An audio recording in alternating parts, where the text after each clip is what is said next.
relationship far longer than they should have because they missed the signs, not because the signs weren't there, but because they chose not to see them. And here's the brutal truth.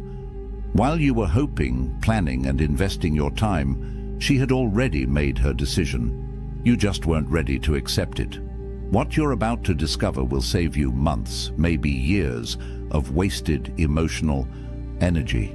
These aren't the obvious red flags everyone talks about.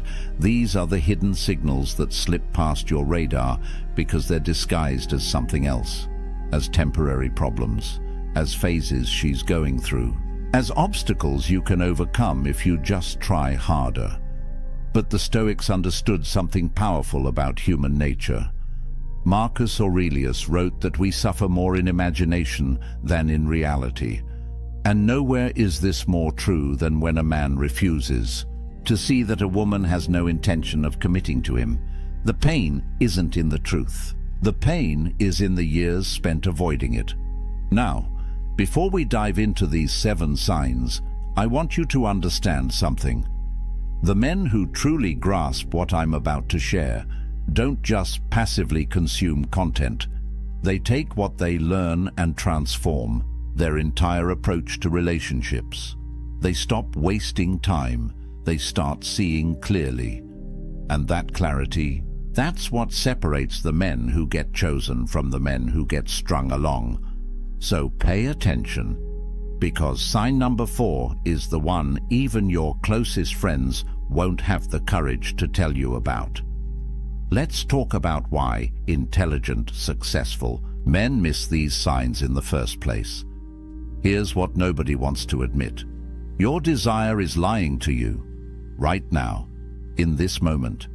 If you're involved with a woman and questioning her commitment level, your brain is actively working against your ability to see the truth. It's not your fault.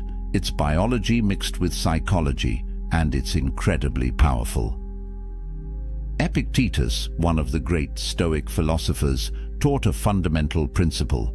We don't control external events, but we absolutely control our perceptions and responses. The problem? Most men aren't controlling their perceptions. They're letting hope control their perceptions. They're letting attachment dictate what they're willing to see. Think about it this way. You meet a woman, there's chemistry, things start developing, and somewhere in your mind you begin constructing a future. You imagine scenarios, you plan possibilities, and once that mental investment is made, your brain has a vested interest in protecting that investment. So when signs appear that contradict your desired outcome, your mind doesn't objectively analyze them. It rationalizes them. It explains them away. It tells you stories that keep hope alive. She cancels plans last minute. She's just stressed with work. She's vague about the future. She's been hurt before and needs time. She doesn't introduce you to her friends. She's private and protective of her personal life. Every sign gets reframed. Every signal gets reinterpreted. And months pass, then years, and you're still telling yourself the same stories. But here's the brutal reality that the Stoics would force you to confront. She's already decided. Women know very early whether they see long-term potential with a man. Not on the first date necessarily, but within the first few months she knows. The confusion isn't hers, it's yours. She's acting consistently with her decision. You're just not accepting what her actions are telling you. Marcus Aurelius wrote, "The object of life is not to be on the side of the majority, but to escape finding oneself in the ranks of the insane, and refusing to see obvious signs because they're painful. That's a form of insanity. It's choosing comfortable delusion over uncomfortable truth." So before we go through these 7 signs, I need you to make a choice right now. Are you going to read these through the lens of hope, already preparing your rationalizations? Or are you going to read them with Stoic clarity, willing to face what's real? Because the signs are always there. The question is whether you're strong enough to see them. Let's start with the sign that most men completely misinterpret as genuine interest. She keeps you in rotation. And here's how you know. Her texting pattern is erratic. Some days she's engaged and responsive. Other days, radio, silence. You send a message on Friday night, nothing. Then Monday morning she resurfaces like nothing happened. Hey, sorry, been crazy busy. And you accept it. Because what else are you going to do? Seem needy by questioning it? Plans with her are always tentative. Maybe this weekend, she says. Let me check my schedule and get back to you. But she rarely gets back to you. You're the one following up. You're the one suggesting times. You're the one making it happen. And when it does happen, there's a pattern. Last-minute confirmations, short windows of availability, and a sense that you're fitting into gaps in her calendar rather than being a priority on it. Here's what this means, and I'm going to be direct.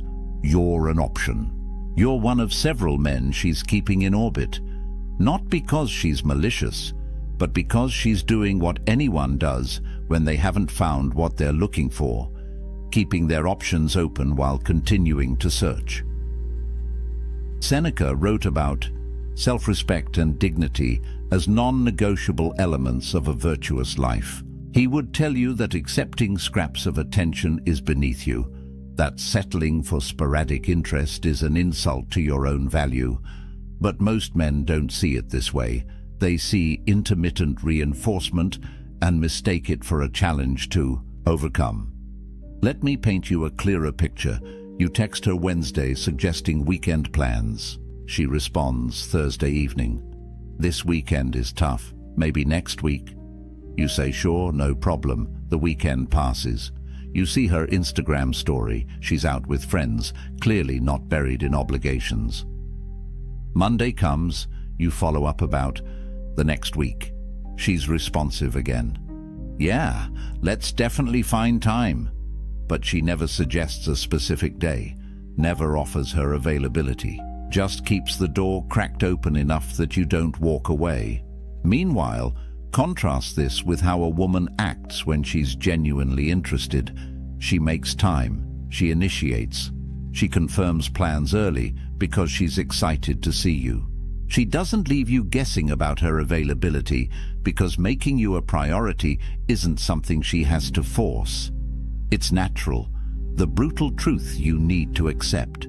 She's comparing you, actively, right now. You're being measured against other options. And if you were winning that comparison, these patterns wouldn't exist. You wouldn't be an afterthought, you'd be the thought. But it gets more dangerous. Because the next sign feels like progress when it's actually the opposite. She talks about the future, but the future never arrives. Pay attention to this carefully, because this is where men lose years of their lives. She says things like, we should definitely take a trip together sometime, or I'd love to meet your family eventually, or maybe next year we could think about moving in together.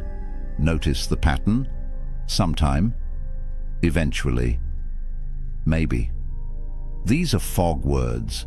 They create the illusion of forward movement while committing to absolutely nothing. You bring up Thanksgiving, plans in October. Oh, I don't know. My family situation is complicated.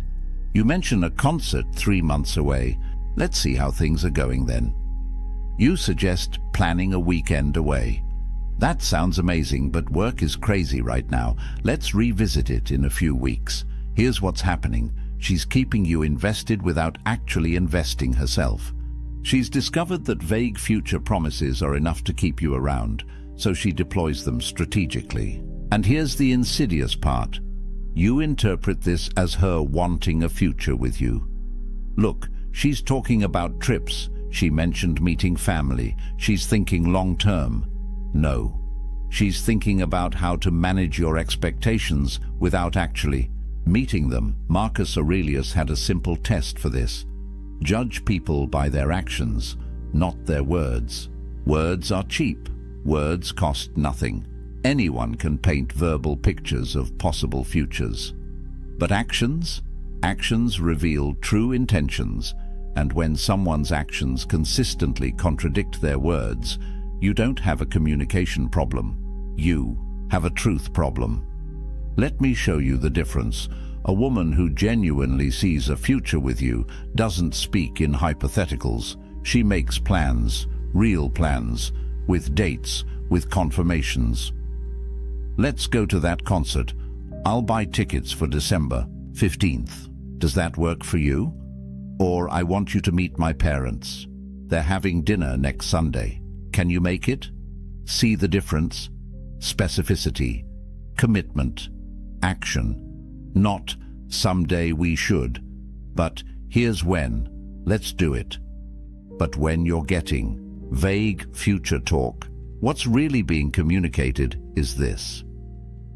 I need to keep you emotionally invested enough that you don't leave, but I'm not ready to commit to you as my definite future. She's buying time. Time to keep looking. Time to keep her options open. Time to see if something better comes along. And the worst part, the longer you accept vague promises, the more you're training her that you'll settle for them. You're demonstrating that words without action are sufficient for you, that you don't require follow-through. That hope is enough. Epictetus taught that we should focus only on what's within our control. Her commitment isn't within your control, but your standards are. Your willingness to accept indefinite vagueness is entirely within your control, and every day you accept it, you're choosing it. Which brings us to the third sign. And this one is painful because it's so obvious once you see it. You're not part of her real life. You're separate, compartmentalized, isolated. How long have you been seeing her? 3 months? 6 months? A year? Now answer this. How many of her friends have you met? How many of her family members know you exist? When she posts on social media, are you ever in the frame? If the answer is none, none, and no, you're not in a relationship heading toward commitment. You're in a situationship that she's deliberately keeping isolated from her actual life. Here's what people don't understand about integration. When a woman sees you as her future, she naturally wants to integrate you into her present, not because she's following some relationship rulebook, but because humans naturally bring the people they value into their social circles.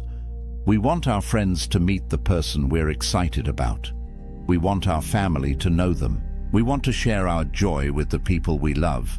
So when she's actively preventing that integration, it's not because she's private or her friends are judgmental or the timing isn't right.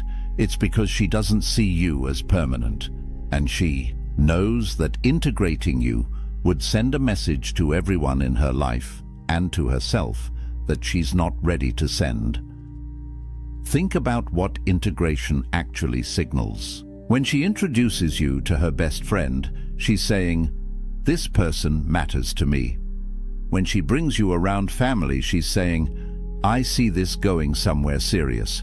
When she includes you in her social media, she's saying, "I'm proud to be associated with this person publicly." All of those statements require a level of commitment she hasn't made, so she keeps you separate. The relationship exists in a bubble, just the two of you. No external validation, no social proof, no permanent record. And when you bring it up, watch the excuses. "My friends are so judgmental, I don't want them to scare you off." Translation: I'm not ready to deal with their questions about where this is going. I don't really do social media with my relationships. Translation: I don't want to appear unavailable to other options. My family is complicated. I'm protecting you from drama. Translation: I'm not ready to signal to them that I'm off the market. Epictetus would tell you to observe what people do when they think no one is watching, but I'll modify that. Observe what people do with their real lives when you're not around. Because that's where the truth lives. A woman who's committed to you doesn't hide you. She showcases you. Not in some performative way, but naturally, because you're part of her life. So of course you're around when she's with friends. Of course family knows about you. Of course there's evidence of your existence in her world. But when you're kept separate, when months go by and you're still her secret, you're not her future, you're her present convenience. And the longer you accept that role, the longer you'll stay in it. Now, this next sign is so subtle that even relationship experts miss it. But once you see it, you can't unsee it. She deflects every conversation about the relationship itself. You try to have the "what are we" conversation. She makes a joke. "Why do we need to label things? We're having fun, aren't we?" You try to discuss where things are heading. She gets slightly irritated. "Why are you being so serious? Can't we just enjoy what we have?" You express that you'd like more clarity about exclusivity. She deflects. "I thought we were on the same page. Do we really need to have this talk?" Notice what's happening here. She's not answering your questions. She's questioning why you're asking them. She's reframing your need for clarity as a problem, as pressure, as you being needy or insecure or rushing things. This is intentional avoidance, and it's incredibly effective because it makes you feel like you're the one creating an issue by wanting basic relationship clarity. Here's the psychology behind this. She knows that having an explicit conversation about commitment would force her to either commit or be honest that she doesn't want to. Both options are uncomfortable for her. If she commits, she's closing doors she wants to keep open. If she's honest that she doesn't want to commit, you might leave. So she chooses option 3. Avoid the conversation entirely and hope you stop asking. Marcus Aurelius wrote extensively about courage as one of the 4 cardinal virtues. And this situation requires courage from both people. It requires courage from you to ask difficult questions, but it also requires courage from her to answer them honestly. When she deflects instead of answers, she's revealing a lack of courage, a lack of respect for you, and a lack of genuine commitment to anything beyond the present moment. Let me show you what this looks like in practice. You say, "I really like you, and I'd love to know where you see this going." She responds with, "I like you too. Let's just see where things go naturally without overthinking it." That sounds reasonable, right? Except it's not an answer. You asked a direct question about her vision for the future. She responded with a pleasant-sounding non-answer that commits to nothing. Or you say, "I'm not seeing other people, and I'd like to know if we're exclusive." She says, "I'm not really seeing anyone else either. I don't think we need to make a big formal thing out of it." Again, sounds okay. Except she didn't answer whether she wants to be exclusive. She said she's not currently seeing others, which is different, and she discouraged you from seeking clarity, which keeps everything ambiguous enough that she maintains maximum flexibility. Compare this to how a woman who wants commitment responds. You ask where things are going. She says, "I really like where this is heading. I can see us being serious if we keep building what we have. What do you want?" You ask about exclusivity. She says, "Yes, I'd like us to be exclusive. I'm not interested in seeing other people." Direct, clear, no deflection, no irritation at your questions, because she wants the same thing you want, so your questions aren't threatening. They're welcome. But when she's deflecting, what she's really saying is, "I don't want to commit, but I also don't want to lose what I'm getting from you, so I'm going to avoid giving you a clear answer and hope you stop pushing for one." The Stoics would tell you that accepting ambiguity when you desire clarity is accepting suffering. You're choosing anxiety over peace. You're choosing to live in uncertainty when you could demand truth. And the only reason to do that is fear. Fear that the truth is something you don't want to hear. which connects directly to the fifth sign, and this one cuts deep. Her effort is minimal and declining, and you're doing all the work. Think about the beginning. How much effort did she put in? Probably quite a bit. She responded quickly to texts. She suggested plans. She showed enthusiasm. She asked questions about your life. There was reciprocity. There was balance. Now think about the present. When was the last time she initiated a conversation? When was the last time she planned a date? When was the last time she went out of her way to do something thoughtful for you? If you're struggling to remember, you have your answer. The effort has declined, and not because she's busy or stressed or going through something. Effort declines for one reason: priority has shifted. You're no longer high priority, and low. Priority people get low effort. Here's the brutal math that men refuse to calculate. Attraction doesn't decline in healthy relationships. It grows, it deepens. The connection gets stronger, not weaker. So when effort is consistently declining, over time it's not a phase, it's a trend. And that trend is telling you exactly where her interest level is going: down. Seneca wrote about the importance of not forcing what isn't freely given. He understood that anything you have to constantly pursue, beg for, or work to maintain isn't really yours. It's borrowed. And the terms of that loan can be called at any time. When you're the only one initiating conversations, you don't have mutual interest. You have your interest and her tolerance of it. When you're the only one planning dates, you don't have shared desire to spend time together. You have your desire and her occasional availability.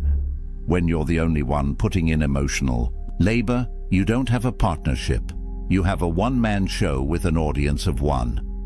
Let me paint you the scenario you're probably living right now. You text her good morning. She responds 3 hours later with something short. You ask how her day is going. She gives a brief answer and doesn't ask about yours. You suggest getting together this week. She says, maybe, depends on how work goes. You follow up 2 days later. She confirms last minute for something low effort. Throughout all of this, you're moving the relationship forward. You're creating momentum. You're generating energy. And she's just responding, minimally, when it's convenient, with the least amount of effort required to keep you engaged. Now imagine the opposite. Imagine a woman who's genuinely invested. She reaches out first sometimes. She makes plans. She goes out of her way. She thinks about you when you're not together and acts on those thoughts. She puts in effort because she wants to, not because you're extracting it from her through constant pursuit. That's what mutual interest looks like. That's what growing connection feels like. And if you're not experiencing that, no amount of effort on your part will create it. You can't effort your way into someone's genuine desire. You can't pursue someone into wanting you back. All you can do is exhaust yourself trying. The Stoics would ask you, why are you working so hard to maintain something she's not working to maintain? What are you getting from this exchange that justifies the imbalance? And most importantly, what does it say about your self-respect that you're settling for minimal reciprocation? These last two signs are what separate boys from men. They require you to see what you've been avoiding. She keeps distance during conflict, and that tells you everything. Here's how you know a relationship has real potential. How does she handle disagreement? Does she lean in or pull away? Does she work toward resolution or disappear until things blow over? Because anyone can be present during good times. That's easy. That's fun. The real test of commitment is what happens when things get difficult, when there's tension, when you disagree, when feelings are hurt. A woman who's genuinely committed sees conflict as something to resolve because the relationship is worth protecting. She doesn't enjoy the conflict, but she engages with it. She communicates. She works through it, because preserving the connection matters more than avoiding discomfort. But a woman who's not committed She disappears. She goes cold. She stonewalls. Because working through conflict requires investment in a future together. And if she's not invested in that future, why would she put in that work? Marcus Aurelius wrote about relationships requiring mutual effort and shared values. He understood that real bonds are forged not just in joy, but in adversity. How two people handle challenges together reveals the true nature of their connection. So when you have a disagreement and she shuts down, stops responding, or creates distance instead of working toward understanding, she's telling you something crucial. This relationship isn't important enough to fight for. Not the dramatic kind of fighting, but the necessary kind.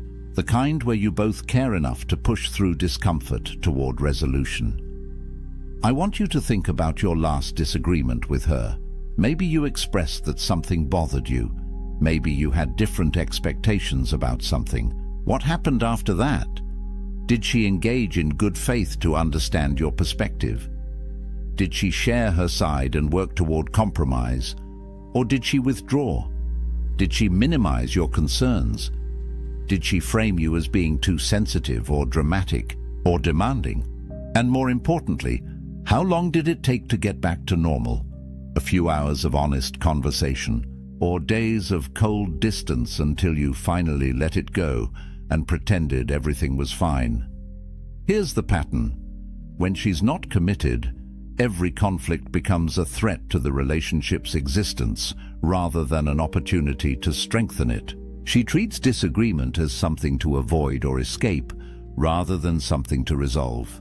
And over time, you learn not to bring things up.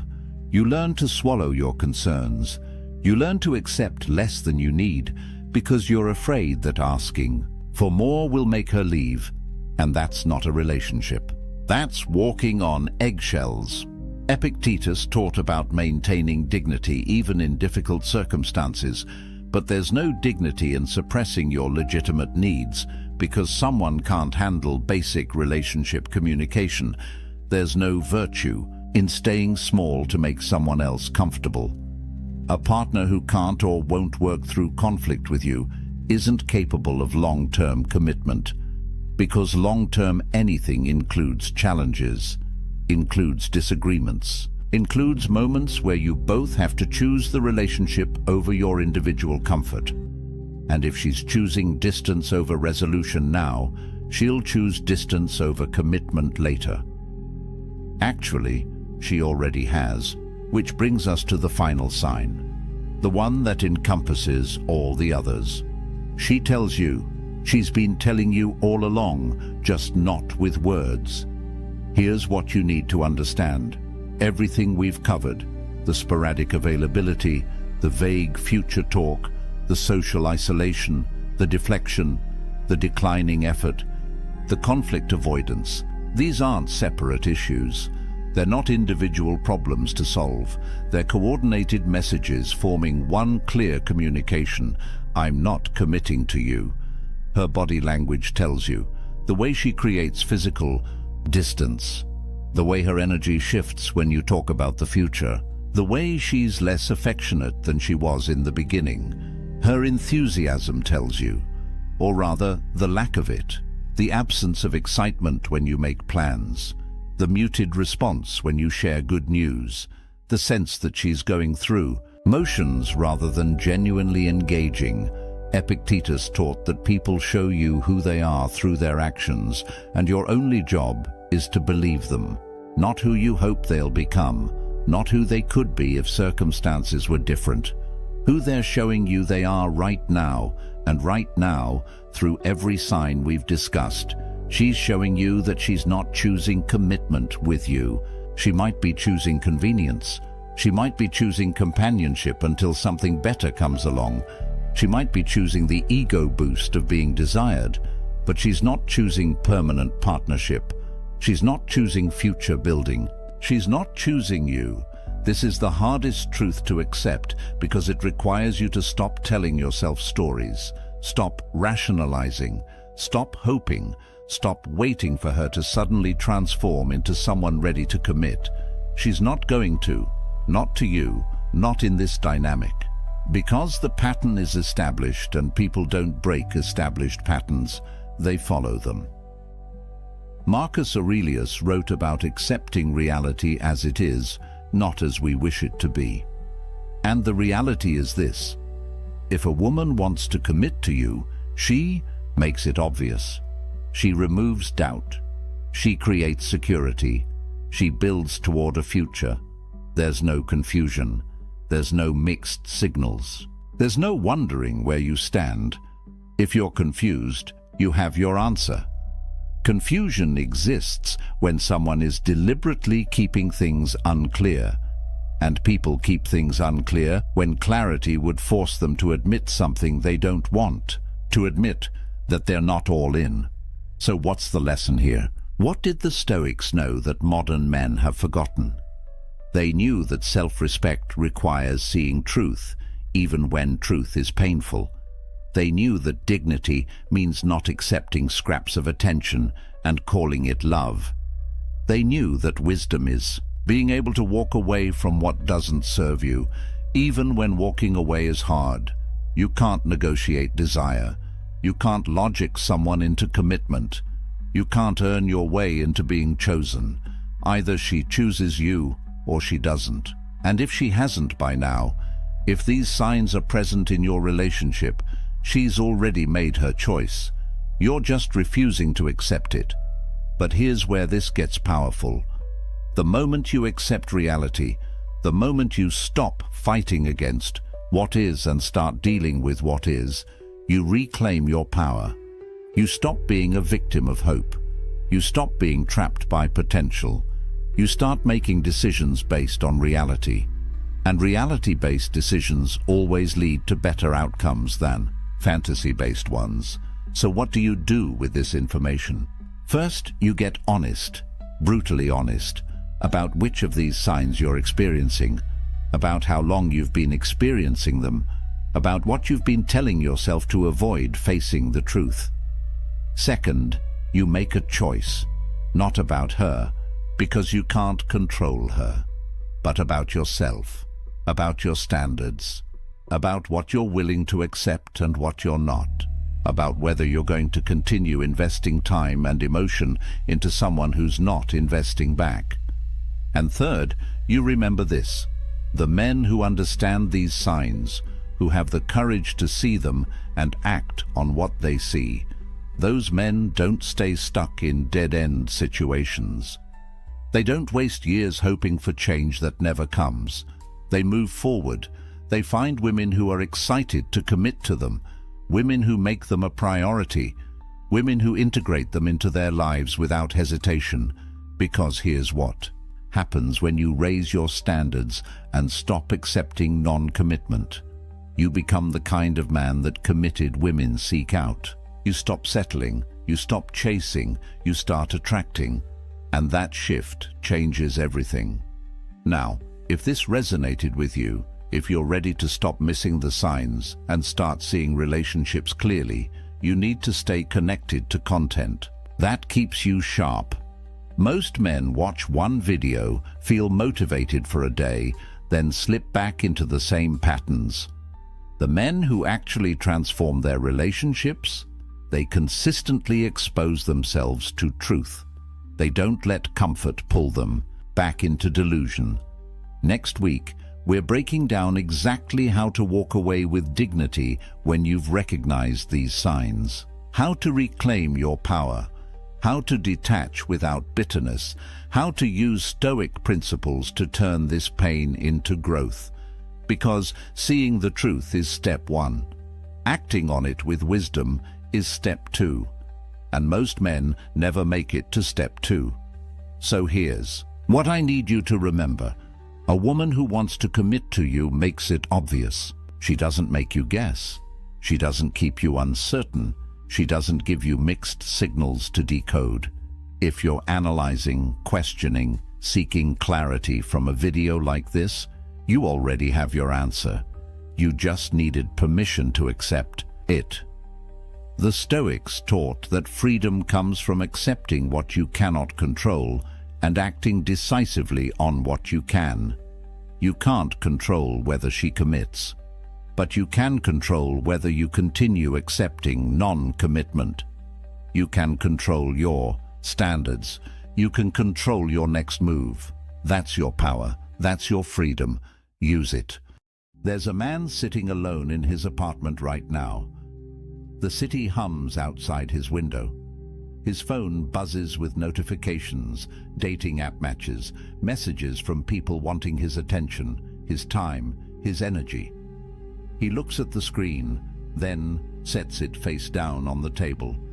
He pours himself a drink, opens a book, and settles into the silence. And in that moment, he possesses something most men are desperately searching for, but will never find. Freedom. Real freedom. The kind that can't be given or taken away. The kind that lives inside you, independent of anyone else's approval, desire, or presence. Society will tell you this man is broken, that he's missing out. That true fulfillment only comes when you find someone to complete you. But what if I told you that the ancient Stoics, men who built empires and weathered exile, who faced death with calm eyes and lived through chaos with unshaken minds, understood a truth that modern culture has forgotten?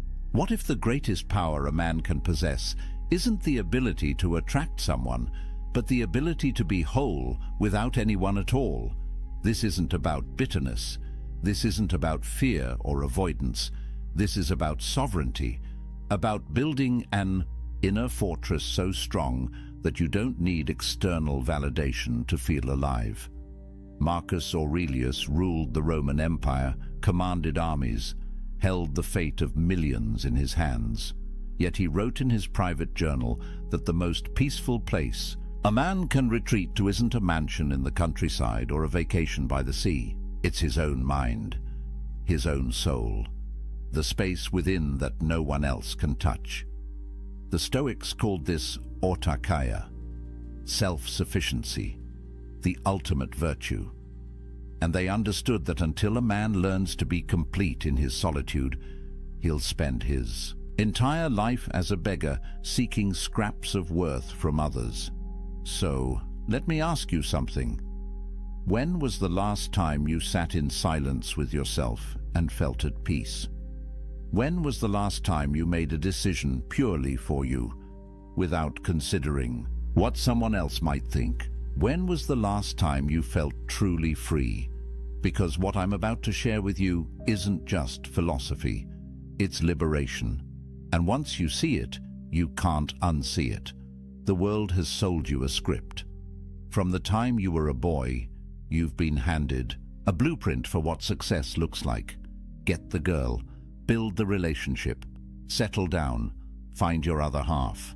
The narrative is everywhere, in movies, in songs, in the casual conversations where people ask with pitying eyes, "Why are you still single?" As if being alone is a disease that needs curing, as if you're incomplete until someone else validates your existence. And here's the trap. Most men spend their entire lives chasing this script without ever questioning whether it's true. They measure their worth by their relationship status. They gauge their masculinity by how attractive their partner is, by how quickly they can lock someone down, by whether they can prove to the world that they're wanted.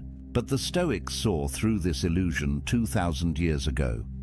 Epictetus, who spent years as a slave before becoming one of history's greatest philosophers, taught that true freedom has nothing to do with external circumstances. A man can be chained in a prison cell and be free. A man can live in a palace and be enslaved. The difference isn't what surrounds you, it's what lives within you. He wrote that when you attach your happiness to anything outside your control, you become a slave to that thing. The weather, your reputation, other people's opinions, and yes, whether or not you're in a relationship.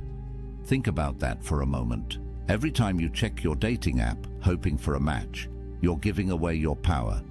Every time you change who you are to be more appealing to someone else, you're surrendering your sovereignty. Every time you measure your day by whether She texted back, "You're living as a prisoner." And the cruelest part is that society applauds this slavery. It calls it love. It calls it devotion.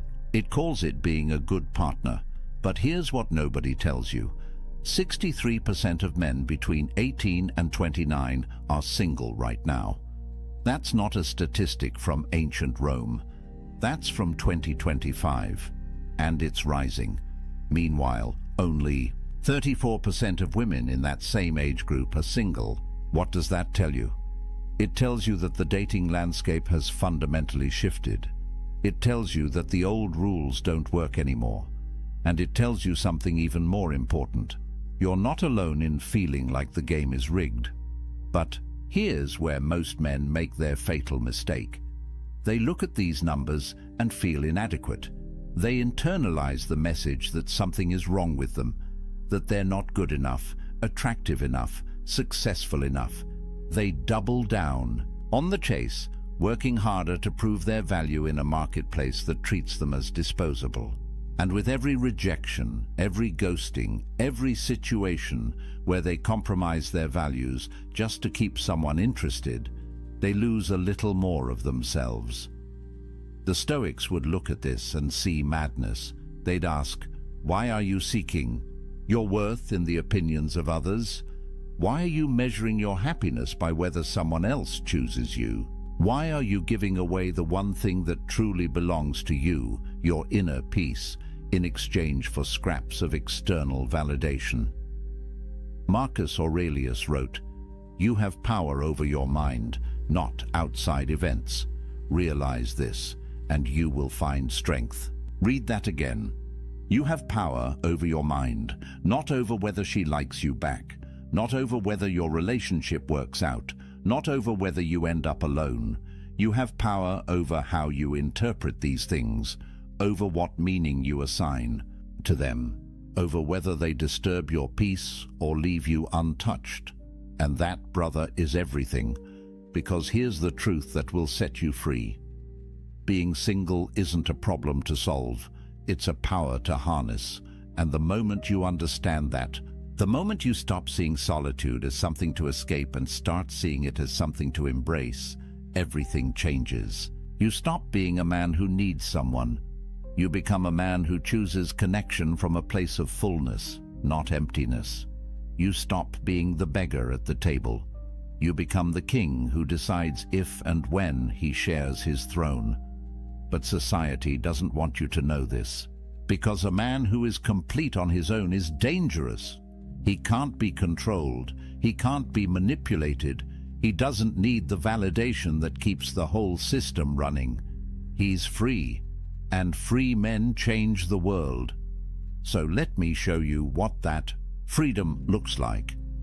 The ancient Stoics had a word that most people have never heard, autarkia. It's Greek, and it means self-sufficiency. Not in the sense that you live in the woods, chopping your own wood and filtering your own water, but in the deeper sense that your well-being, your peace, your sense of worth comes from within.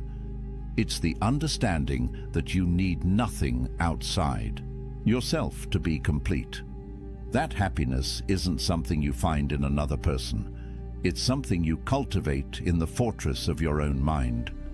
Marcus Aurelius understood this at the deepest level.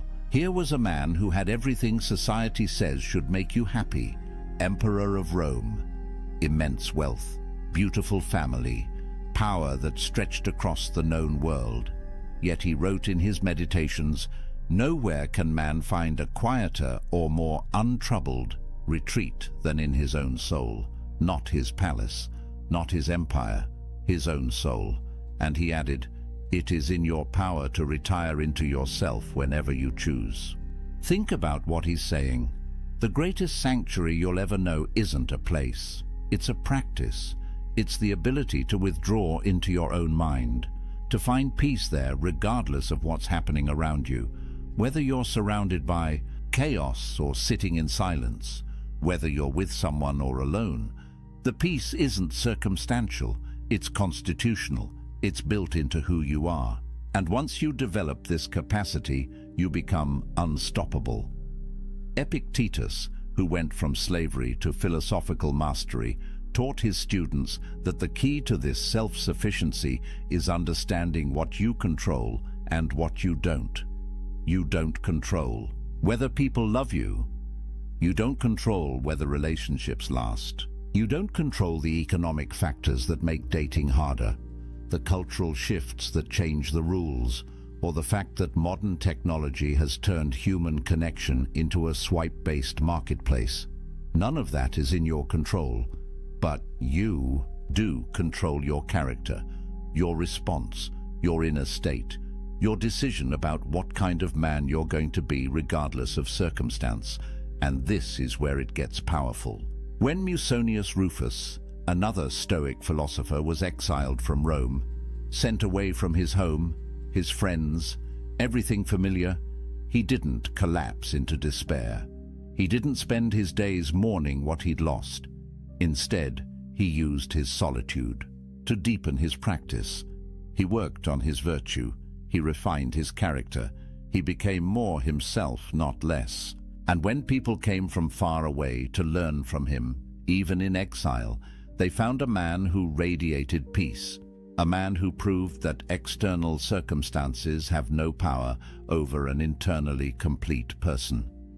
There's a story about Zeus, the king of the gods in Greek mythology, that the Stoics loved. During the cosmic conflagrations, when the universe would reset and everything would be destroyed, Zeus would sit alone. No other gods, no creation, just emptiness. And yet, he remained content, at peace, because his completeness didn't depend on what existed outside him. The Stoics used this image to teach that true self-sufficiency means you could lose everything, everyone, and still have yourself. And if you've built that self well, if you've made it a fortress of virtue and reason, then you have everything you need. Now, I know what you might be thinking. This sounds lonely. This sounds like isolation. But here's where the Stoics make a crucial distinction. There's a difference between loneliness and solitude. Loneliness is the pain of being disconnected.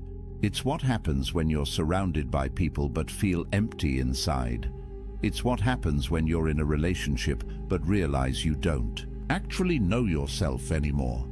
Loneliness comes from lacking connection with others or with yourself. But solitude? Solitude is chosen. It's the intentional practice of spending time with yourself, not because you can't find anyone else, but because you recognize the value of your own company. Modern research backs this up. Studies show that when people choose to be alone, when they see solitude as an opportunity rather than a punishment, their stress levels drop. Their sense of autonomy increases. They report feeling more like themselves. But when solitude is forced, when it comes from rejection or circumstance beyond their control, that's when the negative effects show up. The difference is agency, power, choice. A man who embraces solitude isn't running from connection. He's building the foundation that makes genuine connection possible.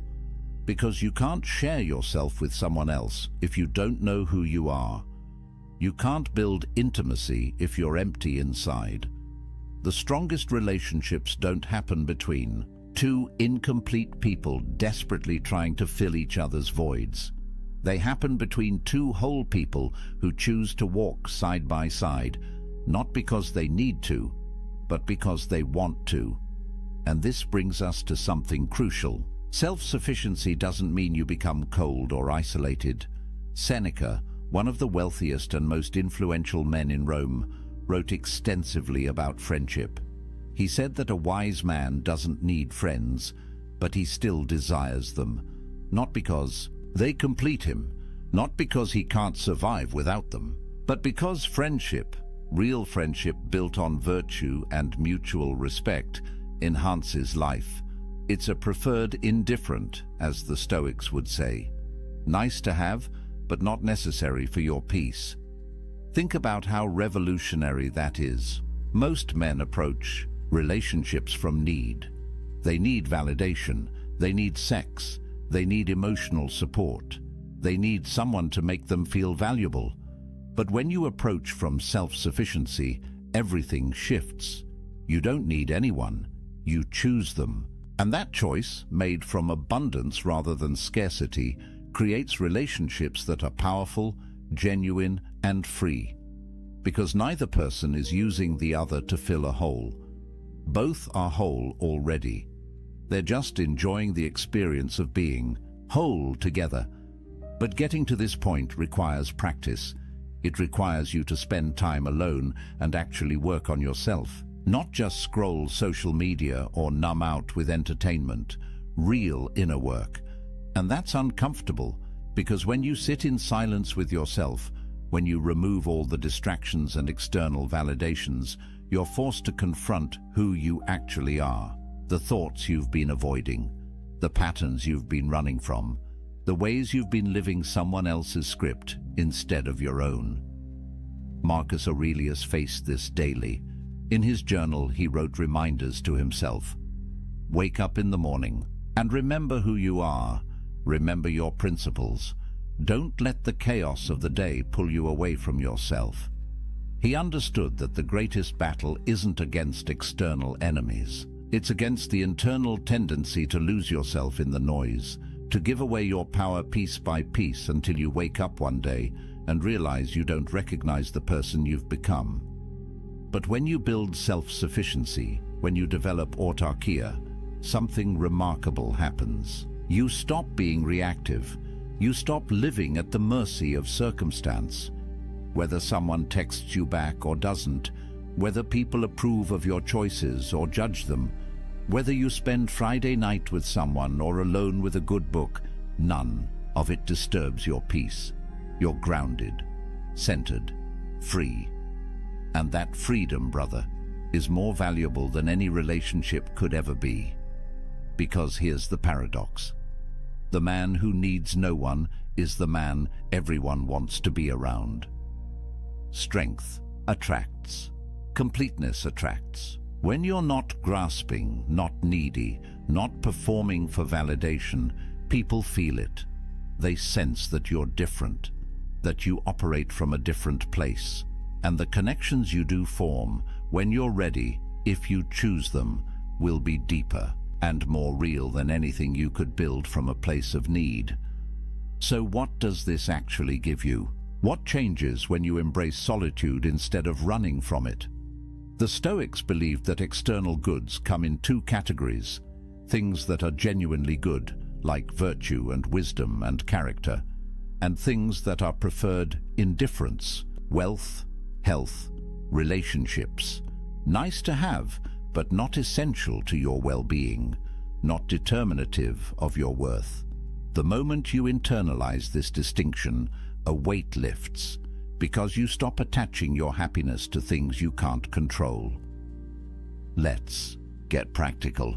When you're single and you embrace it, you have financial sovereignty. No expensive dates where you're performing, trying to impress someone. No shared expenses where you have to negotiate every purchase.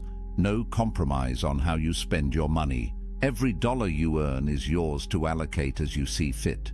You can invest in yourself, build your skills, travel, save, create, and you don't have to justify these choices to anyone.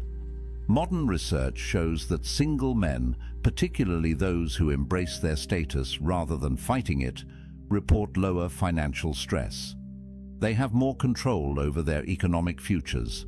They're not tied to another person's spending habits, debt, or financial crises. And in a world where economic pressure is one of the leading causes of relationship breakdown, that's not a small thing.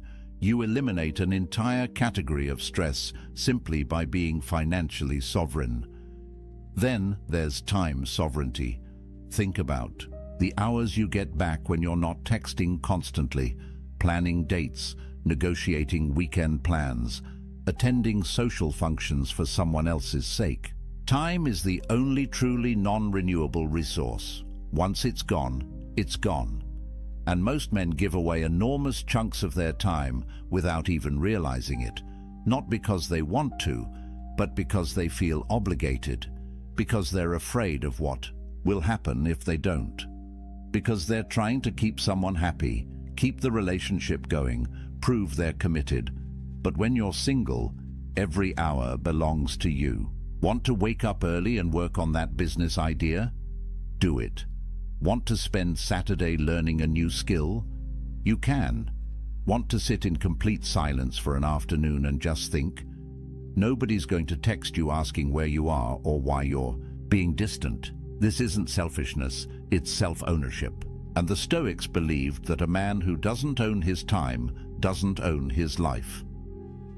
Marcus Aurelius, again, the busiest man in the empire, wrote about guarding his time like a fortress. He knew that every hour given to someone else's priorities was an hour stolen from his own development, his own contemplation, his own practice of virtue. He wasn't antisocial, he fulfilled his duties, but he was ruthless about protecting the time he needed to be alone with his own mind, because he understood that without that time, he'd lose himself in the chaos of external demands. Then there's mental sovereignty. This might be the most important one. When you're in a relationship, especially one built on neediness rather than choice, you carry enormous emotional labor. You're managing someone else's feelings, anticipating their needs, walking on eggshells to avoid conflict, constantly adjusting yourself to maintain harmony. And over time, this erodes you. You start to forget what you actually think, what you actually want, because you've spent so much energy managing the relational dynamics. But when you're alone, your mind is your own. You can think clearly, process your own emotions, develop your own worldview. Make decisions based on your values, not on what will keep the peace. There's a reason why great thinkers throughout history, from philosophers to scientists to artists, often did their best work in solitude. Because the mind needs space to wander, to connect ideas, to see things from new angles, and you can't do that when you're constantly reactive, constantly managing relationship dynamics, constantly split between your own needs and someone else's. Research in neuroscience shows that solitude activates what's called the default mode network in your brain. This is the network responsible for self-reflection, for integrating experiences, for creative thinking. It's the mode your brain enters when you're not responding to external stimuli, and it only activates when you're truly alone, not just physically but mentally. When you're not checking your phone every 5 minutes to see if she responded, when you're not running through conversations in your head, analyzing what you said wrong, when you're just present with yourself. And this is where creativity and insight emerge. Every major breakthrough you've had, every moment of clarity, probably came when you were alone, in the shower, on a walk, lying in bed before sleep, because your brain needs that downtime to process, to connect, to see patterns. But if you're constantly engaged with others, constantly stimulated, constantly performing, you never give your brain that space. You stay on the surface, reactive, never truly creative or deeply thoughtful. The Stoics understood this intuitively. They practiced morning and evening reflection, time alone to examine their day, their choices, their progress toward virtue. Seneca wrote about the importance of setting aside time each day to commune with yourself, not to judge yourself harshly, but to observe, to understand, to refine your character away from the eyes and opinions of others. Because real growth happens in private. The person you become in solitude is the person you actually are. Everything else is performance. Then there's creative sovereignty. How many men have buried their dreams because a relationship demanded their time and energy elsewhere? How many businesses never started, books never written, skills never mastered, because there was always someone else's needs taking priority? This isn't about blaming relationships. It's about recognizing that everything has a cost, and the cost of relationship, especially one you're not fully choosing, is often paid in abandoned potential. When you're alone, you can be selfish with your ambition. You can pour yourself into your craft, your mission, your vision for who you want to become. No negotiations, no guilt, no compromise. Just pure focused energy on building the life you actually want. And here's what's interesting. The men who do this, who use their solitude to build something significant, often find that relationships come naturally later, not because they went looking, but because they became someone worth finding, someone who radiates purpose and completeness, and that energy attracts. But there's something even deeper here, something the Stoics saw clearly. When you build your life on your own terms, when you develop skills and pursue excellence and create value, you build self-respect, real self-respect. Not the fake confidence you try to project to impress people, but the genuine, unshakable knowledge that you're living with integrity, that you're becoming who you're meant to be, that you're not wasting your life trying to meet someone else's expectations. And self-respect, true self-respect, is the foundation of everything else. You can't love yourself if you don't respect yourself, and you can't respect yourself if you're living a life of compromise and neediness. Epictetus taught his students that the only thing truly yours is your character. Everything else can be taken away. Your possessions, your relationships, your reputation, your health. But your character, the quality of your inner life, belongs only to you. And it's built in solitude, in the choices you make when nobody's watching, in the discipline you maintain when there's no external reward, in the integrity you hold when it would be easier to compromise. This is why the Stoics saw self-sufficiency as the ultimate virtue, not because they were antisocial, but because they understood that a man who can't be happy alone will never be truly happy with anyone else. He'll always be grasping, always be insecure, always be dependent on external validation to feel okay. And that's not freedom. That's slavery with extra steps. So when you hear that 63% of young men are single, don't see it as a crisis.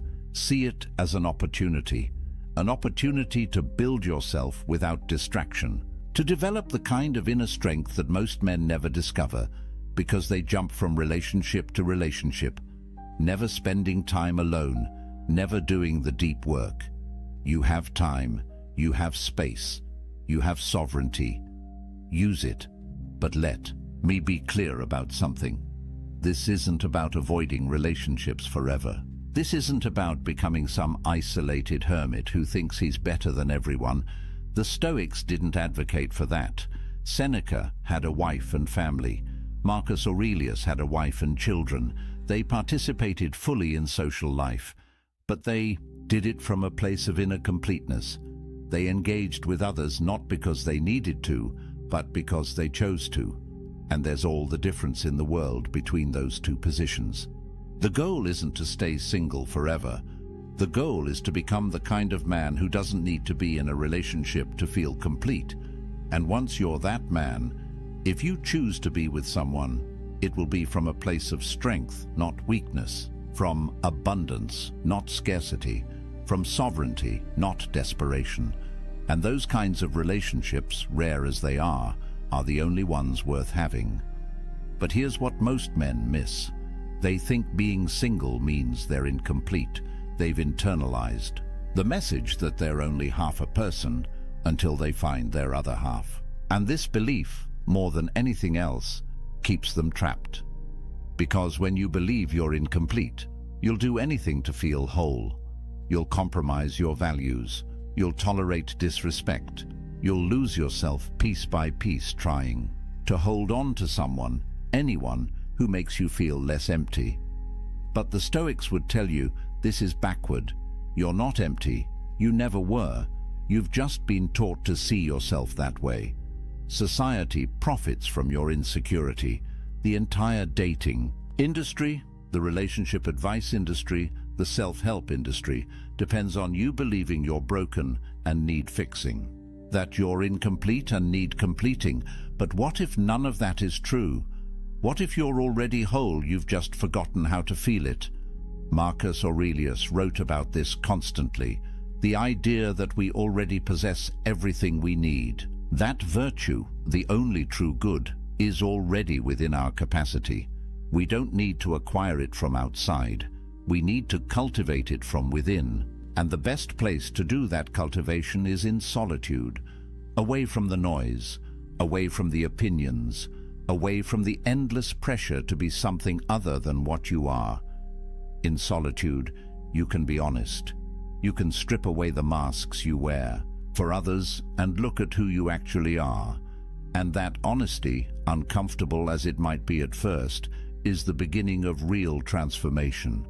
There's a concept in psychology called self-determination theory. It says that humans have three basic needs: autonomy, the sense that you control your own life; competence, the feeling that you're capable and growing; and relatedness, connection with others. Most people think relatedness is the most important, but research shows that autonomy is actually the foundation. Without it, without the sense that you're living your own life on your own terms, the other needs can't be truly satisfied. You might have relationships, but you'll feel trapped in them. You might be skilled, but you'll never feel like it's enough because you're measuring yourself by external standards. But when you build autonomy, when you develop true self-sufficiency, everything else flows naturally. You pursue competence for its own sake, not to impress anyone. And when you do connect with others, it's genuine, because you're not performing, you're not pretending, you're just being yourself, and you're okay if people accept that or don't. That's the power position, that's freedom. And here's something crucial. The Stoics believed that you had to be careful about who you spent time with. They weren't elitist about it, but they understood that you become like the people you surround yourself with. Spend time with complainers, you become a complainer. Spend time with people who lack integrity, your own integrity erodes. Spend time with people who see relationships as transactions, who manipulate and play games, and you start to see the world that way too. But when you're selective, when you use your solitude to clarify your values and then only engage with people who align with those values, your life transforms. You're no longer tolerating relationships out of loneliness. You're cultivating connections based on mutual respect and shared virtue. And those connections, even if they're fewer, are infinitely more valuable than 100 shallow relationships. Built on convenience or need, Seneca wrote extensively about this. He said that you should associate with people who will improve you and avoid people who will corrupt you. And he added that you should also be someone worth associating with, someone who adds value, someone who embodies the virtues you want to see in the world. That's the work of solitude. Becoming that person, not for anyone else, for yourself, because you want to look in the mirror and respect who you see. And this brings us to perhaps the most important point: the validation trap. Traditional masculinity, at least the toxic version of it, measures a man's worth by his romantic and sexual success. Can he get girls? Is he a player? Is his girlfriend hot? These are the metrics by which many men, consciously or unconsciously, judge themselves and each other. And it's poison, because it makes your self-worth dependent on factors largely outside your control. Physical attractiveness, which is mostly genetic; social status, which is often circumstantial; the approval of others, which is fickle and unpredictable. But the Stoics would say this is insane. Why would you tie your sense of value to things you can't control? Why would you give others that much power over your inner state? Epictetus taught that the only thing you truly control is your will, your capacity to choose your response, your commitment to virtue. That's it. Everything else is fortune, and fortune is unreliable. So when you measure yourself by relationship status, you're basically saying that your worth depends on luck, on being born with certain features, on meeting the right person at the right time, on 1,000 variables you have no control over. And that's a recipe for lifelong insecurity, because even if you do get into a relationship, you'll never feel secure. You'll always wonder if you're good enough. You'll always fear losing what you've tied your identity to. You'll be jealous, controlling, needy, because deep down, you know your worth isn't real. It's contingent on her staying. But when you build your worth on virtue, on character, on the man you're becoming, nobody can take that from you. Relationships come and go, circumstances change, but who you are, the integrity you've built, the self-respect you've earned through right action, that's permanent. That's unshakable. And paradoxically, when you stop seeking validation from relationships, when you develop genuine self-worth, you become more attractive. Because people can sense desperation, they can feel neediness, and it repels them, but they can also sense strength, completeness, self-possession, and that draws them in. The Stoics weren't advocating for pride or arrogance. Marcus Aurelius constantly reminded himself that he was just a human, fallible and temporary. But he also knew that his worth came from his character, not from his circumstances. He could be emperor or exile, and his value as a person wouldn't change. Because value, true value, is internal. It's the quality of your thoughts, your choices, your virtue. And that's entirely within your control to develop. So here's what I want you to hear. If you're single right now, you're not broken, you're not incomplete, you're not less than. You have something precious: time, space, sovereignty. Use it. Build yourself. Develop your skills. Clarify your values. Strengthen your character. Read the books that expand your mind. Pursue the projects that ignite your passion. Train your body. Master your emotions. Become so complete in yourself that you don't need anyone else's validation to feel whole. And when you do that, one of two things will happen. Either you'll discover that you actually prefer solitude, that you've built a life so rich and meaningful on your own that adding a relationship would be a downgrade. And that's fine. That's a valid choice. The Stoics would respect it. Or you'll eventually meet someone and choose to build something with them. But it will be from a place of strength, from wholeness, from sovereignty. And that relationship, if it happens, will be powerful because it's not built on need. It's built on choice, on two complete people deciding to walk together, not because they have to, but because they want to. But either way, you win, because you'll have done the work. You'll have built the inner fortress. You'll have developed self-sufficiency. And nobody can take that from you. Not rejection, not loneliness, not societal pressure. You'll be free. And freedom, brother, is everything. Marcus Aurelius wrote late in his life, "Very little is needed to make a happy life. It is all within yourself, in your way of thinking." Read that again.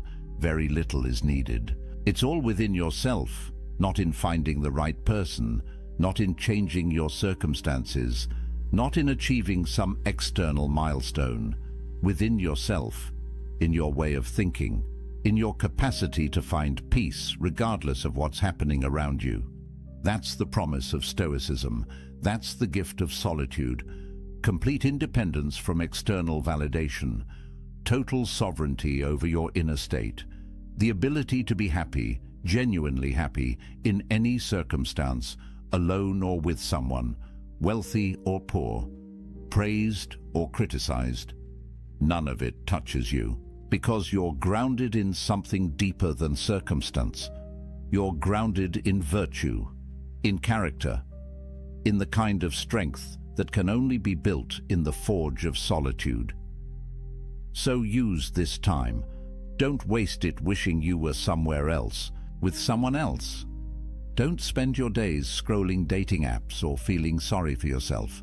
The Stoics would tell you that's a form of suicide, killing time, killing potential, killing the opportunity to become something greater.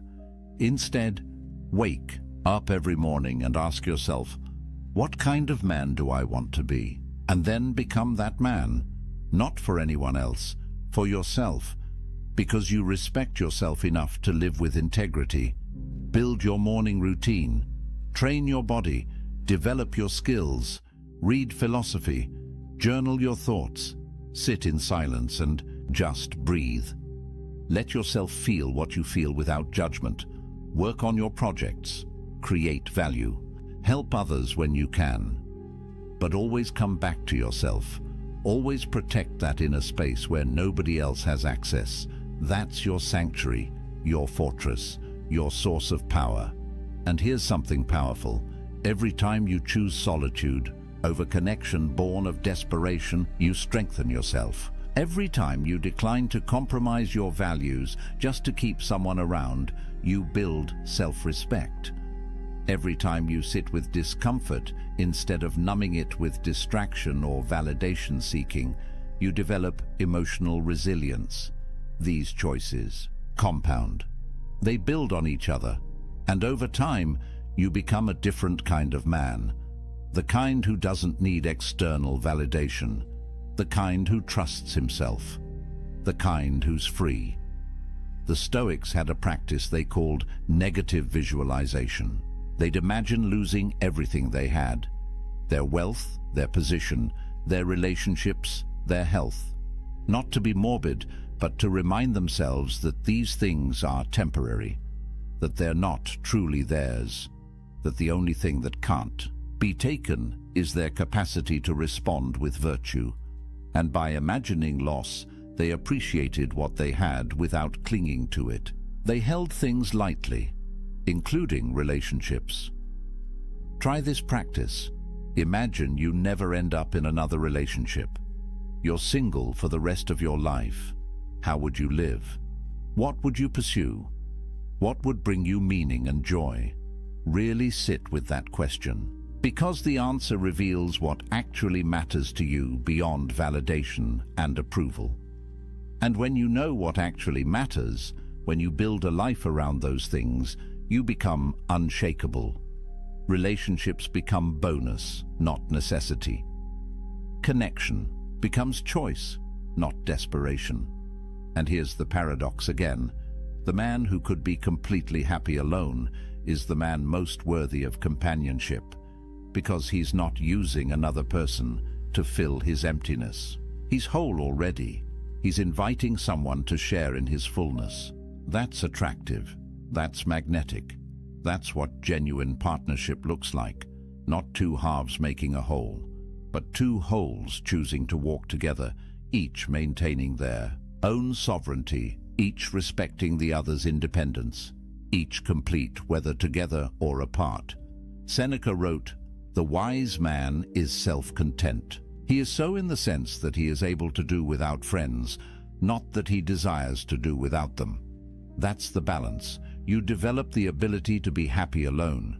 You build self-sufficiency, but you remain open to genuine connection when it appears. You don't avoid relationships, you just don't need them. And that makes all the difference. So where does this leave you? Right here, right now, with a choice.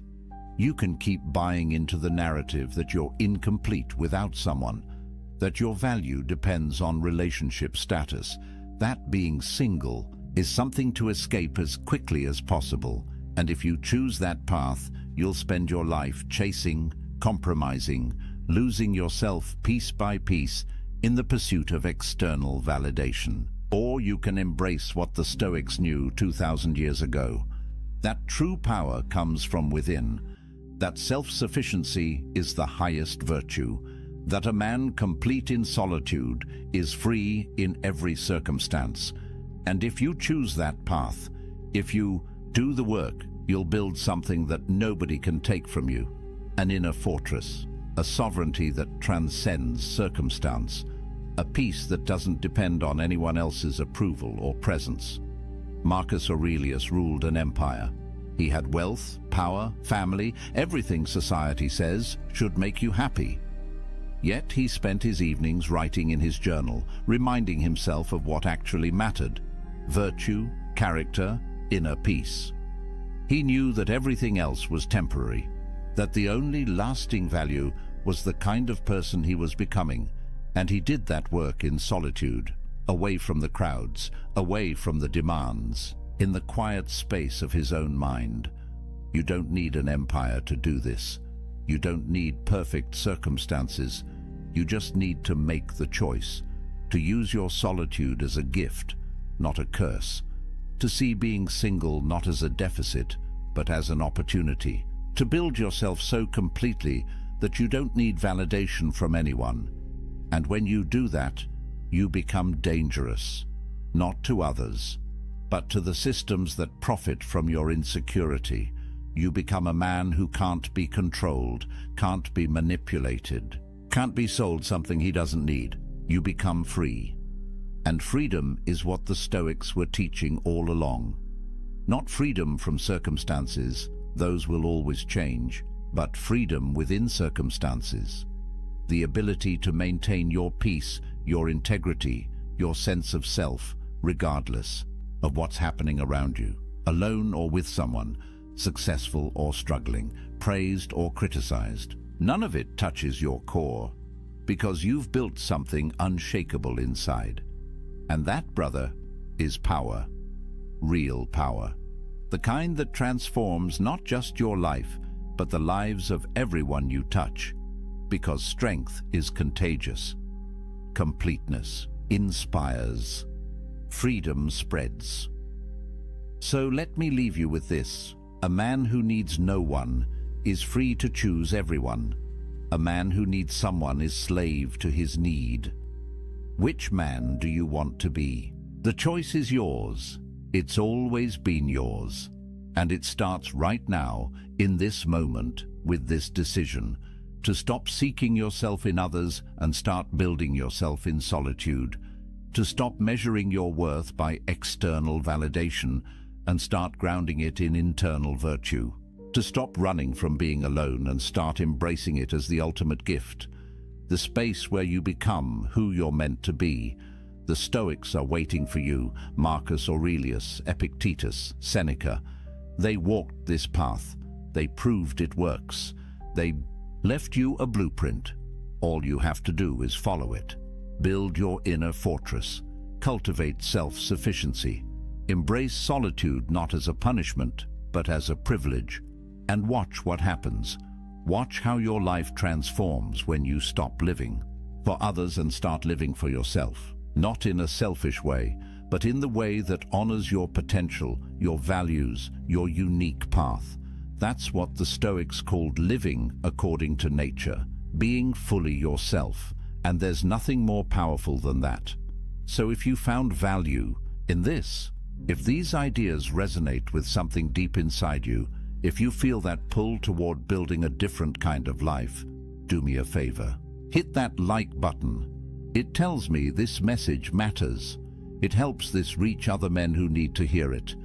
Subscribe to the channel because we're building something here. A community of men who refuse to live by society's script, who are doing the work, who understand that real strength comes from within. Drop a comment and tell me, what's one thing you're going to do this week to build your inner empire? One practice, one choice, one step towards self-sufficiency. And remember, this isn't the end, it's the beginning. Every journey toward freedom starts with a single step, a single decision. The decision to stop seeking worth in external validation and start building it through internal virtue. You've taken that step by being here, by listening, by opening your mind to a different way. Now keep walking, keep building, keep becoming. The man you're meant to be is waiting in the silence. Go find him. Until next time, stay strong, stay sovereign, stay free. Picture this. Your fists are clenched. Your jaw is locked tight. Heat floods your chest, racing up your neck, pounding in your temples. Someone just disrespected you, crossed a line, threw words at you that cut deep. And right now, in this moment, every fiber of your being wants to explode, to unleash, to make them feel what you feel. But here's what you don't realize. That fury building inside you isn't strength. It's a prison, and you're both the jailer and the prisoner. Every second you spend consumed by rage is a second stolen from your life, your peace, your power, the relationships you've destroyed, the respect you've lost, the things you've said that you can never take back. All because in that moment you thought anger was the answer. But what if I told you that nearly 2,000 years ago, ancient philosophers discovered something that modern psychology is only now confirming? A truth so powerful that once you understand it, anger becomes almost impossible, not suppressed, not hidden, actually impossible, because they found the secret that most men never discover. The reason you get angry has nothing to do with what's happening out there, and everything to do with a choice you're making inside your own mind without even realizing it.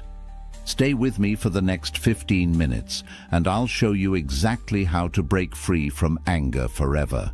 Not through willpower, not through breathing exercises, but through a fundamental shift in how you see reality itself. By the end, you'll possess a mental framework that the Stoics used to remain unshakable in the face of insults, betrayal, and chaos. The same framework that can make you the calmest, most powerful man in any room. Because once you understand this, you'll never be a slave to rage again. Here's the first truth that destroys everything you think you know about anger. You believe you're angry at them, at what they said, at what they did, at the disrespect, the betrayal, the injustice. You think the source of your rage is out there in the world, in their actions, in their words, in the unfairness of it all. But Epictetus, the Stoic philosopher who was born into slavery and became one of the wisest men in history, revealed something that shatters this illusion completely. He said that men are disturbed not by things, but by the views which they take of things. Read that again. Not by things, but by your view of things, your interpretation, your judgment, the story you tell yourself about what just happened. Think about this. Two men get cut off in traffic. Same situation. Same driver flipping them off as he speeds away. One man grips the wheel, blood boiling, heart racing, ready to follow that car and confront the driver. The other man simply shakes his head, maybe even chuckles, and continues his drive in peace. Same event. Completely different responses. Why? Because the event itself has no power. The power lies entirely in the judgment they make about it. The first man tells himself a story. This is disrespect. This is an attack on me. I need to defend myself. I need to make him pay. And with that judgment, with that interpretation, he creates his own prison. His body floods with cortisol. His rational mind shuts down. His entire day, maybe his entire week, is now ruined by a stranger he'll never see again. The second man makes a different judgment. That driver is probably having a terrible day, or he's late, or he's just reckless. Either way, it has nothing to do with me, and with that judgment, he remains free. This is the revolution that the Stoics handed us. You're never fighting them, you're always fighting your own mind. The battle isn't out there, it's between your ears. You are the one generating the anger, not through their actions, but through the meaning you assign to their actions. The moment you grasp this, everything changes. Because if you created the anger, you have the power to uncreate it. The prison door has been unlocked this entire time. You just didn't know you were holding the key. So if anger isn't coming from them, if it's coming from your own judgments, then who actually controls this? That's where Marcus Aurelius enters, the most powerful man in the known world. Roman emperor, commander of armies, ruler of millions. And yet, as a young man, he couldn't control his own temper. He writes in his personal journal, The Meditations, about his struggle with rage, about how he would become furious with his Stoic teacher Rusticus, about how close he came to losing control and doing something he would regret forever. Marcus knew the story of his predecessor, Emperor Hadrian, who in a moment of rage stabbed a slave through the eye with a writing stylus. Later, when Hadrian calmed down and apologized, the slave said the only thing he wanted was his eye back. And even an emperor couldn't give him that. The damage was permanent. The lesson was clear. You can rule an empire and still be a slave to your emotions. You can command armies and still be conquered by anger. But Marcus discovered something that changed everything. The Stoics called it the dichotomy of control, and it's the single most powerful framework for understanding life that has ever been created. It's brutally simple. There are things you control, and there are things you don't control. That's it. And when you truly internalize this distinction, anger becomes nearly impossible. Here's what you actually control. Only 3 things: your thoughts, your judgments, your responses. That's the entire list. Everything else, every single other thing in this universe is outside your control. Other people's actions, their words, their opinions, the past, the future, outcomes, circumstances, traffic, weather, the economy, your body's aging, other people's respect. All of it, completely outside your control. Now here's the brutal truth. Almost all of your anger comes from trying to control things you cannot control. You're angry because someone disrespected you, but you cannot control what they say or think. You're angry because something didn't go your way, but you cannot control outcomes. You're angry because the past happened, but you cannot control what already occurred. Every moment spent in rage over these things is energy poured into a bottomless pit. It's trying to move a mountain by shouting at it. It's absolute insanity. But look what happens when you shift your focus to what you actually control. Someone insults you. You cannot control their words, but you can control your judgment about those words. You can choose to interpret them as the ravings of someone having a bad day, or the opinion of someone whose opinion doesn't matter, or the behavior of someone who simply doesn't understand. The event stays the same, but your judgment transforms your entire experience. Your project fails. You cannot control the outcome, but you can control what you do next, how you learn from it, how you adapt, how you rebuild. The failure stays the same, but your response determines whether it destroys you or strengthens you. This isn't resignation. It's not giving up. It's the opposite. It's radical empowerment. Because when you stop wasting energy on what you can't control, you suddenly have enormous power for what you can. You're no longer fighting a war on 1,000 fronts. You're focused, directed, unstoppable. The Stoics understood something profound. Accepting powerlessness over externals gives you ultimate power over yourself. And power over yourself is the only power that actually matters. Because the man who masters himself can never be conquered. The man who tries to master the world will always be at war. Marcus wrote that you have power over your mind, not outside events. Realize this, and you will find strength, not the strength to control others, the strength to remain unshaken no matter what others do. That's freedom. That's power. That's the dichotomy of control. Now here's where most men fail. They understand this intellectually. They nod along. They think they get it. But when the moment comes, when someone disrespects them, when something goes wrong, they explode anyway. Why? Because they didn't meet anger at the gate. They let it in. And once it's inside, it's nearly impossible to control. Seneca, another Stoic philosopher, wrote an entire essay called On Anger, and in it he gives us a metaphor that's absolutely brutal. He says that anger is like an invading army, and the best plan, the only plan that works, is to resist it at the very beginning, to stop it at the frontier before it crosses into your territory. Because once anger enters the city, once it passes through the gates, it doesn't allow you to set limits. It does whatever it wants.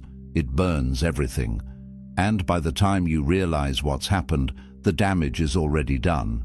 Think about the timeline of anger. Someone says something.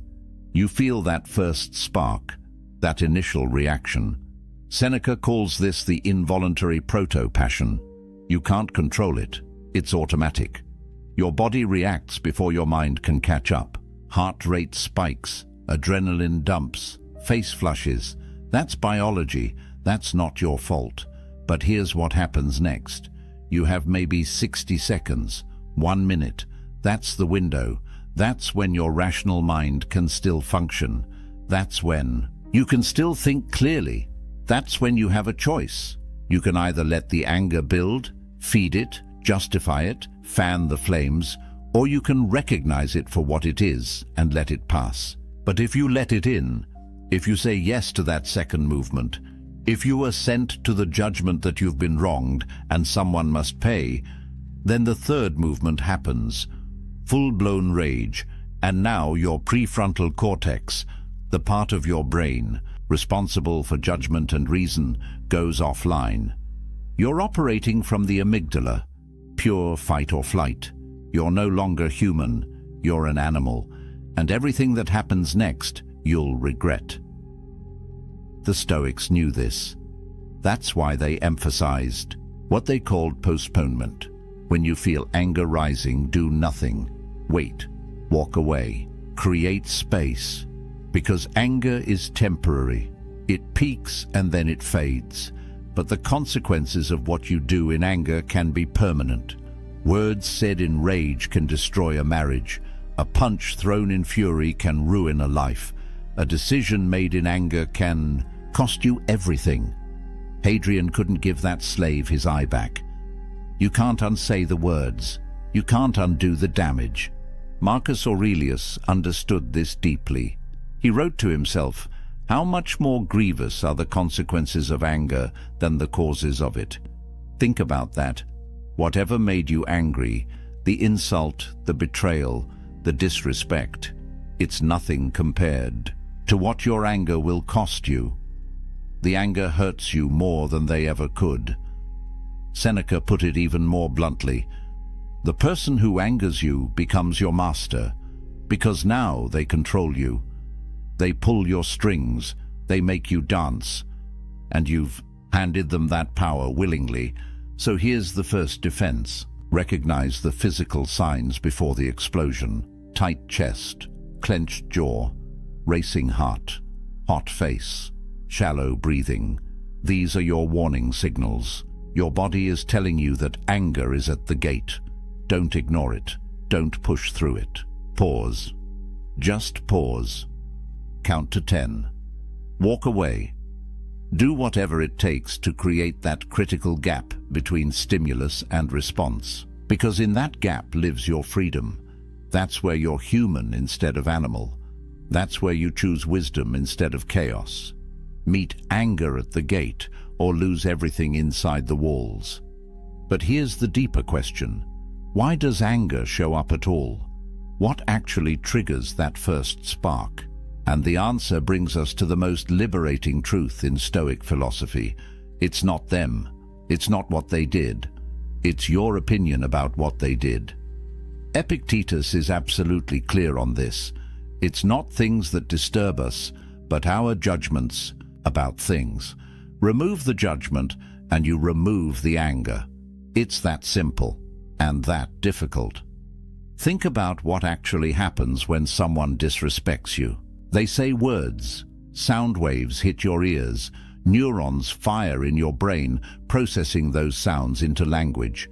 And then, and this is the crucial part, you interpret those words.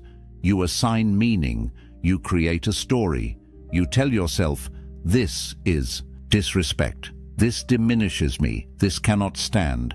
This demands a response. And with that interpretation, with that story, you create your anger. But here's what's wild. That interpretation isn't reality. It's just your opinion, your judgment, your chosen narrative.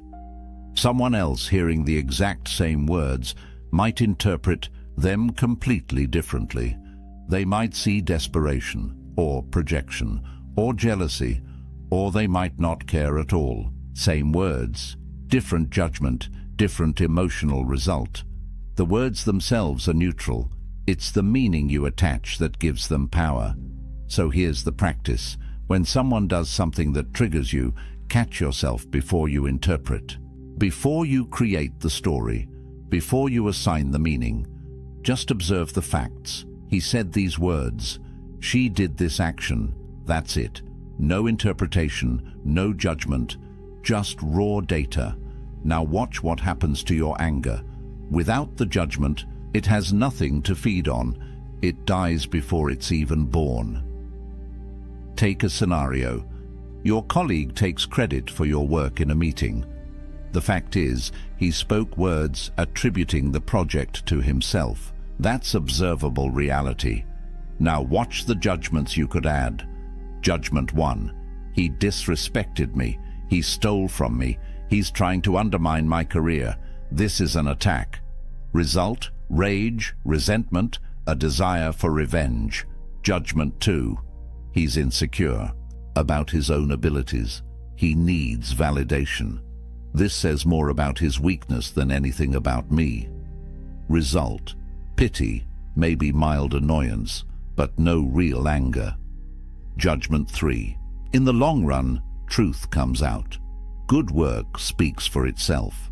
My reputation will be built on consistent results, not one meeting. Result: complete calm, strategic thinking about how to address it professionally. Same event. 3 completely different emotional results, based entirely on the judgment you choose. And make no mistake, it is a choice. It doesn't feel like a choice because you make it so quickly, so automatically, that it seems like the anger just happens to you. But the Stoics are telling you that there's always a gap, always a moment where you choose the interpretation. And once you start paying attention to that gap, once you start catching yourself in the act of judging, you realize you've been the author of your own suffering this entire time. This is what the Stoics mean when they say that the obstacle is not the thing itself, but your view of the thing. Change your view, and the obstacle disappears. Someone insults you? Only if you agree that it's an insult. Someone betrays you? Only if you judge that as a betrayal worth your energy. Someone treats you unfairly? Only if you believe that your worth comes from how others treat you. Strip away your judgments, and you're left with neutral events. And neutral events can't make you angry. Only you can do that to yourself.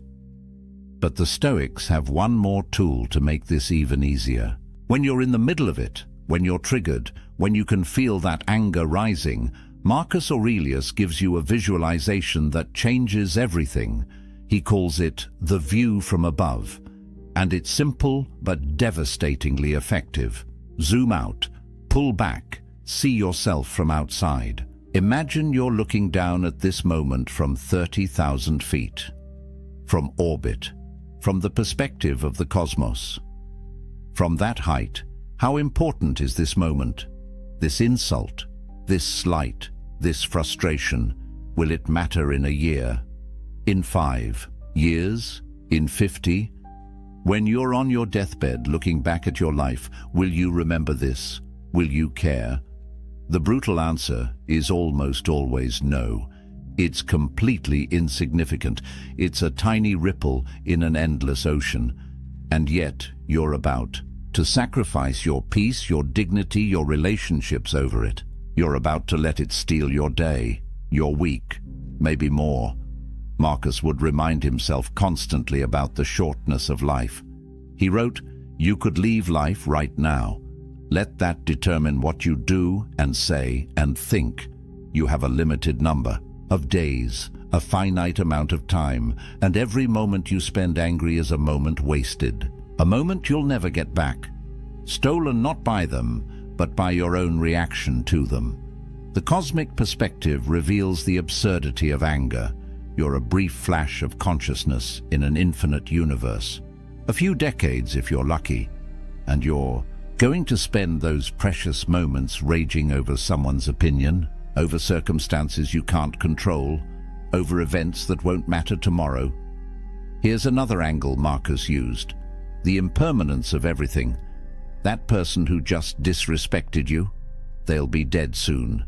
So will you, both forgotten, both dust. The Roman Empire seemed eternal. It fell. Your career, your reputation, your pride, all temporary, all fleeting, all ultimately meaningless in the grand scale. So why give them the power to disturb your inner tranquility? Why hand over your peace for something so temporary? And here's the final piece of the cosmic view. Recognize your shared humanity. Marcus would remind himself every morning that today he would meet people who are meddling, ungrateful, violent, treacherous, envious. But he would also remind himself that they act this way out of ignorance. They don't know good from evil. They're doing the best they can with the understanding they have. Just like you mess up sometimes, just like you've hurt people, just like you've been ignorant. They're human, flawed, struggling, just like you. When you see it from this perspective, anger transforms into something closer to compassion, or at least indifference. Because how can you stay angry at someone you pity? How can you rage at someone whose entire existence is a brief, confused stumble toward death, same as yours? The view from above doesn't make you weak.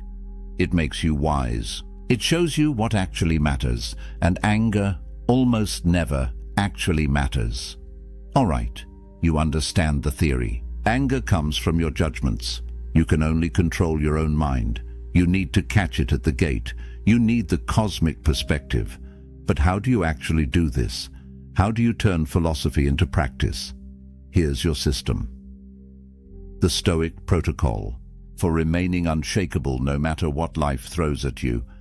Start every morning with what Marcus called the morning meditation. Before you check your phone, before you start your day, sit for 5 minutes and prepare yourself. Remind yourself that today you will encounter difficult people, people who are angry, selfish, ungrateful. But here's the key: you expect it. You're not surprised by it. You're prepared for it. When you expect challenges, they lose their power to upset you. You've already mentally rehearsed the moment. So when someone cuts you off in traffic or snaps at you in a meeting, you don't react with shock and anger. You think, ah yes, just as I expected.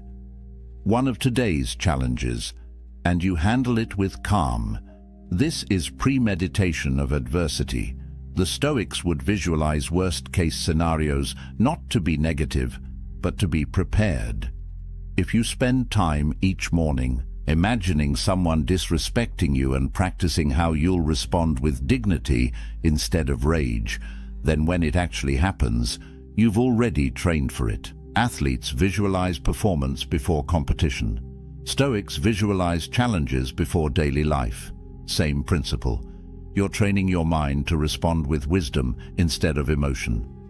Now, in the moment, when you feel anger rising, use the 3-breath rule.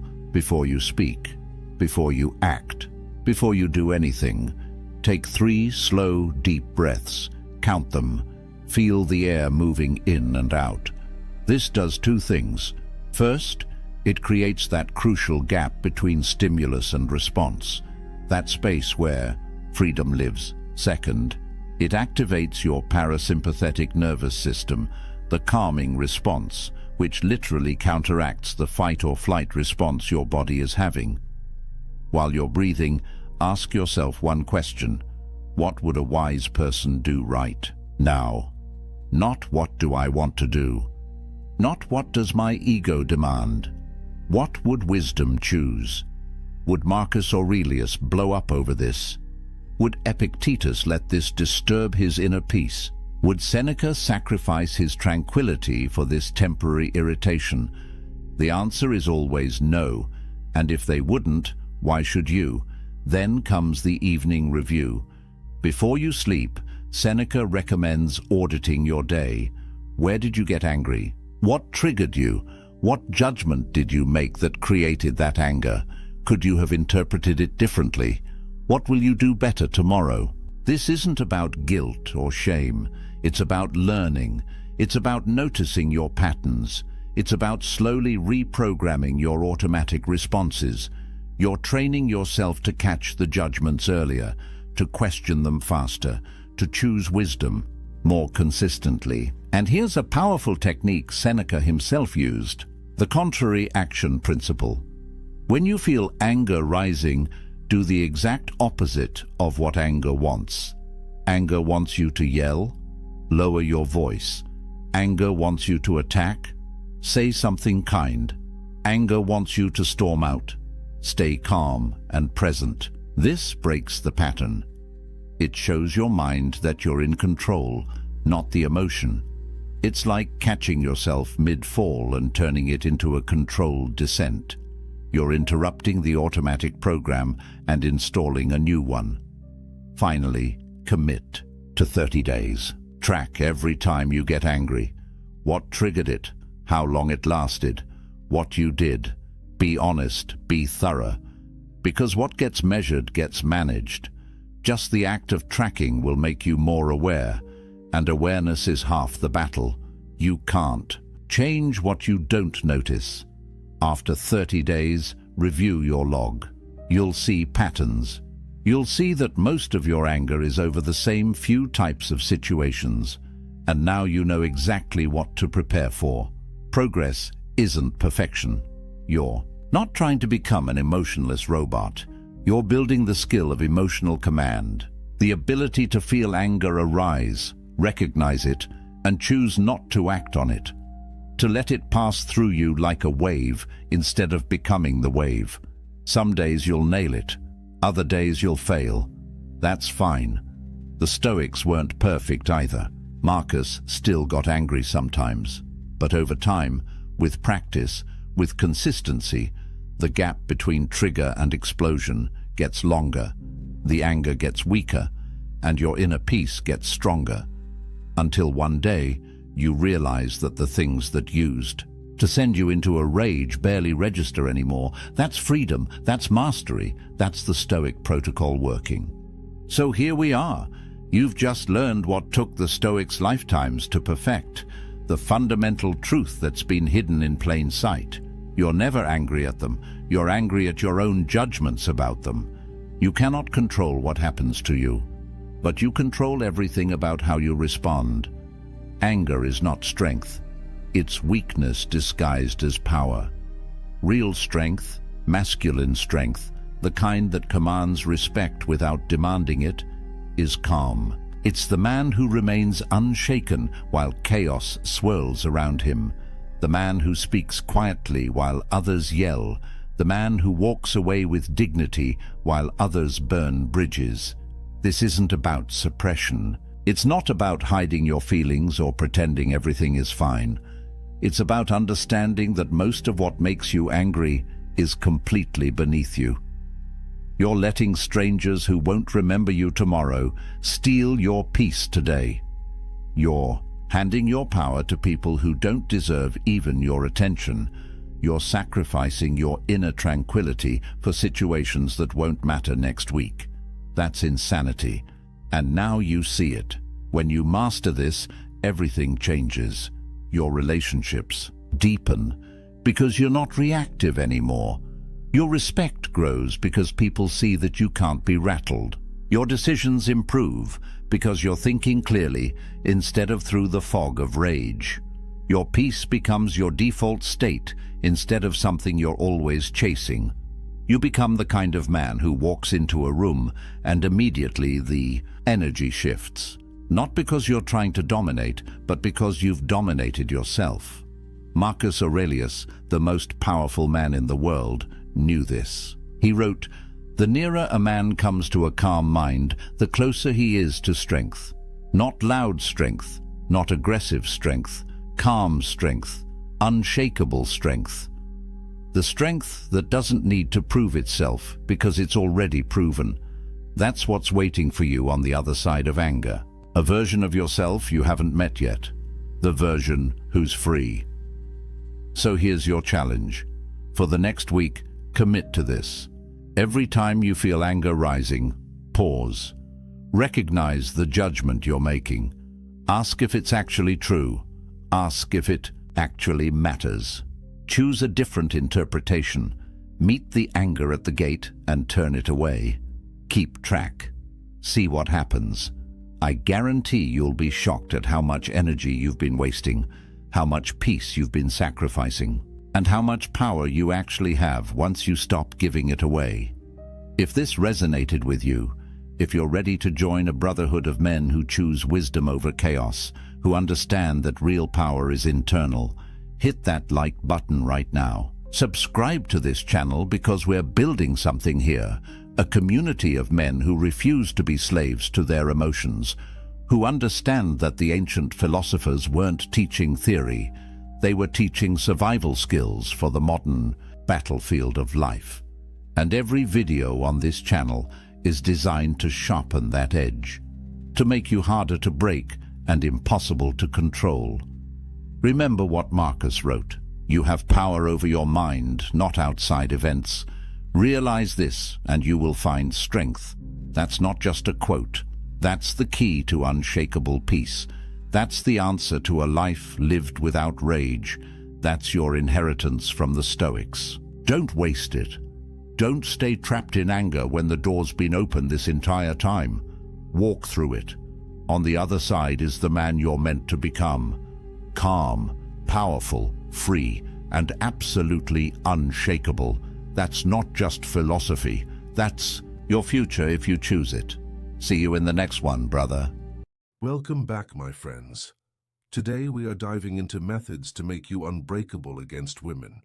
The strongest men in history were not those who conquered armies, but those who conquered their own desires. Think about that for a moment.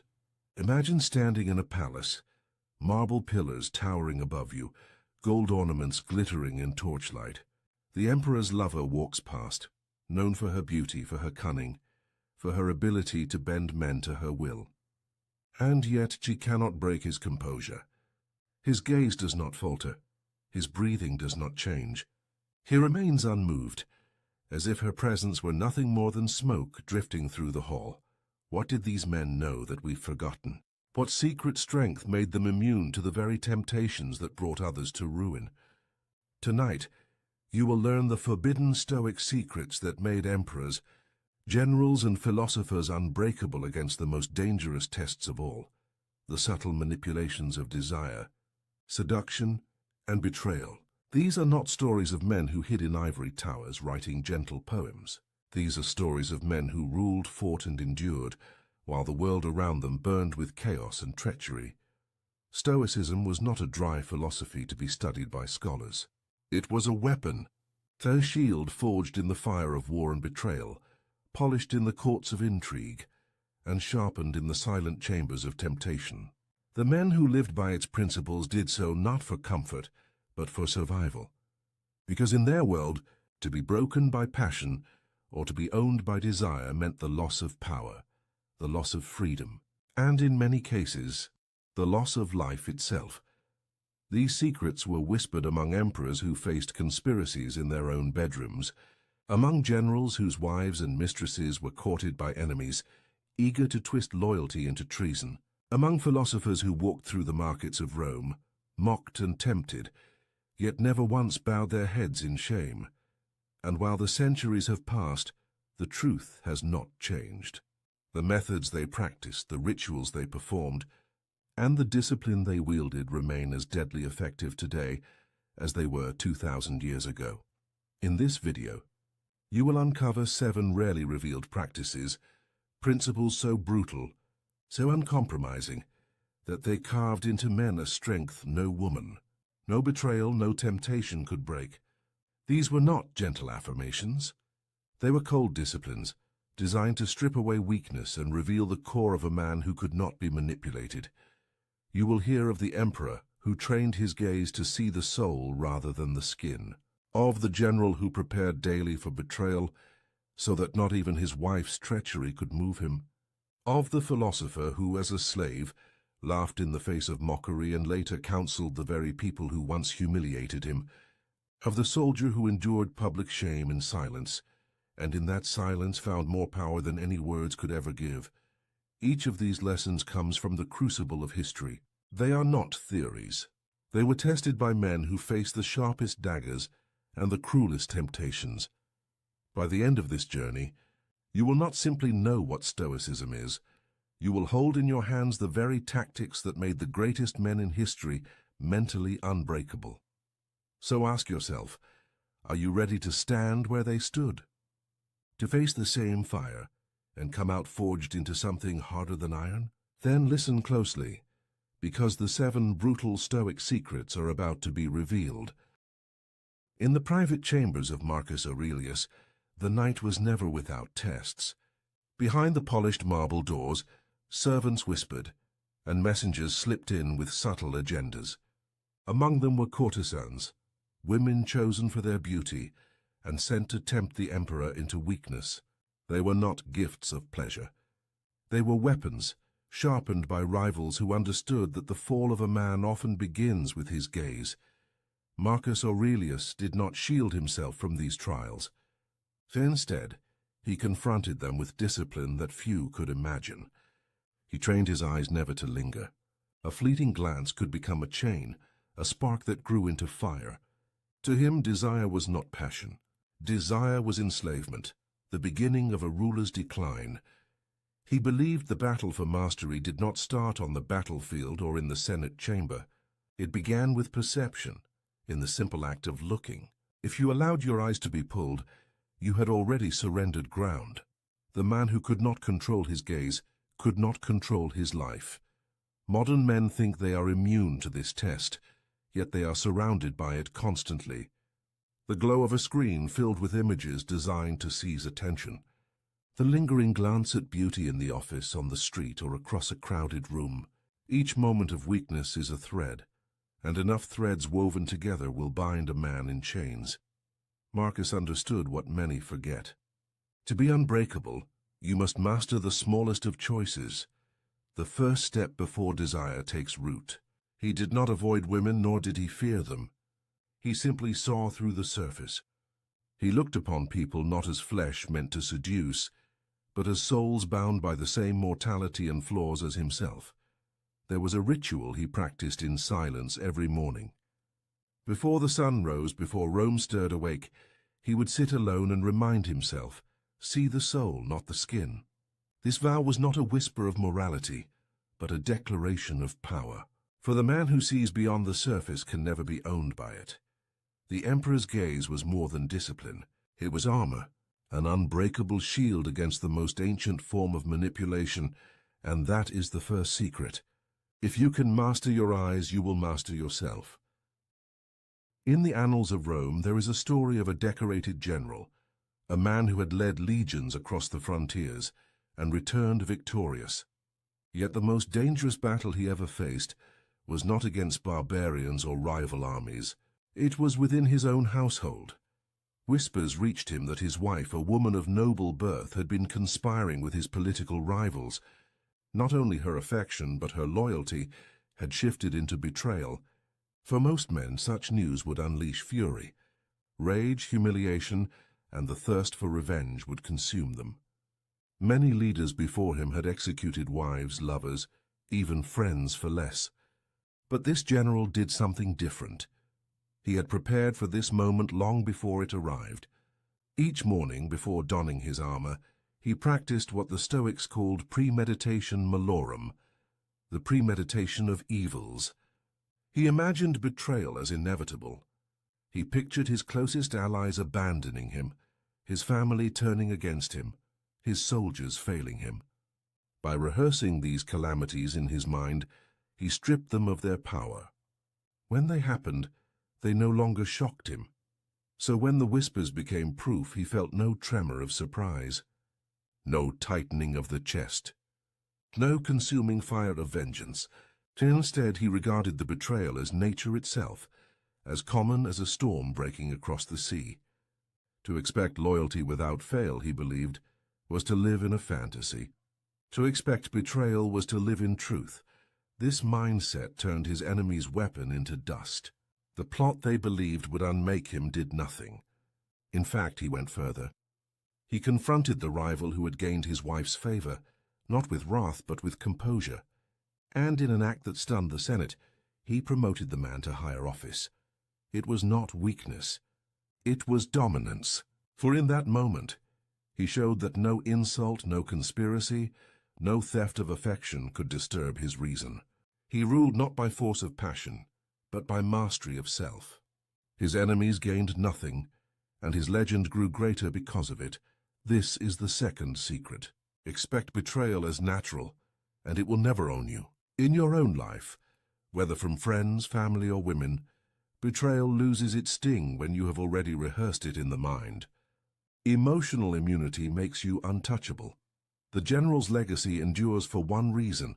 When others sought to wound him through his heart, he proved that his heart was beyond their reach. Among the most famous Stoics of Rome was a man who began life not in wealth or honor, but in chains. His name was Epictetus.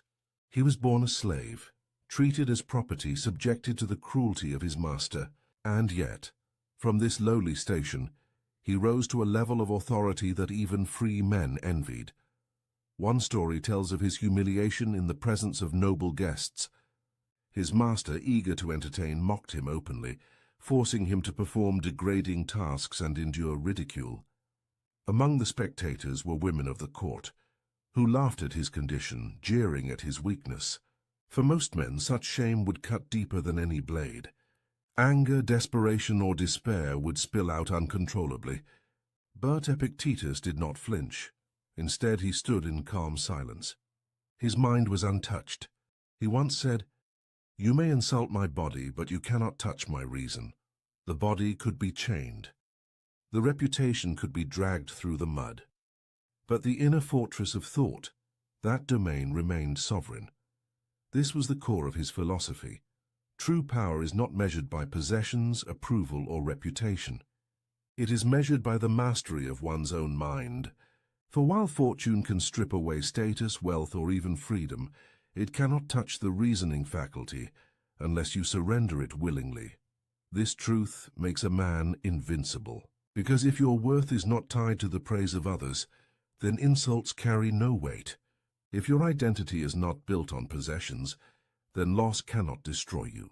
If your peace is not dependent on another's affection, then rejection cannot move you. In modern life, this remains the most brutal test. Insults, rejection, and the subtle games played to provoke emotion are constant. Many men crumble when mocked, or when a woman withholds approval. They lash out, they beg, or they retreat into self-doubt. But the man who understands Epictetus's lesson remains untouchable. He knows that his value is not something given by others, and therefore cannot be taken away by others. Epictetus endured slavery, scorn, and humiliation, yet never surrendered his calm.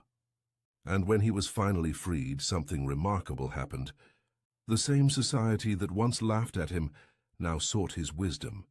Women of Rome, who had once ridiculed the slave, later came quietly to his lectures, seeking counsel on how to endure their own trials.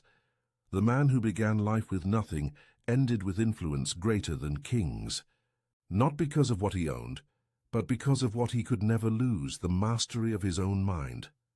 That is the third secret. A man who builds his self-worth on the unshakable foundation of reason is a man who can never be owned. In the heart of Rome, influence often came not only through the Senate floor or the battlefield, but through the chambers of desire. One senator, admired for his clarity of judgment, faced a temptation that few men could resist. A widow of immense wealth and renown set her sights on him. She was not only beautiful but also powerful, her late husband having left her estates, servants, and a network of allies eager to maintain her favor. Many men competed for her attention, each hoping to secure her fortune and the influence that accompanied her hand. She approached the senator with an offer that seemed impossible to refuse. Riches beyond measure, estates that could guarantee his children's prosperity, influence in the Senate through her allies, and companionship with a woman whose beauty was spoken of in whispers. Most men would have seen this as fortune smiling upon them. Most men would have surrendered, but this senator understood something deeper. He saw what others did not. Her offer was not freedom, but a chain.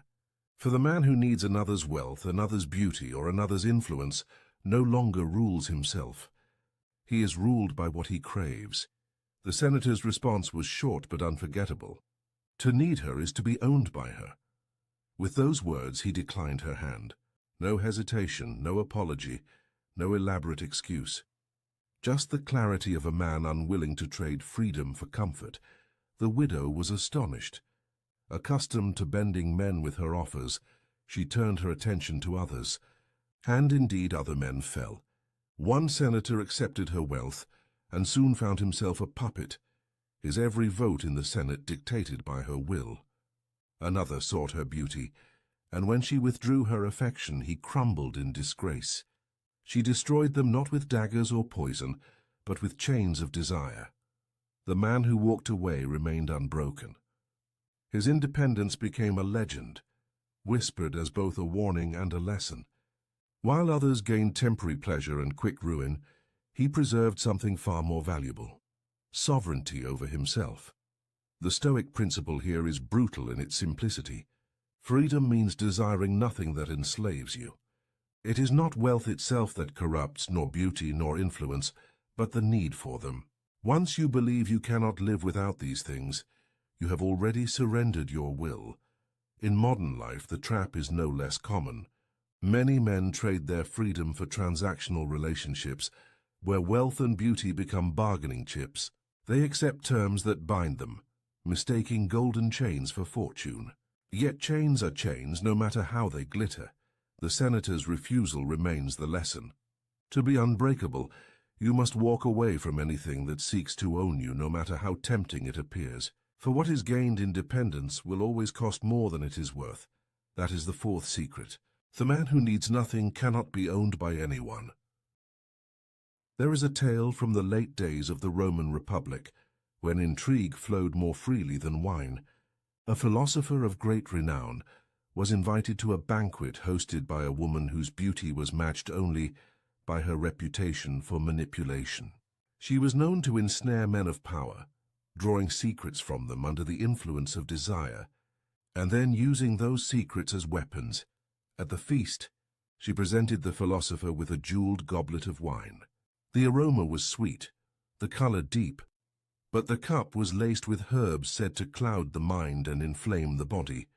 It was not meant to honor him, but to bind him. Once weakened by passion, he could be blackmailed, controlled, even ruined. Most men in his position would have accepted without question. To refuse a drink in such company was an insult.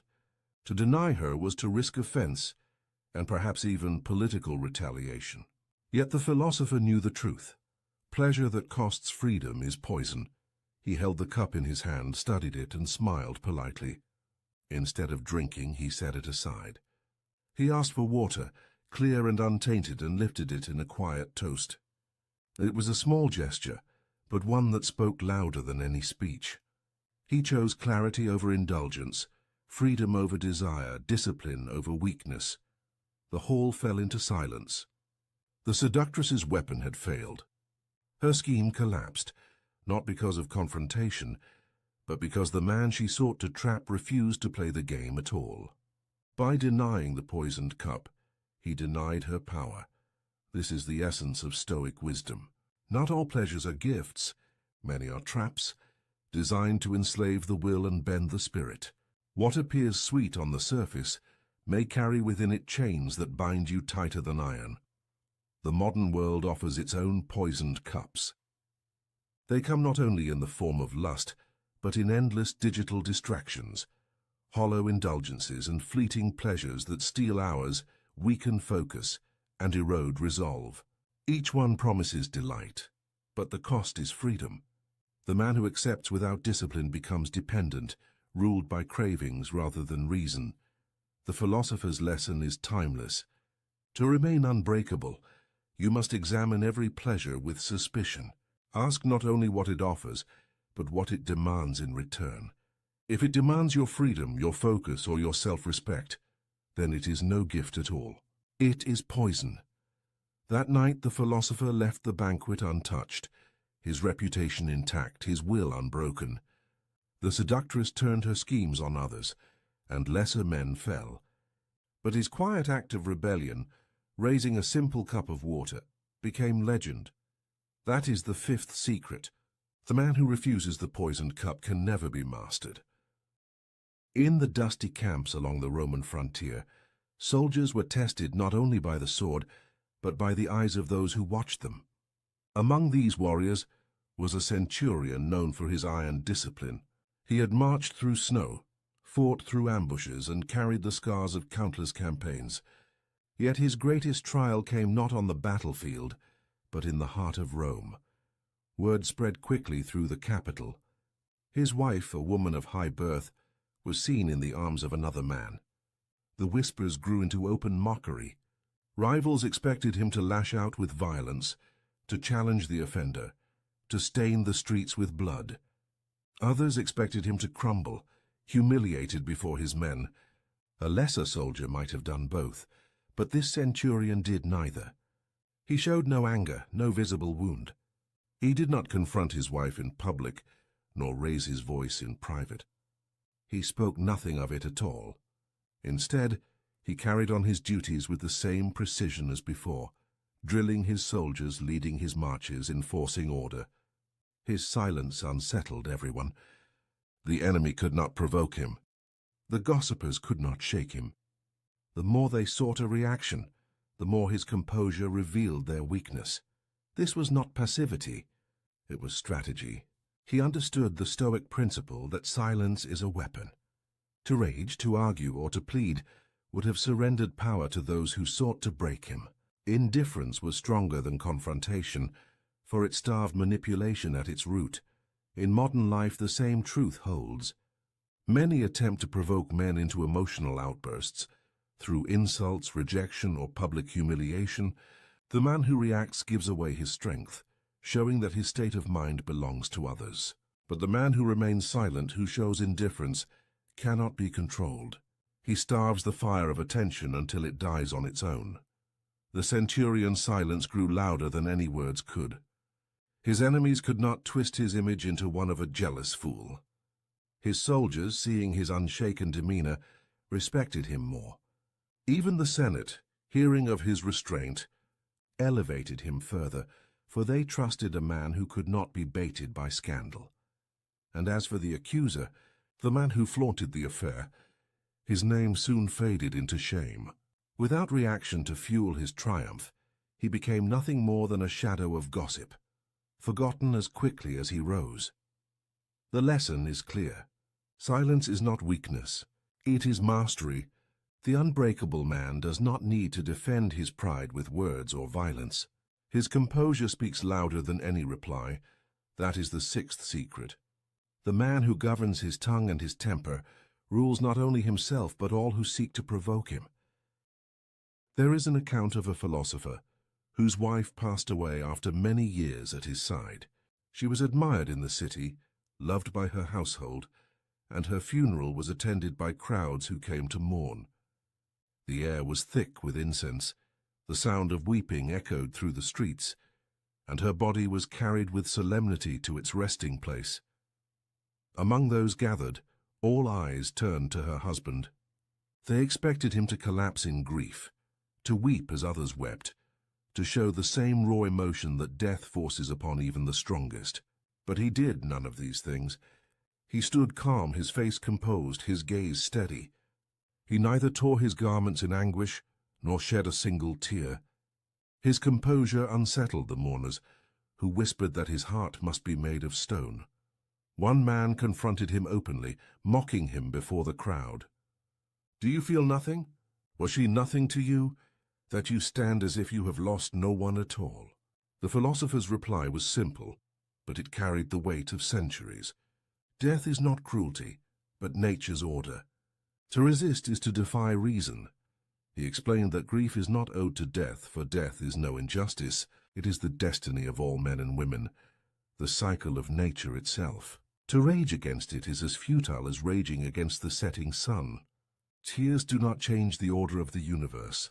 Reason demands acceptance, for what cannot be altered must be embraced. The Stoic principle is clear. To accept nature is to master suffering. Even the loss of love is not tragedy but training.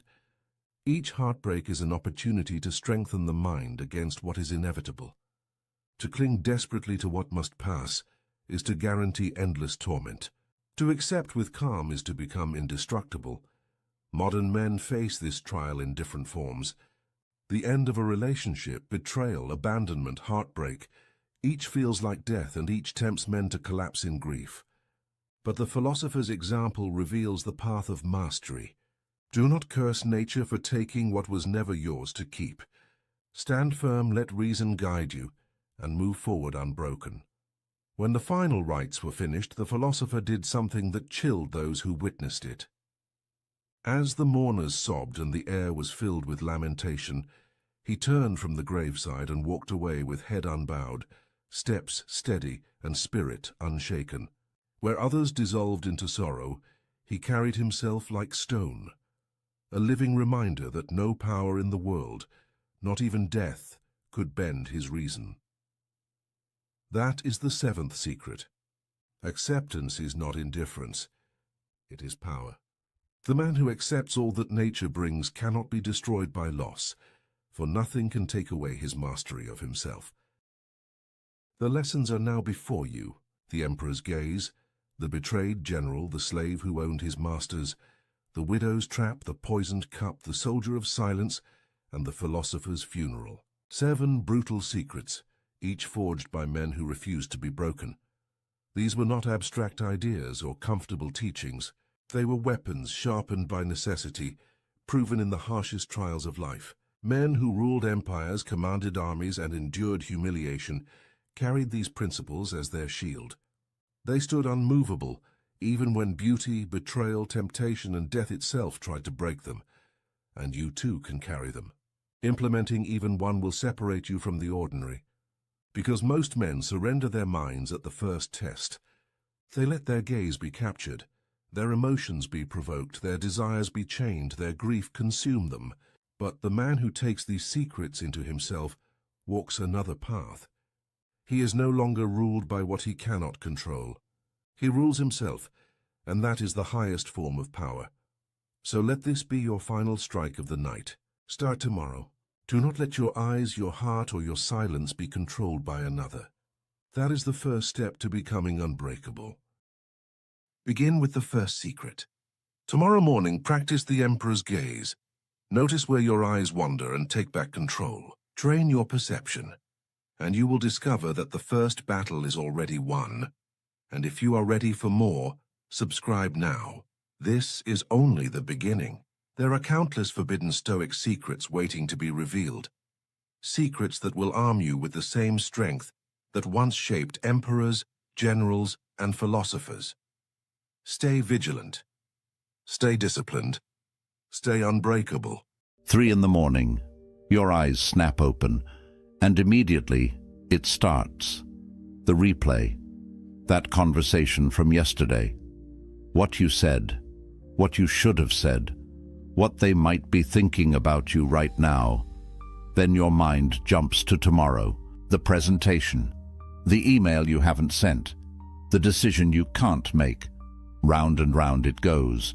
This endless, exhausting loop of thoughts that won't stop, won't slow down, won't give you a single moment of peace. You're not alone in this. Research shows that 85% of the things we worry about never actually happen. 85%. Think about that. Your mind is torturing you over futures that will never exist. conversations that will never happen, catastrophes that will never come. But here's what makes this even more painful. While you're lying there, trapped in your racing thoughts, somewhere out there is a man sleeping soundly, not because his life is easier than yours, not because he has fewer problems, but because he discovered something that emperors and slaves, warriors and philosophers have known for 2,000 years. A set of ancient techniques so powerful that they can silence the loudest mind, calm the most chaotic thoughts, and transform overthinking from your greatest weakness into your greatest strength. In the next 20 minutes, you're going to learn 12 paths that the Stoics used to master their minds. These aren't motivational speeches or empty affirmations. These are battle-tested techniques that Marcus Aurelius used while commanding armies, that Epictetus used while enslaved, that Seneca used while advising emperors. And I'm going to show you exactly how to use them, starting today, starting right now. Because by the time we're done, you'll never look at your racing thoughts the same way again. But first, you need to understand why your mind won't shut up, and why everything you've tried so far hasn't worked. Your brain was designed to keep you alive. 10,000 years ago, that meant constantly scanning for threats, the rustling in the bushes, the stranger from the rival tribe, the food that might be poisoned. Overthinking wasn't a problem back then. It was survival. Your ancestors who worried the most, who thought through every possibility, who stayed up at night mentally preparing for danger, they were the ones who lived long enough to pass on their genes to you. But here's what changed. The threats your brain evolved to protect you from, they're mostly gone. No saber-toothed tigers, no warring tribes, no immediate danger lurking around every corner. But your brain, it hasn't gotten the memo. It's still scanning, still searching, still trying to find the threat. And in the absence of real danger, it creates imaginary ones. That text message you sent 3 hours ago that hasn't been answered yet, your brain treats it like a threat. That mistake you made at work last month, threat. That upcoming conversation you're dreading, threat, threat, threat. And then we added gasoline to this fire. Social media showing you everyone's highlight reel while you're living your behind the scenes. A culture that tells you you're supposed to have it all figured out by 30. Endless options for everything from what to eat, to where to live, to who to become, creating a paralysis of choice. Your brain isn't just scanning for threats anymore, it's drowning in them. Seneca, the great Roman philosopher, said something nearly 2,000 years ago that sounds like it was written yesterday. We suffer more often in imagination than in reality. Read that again. Most of your suffering isn't happening to you. You're doing it to yourself, in your mind, right now. And the cost of this? It's not just a few sleepless nights. Chronic overthinking rewires your brain. It floods your system with stress hormones. It paralyzes your decision-making. It damages your relationships because you're never fully present, always half somewhere else, lost in your thoughts. It drains your energy, leaving you exhausted from battles that only exist in your head. And here's the cruelest part. The more you try to stop overthinking by thinking about it, the worse it gets. It's like trying to escape quicksand by struggling. Every effort pulls you deeper. You can't think your way out of overthinking, but you can train your way out. And that's exactly what the Stoics discovered. The first path begins with a question that will change everything. A question so simple, so obvious, yet so rarely asked that when you finally understand it, your entire relationship with worry transforms in an instant.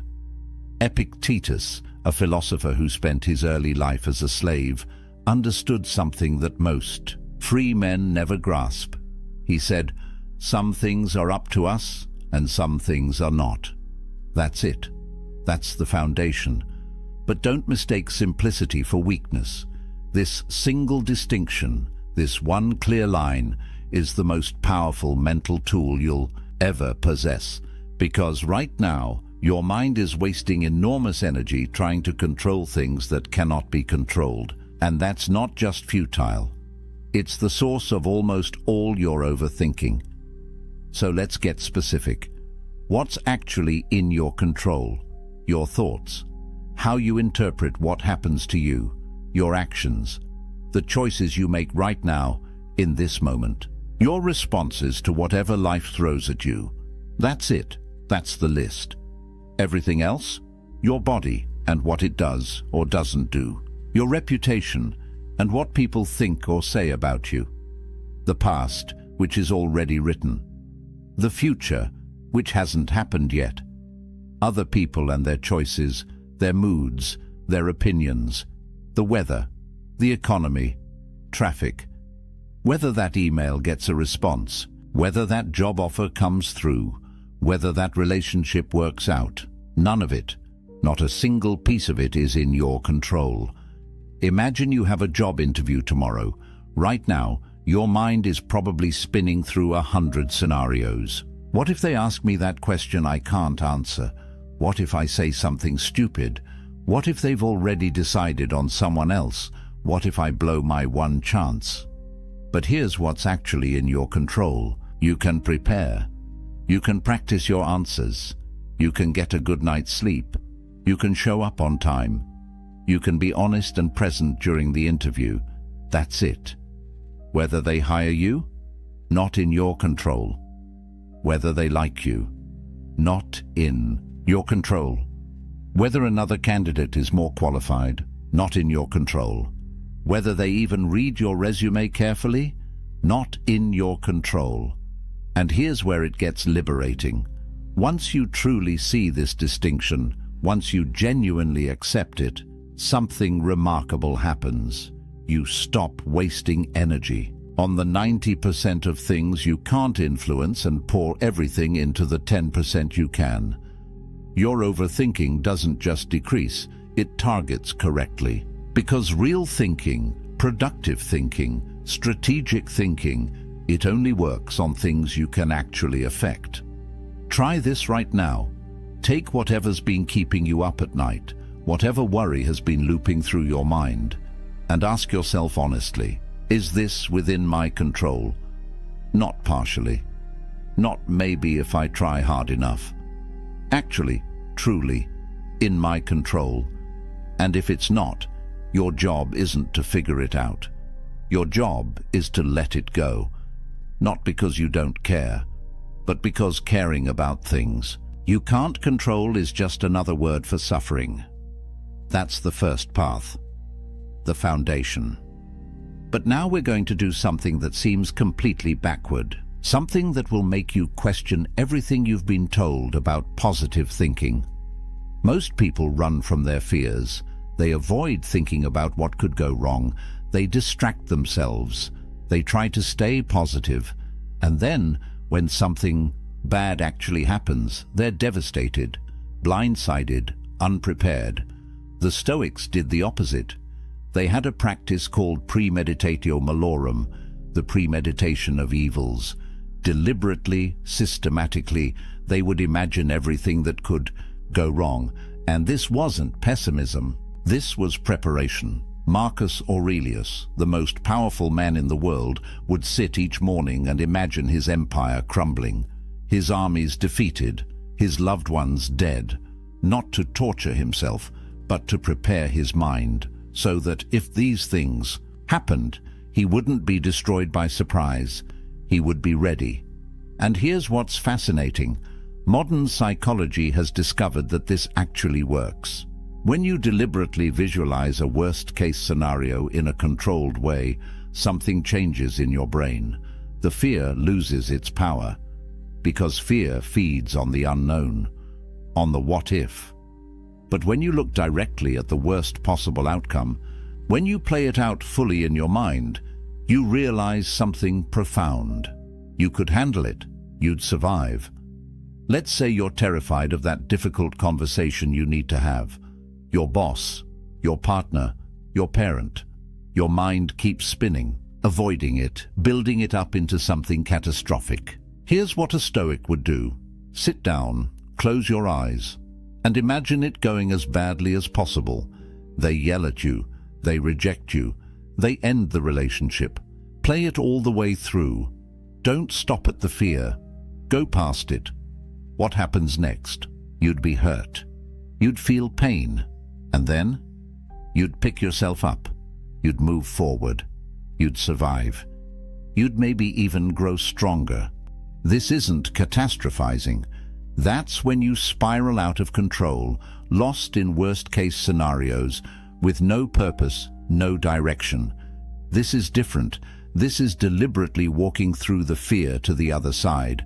And once you're there, once you've seen that you can handle the worst, the overthinking stops. Because what's left to worry about? You've already faced it. Marcus Aurelius used this before every battle. Seneca used it before every political confrontation. They weren't trying to manifest disaster. They were removing its power to paralyze them. Try it. Give yourself 5 minutes. Pick your biggest current fear and imagine it happening. All the way through. Watch how the fear transforms from a monster in the dark to a manageable challenge in the light. But now we need to address the real problem. Because here's the truth. Overthinking doesn't actually live in your present. It lives in two places. The past, where you endlessly replay what happened, and the future, where you endlessly rehearse what might happen, which means there's one place your overthinking cannot survive. Right here, right now. Marcus Aurelius wrote, "Confine yourself to the present." Not as a nice idea, as a command, because he understood something critical. In this exact moment right now, as you're hearing these words, are you okay? Not yesterday, not tomorrow, right now. Your body is breathing, your heart is beating, you're here, you exist. And in this moment, stripped of past and future, most of your problems disappear. They don't exist here. The past is gone. It's literally not real anymore. It's a memory, a story you tell yourself. And the future? It hasn't happened. It's imagination, fiction. The only thing that's real, the only moment you ever actually live in, is now, this one. But your mind doesn't want to stay here, because the present moment is usually fine. And if the present is fine, your threat-scanning brain has nothing to do, so it pulls you into the past to find things to regret, or into the future, to find things to fear. Here's how you anchor yourself back. Right now, this instant, notice 5 things you can see. Actually look at them. Then 4 things you can hear. 3 things you can feel, your body touching the chair, your clothes on your skin. 2 things you can smell, 1 thing you can taste. This isn't a meditation technique. This is an emergency brake, because overthinking is a mental state, and mental states can't survive when you're fully embodied, fully present, fully here. There's an old Zen story. A student asks his master, "What is enlightenment?" The master says, "When I'm hungry, I eat. When I'm tired, I sleep." The student is confused. "But doesn't everyone do that?" And the master replies, "No. When most people eat, they're thinking about 1,000 other things. When they sleep, they're worrying about tomorrow. They're never fully where they are." That's the disease of overthinking, being everywhere except here. And the cure is radical presence. When you eat, eat. When you walk, walk. When you work, work. Be fully in whatever you're doing, and watch how the racing thoughts have nowhere to attach. This moment right now is enough. It's always been enough. Your overthinking is just your mind's way of refusing to believe that. But sometimes, even when you're present, even when you've separated what you can control from what you can't, the problems still feel massive, overwhelming, all-consuming. That's when you need to change your perspective, literally. You need to zoom out, way out. This is what Marcus Aurelius called the view from above. Here's how it works. Right now, you're trapped inside your perspective. Your problems feel huge because you're looking at them from 3 inches away. So pull back. Imagine yourself rising above your body. You can see yourself wherever you are right now. Keep rising. Now you see your whole building, your whole street, your whole neighborhood. Keep going. Your city, your state, your country, the whole planet spinning in space. Millions of people, all dealing with their own problems, all convinced their worries are the most important thing in the universe. Keep rising. The solar system, the galaxy, billions of stars, each with their own worlds. Keep going until the Earth is a speck, until our sun is just one light among countless lights. Now from up here, from this cosmic perspective, find your problem. Where is it? Can you even see it? And here's the question that breaks everything open. In 100 years, will anyone remember this thing you're overthinking? In 1,000 years? In 1,000,000? From this view, your problem doesn't disappear, but it becomes right-sized, manageable, appropriately small. This isn't about making you feel insignificant. It's about freeing you from the tyranny of ego, because ego is what makes you think you're the center of the universe, that your problems are cosmic events, that everyone is thinking about you, judging you, watching you. They're not. They're too busy thinking about themselves, and that's liberating. Because if you're not the center of everything, then your mistakes aren't catastrophes, your fears aren't fate, your problems are just problems, human-sized, solvable. Marcus Aurelius used this technique constantly, ruling an empire, commanding armies, making life and death decisions every day. And in his journal, he'd remind himself, Asia and Europe are but corners of the universe. The ocean is but a drop. Everything is small, everything is fleeting. Not to be depressed, to be free. Free from the weight of thinking everything matters equally when most things don't matter at all. Try it the next time you're spiraling. Zoom out. Get the cosmic perspective. Let the universe right-size your worry. But there's another technique, darker, more intense, more powerful than almost anything else the Stoics practiced. And if you can handle it, if you can actually apply it, it will cut through your overthinking. Like nothing else can. They called it memento mori. Remember death. Seneca said, you could leave life right now. Let that determine what you do and say and think. This isn't morbid. This is clarity. Because death is the ultimate perspective. It's the final filter that separates what matters from what doesn't. Think about it. On your deathbed, surrounded by people you love, or maybe alone, looking back at your life, will you care about that embarrassing thing you said 5 years ago? Will you be overthinking what people thought of you? Will you be replaying arguments, analyzing conversations, worrying about things that never happened? No, you'll be thinking about bigger things. Did you love well? Did you live fully? Did you waste your limited time on things that didn't matter? That's the gift of death. It shows you with brutal honesty what actually matters.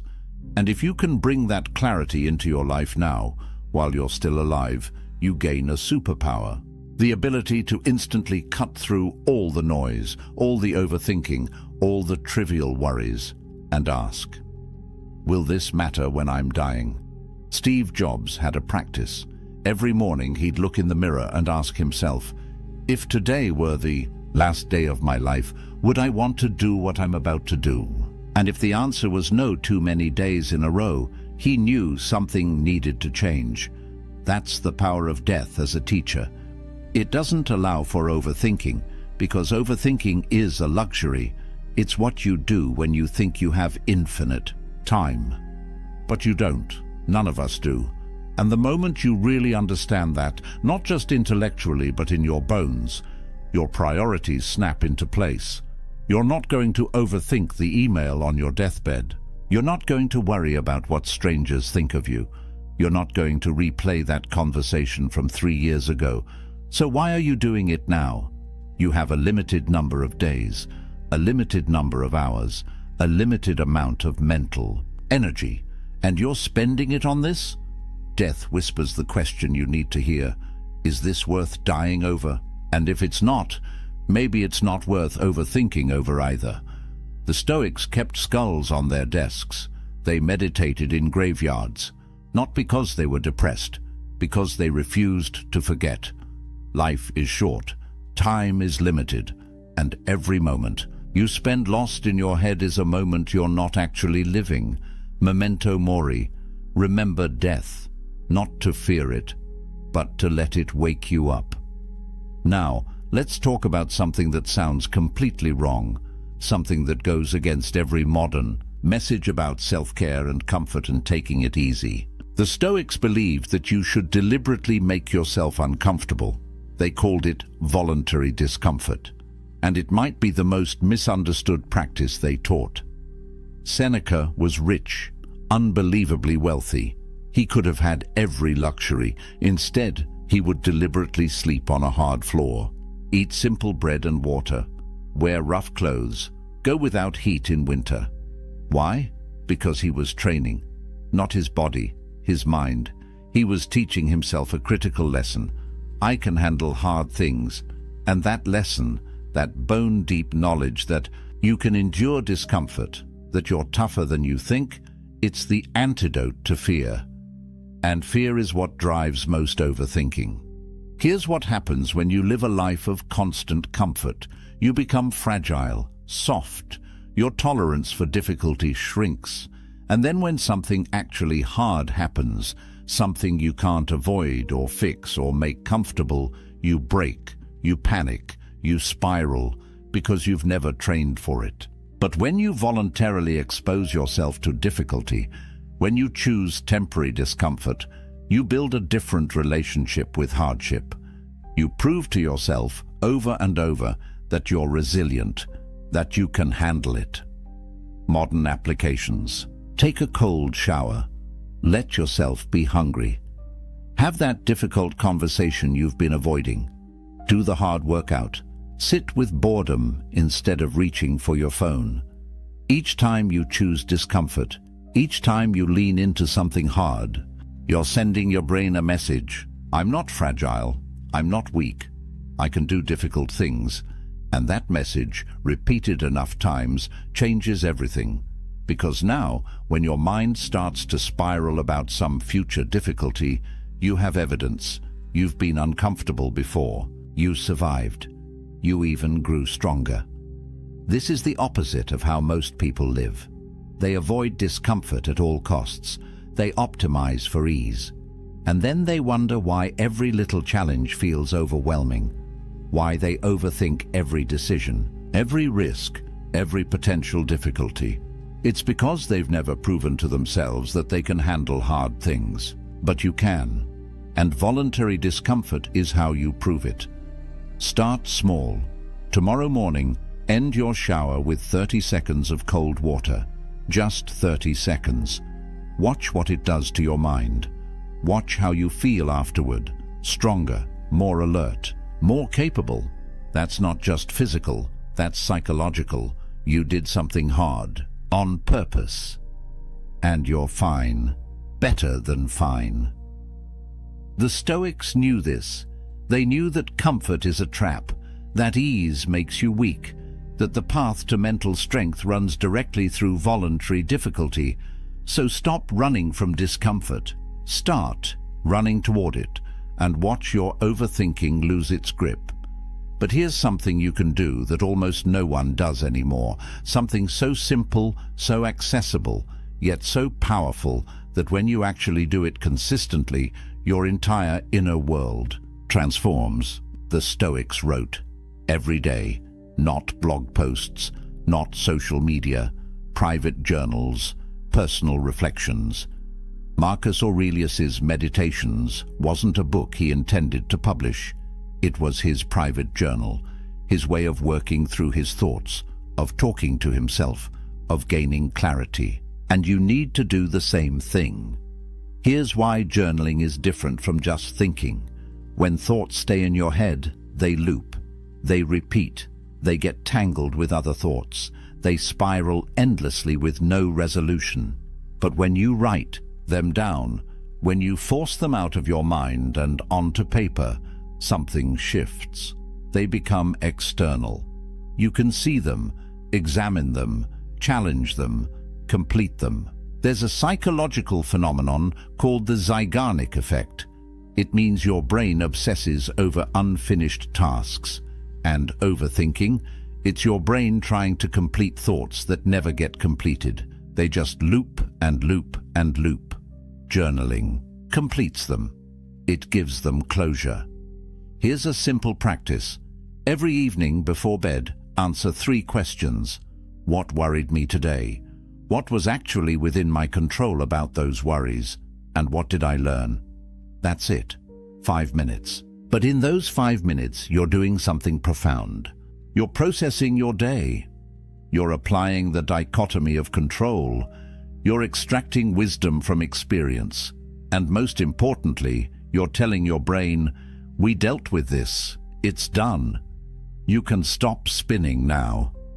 Marcus Aurelius would do this in his tent during military campaigns, surrounded by war, by death, by constant pressure, and writing gave him clarity, distance, perspective. You don't need to be eloquent. You don't need to write beautifully. You just need to get the thoughts out, because as long as they're bouncing around in your skull, they own you. But once they're on paper, you own them. You can see them for what they are, often smaller than you thought, sometimes silly, occasionally important. But now they're external, manageable, finished. Stop trying to think your way to clarity. Start writing your way there. Let the page hold the weight your mind can't carry. Now we come to one of the most famous Stoic ideas, and it's probably the most misunderstood, because when people hear the obstacle is the way, they think it's some motivational cliché, some empty phrase about turning lemons into lemonade. But that's not what Marcus Aurelius meant at all. He was teaching something much more radical. He was saying that the obstacle isn't just something you overcome. It is the path forward. The impediment becomes the advantage. The problem contains its own solution. Here's what this actually means. Every difficulty you face, every challenge, every setback, it forces you to change, to adapt, to grow, to find a new way. And that process of changing, that's what develops you. That's what makes you stronger, more skilled, more resilient, more capable. Without the obstacle, you stay the same, comfortable, weak. The obstacle is what shapes you. It's not blocking your path. It is your path.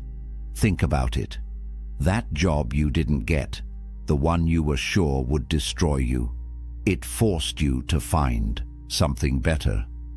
That relationship that ended badly, it taught you what you actually need in a partner. That business that failed, it gave you the lessons you needed to succeed the next time. At the time, they felt like disasters. But looking back, you can see how they redirected you toward something better, something you wouldn't have found without them. But here's the key. This only works if you change your orientation. If you see obstacles as enemies, as things to be avoided, as evidence that the universe is against you, then you'll just be miserable. But if you can train yourself to see every obstacle as a teacher, as a challenge that will make you stronger, as an opportunity to prove what you're made of, then everything changes. The obstacle stops being a problem and becomes a project. And projects are solvable. They're interesting. They give you direction. You're overthinking about problems. It's because you're treating them as catastrophes. But what if they're just data, just information about where you need to grow, what you need to learn, how you need to change? That job stress, Maybe it's telling you that you've outgrown that position, that relationship conflict. Maybe it's showing you a boundary you need to set. That financial pressure. Maybe it's teaching you skills you'll need for the next level. The obstacle is the way. It's not poetic, it's practical. The thing in your path is your path. Stop trying to avoid it and start trying to use it. But even deeper than this is a concept that sounds insane at first. A concept so radical that when you first hear it, you'll probably reject it. But if you can actually embody it, if you can make it real in your life, it will end overthinking forever. The Romans called it amor fati, love of fate, not acceptance of fate, love. Most people spend their lives fighting reality. This shouldn't have happened. That person shouldn't have done that. I should be further along by now. My life should look different. And all that resistance, all that shoulding, it's exhausting. It's the source of endless suffering. Because you're at war with what is. And what is always wins. But amor fati offers a different path. What if instead of accepting what happens, you loved it? What if you looked at everything that occurred, the good, the bad, the beautiful, the painful, and said, this is exactly what needed to happen for me to become who I'm meant to be. This isn't toxic positivity. This isn't pretending bad things are good. This is understanding that your life, exactly as it has unfolded, with every twist and turn and setback and surprise, has made you who you are. And who you are right now is exactly who you need to be to handle what comes next. Could things have been different? Sure. But they weren't. This is what happened. And fighting it, resenting it, overthinking how it could have been better, that's just pain you're adding to pain. Suffering you're adding to difficulty. Think about Nelson Mandela. 27 years in prison. Most people would have been destroyed by that. Bitter, broken, angry. But Mandela said those years were necessary. They made him the leader he needed to be. They taught him patience, forgiveness, strategy. Without that suffering, he wouldn't have had the wisdom to unite a nation. He didn't just accept his fate, he loved it, because he understood that it was shaping him for something greater. Now, your challenges probably aren't that extreme, but the principle is the same. That betrayal, that failure, that loss, that disappointment you keep overthinking. What if it had to happen exactly as it did? What if the universe, or fate, or God, or whatever you want to call the force that shapes things, what if it knew something you didn't? What if this thing that feels like a curse is actually preparing you for something you can't even see yet? Amor fati doesn't mean becoming passive. It means becoming powerful. Because once you stop resisting what is, once you stop wasting energy on should have, all that energy becomes available for what now? You're not fighting the current anymore. You're swimming with it. And suddenly you're moving twice as fast with half the effort. The overthinking stops because there's nothing to overthink. What happened, happened. What is. And you love it all because it's yours. Your life, your story, your path. And it's perfect, not because nothing bad happened, but because everything that happened made you who you are. And who you are is exactly enough. There's another practice the Stoics used that connects to this. They would imagine losing everything they loved, their family, their health, their possessions, their reputation. This sounds dark, maybe even cruel. But here's what it actually does. It generates gratitude, intense, profound, life-changing gratitude.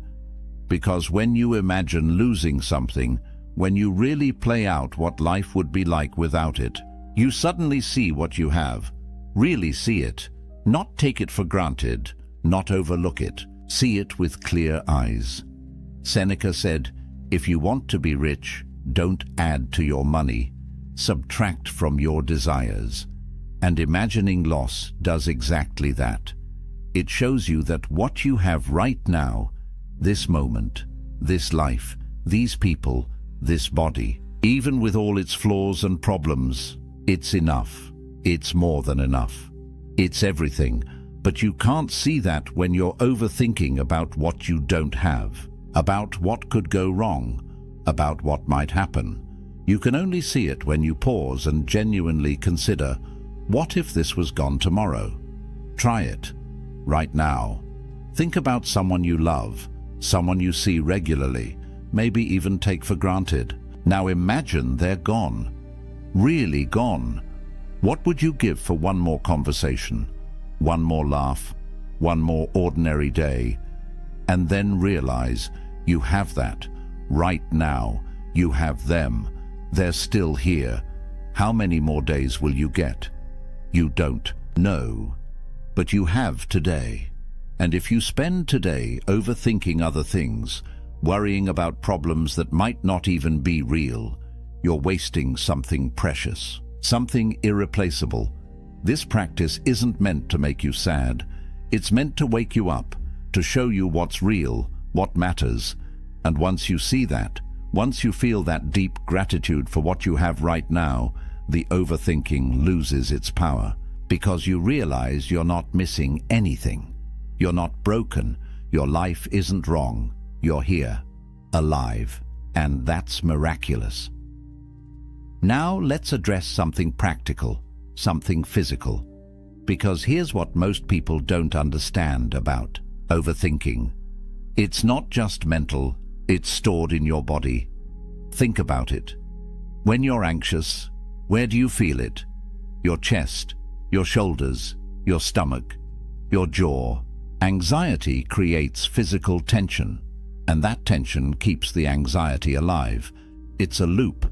The thoughts create tension. The tension feeds the thoughts, round and round. But the Stoics understood something that modern neuroscience is just now confirming. You can interrupt this loop through the body. Marcus Aurelius wrestled, not as a sport, as a practice, as a way to discharge mental energy through physical action. Because when you move your body intensely, when you push it, challenge it, exhaust it, something happens in your brain. The stress hormones metabolize. The racing thoughts quiet. The tension releases. You can't overthink and sprint at the same time. You can't spiral and do push-ups simultaneously. The body anchors you in the present. It forces your mind to shut up and feel. Here's what this looks like practically.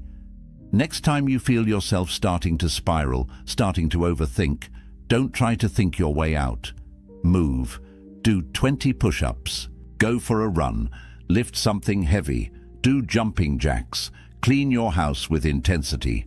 Chop wood if you have access to it. Garden. Build something. Anything that demands your body's full attention. And watch what happens. The thoughts don't just slow down. They stop. Because your nervous system gets the message. If we're doing something physical, if we're taking action, then we're not in danger. We're handling it. This is why people who exercise regularly report less anxiety, less overthinking. It's not just about endorphins. It's about giving your body a way to express what your mind has been holding. All that worried energy, all that tension, it needs somewhere to go. If it stays trapped in your head, it just cycles endlessly. But if you move it through your body, if you let it out through sweat and breath and muscle, it completes, it finishes, it's done. The Stoics knew this. They didn't just sit around philosophizing, they moved. They worked, they fought, they built, and that physical engagement kept their minds clear. So stop treating overthinking as purely a mental problem. Your body holds the key. When the thoughts start racing, move. Push yourself physically.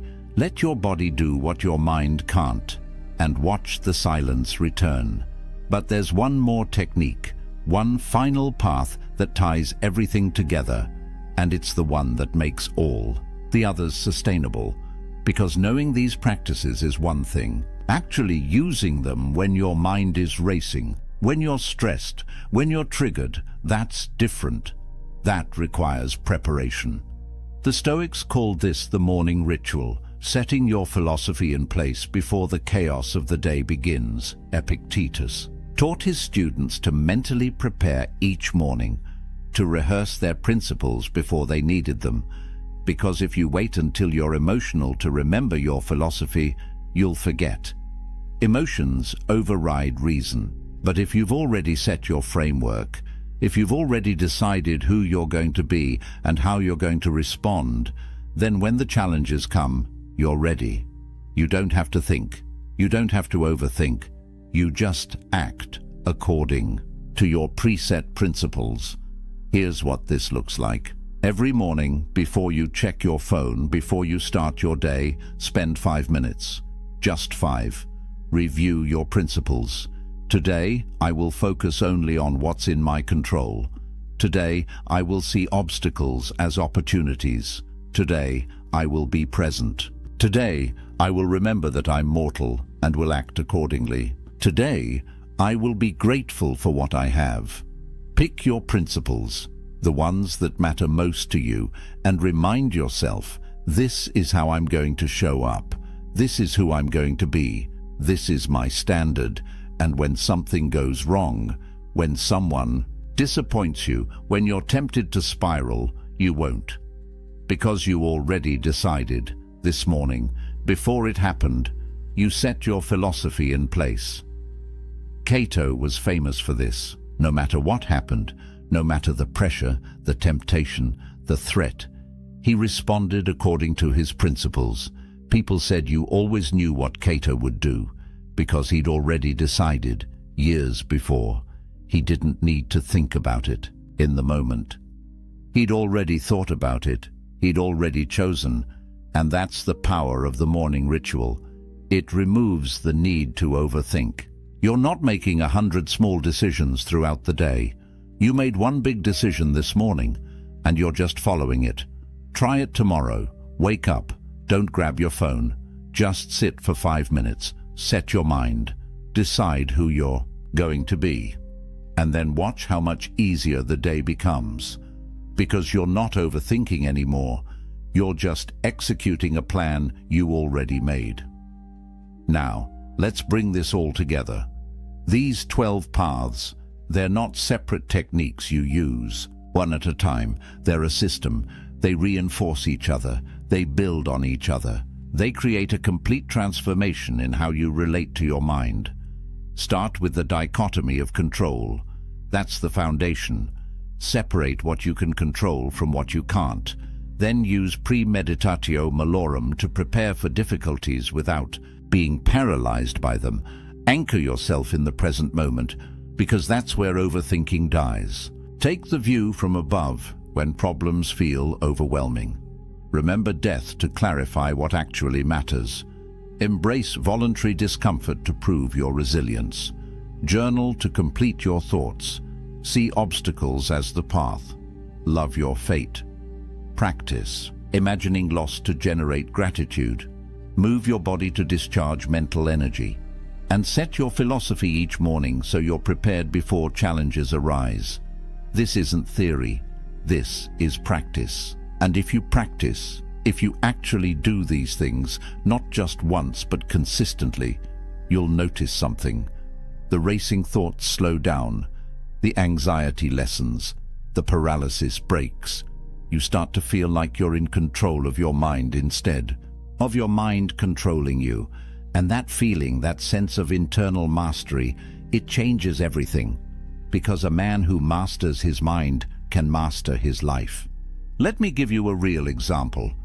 There's a guy named James, 32 years old, spent most of his 20s crippled by overthinking, couldn't make decisions, couldn't sleep, constantly worried about what people thought of him, what could go wrong, what he should do.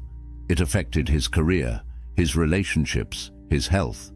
Then he discovered Stoicism, and he started with just one practice, the dichotomy of control. Every time he caught himself worrying, he'd ask, "Is this in my control?" If it wasn't, he'd consciously let it go. Just that one practice, repeated daily, started to change things. Then he added journaling, then the morning ritual, then voluntary discomfort, one practice at a time, and over the course of a year he completely transformed. Not because his life got easier, it didn't, but because he learned to respond differently. His mind quieted. He stopped overthinking. He started living. And now, 3 years later, he describes himself as unrecognizable from who he was. Same life challenges, different mental state, all because he trained his mind using Stoic principles. That can be your story. But it requires commitment. These aren't quick fixes. They're a new way of living, a daily practice. But if you do the work, if you actually apply these techniques, your overthinking won't just decrease. It will transform into something useful, into actual thinking. Strategic, focused, productive thinking. The kind that solves problems instead of creating them. Here's your action step. Don't try to do all 12 at once. Pick one. Start with the dichotomy of control. For the next week, every single time you catch yourself worrying or overthinking, ask yourself, "Is this in my control?" And if it's not, practice letting it go. Just that one practice. Master it. Then add another, then another. Build this system, one piece at a time, and watch what happens to your mind. Now here's what I want from you. Comment below and tell me which of these 12 paths resonates most with you. Which one are you going to start with? Let's build a community of men who refuse to be controlled by their racing thoughts. Men who choose to master their minds instead. And if this video gave you clarity, if it showed you a way forward, hit that subscribe button. Because every week, we're diving deep into Stoic wisdom, practical philosophy for modern men who want to live with strength, purpose, and clarity. This isn't motivational content. This is transformation content, and you're going to want to be here for what's coming next.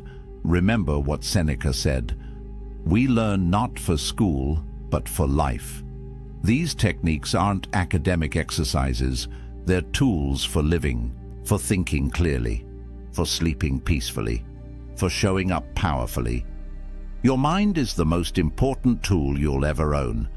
And the Stoics spent 2,000 years figuring out how to sharpen it, how to calm it, how to use it instead of being used by it. The racing thoughts, the endless loops, the 3 a.m. spirals, they don't have to be your reality.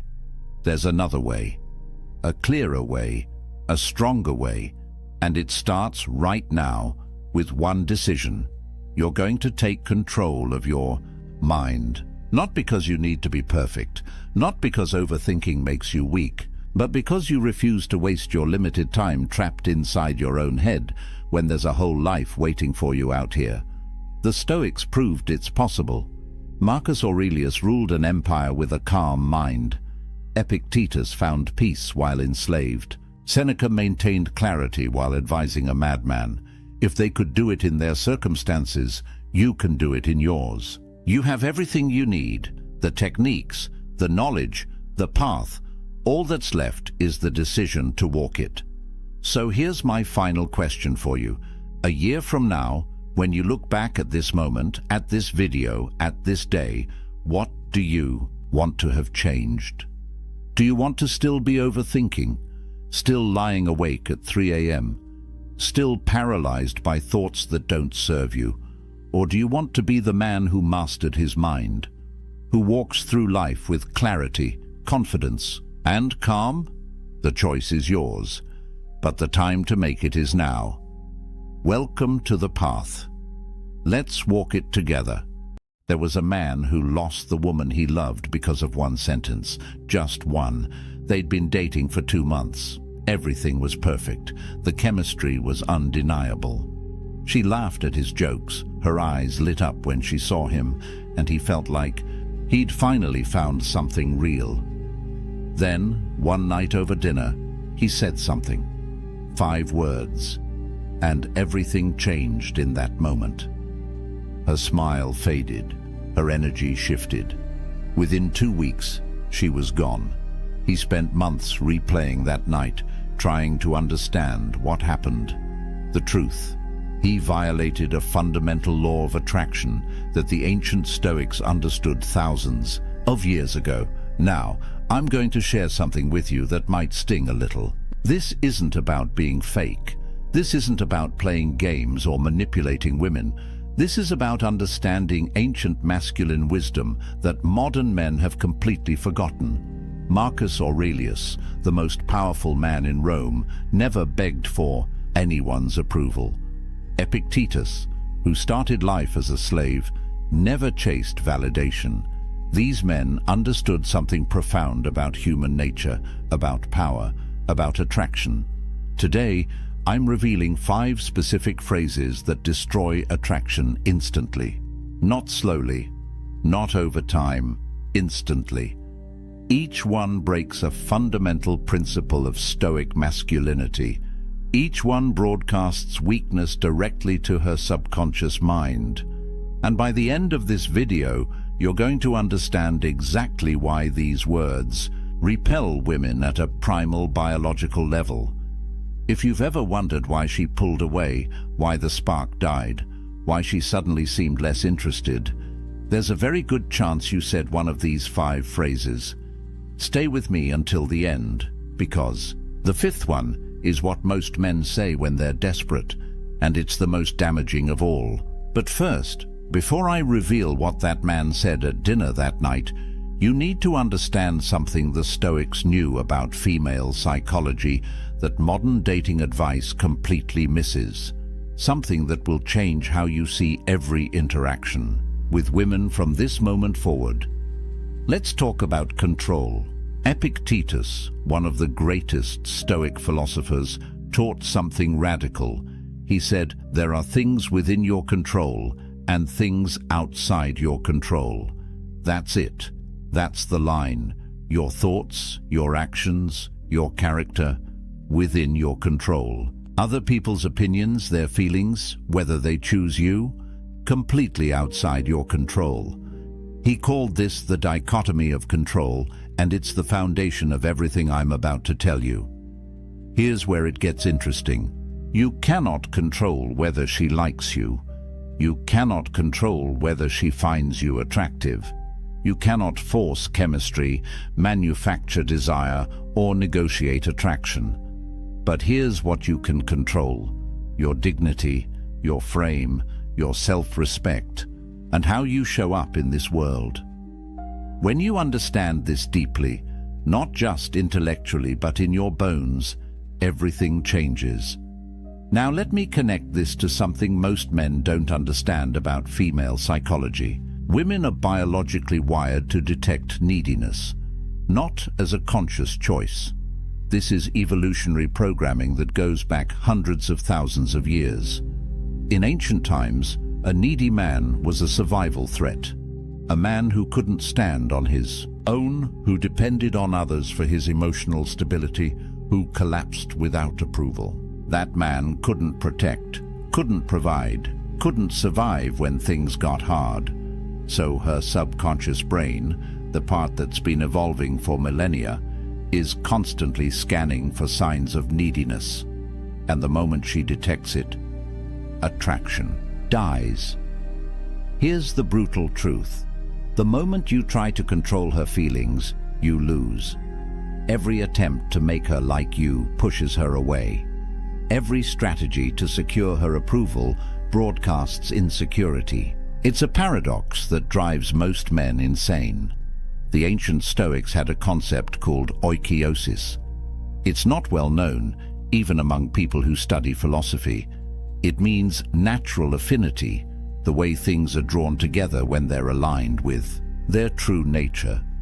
The Stoics taught that genuine connection happens naturally when you're living in accordance with your own nature, when you're authentic, grounded, self-possessed. But the second you try to force that connection, the second you manipulate or chase or need it, you destroy it. Modern application: stop chasing, Start embodying. Think about a magnet. A magnet doesn't chase metal. It doesn't beg. It doesn't convince. It simply is magnetic, and metal comes to it naturally. That's the energy of a man who understands Stoic principles, self-possessed, grounded, complete within himself. And here's the paradox that changes everything.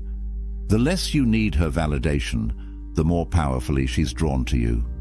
Not because you're playing a game, because you're genuinely whole.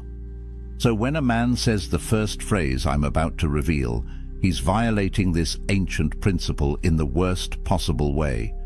He's announcing to her subconscious mind that he doesn't understand the dichotomy of control, that he's placed his happiness outside himself, that he needs her approval to feel valuable.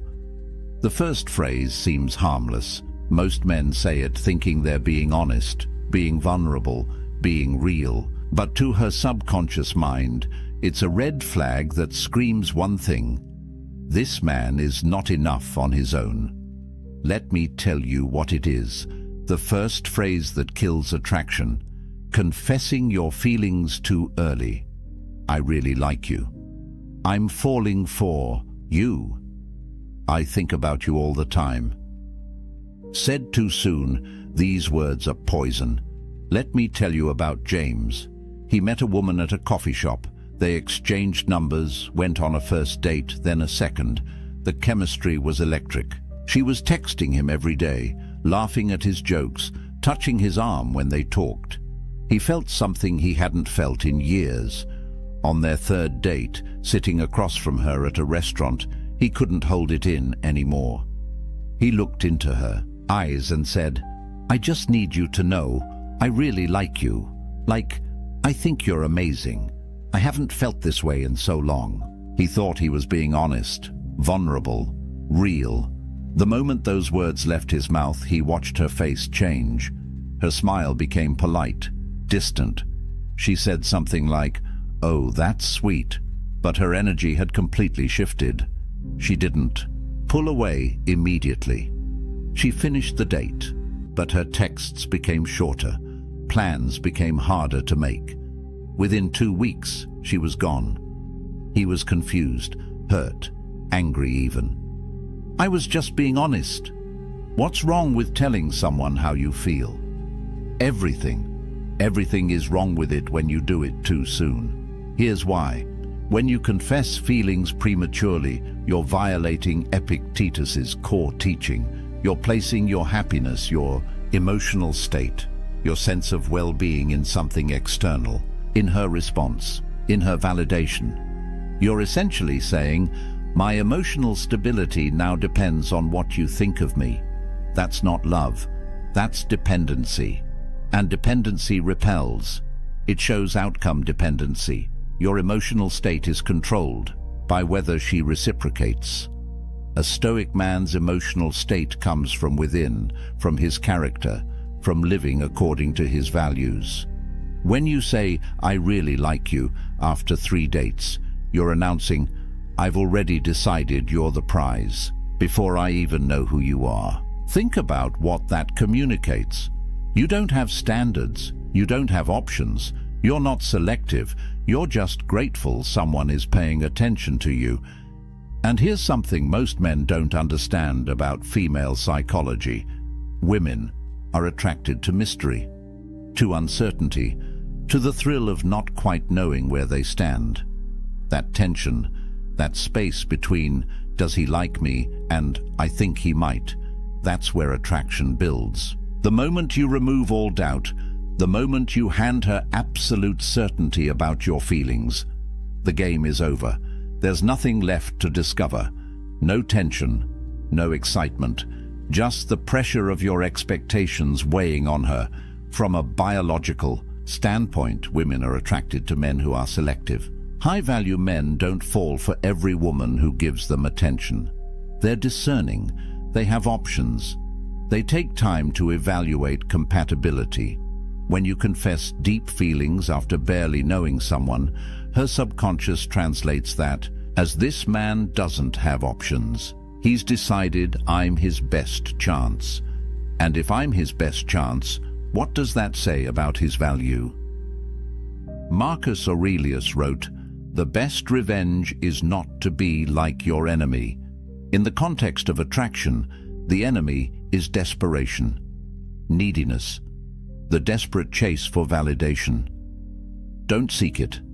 Don't announce your feelings, hoping she'll reciprocate and make you feel secure. That's weakness disguised as honesty.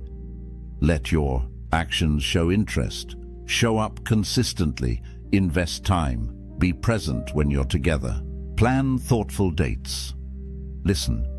But don't hand over your power by verbally declaring your emotional investment before she's earned it, before enough time has passed, before genuine depth has developed between you.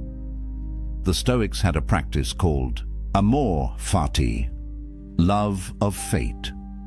Love the process itself, not just the outcome. Enjoy getting to know her. Appreciate the uncertainty.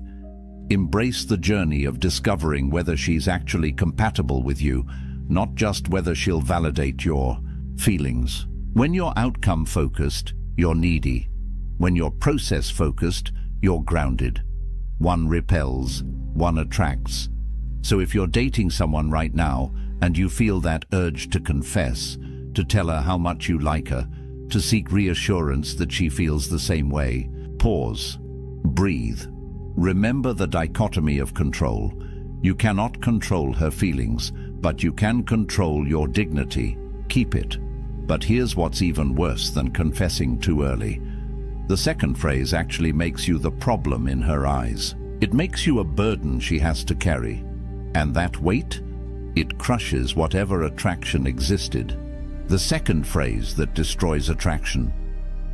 You make me so happy. You complete me. I need you. Any variation of making her responsible for your emotional state.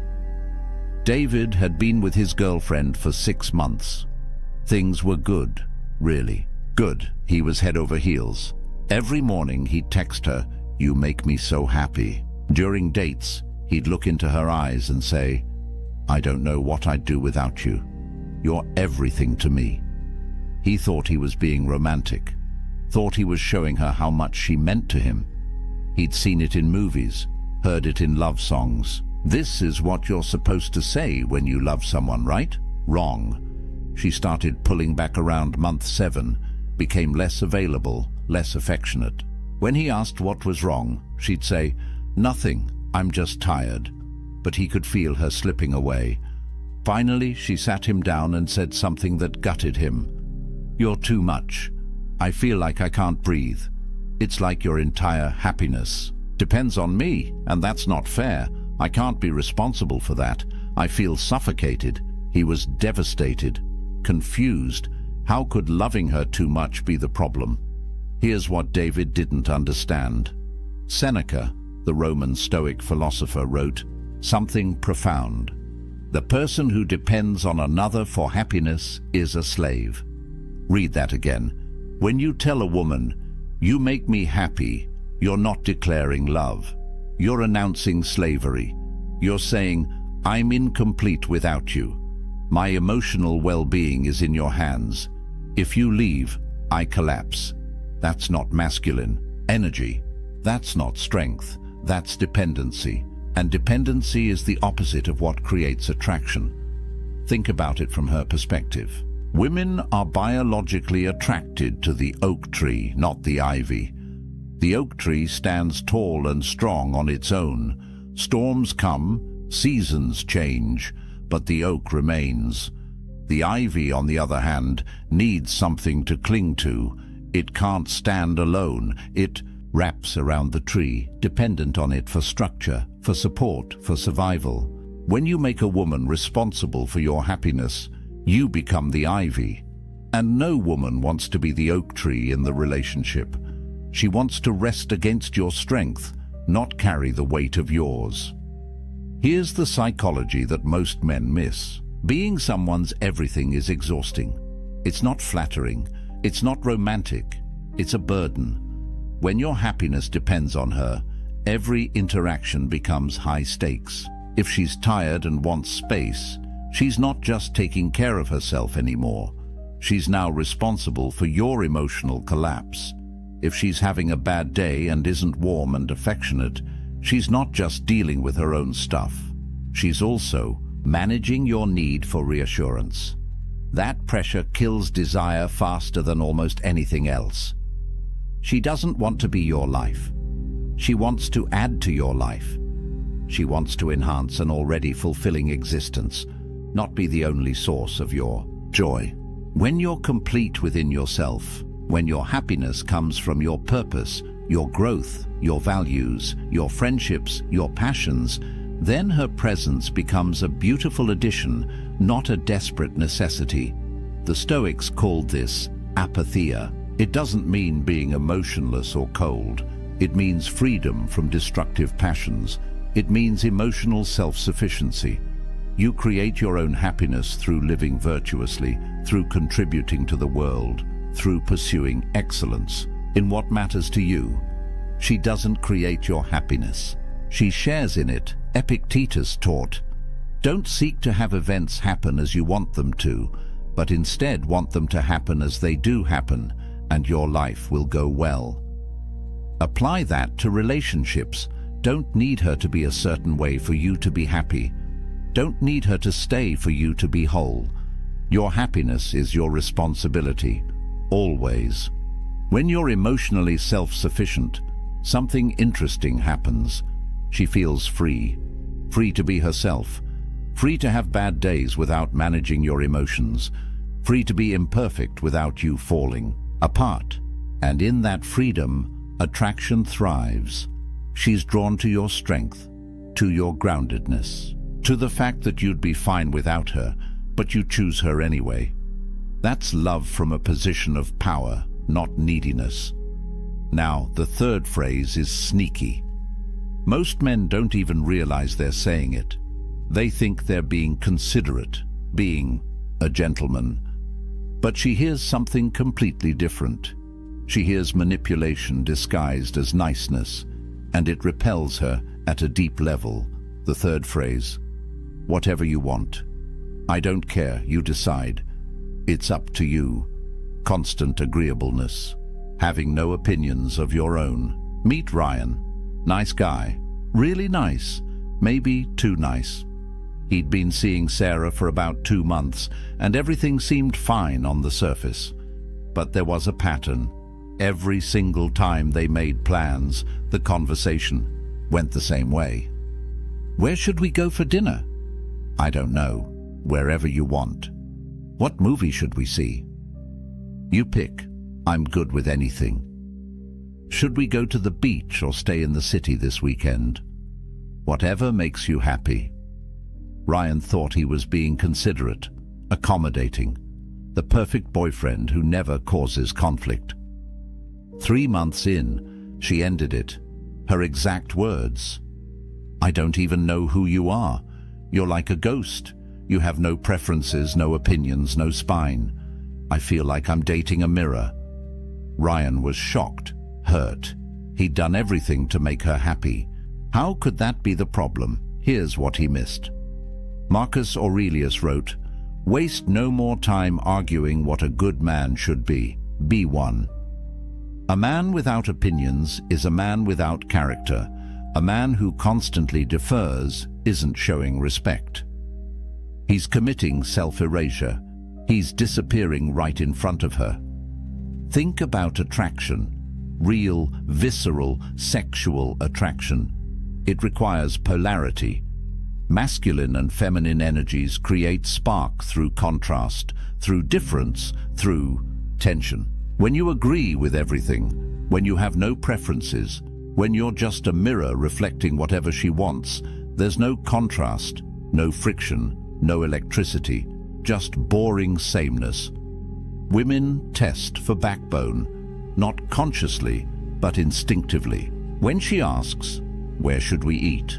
that's not really about food. It's a test. Can you lead? Do you have conviction? Are you capable of making a decision and standing by it? Every time you say, "I don't care, you choose," you fail that test. Every single time. Here's the covert contract that nice guys operate under.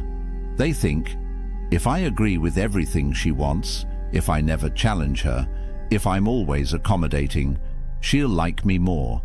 She'll see how easy I am to be with. But the opposite happens. She loses respect with every whatever you want, because deep down, she knows what you're doing. You're not being agreeable because you genuinely don't have preferences.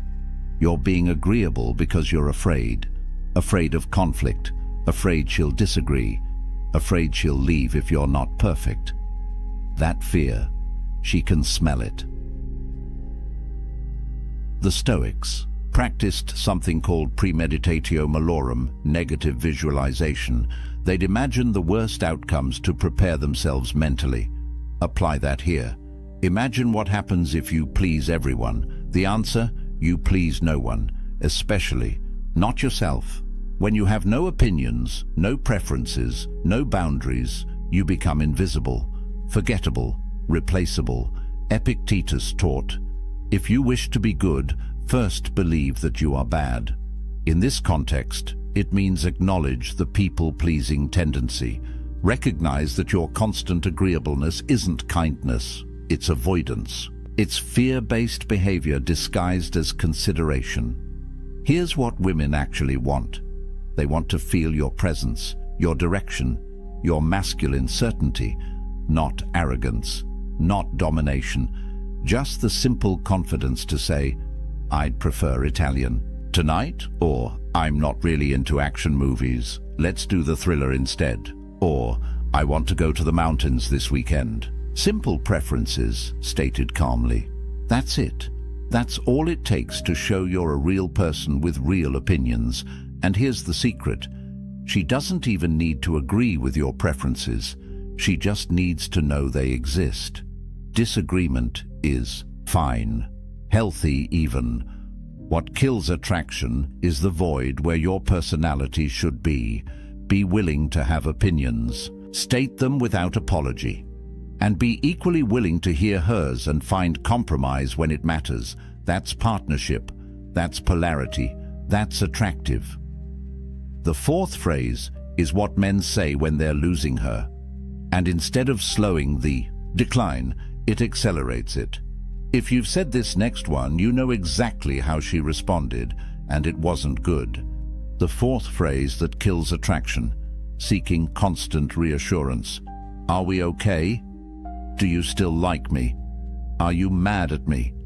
Did I do something wrong?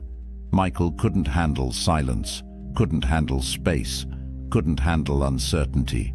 He'd been dating Lisa for about 4 months when the pattern started. Anytime she seemed quiet, anytime she didn't respond to a text within an hour, anytime her tone seemed even slightly different, he'd panic. Hey, are we good? You seem distant. Is everything okay?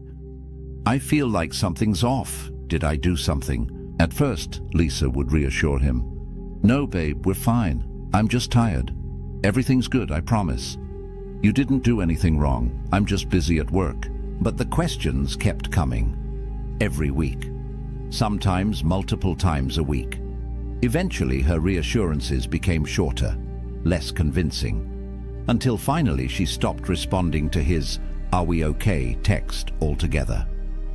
2 days later, she sent him a long message. I can't be your therapist. This constant need for reassurance is exhausting. I feel like I'm managing your anxiety instead of being in a relationship. I'm done. Michael was crushed. He thought he was just communicating, being open about his feelings, addressing issues. Before they became problems, what he didn't realize, he was creating the very problem he feared. The Stoics taught amor fati, love of fate. It means accepting what is, exactly as it is, without resistance. Every time you ask, are we okay? You're rejecting what is. You're fighting reality because you're afraid. You don't trust the present moment. You don't trust her. You don't trust yourself. You're essentially saying, I don't believe this is stable. I don't believe I'm enough. Please convince me otherwise. And here's the brutal psychology. Every time you seek reassurance, you plant a seed of doubt in her mind. She might have been completely fine before you asked, but now she's thinking, why is he asking? What does he see that I don't? Is there a problem I haven't noticed? Your insecurity becomes contagious. You're literally creating instability through your fear of instability. Women interpret constant reassurance seeking as, he doesn't believe, he's enough. And if you don't believe it, why should she? Confidence isn't arrogance. It's not pretending everything's perfect. Confidence is trusting in your ability to handle whatever outcome unfolds. A confident man doesn't need constant validation because he knows something fundamental. If she leaves, he'll survive. He'll be okay. He'll rebuild. That certainty makes him unshakable, and that's deeply attractive. Marcus Aurelius wrote, "Today I escaped anxiety, or no, I discarded it because it was within me, in my own perceptions, not outside." Your need for reassurance isn't about her behavior. It's about your internal state, your anxiety, your fear of abandonment, your belief that you're not enough. That's your work to do, not hers to constantly soothe. Here's what happens when you keep seeking reassurance. You create a death spiral. Your insecurity makes you ask, are we okay? She pulls back slightly because the neediness is unattractive. You notice her pulling back, which increases your insecurity, which makes you ask again. She pulls back more. You ask more, round and round until the relationship is dead. You kill it with the very behavior meant to save it. The Stoics practiced negative visualization. Imagine the worst outcome. She leaves. You're alone. Now really sit with that. Would you actually die? No. Would you be devastated? Probably. For a while. But would you survive? Yes. Would you eventually heal? Yes. Would you find someone else? Very likely. When you deeply internalize that you'd be okay, even in the worst-case scenario, you stop operating from fear. You stop needing constant reassurance. And that shift in energy changes everything. Stop asking if you're okay. Just be okay. With uncertainty, with silence, with not knowing exactly where you stand every single moment. That's confidence. That's strength. That's attractive. But nothing, and I mean nothing, kills attraction faster than the fifth phrase. This is the phrase of total desperation, the nuclear option that obliterates any remaining respect she had for you. If you're watching this because you're going through a breakup or she's pulling away, you've probably said this, or you're thinking about it. Don't. The fifth phrase. The one that destroys not just attraction, but your self-respect. Any form of begging. Please don't leave. Give me another chance. I'll change, I promise. I can't live without you. Just tell me what to do and I'll do it. This is the story of Tom. He'd been with Rachel for 8 months. Things had been rocky for a while. She'd been pulling away, becoming distant, less affectionate. He could feel her slipping through his fingers. One night, she sat him down and said the words he'd been dreading. "I don't think this is working anymore. I think we should break up." Tom's world collapsed in that moment. Panic flooded his system. He couldn't let this happen. He couldn't lose her. So he begged. He grabbed her hands and pleaded, "Please, don't do this. I love you. I'll change. Whatever you need me to do, I'll do it. Just give me one more chance. Please." Tears streaming down his face, voice breaking, completely falling apart. She looked uncomfortable, sad even. But her mind was made up. She left that night. Tom spent the next 3 days blowing up her phone. Long text messages about how much he loved her. Voicemails apologizing for everything. he showed up at her apartment with flowers, wrote her a letter promising he'd be different. He thought if he just showed her how much he cared, she'd come back. Instead, she blocked him on everything. Phone, social media, email, everything. And here's the truly painful part. He didn't just lose her, he lost himself. Every time he replayed those moments in his mind, begging, pleading, falling apart, he felt a deep sense of shame. He'd betrayed himself in the worst possible way. Epictetus taught, "No person is free who is not master of himself." When you beg, you become a slave to the outcome, a slave to her decision, a slave to your fear of being alone.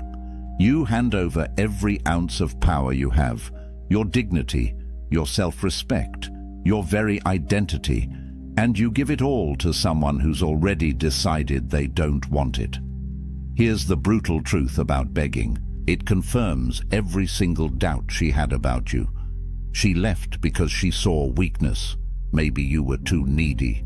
Maybe you lacked purpose. Maybe you'd become too comfortable, too dependent. Whatever the reason, something about you made her lose attraction. And when you beg, you prove she was right. You validate every concern she had. You show her in the most dramatic way possible that you are exactly the person she thought you were. Weak, desperate, unable to handle adversity with grace. Attraction requires respect. You cannot respect someone who doesn't respect themselves. The moment you fall to pieces, the moment you plead for her to stay, the moment you promise to change everything about yourself just to keep her, she cannot respect you.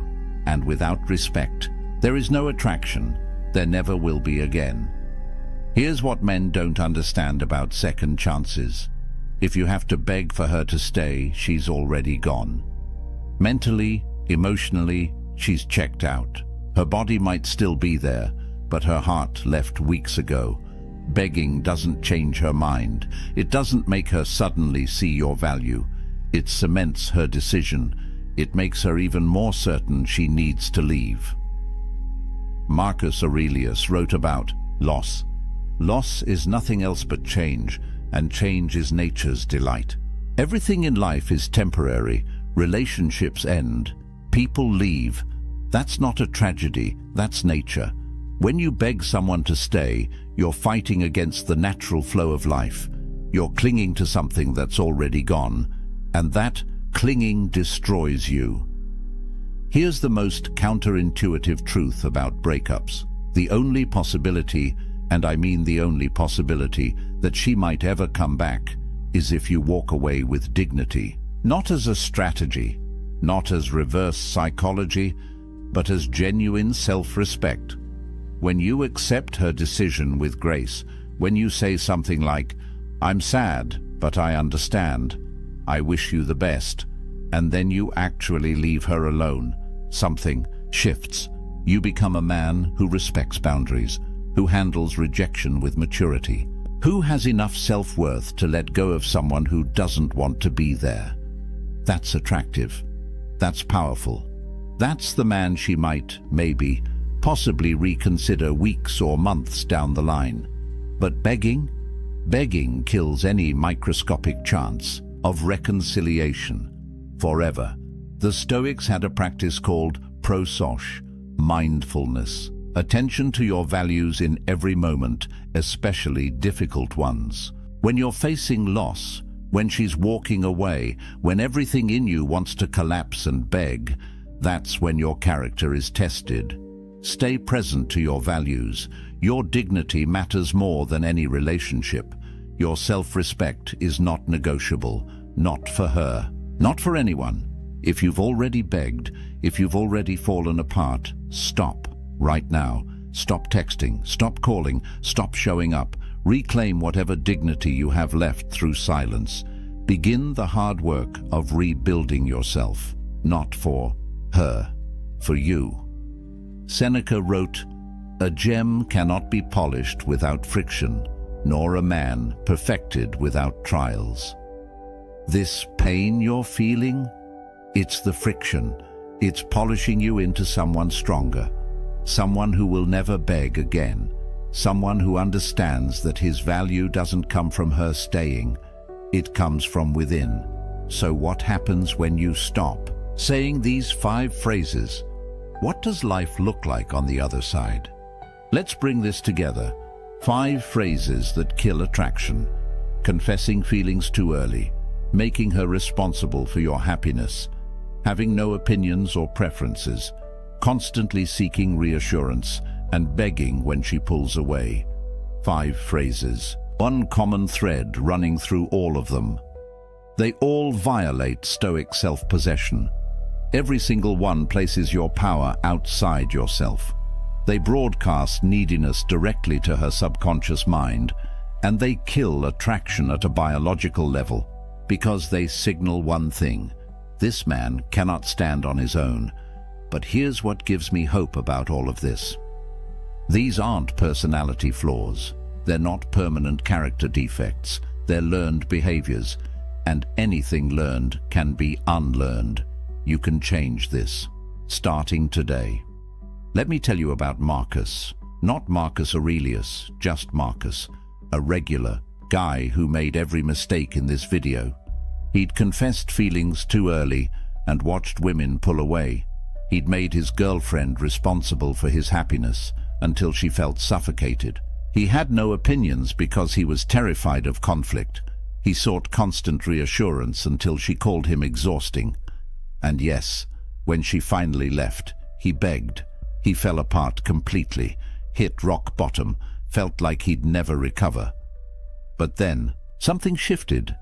He started reading Stoic philosophy, started understanding the dichotomy of control, started building a life that didn't revolve around female validation.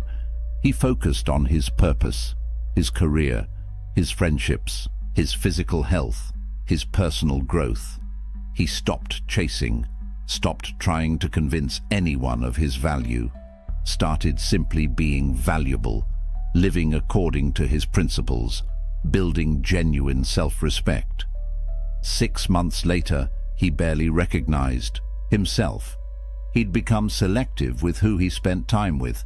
He had strong opinions and wasn't afraid to express them. He could sit in uncertainty without panicking, and women noticed, not because he was playing games, because he'd genuinely transformed into a man who didn't need external validation to feel whole. Here's your path forward. 4 Stoic principles to live by. First, cultivate internal validation. Your worth is not determined by whether she likes you, whether she texts back, whether she stays. Your worth comes from living according to your values, from being a man of character. That's it. Second, practice amor fati. Love your journey, including the rejections, including the heartbreaks. Every failure is teaching you something essential about yourself. Third, embody apatheia, emotional self-sufficiency, not coldness, not being unavailable, but being complete within yourself, so that relationships enhance your life rather than define it. Fourth, live with prosoch. Stay mindful of your principles in every interaction, especially when you're triggered, when you want to seek reassurance, when you feel the urge to confess feelings prematurely. Pause. Return to your values. Marcus Aurelius said it perfectly. Very little is needed to make a happy life. It is all within yourself, in your way of thinking. Build a life so fulfilling that a woman's presence is a bonus, not a necessity. Pursue work that matters. Cultivate deep friendships. Develop your body. Feed your mind. Contribute to something larger than yourself. When you do this, when you become genuinely whole, attraction happens naturally. Not because you're using techniques, because you've become the kind of man who doesn't need validation to feel valuable. The promise is this: when you stop saying these 5 phrases, when you stop operating from neediness, everything changes. You become selective instead of desperate, grounded instead of anxious, present instead of outcome-focused. And that version of you, that's the man women are drawn to. If this video resonated with you, if you've made these mistakes and you're ready to change, you're not alone. Subscribe for more Stoic wisdom on relationships and masculine development. Drop a comment and tell me which phrase hit the hardest. Which one have you been guilty of? Let's build a community of men who choose dignity over desperation. Next video, we're diving deep into the Stoic art of walking away. How to leave any situation with your power intact. You won't want to miss it. Remember this, the Stoics didn't chase. They attracted through self-mastery. Stop saying these 5 phrases. Start becoming the man who doesn't need to. That's where real power lives. That's where freedom is. That's where you become unshakable. Now go build that life. Welcome back. Tonight we step into the hidden playbook of true power, a guide not written in titles or wealth, but in the discipline of the mind. If you've ever wondered why some people remain unshaken while the world around them burns, you're in the right place. The hall trembles with noise. Shouts rise like thunder.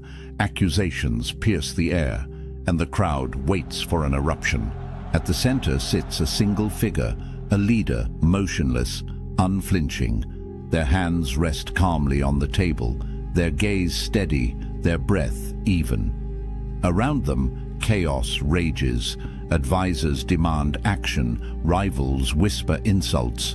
The room seethes with tension, yet this leader does not rise, does not argue, does not take the bait. They remain silent. This moment is more than stillness. It is dominance. Because what unsettles the crowd is not what the leader says or does, but what they choose not to say, what they choose not to do. We are conditioned to think of power as loud, forceful, overwhelming. But what if true power is something else entirely? What if real strength lies not in striking back, but in refusing to be moved at all? So I ask you, what makes someone truly powerful? It's not the battles they win, it's the battles they refuse to fight. The greatest strength does not always come from the sword or the shout. It comes from the discipline to withhold reaction when every fiber of the world demands you explode. Tonight, we're going to explore 6 things powerful people never react to. Not sometimes, not occasionally, never. 6 moments that would make the average person boil with anger, break down in despair, or lose themselves in temptation, yet the powerful stay calm, grounded, and unshaken. Each one is a test of composure, each one a crucible of strength. We'll journey through history where Stoic philosophers like Marcus Aurelius and Seneca held their ground against ridicule and ruin. We'll step into fiction where imagined warriors and leaders show us the timeless image of restraint as mastery. And we'll bring it into the modern day where insults, rumors, setbacks, and even praise demand more from us than we realize. Along the way, you'll see how philosophy, discipline, and perspective intertwine to create an armor thicker than steel. The ability to control your own mind when the world loses control around you. Because the battlefield of life isn't fought only with armies, money, or politics, it's fought within, in the split-second decision of whether you react or remain still. So as we begin, I want to ask you something. Think about your own life for a moment. What is one thing you wish you could stop reacting to? Maybe it's criticism, maybe it's gossip, maybe it's failure, or the sting of loss. Whatever it is, imagine how much freer, stronger, and calmer you would feel if it no longer had power over you. Hold on to that thought, because by the end of this journey, you may discover that the path of Stoic mastery isn't about controlling the world. It's about controlling yourself, and it all begins here, with silence in the middle of chaos. Picture this, a crowded marketplace in ancient Rome. A senator shouts across the forum, hurling insults at a rival. The crowd leans in, waiting for a fiery response, hungry for drama. Yet the rival does something unexpected. He doesn't shout back. He doesn't flinch. He simply continues walking, as if the insult had never been spoken. The crowd murmurs in confusion. Was this weakness, or was it something far greater? This is the power of non-reaction. Insults are traps, carefully laid to provoke you into abandoning your composure. They pull at the ego, daring you to defend yourself, to lash out, to prove them wrong. But here's the paradox. The moment you react, you've already lost. You've given control to the other person. You've let their words dictate your state of mind. And that is exactly what the powerful never allow. Stoic philosophy teaches us that insults only sting if we grant them permission. Epictetus once said, "If someone reviles you, it is his own action. You can choose to interpret it as harm or not." Think about that. The insult doesn't carry inherent power. It's our reaction that breathes life into it. Without your consent, the insult withers, hollow and harmless. Consider Marcus Aurelius, Emperor of Rome. He faced endless criticism from politicians, generals, even his own people. Yet in his private writings, the Meditations, he constantly reminded himself not to be disturbed by words. He wrote, "If an insult from another stirs you, it is your own opinion that has provoked you." He knew the truth. The insult itself is powerless. It's our attachment to reputation that causes the pain. Now imagine a modern version of this scenario. You post something online and suddenly the comments flood in. Someone mocks you. Someone twists your words. You feel the heat rise in your chest, your fingers itching to strike back. But what happens if you don't? What if you simply carry on, as though their words were smoke drifting in the air? The effect is immediate. The aggressor loses their audience. The crowd sees composure, not weakness. The power shifts back to you. Fiction often mirrors this lesson. Picture a warrior in a tavern, insulted by a drunken patron eager to pick a fight. The warrior could crush him easily, but instead he turns back to his drink. The room falls silent. Everyone realizes who holds the true power. It isn't the one shouting, it's the one in control of himself. The truth is, insults say more about the giver than the receiver. They expose the speaker's insecurity, anger, or envy. By not reacting, you hold up a mirror that reflects their weakness back to them. Your silence becomes louder than any retort. So the question is, how do you master this art? The next time someone tries to provoke you, pause. Ask yourself, does this insult truly harm me, or is it just air? Remember, powerful people don't waste energy swatting at words. They save their strength for battles that matter. Now I'll turn it to you. Think of the last time someone insulted you. What if you had met it with silence instead of reaction? Wouldn't that have felt like victory? The story begins in whispers. A single voice in a crowded room suggests something unflattering. Another person repeats it. Soon, the whisper multiplies until it becomes a rumor spreading like wildfire. No one knows if it's true. No one even stops to ask. But suddenly, your reputation, your name, your very identity feels under siege. This is the world of rumors and lies, an invisible battlefield where words, not weapons, can destroy legacies. Most people panic in this moment. They scramble to explain themselves, to fight back, to stamp out every falsehood before it takes root. But here's where powerful people stand apart. They don't chase lies. They don't waste their energy wrestling with shadows. They let the truth reveal itself in time.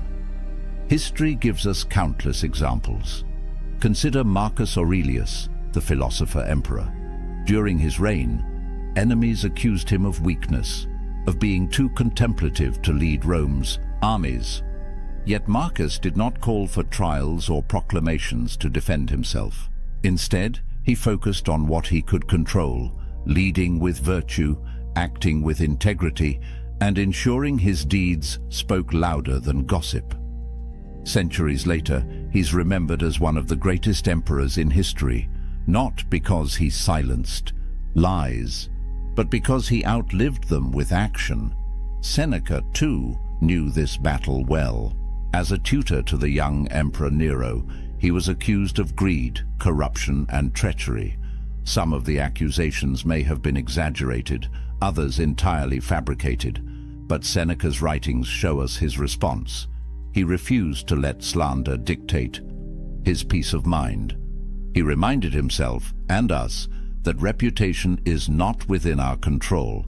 Our character, however, always is. Fiction helps us see the same truth in sharper relief. Imagine a wise ruler in a kingdom, accused of betrayal by jealous courtiers. The people murmur, the nobles circle. The ruler knows he could denounce his enemies, demand loyalty oaths, or punish the liars. But instead, he chooses restraint. He continues ruling with fairness, justice, and clarity. Weeks later, the rumors die, and the liars reveal themselves by their desperation. The ruler emerges untarnished, not because he fought every rumor, but because he made the lies irrelevant. Now let's fast forward to today. In the digital age, rumors move faster than ever. A single tweet, a manipulated video, or a half-truth can reach millions before the truth even laces up its boots. And the natural impulse is to react, to clarify, to defend yourself in front of the crowd. Yet here's the paradox. The more attention you give to a lie, the more oxygen it gets. By acknowledging it, you confirm its existence in the minds of others. Silence, on the other hand, robs the rumor of momentum. Stoic philosophy equips us for this. Epictetus taught that we are disturbed not by events, but by our judgments about them. A rumor is only as harmful as the weight we give it.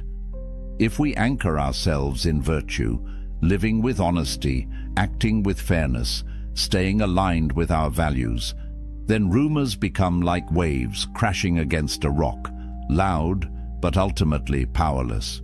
There's also a deeper psychological effect at play. When you don't react to lies, you flip the script on your accusers. Their intent is to provoke you into desperation, to watch you scramble and sweat. But if you remain calm, composed, and unmoved, they are the ones left unsettled. The crowd begins to question the liars. If the rumor mattered, wouldn't he have reacted? Maybe there's nothing to it after all. Your restraint becomes proof of your strength. That doesn't mean ignorance. Powerful people don't simply bury their heads in the sand. Instead, they redirect their energy toward what builds resilience. Their work, their actions, their consistency. Over time, the pattern of your deeds silences lies more effectively than any speech ever could. Think about the people you respect most in life. Chances are, it's not those who rush to defend their names at every insult. It's those whose character is so steady, so undeniable, that lies bounce off them like arrows against armor. Their power lies in patience, in letting the truth reveal itself slowly but surely. So here's a question for you. What rumor or falsehood in your own life have you been tempted to fight? What if, instead of burning your energy in defense, you chose to rise above it, to let your actions over time write the story for you? Could you allow silence to be your greatest rebuttal? The Stoics remind us that reputation is a fickle thing, never fully in our control, but character, that is always ours to guard. And it is through character, not reaction, that we outlast rumors, dismantle lies, and prove ourselves truly powerful. Failure, the very word, makes the heart tighten. We are taught to fear it, to hide it, to run from it. Yet every powerful figure, real or imagined, has walked through the fire of failure and emerged transformed. The difference is not that they never stumble. The difference is how they respond when the ground gives way beneath them. Picture a Roman general on campaign. His strategy collapses, his soldiers scatter, and the banners of Rome fall into enemy hands. The camp is heavy with shame, the whispers of defeat crawling through the night air. Most leaders would rage, panic, or break down in despair. But imagine instead a general who sits quietly by the fire, studying the maps again, adjusting, recalculating. To his men, his calm is unsettling. To his enemies, it is terrifying. They see not a broken man, but someone already planning the next victory. This is the Stoic way. Failure is not the end, it is information. Marcus Aurelius captured this beautifully when he wrote, "The impediment to action advances action. What stands in the way becomes the way." In other words, the setback is not a barrier, it's the path itself. For the Stoic, failure isn't shameful, it's raw material for growth. Take Seneca, advisor to emperors and one of the richest men in Rome.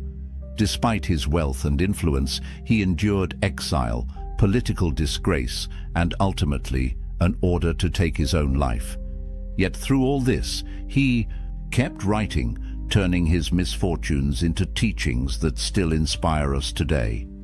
Seneca understood that external circumstances, loss, disgrace, even death, could not rob him of the inner power to choose his response. His failures became his legacy. Epictetus went even further. Born a slave, crippled from abuse, he might have seemed destined for a life defined by failure. Yet he transformed his suffering into wisdom, teaching that setbacks are not punishment, but training. He compared life to a wrestling school, where every hardship is a sparring partner, shaping you into something stronger. Fiction often illustrates this vividly. Picture a warrior in a story who loses a great battle. He returns home in shame, mocked, and diminished. Yet instead of retreating into bitterness, he trains harder, studies his mistakes, and grows into a leader greater than before. His eventual triumph is not despite his failure, it is because of it. The very setback that once defined him becomes the foundation of his future power. Now think about how failure shows up today. Maybe it's a project collapsing at work, a business that never took off, or a personal relationship that fell apart. The temptation is to see these moments as permanent scars, but powerful people see them as stepping stones. They don't dwell in the rubble, they build something new with it. The modern Stoic practice here is simple but profound. Reframe. Instead of asking, "Why did this happen to me?" ask, "How is this useful to me?" Failure reveals blind spots. It humbles arrogance. It forces adaptation. And those who learn to reframe setbacks, not as dead ends but as detours, discover that failure is not their enemy, it is their teacher. Here's the deeper truth. Reacting emotionally to failure, rage, despair, self-pity, only prolongs the suffering. It burns energy without creating solutions. But non-reaction, calm reflection, and steady adjustment allow you to transform failure into fuel. The Stoics remind us that fortune can take away everything except one thing: your ability to decide how you respond. There is also a subtle power in the way others perceive your handling of failure. People expect collapse. They expect excuses. When you respond instead with composure, with a clear head and quiet resilience, you inspire trust. You become the unshakable center others can rely on. Failure, in this way, becomes not just personal growth, but leadership itself. So here is your challenge. Think of your last failure. Maybe it still stings. Maybe it still feels unresolved. What if you could go back and reframe it, not as an end, but as preparation? What skills did it force you to learn? What strength did it secretly build? What future success might still be? Hidden inside that apparent defeat, the Stoics would tell you, stop fearing failure. Fear never learning from it, because every setback is a forge, and you are the iron, heated, hammered, shaped, not broken. And that is why powerful people never react to failure with despair. They transform it into the very source of their strength. The crowd roars. In the theater, in the Senate, in the stadium, voices rise not in praise but in scorn. Boos, hisses, jeers, criticism delivered not by one voice but by thousands. Imagine yourself standing there, every eye fixed on you, the tide of disapproval pressing in like a storm. Most of us would crack under such weight. Anger, defensiveness, embarrassment. These are the natural reactions. But for the powerful, for those who live by Stoic mastery, there is a different path. They don't break. They don't rage. They don't even flinch. They listen, or they simply remain unmoved. This isn't passivity. It's control. And it unnerves people more than any shouted rebuttal ever could. In Rome, emperors faced this test constantly. Marcus Aurelius, though revered by history, was not always loved in his lifetime. He endured public criticism, whispers in the Senate, and discontent among the masses. Yet in his meditations he reminded himself, "If anyone can prove me wrong, I will gladly change, for I seek the truth, which never harmed anyone, but the one who persists in his error and ignorance harms himself." Notice the dual wisdom here. Marcus stayed open to truth hidden in criticism, but he refused to be ruled by the crowd's judgment. He took what was useful, ignored the rest, and kept walking forward. Seneca echoed this resilience. He argued that criticism is inevitable for anyone who dares to live differently. "If you wish to be approved by all," he wrote, "you must resemble all." For him, mass disapproval was not a sign of failure. It was proof that you were living authentically, not bending to the lowest common denominator. Fiction dramatizes this beautifully. Imagine a philosopher in a grand forum presenting an idea that cuts against tradition. The mob erupts in mockery, demanding he take back his words. Instead of arguing, he pauses, lets the jeers subside, and then calmly repeats his point with even greater clarity. The crowd falls silent, not because they all agree, but because they recognize the courage of someone unwilling to bow to their noise. His strength is not in silencing them, but in refusing to be silenced himself. In our modern world, the crowd looks different, but it may be even louder. Social media, workplace culture, public opinion, each can turn critical in an instant. A single post may trigger thousands of negative comments. A bold idea at work might spark resistance. And once again, the temptation is to fire back, to argue, to justify. But here lies the Stoic secret. Don't confuse volume with truth. Criticism from the masses is often just an echo chamber of emotion, not wisdom. That doesn't mean ignore it entirely. The powerful treat criticism like sifting for gold in a river. Most of it is mud, irrelevant, emotional noise. But occasionally, buried within, is a nugget of truth, something useful that can sharpen character or improve judgment.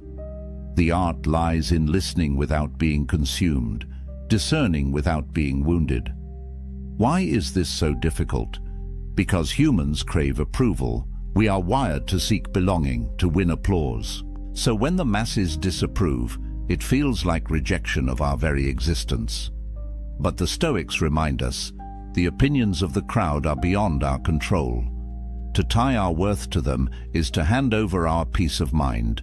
Instead, tie your worth to your virtues, your actions, your choices. Let your inner compass, not the crowd, guide your steps. There is also a quiet power in the optics of non-reaction. When a leader remains calm under criticism, it sends a message. I am larger than the noise.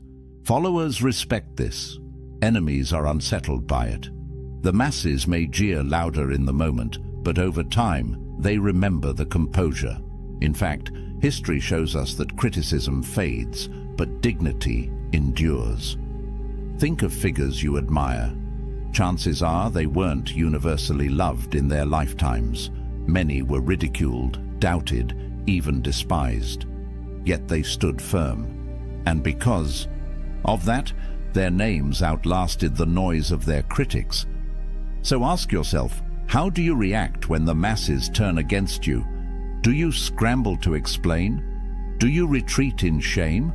Or could you practice the Stoic way, taking what is useful, discarding the rest, and walking forward with calm purpose? The next time criticism swells around you, remember this: the crowd is fickle. Today's boos may be tomorrow's cheers, and neither should rule your soul.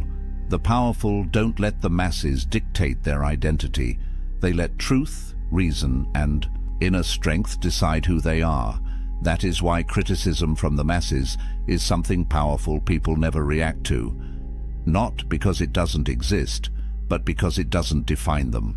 The fire spreads through the palace, devouring marble halls, priceless art, and treasures collected over a lifetime. Courtiers scream, servants scramble with buckets of water, their efforts useless against the roaring blaze. In the middle of it all, the king stands motionless, watching the flames consume what once defined his power. His voice is calm, almost chilling. You can take my walls, but not my will. This image may sound like legend, but it illustrates a truth the Stoics held above all. Loss is inevitable. Misfortune is certain. To live is to risk having everything you love stripped away. But how you meet that loss, whether with despair or with calm acceptance, determines whether you remain powerful or become broken. For most people, loss feels unbearable. We react with panic when wealth disappears, with bitterness when fortune turns, with devastation when loved ones are taken from us. Misfortune presses against our deepest fears, reminding us how little we control. Yet this is exactly where the Stoics found freedom, by learning not to react with desperation, but to accept, adapt, and endure.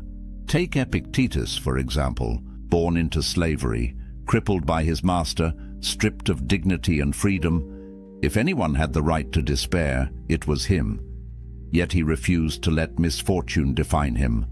Instead, he taught that our possessions, our status, even our health, are not truly ours. They can vanish at any moment. What is ours always is our ability to respond with virtue. He wrote, "It is not what happens to you, but how you react to it that matters." His life became proof of that philosophy. Marcus Aurelius, too, endured unimaginable loss. He buried children, faced plagues that swept through his empire, and lived constantly under the shadow of war. Yet, in his meditations, he reminded himself each day that loss was part of nature. When you kiss your son, whisper to yourself, "Tomorrow he may die." This was not cold detachment, it was radical clarity. By remembering the fragility of life, Marcus trained himself to meet loss with strength, not despair. Even Seneca, often caricatured as wealthy and comfortable, understood the role of misfortune. He warned his readers to practice poverty, to strip life down to the bare minimum, so that when true loss arrived, it would not catch them unprepared. For Seneca, misfortune was not a threat, but a teacher, a reminder that what is truly valuable cannot be taken away. Fiction paints this lesson in vivid color. Imagine a warrior who loses his kingdom, his fortune, even his family. In despair, he could collapse, wandering aimlessly, broken by grief. But the story becomes powerful when he refuses to let misfortune end him. Instead, he rebuilds, not his palace, but his soul. He learns that while fate can strip away everything external, it cannot touch his discipline, his wisdom, or his will. This transformation makes him more formidable than before. Today, we face misfortune in different forms: the sudden loss of a job, the betrayal of a friend, a diagnosis that shatters the life we imagined. These moments shake us, revealing how fragile our comforts really are. But here lies the Stoic choice. Do we react with despair, or do we see loss as part of the natural order? Powerful people choose the latter. They grieve, but they do not collapse. They adapt, but they do not surrender. There is also a hidden strength in how misfortune tests those around us. When you lose everything and yet remain calm, people notice. They draw courage from your composure. They see in you an anchor they can cling to. This is why loss, when met with dignity, becomes a form of leadership. It turns pain into power, not just for yourself, but for others who are watching. The Stoics remind us that all external things, wealth, health, relationships, status, are on loan from the universe. They were never truly ours to keep. When they are taken back, we may feel pain, but we should not feel surprise. True wealth lies in what cannot be stolen: integrity, wisdom, discipline. So here is the challenge for you. Think of something you fear losing most. What if it vanished tomorrow? How would you meet that misfortune? Would you rage against the inevitable, or could you stand firm, knowing that your true strength lies beyond possession? Powerful people never react to loss with despair. They recognize it as part of the human condition. They mourn, but they endure. They rebuild, but they never lose themselves. And in that endurance lies a form of power greater than any fortune or crown, the power to remain whole when the world falls apart. The banquet hall glows with torchlight.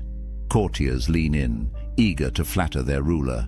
Voices flow like honey. You are wise beyond measure. Your victories will be sung for centuries. There is no one greater. The ruler smiles, politely, yet inside remains unmoved. Why? Because the truly powerful know that praise, like insult, is a trap. Most of us crave approval. Compliments lift us, applause intoxicates us, flattery makes us feel invincible. But here lies the danger. When you begin to depend on praise, you hand control of your happiness to others. You let their approval dictate your sense of worth. The Stoics saw this as just as dangerous as reacting to insults, because both are chains that bind the soul. Marcus Aurelius wrestled with this constantly. As emperor, he was surrounded by sycophants. Yet in his private writings, he reminded himself daily, "Do not be intoxicated by applause. Remember how quickly all things are forgotten." He urged himself to see praise for what it was, fleeting noise, no different from criticism. What mattered was whether he lived according to reason and virtue, not whether the crowd cheered or booed. Seneca was even sharper on this point. He warned that flattery was poison, crafted to weaken judgment and feed ego. It is a great man who can treat applause as he would treat criticism. In other words, if you become too attached to being praised, you lose the ability to stand alone. You become a slave not to insults, but to approval. Consider the fictional image of a warrior, offered endless songs of glory. His ego swells, and soon he grows careless, reckless, overconfident. Praise blinds him to his flaws. His downfall comes not from his enemies, but from his own intoxication with flattery. Contrast this with another figure, a quiet general who accepts recognition with humility, then returns to his work unshaken. His power grows not from applause, but from discipline. In our modern world, this lesson is more urgent than ever. Social media thrives on likes, shares, and approval. Entire careers rise and fall on public praise. The dopamine rush of recognition is addictive, and most people become trapped chasing it. But powerful people know better. They see praise as data, not as identity.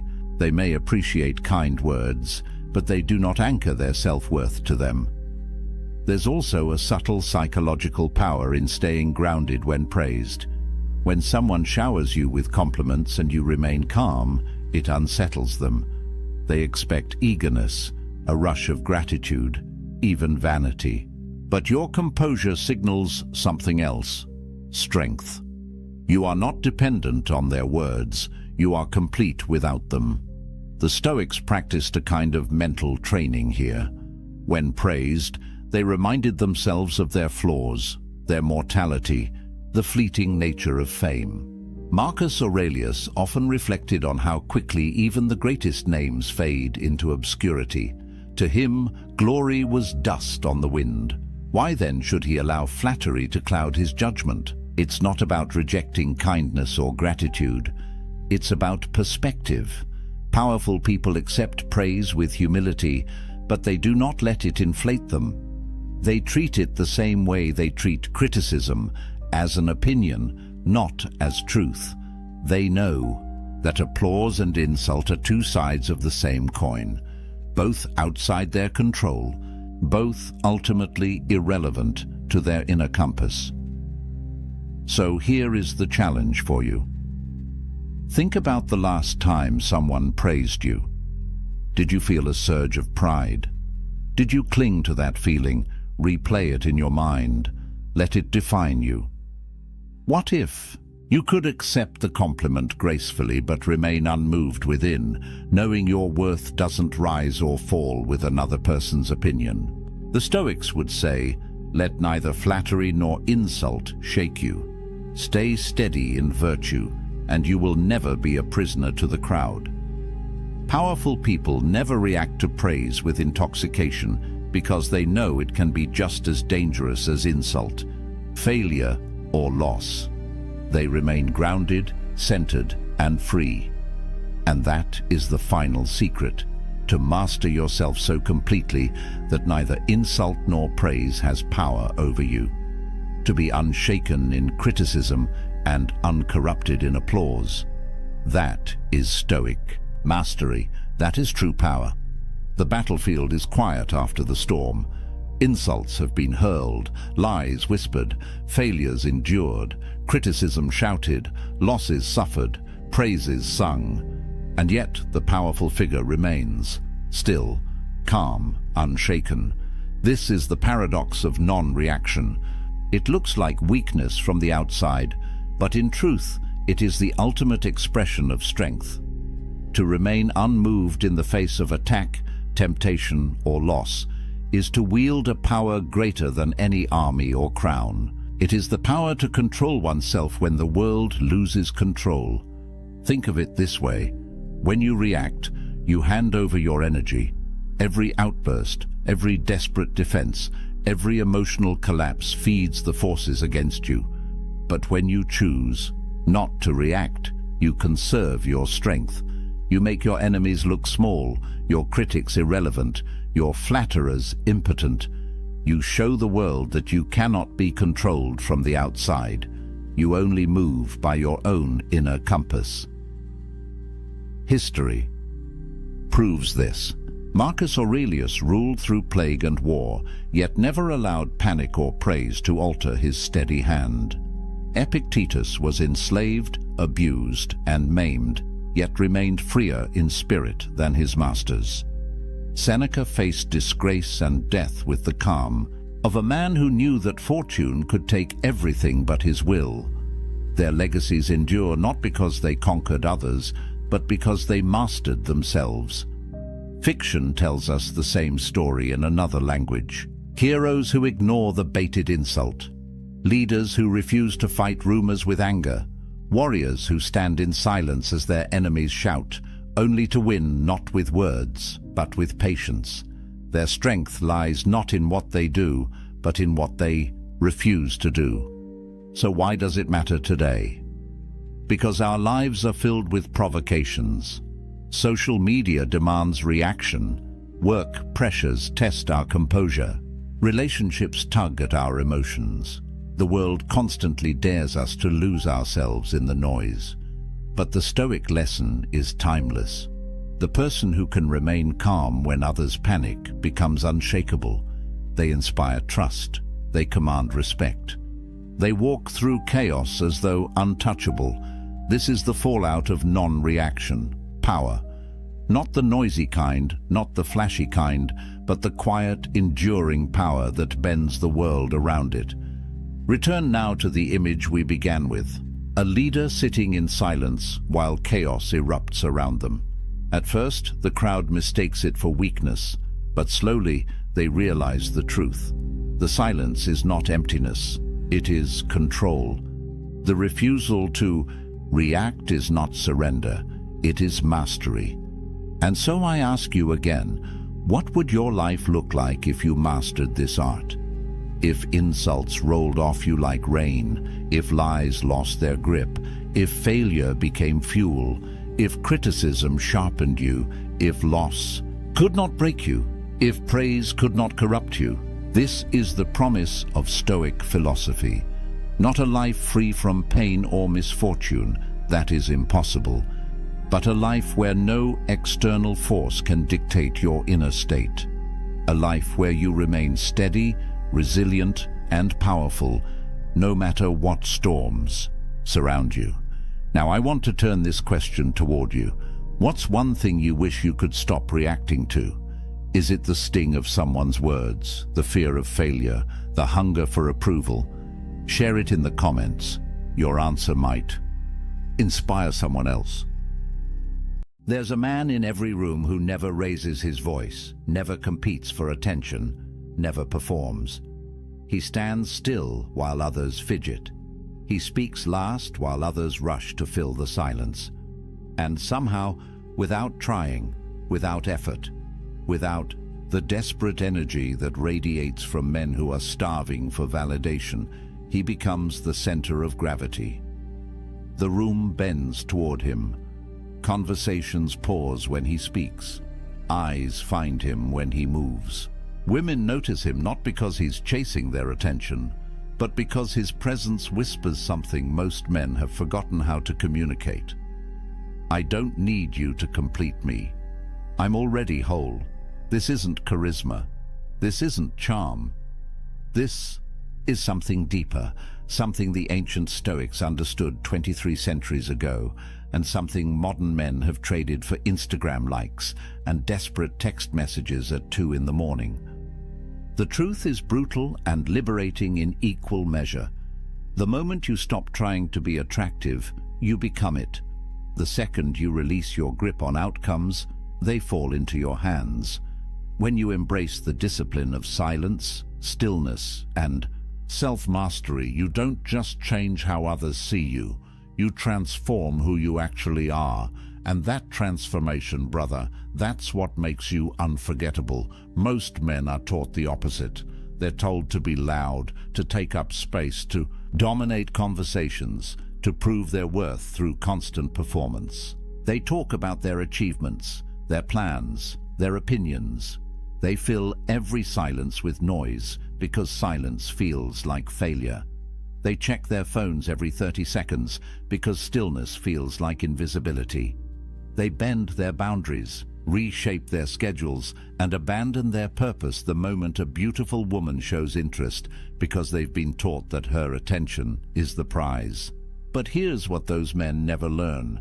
The prize isn't her attention. The prize is becoming the kind of man who doesn't need it. This isn't a game. This isn't manipulation. This is the ancient art of self-mastery applied to modern life.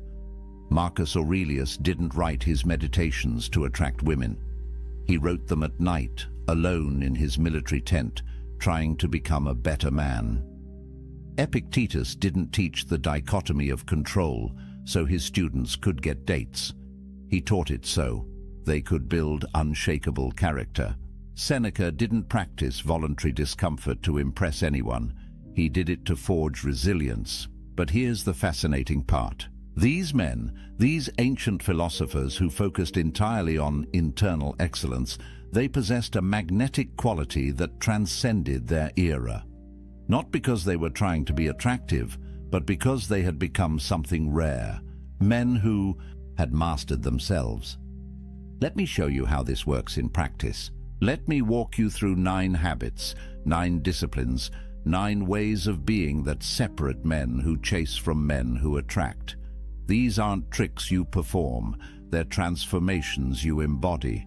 And once you integrate them, once they become part of who you are rather than things you do, everything changes. The first habit might surprise you because it goes against everything modern dating culture preaches. It's the discipline of strategic silence. Not the awkward silence of someone who doesn't know what to say. Not the cold silence of someone playing games. The intentional silence of someone who understands that words lose power when you waste them. Most men are terrified of pauses. They fill every gap in conversation with nervous chatter, with jokes, with stories designed to prove how interesting they are. They think silence is failure, that if they're not talking, they're losing. But silence is a weapon, and most men have no idea how to wield it. When you ask a woman a question and she answers, "What do you do?" most men immediately respond. They're already thinking about what they'll say before she finishes talking. They're performing, not listening. But a man who understands strategic silence does something different. He waits. 2 seconds, 3 seconds. He holds her gaze. He processes what she actually said, and he lets that pause create weight. In those seconds, something profound happens. Her mind begins to work. She wonders what you're thinking. She replays her words.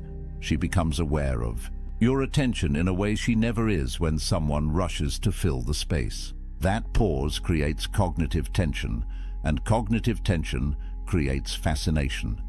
The neuroscience backs this up.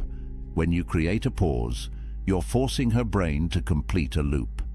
Humans are pattern recognition machines. We need closure. An unanswered question, an unfilled silence, it gnaws at us. And the person who creates that tension, who can sit comfortably in that space, they become magnetic. Because silence signals something most men can't fake: self-sufficiency. A man who needs her validation can't tolerate silence. A man who's complete within himself can let it breathe. Epictetus taught that we have 2 ears and 1 mouth, so we can listen twice as much as we speak. This wasn't just about being polite. It was about power. The man who speaks less controls more, not through manipulation, but through presence. When your words are rare, they carry weight. When you're comfortable in silence, you communicate something that transcends language. I don't need to fill this space because I'm not afraid of it. And fear, brother, fear is the scent that kills attraction faster than anything else. But silence alone isn't enough. You can be quiet and still radiate anxiety through every muscle in your body. This brings us to the second discipline, the one that most men violate every single day without realizing it.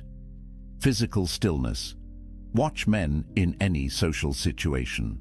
They're constantly moving, shifting their weight, adjusting their clothes, checking their phones, playing with their hair, fidgeting with their drinks. Their bodies are screaming a message their mouths never say. I'm nervous, I'm uncomfortable, I need something to do with this energy because I can't just be here.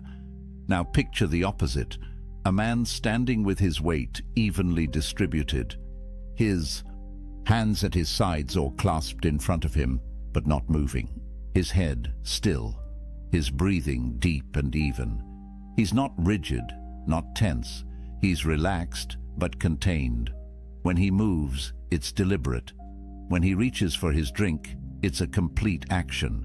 One movement, no adjustments, no fidgets, no nervous energy leaking through his fingers. That man commands attention without saying a word. The psychology here is profound. We have mirror neurons in our brains. When we observe someone, our nervous system begins to sync with theirs. If you're anxious, she feels anxious. If you're fidgety, she feels unsettled. If you're calm, centered, still, she begins to feel that too. Your physical state becomes her emotional state. This is why women talk about feeling safe around certain men. It's not just about physical protection. It's about nervous system regulation. She can relax because you're relaxed. She can be still because you're still. Marcus Aurelius wrote that you have power over your mind, not outside events. Physical stillness is the practice of that principle. You're not reactive. You're not controlled by impulses. You don't need to move just because there's empty space. You don't need to check your phone just because 5 minutes have passed. You're present, grounded, here. And that presence, that groundedness, it's magnetic in a world where everyone is scattered. This is where most men start to understand that attraction isn't about doing more. It's about being more intentional with everything you do, which leads us directly into the third discipline, one that modern social media has nearly destroyed: the practice of strategic mystery. In an age where people broadcast their entire lives, where every thought becomes a tweet and every meal becomes a photo, where vulnerability has been weaponized into a performance, the man who guards his inner world becomes fascinating by default. Mystery isn't about being secretive for the sake of games. It's about understanding that not everything needs to be shared. Not every thought needs to be vocalized. Not every experience needs to be explained. When you meet someone new and they ask about your life, most men unload their entire story in the first conversation. Where they're from, what they do, their past relationships, their future plans, their insecurities, their dreams. They think vulnerability creates connection. And it can, but only when it's earned. When you share everything immediately, you're not being authentic. You're seeking validation through disclosure. A man who practices strategic mystery answers questions, but he leaves room for imagination. She asks what you do. You tell her, but you don't give her your resume. She asks about your past. You acknowledge it without turning the conversation into therapy. She asks about your plans. You share enough to intrigue without revealing the full map. This isn't deception. This is discretion. It's understanding that the human mind is drawn to what it doesn't fully understand and repelled by what's been completely explained. There's a psychological principle called the Zeigarnik effect. It describes how our brains remember incomplete tasks better than completed ones. An open loop stays active in our minds. We keep thinking about it, turning it over, trying to close it. When you practice strategic mystery, you create open loops. She knows some things about you, but not everything. Her mind keeps working even when you're not there. She wonders, she imagines, she becomes curious. And curiosity, properly cultivated, is a more powerful force than any pickup line ever invented. The Stoics understood this intuitively. Marcus Aurelius kept his meditations private. They were never meant to be published. Epictetus taught his students but didn't seek fame. Seneca was a public figure but guarded his inner life fiercely. They knew that dignity requires discretion, that power is diminished when everything is exposed. Your thoughts, your struggles, your journey, these are sacred. Share them selectively with people who've earned access. Everyone else gets the version of you that's polite, present, but protected. But mystery without boundaries is just smoke.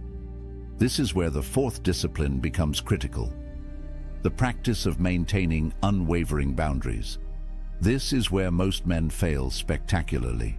They meet a woman they're attracted to, and suddenly every boundary they claim to have dissolves. She texts at midnight. They respond immediately, abandoning their sleep schedule. She cancels plans last minute. They immediately offer alternatives. communicating that their time has no value. She disrespects them subtly. They laugh it off, afraid that standing up for themselves will cost them her attention. Here's the truth that will set you free. Boundaries aren't walls. They're not rejection. They're standards. They're the lines that define who you are and what you accept. When you hold boundaries, you're not being difficult. You're being self-respecting. And self-respect, properly embodied, is the foundation of every form of attraction that actually lasts. The ancient Stoics were obsessed with this principle. Epictetus built his entire philosophy around the dichotomy of control, understanding what's yours to protect and what isn't. Your time is yours. Your energy is yours. Your peace is yours. These things are within your control, and protecting them isn't selfish. It's essential. When you maintain boundaries, something shifts in how others perceive you. The scarcity principle kicks in. What's easily obtained is undervalued. What requires effort to access is treasured. When your time isn't available at any moment, it becomes valuable. When your attention isn't given freely to anyone who demands it, it becomes a gift. This isn't manipulation. This is natural human psychology. We respect what respects itself. Practically, this looks like simple but powerful actions. She texts you at midnight. You're asleep. You respond when you wake up naturally, not when your phone buzzes. She cancels plans with short notice. You acknowledge it, but you don't immediately rearrange your life to accommodate her. You had plans. You keep them.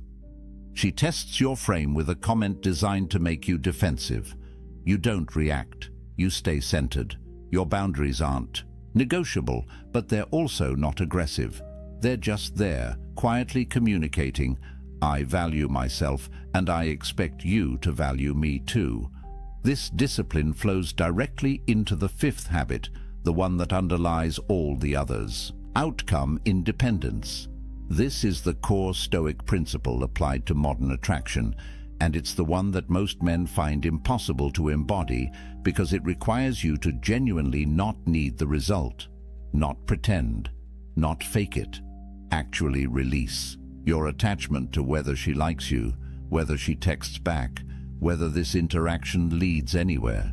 You engage fully, you're present completely, but you're not invested in controlling the outcome. The paradox is brutal and beautiful. The less you need it to happen, the more likely it happens. The more you release your grip, the more naturally things flow to you. But you can't fake this. You can't perform outcome independence. She'll smell the neediness underneath whatever game you're playing. Outcome independence has to be real, which means you have to genuinely be fulfilled without her. Your life has to actually be complete. Your purpose has to actually sustain you. Your identity has to actually be stable. Otherwise, every interaction becomes a test of your worth, and tests create anxiety, and anxiety creates the desperate energy that repels everyone around you. Marcus Aurelius spent his life practicing detachment from outcomes. He wrote about accepting what happens with equanimity, about understanding that you control your actions but not their results. This wasn't pessimism, it was freedom. When you stop trying to control outcomes, you stop being paralyzed by fear of failure. You act clearly, you speak honestly, you engage fully because you're not burdened by the weight of needing it to work out a specific way. Here's how this looks in practice. Before you talk to her, you remind yourself, I'm complete either way. During the conversation, you notice if you're performing for approval or genuinely connecting. After the interaction, you don't refresh your phone every 30 seconds waiting for her response. You go back to your life, your mission, your purpose, because those things matter whether she texts back or not. This isn't apathy. You still care. You still prefer positive outcomes, but you're not defined by them. and that freedom transforms how you show up. Which brings us to the sixth discipline, the one that separates you from 99% of modern men who have forgotten how to do this. Radical presence. Being fully, completely, undividedly here. No phone, no distractions, no mental rehearsal of what you'll say next. Just attention, pure and concentrated, on this moment and this person. In a world where everyone is perpetually elsewhere, mentally scrolling through their feeds even while sitting across from you, the person who can actually be present becomes intoxicating. The Stoics called this memento mori. Remember, you will die. Not as morbid obsession, but as radical wake-up call. This moment is all you have. This conversation is happening now and will never happen again. Marcus Aurelius wrote that the whole of time present is just a pinpoint in eternity. This second, right now, is your entire life. Everything else is memory or imagination. When you truly grasp this, presence becomes natural. You stop living in your head and drop into reality. What does this look like practically? Your phone is not just face down on the table, it's away, completely. When she speaks, your body turns toward her. Your eyes hold hers, not darting around. The room. You notice not just her words, but her energy, her emotions, the small shifts in her voice that reveal what she means beneath what she's saying.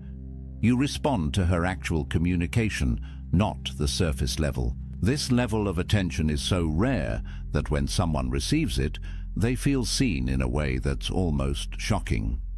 The psychological power here is profound.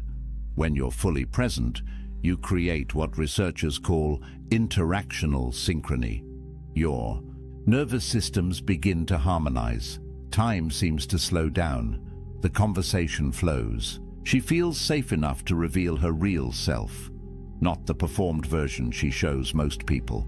And when someone feels that level of safety and being seen, they don't forget you. They can't. Because you gave them something almost no one else offers anymore, your complete, undivided presence. But presence without stability collapses under pressure. This is where the seventh discipline becomes essential. Emotional stability, not emotional suppression, not pretending you don't feel things. The capacity to feel deeply while responding wisely. Most men fail this test spectacularly. She gets upset, they panic. She withdraws, they chase. She creates drama, they match her energy. They're emotionally reactive, which means they're controlled by external circumstances. And being controlled, being reactive, being emotionally volatile, it destroys attraction faster than almost anything else. The Stoic view of emotions is misunderstood. They didn't advocate for becoming unfeeling. They advocated for not being controlled by feelings. There's a space, Viktor Frankl later wrote, between stimulus and response. In that space lies your power. She says something that triggers you. There's a moment before you respond. In that moment, you can choose. React impulsively or respond with intention. Get defensive or stay grounded. Match her energy or maintain your center. Women test emotional stability constantly, not because they're cruel, but because biology programs them to assess whether you'll be stable under pressure. In evolutionary terms, your emotional stability determines whether you can protect and provide when circumstances get difficult. If you collapse when she's upset, she can't trust you when real problems arise. If you panic when she pulls away, you're not a secure base.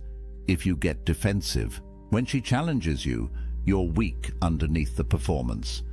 This is practical, tangible, learnable. She's upset about something at work. You don't try to fix it. You don't make it about you. You hold space. You listen. You stay calm. She tests you with emotional withdrawal. You don't panic. You don't chase. You give her space, remaining centered. in yourself. Conflict arises in conversation. You don't escalate.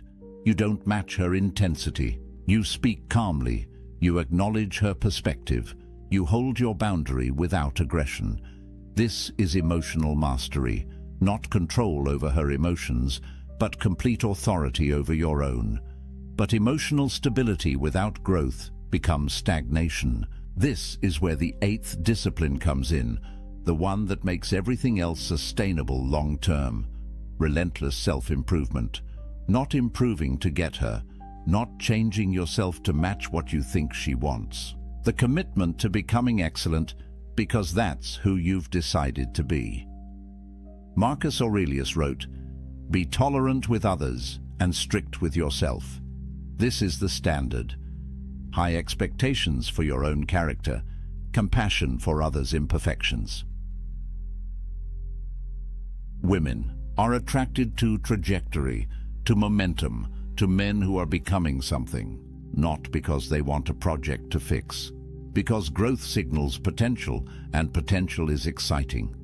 A man who's stagnant, who's been the same person doing the same things for years, he's safe but boring. A man who's actively developing, who's reading, training, learning, building, he represents a future worth being part of. But here's the critical distinction. You improve because your standards demand it, not because her approval requires it. This looks like discipline across every domain. Physically, you train not for aesthetics, but for strength, resilience, capability. Mentally, you read widely, think deeply, expand your understanding of the world. Emotionally, you do the work. Therapy if needed. Meditation, journaling, facing your shadows instead of projecting them onto others. Professionally, you build competence, you contribute value, you become someone who solves problems rather than creates them. Spiritually or philosophically, you clarify your values and live by them, even when it's difficult. This compounds over time. The man who commits to improvement for 1 year is interesting. The man who commits for 5 years is formidable. The man who makes it a lifelong practice becomes rare, valuable, magnetic. Not because he's perfect, but because he's dedicated to excellence. And that dedication, that standard, it's visible in everything he does. She feels it. Everyone feels it. But all of this, every single discipline we've discussed, collapses without the ninth and final habit. The foundation that makes everything else possible, operating from authentic purpose, having a reason to exist that transcends pleasure, comfort, or validation, something you're building, serving, creating, becoming, a mission that gives your life direction and meaning. Without this, every other habit becomes performance. With this, every habit flows naturally because it serves your greater aim. Marcus Aurelius ruled an empire. Epictetus taught philosophy. Seneca wrote and counseled. They had purposes larger than themselves. Their lives meant something beyond personal satisfaction. Modern men often avoid this work because it's difficult, because it requires confronting hard questions. What am I here to do? What's worth sacrificing for? What will my life have meant when it's over? It's easier to make women the purpose, to let relationships become the point. But when you do that, you become needy, desperate, without center. Because no person can be your purpose without crushing both of you under that weight. Purpose creates everything attractive about a man. It generates natural confidence because you know why you're here. It establishes boundaries automatically because you protect what serves your mission. It creates outcome independence because your purpose sustains you regardless of any single relationship. It makes presence easy because you're grounded in meaning. It provides emotional stability because you're not blown around by circumstances. It demands improvement because your purpose requires you to grow. It generates mystery because your life has depth beyond what anyone sees on the surface. When you have purpose, Silence comes naturally. You're not desperate to fill space because you're not desperate for validation. Stillness emerges organically. You're centered in something real. Mystery exists without effort. Your life has dimensions she's only beginning to discover. Everything we've talked about, every discipline, every habit, they all flow from this foundation. A man on a mission doesn't chase attraction. It follows him, not because he's using techniques, but because he's become someone genuinely worth following. Here's what this means practically. You wake up every day with something to do that matters. Not just a job, though work can be part of it. Something you're building, creating, serving. Maybe you're developing a skill, starting a business, creating art, serving a community, raising a family with intention. Whatever it is, it's yours. It gives you direction. It makes you someone with somewhere to go, and women want to walk beside. Men who are going somewhere. The irony is perfect and inescapable. When you stop making women your purpose, they become more attracted. When you build your life around something meaningful, they want to be part of it. When you're not trying to be attractive, you become it. Because attraction, real attraction, that lasts beyond the first conversation, it's not about tactics. It's about substance. It's about becoming a man who has mastered himself, who has built something real, who stands for something beyond his own comfort. These 9 habits work together. Each reinforces the others. Practice strategic silence, and you naturally develop stillness. Cultivate mystery, and boundaries become obvious. Build outcome independence, and presence flows naturally. Master emotional stability, and improvement becomes inevitable. Do all of this from genuine purpose, and you're not performing attraction. You're embodying it. This isn't easy. None of it is easy. Anyone who tells you there's a shortcut is selling you something. The Stoics were clear about this. Excellence requires discipline. Character requires practice. Becoming admirable requires becoming someone worth admiring, and that's daily work. But it's the only work that actually creates lasting results. You can learn all the pickup lines, all the texting strategies, all the psychological tricks. They might get you short-term results, but they won't make you into someone you respect. They won't build a life you're proud of. They won't create the kind of attraction that sustains a real relationship. What I'm describing is different.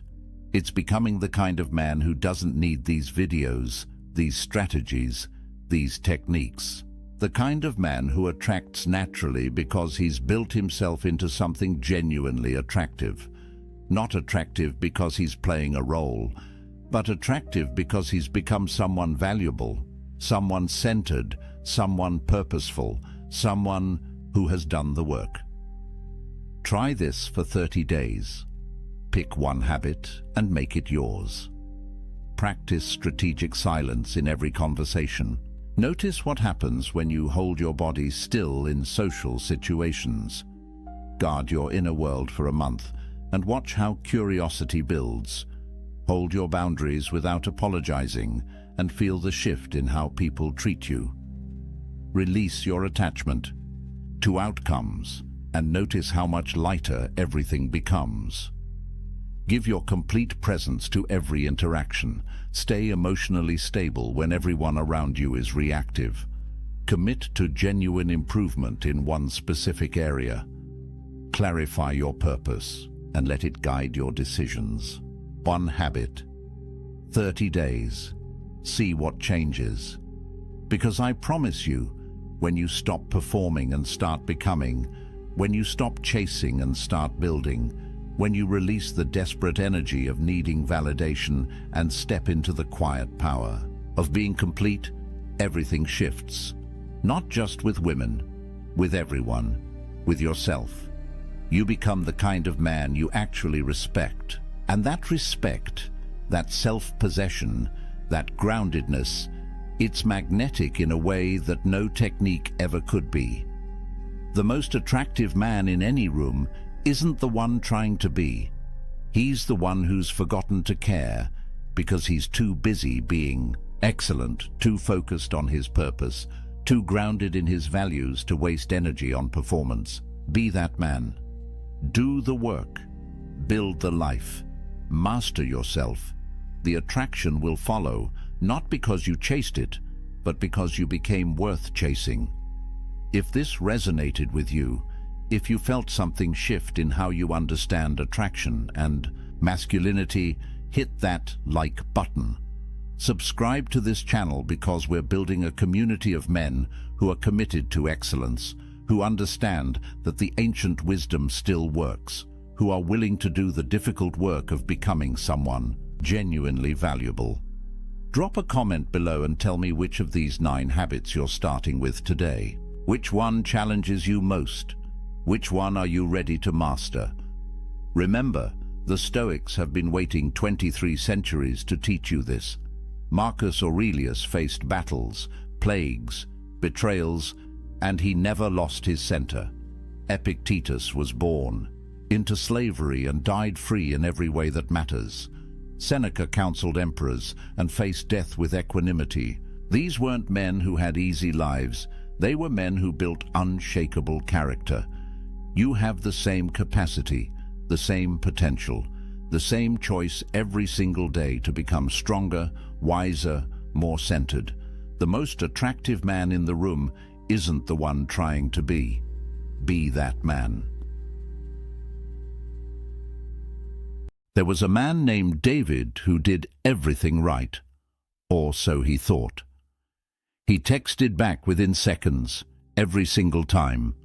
He explained his feelings in paragraphs. He shared his deepest childhood wounds on the 3rd date because someone told him, vulnerability creates connection.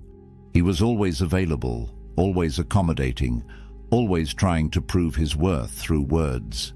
And after 6 months of this exhausting performance, she told him something that shattered his entire understanding of relationships. You're too much. I need space. I don't think this is working. He was devastated, confused, angry even. He'd given her everything, total transparency, constant availability, emotional honesty.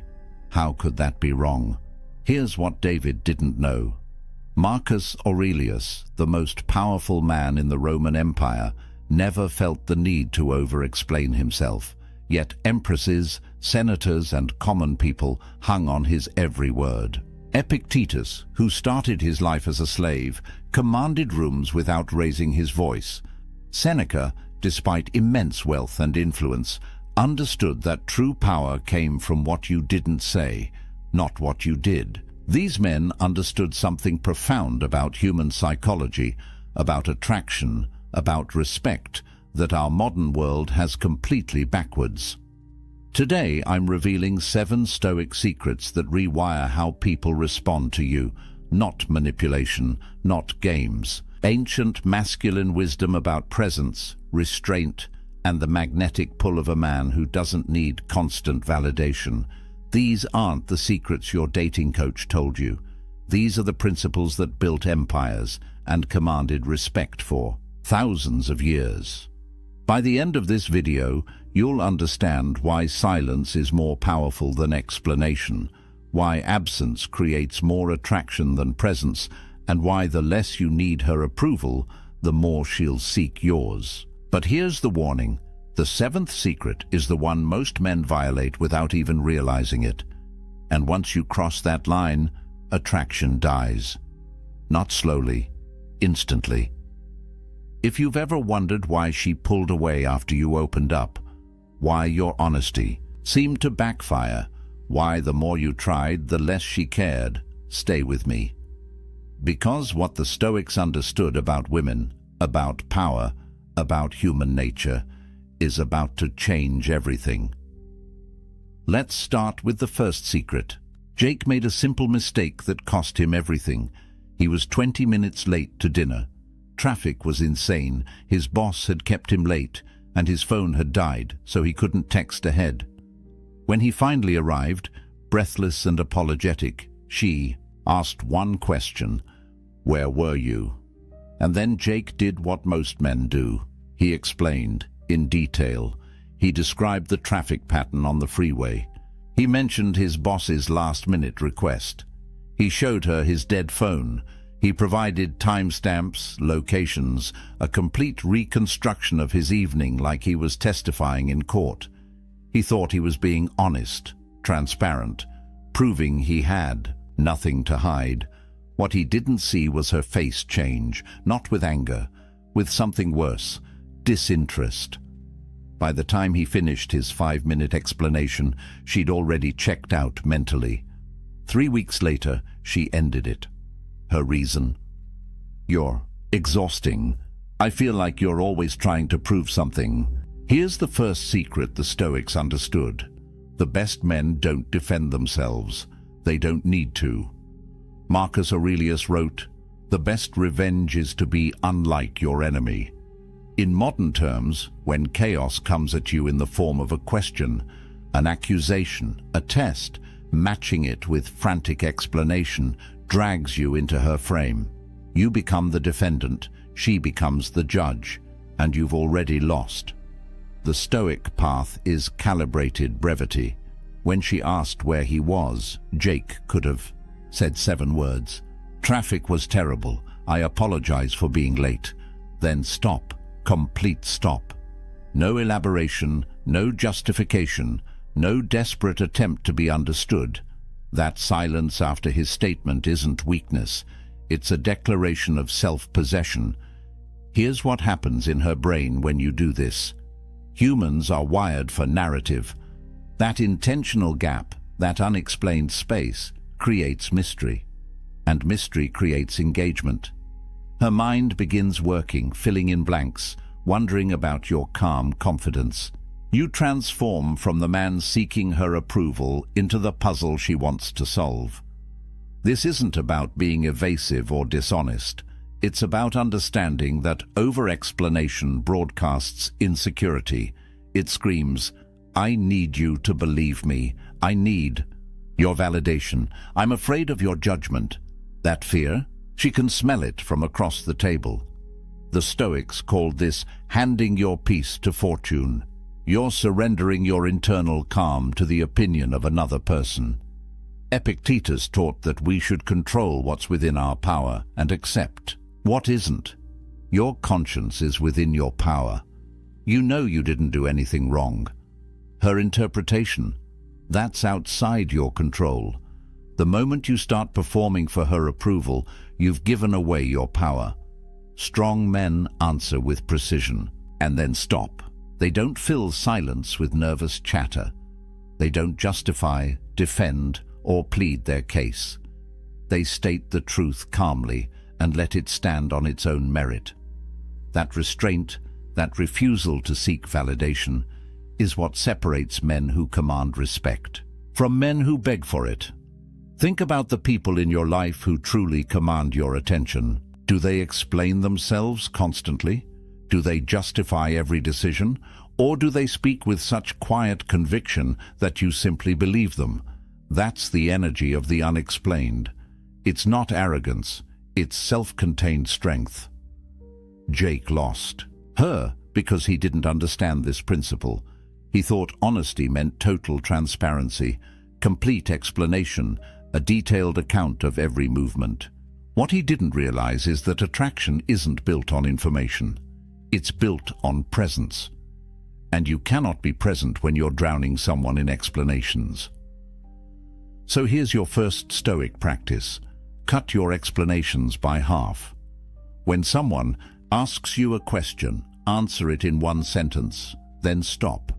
Feel the discomfort of that silence. Resist the urge to fill it with more words, more justification, more proof. That discomfort you're feeling, that's your ego dying. Let it die. What emerges on the other side is something far more powerful. But if over-explaining pushes women away, what Jake did on their 3rd date was even worse. The second secret is about a specific type of honesty that destroys attraction faster than anything else. And most men think they're being vulnerable when they do it. It was a simple comment. almost throw away. They were at a party, talking with friends, when Sarah mentioned another guy. "Oh, Jake from work. Yeah, he's hilarious. We went to lunch yesterday." Nothing scandalous, nothing inappropriate, just a casual mention. And Brian's world tilted. His chest tightened. Within seconds he was asking questions. "Who's Jake? Why didn't you mention lunch? Is he someone I should be worried about?" His voice had that edge, that defensive, slightly accusatory tone that he tried to mask as casual curiosity. Sarah looked at him, and something in her eyes changed. Not guilt, disappointment. 2 months later she ended it. Her reason: "You're insecure. I can't constantly reassure you that I'm not interested in other men." Brian didn't understand what happened. He thought he was protecting the relationship, setting boundaries, communicating his feelings. What he actually did was fail a test he didn't even know he was taking. Here's the third secret the Stoics understood. When a woman tests you, defending yourself is losing. These tests aren't conscious. She's not sitting there plotting ways to mess with your head, but her psychology, shaped by thousands of years of evolution, is constantly scanning for one thing: can this man handle pressure without cracking? Epictetus taught about the dichotomy of control. Some things are within your power, some things aren't. Her mentioning another man? That's outside your control. Your reaction to it? That's entirely within your control. And your reaction tells her everything she needs to know about your frame, your confidence, your emotional stability. When Brian immediately jumped to defense mode, asking questions, seeking reassurance, he broadcast loud and clear, "I'm threatened. I'm insecure. My sense of self is so fragile that a casual mention of another man's name sends me into interrogation mode." That's not masculine energy. That's fear. The Stoic response to that comment? Absolute calm. Maybe a slight smile. Maybe, "That's cool. He sounds like a good guy." And then continue the conversation like nothing significant happened. Because to a secure man, nothing significant did happen. His woman having male co-workers isn't a threat. His worth isn't dependent on her never acknowledging another man's existence. Here's what tests actually measure. They measure whether your emotional state is tied to her behavior or grounded in yourself. When you defend, you're essentially saying, "My peace of mind depends on you acting a certain way." When you remain unmoved, you're declaring, "I am my own source of strength." Marcus Aurelius ruled an empire filled with political enemies, backstabbers, and people constantly testing his authority. His response: he focused on what was within his control, his own virtue, his own actions, his own character. He didn't chase down every rumor, didn't defend against every slight, didn't justify himself to people questioning his decisions. That unshakable frame is what made him a legend. Think about the subtext of Brian's defensive questions. He's essentially asking Sarah to manage his emotions for him, to reassure him, to prove her loyalty on demand. That's exhausting, a high value. Woman doesn't want to be someone's emotional caretaker. She wants a partner who can handle uncertainty without falling apart. The paradox here is brutal but true. The more you need reassurance, the less reassuring her words become. Because you've already shown that you don't trust her, don't trust yourself, and can't handle the discomfort of not having total control and certainty. So what does the Stoic man do when tested? He notices the test. He recognizes it for what it is, a subconscious probe into his emotional stability, and he responds with calm indifference. Not cold, not distant, just unaffected.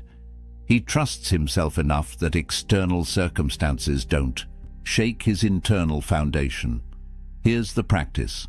Next time something triggers that defensive impulse, that need to question, to clarify, to seek reassurance, pause. Take a breath. Ask yourself, is my peace of mind really threatened by this? Or is my ego just uncomfortable?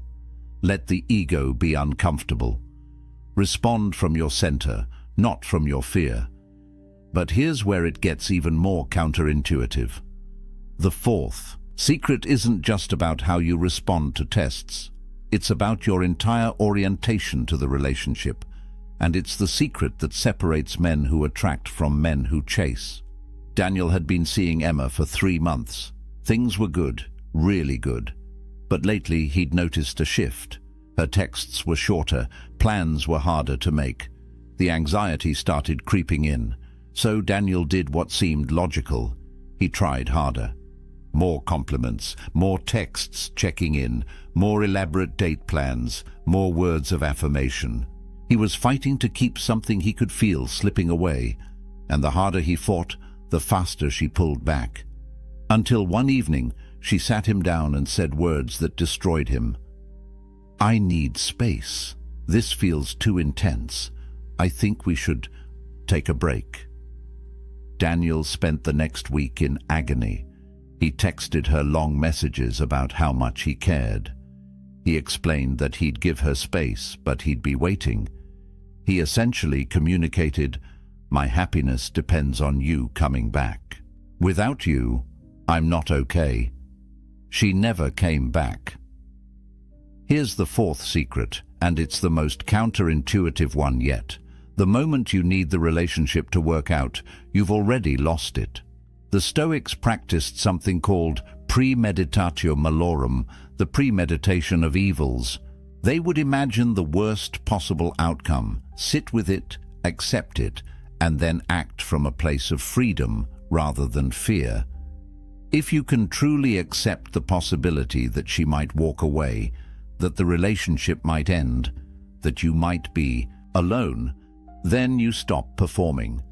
You stop contorting yourself into shapes you don't naturally inhabit. You stop trying to talk her into staying, and paradoxically, that's when you become most attractive. Neediness is the universal repellent. It doesn't matter how good-looking you are, how successful, how intelligent. The moment she senses that your emotional stability depends on her staying, attraction dies. Because neediness signals one thing: you don't believe you're enough on your own. Think about what Daniel actually communicated with his behavior. Every extra text, every elaborate date plan, every reassurance he offered was saying, "Please don't leave me. I need you to validate my worth. I'm not complete without you." That's not partnership, that's dependency, and no woman wants to be someone's entire source of happiness. Marcus Aurelius lost children, friends, allies. He faced constant political threats and personal betrayals. Yet he maintained his equanimity because he understood something fundamental. External circumstances are temporary and outside his control. His happiness came from within, from living according to his principles, from his character, not from whether people stayed or left. Here's the brutal practice. Imagine her leaving, right now. Picture your phone staying silent. Picture her with someone else. Picture yourself alone. Don't just think about it intellectually. Feel it. Sit with that discomfort until your breathing steadies, until you realize, deep in your bones, that you would survive, that you would adapt, that you would eventually be okay. Only when you've truly accepted that worst-case scenario can you enter the relationship from a place of genuine strength, because now your actions aren't motivated by fear of loss. They're motivated by authentic desire to connect. There's a massive difference. When you're detached from the outcome, something magical happens. You speak only when your words genuinely improve the silence. You contribute value, not seek validation. You're present when you're together, but you're equally fulfilled when you're alone. That energy, that self-sufficiency, is magnetic. Women have incredible intuition. They can sense when a man's happiness is contingent on their response.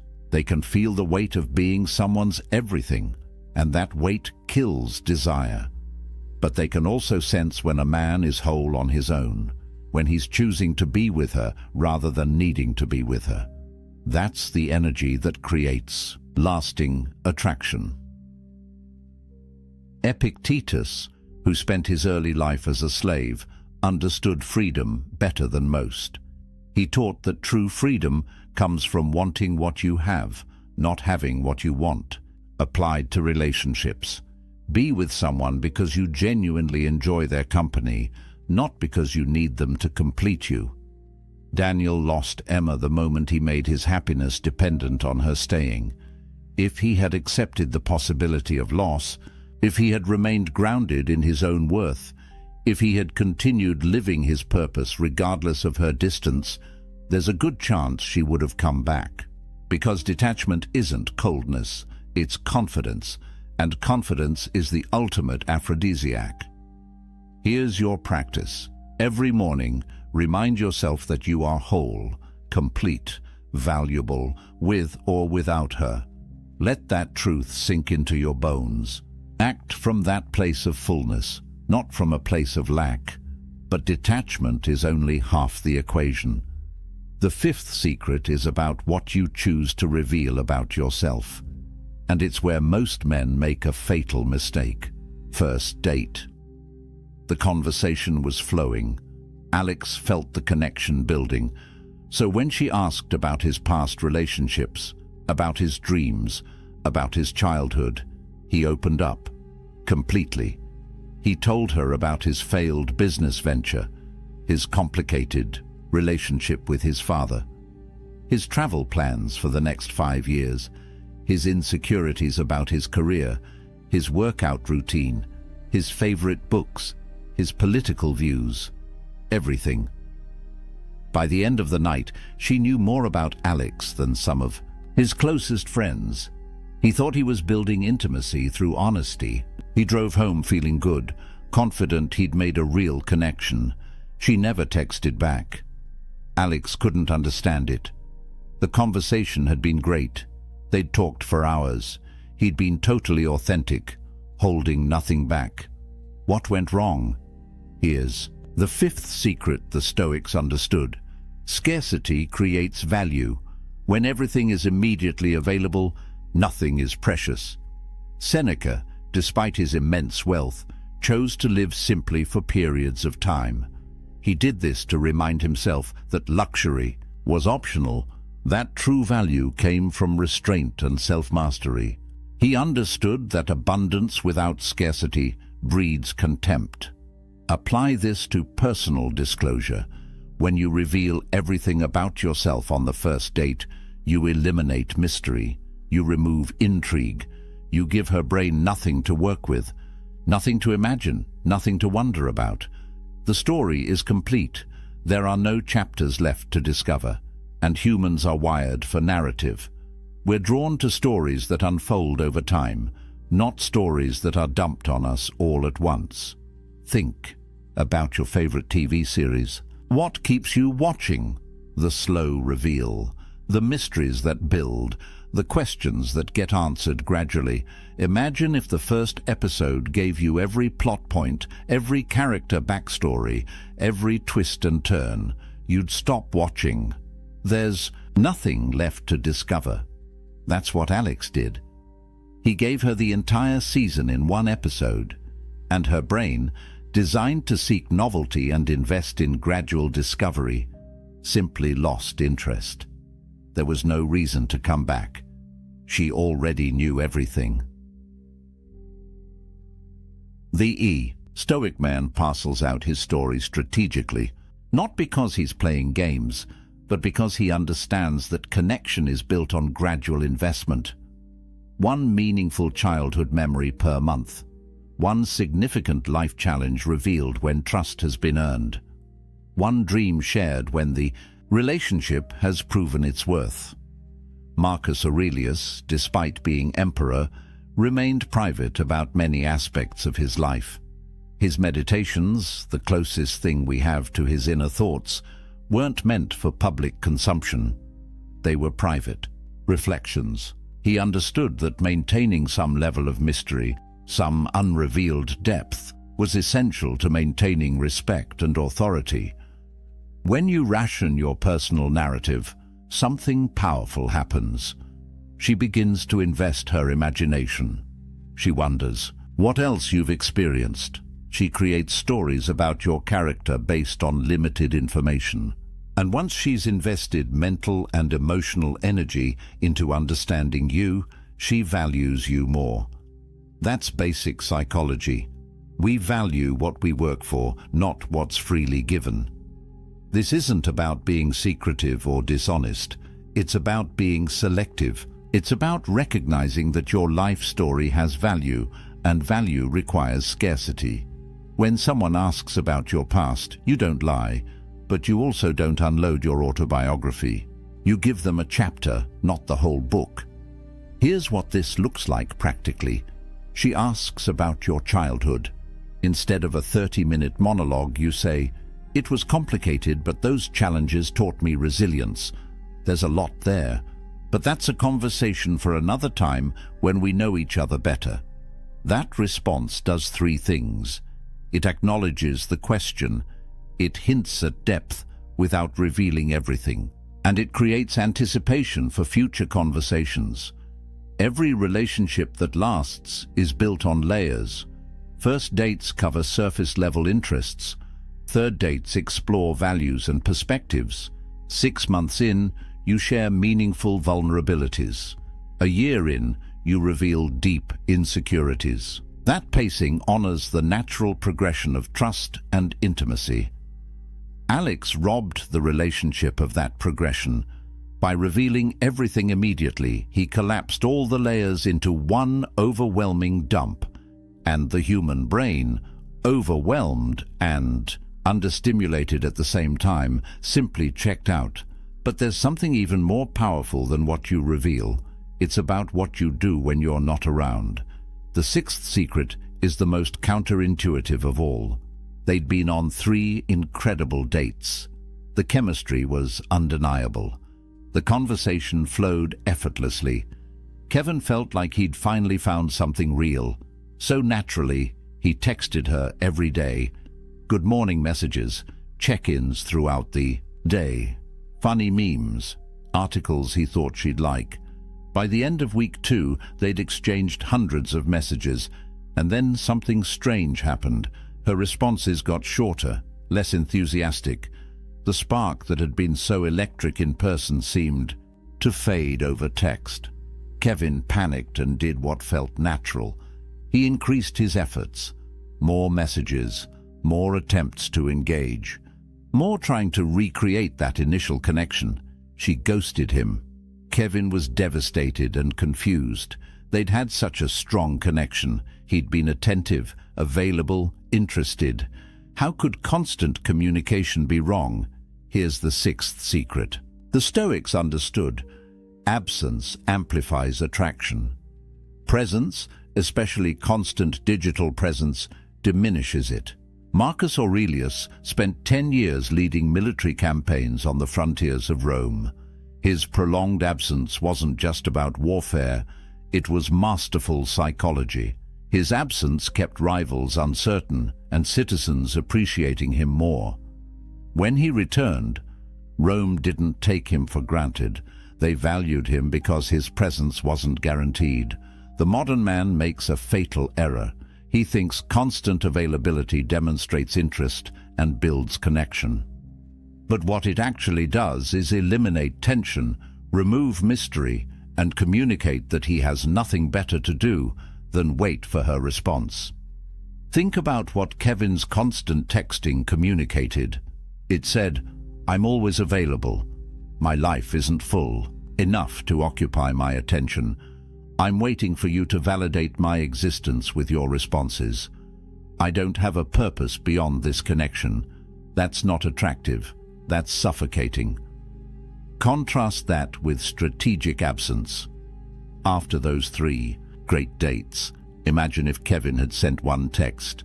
"Had a great time. I'm heading out of town this weekend with friends. Talk to you next week." Then complete radio silence. No breadcrumb texts, no social media updates, just absence. What happens in her mind during that vacuum? She replays the dates. She wonders what he's doing. She notices the space where his attention used to be. She might even miss him. Her imagination fills the void, often with narratives more compelling than reality. And when he returns on Monday, calm and grounded, not explaining or justifying, just genuinely glad to reconnect, his value has increased. But here's the critical distinction. Strategic absence only works when you leave on a high note. If you disappear after an argument or a negative interaction, your absence reads as sulking or punishment. The Stoic understands that every action must be rooted in self-possession, not manipulation.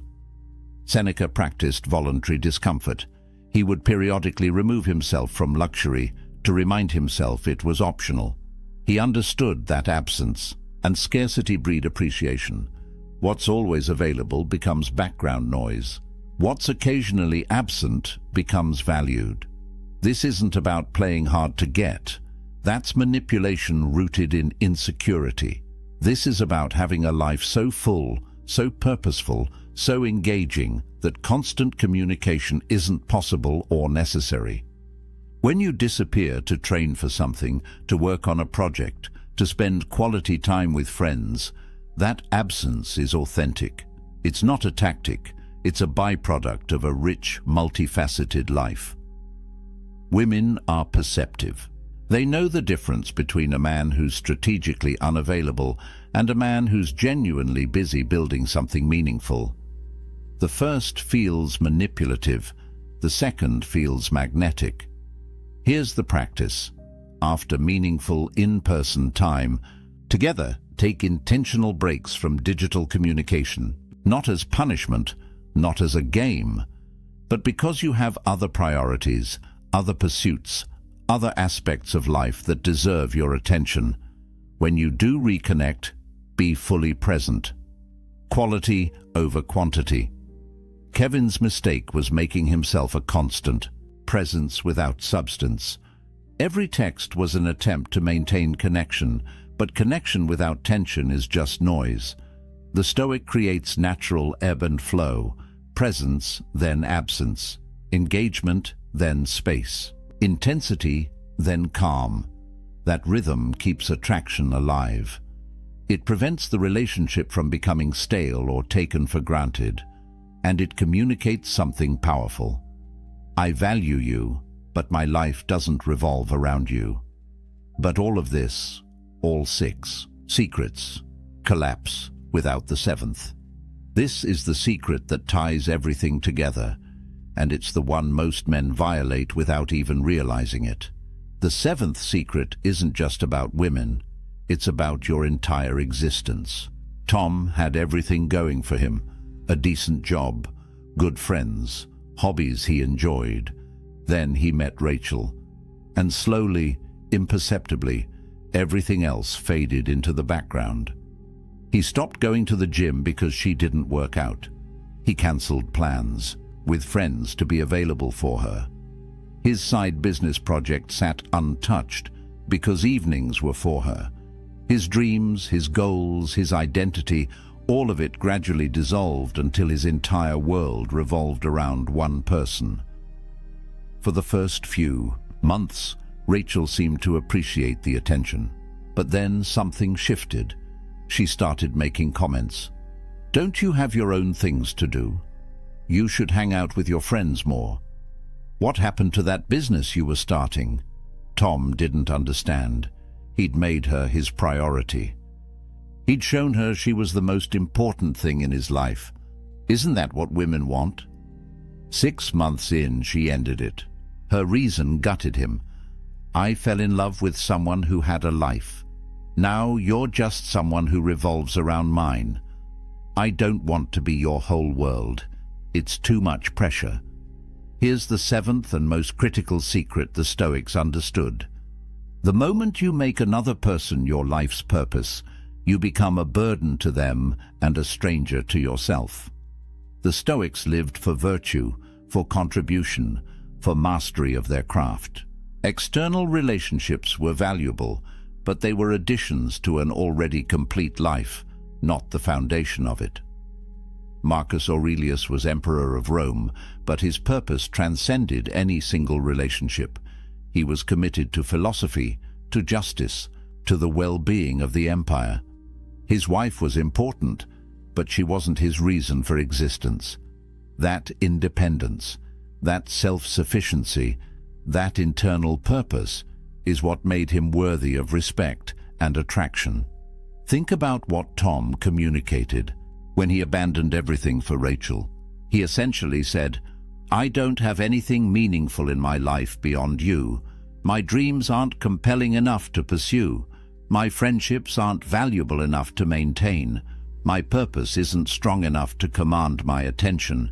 You are all I have." That's not love. That's dependency. And dependency is suffocating. When you make someone your entire world, you place an impossible burden on them. They become responsible not just for their own happiness, but for yours as well. Every time they want space, they're denying you your sole source of fulfillment. Every time they prioritize something else, they're essentially destroying your world. No person can carry that weight, and more importantly, no person wants to. Women are drawn to men who are building something. Men who have a mission that transcends the relationship. Men whose days are structured around compelling goals and meaningful pursuits. Not because these men are emotionally unavailable, but because they're fundamentally engaged with life itself. When Rachel met Tom, he was working on a business. He had friends he valued. He had a gym routine that grounded him. He was a complete person inviting her into an already vibrant life. That version of Tom was attractive because he had substance, direction, purpose. He wasn't looking for someone to complete him. He was looking for someone to complement an already fulfilling existence. But the Tom who emerged 6 months later was hollow, an empty vessel waiting to be filled by her presence, and that transformation from self-possessed to dependent killed her attraction faster than any other mistake he could have made. Epictetus taught that we should focus on what's within our control. Your purpose, your growth, your contribution to the world, these are within your control. Her feelings, her decisions, her level of investment, these are not. When you make her your purpose, you've oriented your entire life around something you cannot control. That's not just unattractive, it's psychologically devastating. Here's the brutal truth. The version of you she fell for had a life, passions, goals, friends, commitments. That version was attractive because he was already whole. The moment you abandon all of that to focus solely on her, you become someone else, someone needier, someone smaller, someone less interesting, and she didn't sign up for that person. The Stoic path is to build your life around virtue and purpose. Relationships are beautiful additions, but they're not the foundation. You train your body not to impress her, but because physical excellence is a virtue. You build your business not to provide for her, but because creation and contribution are meaningful. You maintain friendships not to show her you're social, but because deep connections with other humans enrich your life. When your life is structured this way, something powerful happens. You're not inviting her to be your everything. You're inviting her to be part of something already extraordinary. The pressure is off. She's not responsible for your happiness.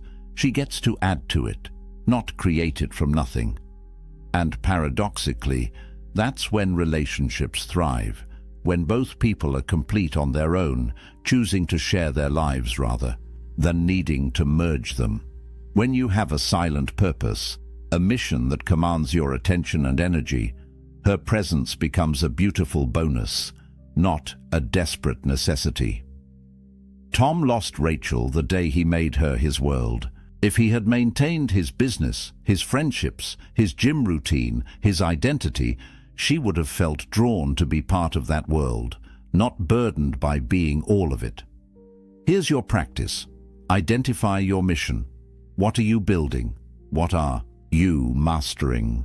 What legacy are you creating? If the honest answer is nothing beyond this relationship, then you've already lost. Start today. Pick one thing that matters to you beyond any romantic connection. Commit to it. Build it. Let it occupy your time and attention. When you're busy forging yourself into something greater, silence isn't a tactic. It's your natural state. Your focus is elsewhere, and women notice. They see a man engaged with life itself, and they want to be part of that life. Not the center of it, part of it. The seventh secret is the foundation for all the others, because when you have purpose, you don't over-explain. You don't trauma dump seeking validation. You don't defend yourself against tests. You're detached from outcomes. You naturally reveal yourself slowly. Your absence is genuine. All of it flows from this one truth. Your life has meaning beyond any single relationship. Now let me show you what happens when you combine all 7 secrets. Now imagine this version of yourself. She asks why you were late. You answer in 7 words and stop. No defense, no justification, just calm statement and silence. She mentions another man's name. You smile slightly, completely unmoved, because your worth isn't threatened by her acknowledging other humans exist. She hasn't texted back in 6 hours. You don't panic because your emotional state isn't tied to her response time. You're busy with your purpose.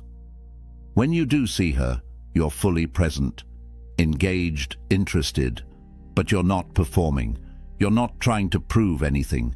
You're not seeking validation. You're simply there, grounded in yourself, offering your presence without neediness. When she asks about your past, you share one meaningful story, not your autobiography, one chapter. And then you redirect the conversation, asking about her experience, her perspective. She leaves that date wanting to know more, not overwhelmed by knowing everything. After 3 intense dates, you disappear for a weekend, not because you're playing games, but because you have friends to see, a project to work on, a life that existed before her and will continue regardless of her. You return Monday, calm and refreshed, with no over-explanation. This is what the integrated Stoic looks like. A man who answers but doesn't defend, who shares but doesn't dump, who's present but not dependent, who creates space naturally, who has purpose beyond any relationship, every secret working in harmony. What does she experience? A man who is simultaneously engaged and independent, open yet mysterious, available yet not needy, present yet self-contained. That polarity, that balance, is magnetic. It's what Marcus Aurelius embodied, what Epictetus taught, what Seneca practiced. This isn't about manipulation or tactics. It's about genuine self-mastery. It's about being so grounded in your own worth, so committed to your own purpose, so comfortable with uncertainty, that external validation becomes optional rather than necessary. The Stoics understood something profound. Attraction isn't created through effort. It's created through presence combined with self-possession. When you stop trying to make her like you and start simply being someone worth liking, everything changes. Think about the people who command your respect and attention. Do they chase your approval? Do they explain themselves constantly? Do they make you the center of their world? Or do they have such quiet conviction, such clear purpose, such internal strength that you naturally gravitate toward them? That's the energy you're cultivating, not through external techniques, but through internal transformation. Every secret we've covered is ultimately about the same thing: mastering yourself so that external circumstances, including her response, don't control your internal state. When you operate from this place, relationships transform. They're no longer sources of anxiety and neediness. They become spaces of genuine connection between two complete people. She's not completing you, she's complementing you. And that's the only foundation for lasting attraction. The man who loses women through over-explaining, trauma dumping, defensive reactions, neediness, oversharing, constant presence, and lack of purpose. That's a man who hasn't done the internal work, who's looking outward for validation that can only come from within. The man who naturally embodies these 7 secrets. That's a man who's done the work, who knows his worth, who has purpose, who doesn't need external validation because his internal foundation is solid. That transformation doesn't happen overnight. It requires practice, awareness, and commitment.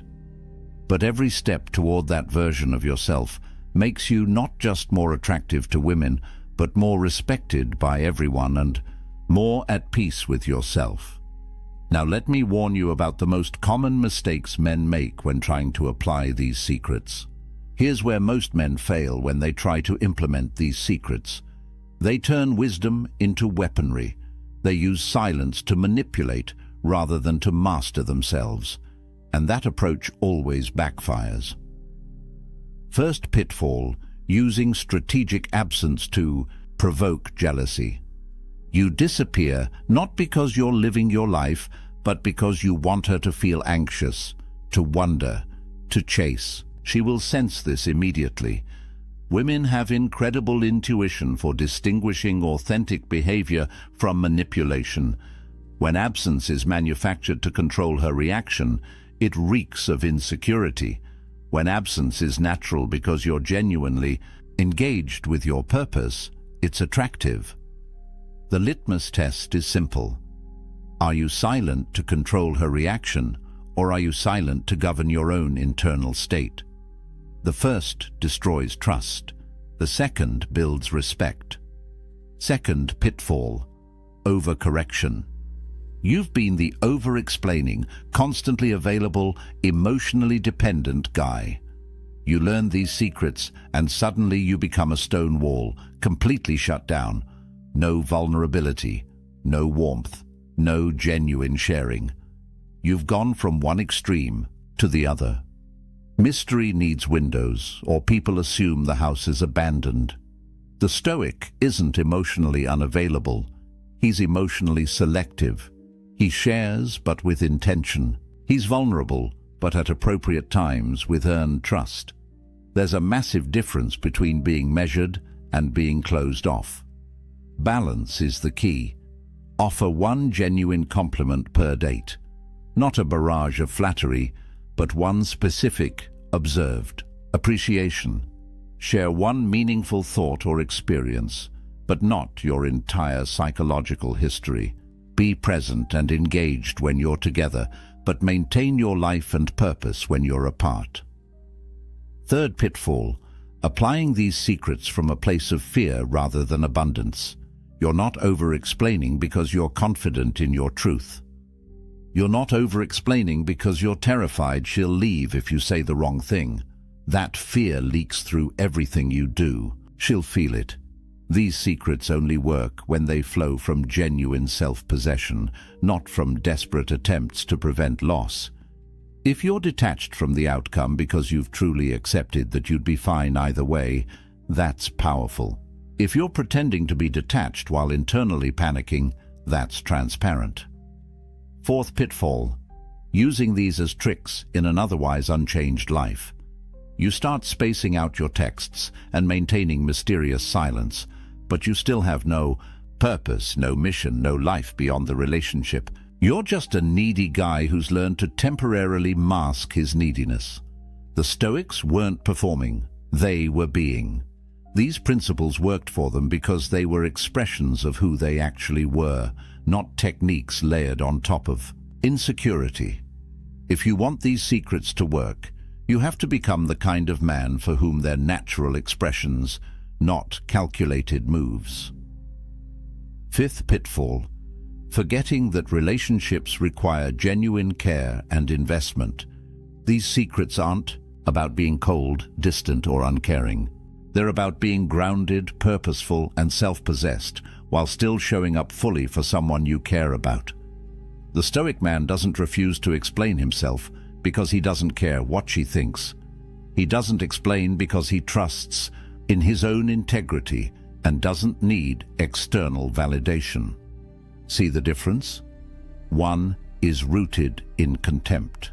The other is rooted in self-respect.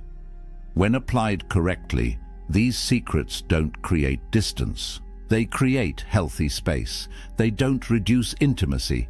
They make intimacy more meaningful when it happens. They don't communicate lack of care.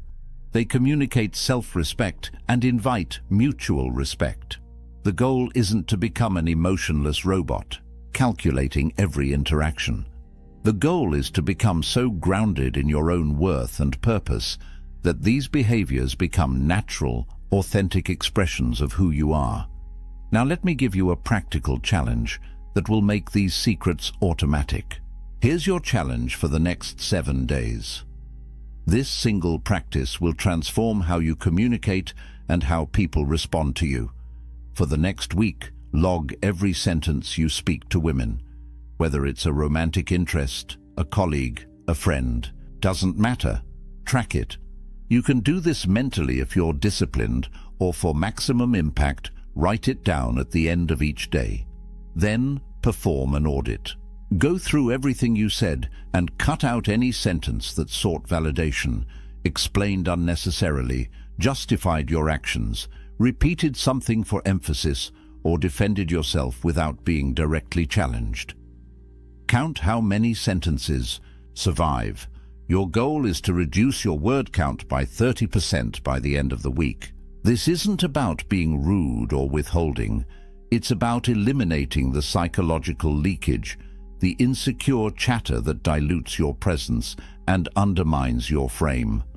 Day 1, you'll be shocked at how much you say that serves no purpose except to seek approval or manage someone else's perception. Day 3, you'll start catching yourself mid-sentence.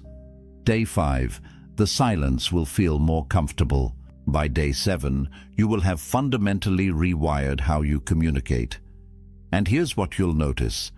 The space you create through intentional silence generates a different kind of energy. People lean in more, they listen more carefully, they value your words more because they're not drowning in them. That tension, that deliberate economy of speech, is often more powerful than any words you could say. Track 3 specific metrics. First, how many times did you over-explain when a simple answer would have sufficed? Second, how many times did you share information seeking validation rather than contributing value? Third, how many times did you defend yourself against questions that weren't actually attacks? Those 3 patterns, over-explaining, validation-seeking, and unnecessary defending, account for probably 70% of the words that undermine your attraction and respect. Cut them, and you've transformed your entire presence. By Friday, you'll feel different, calmer, more centered, more self-possessed.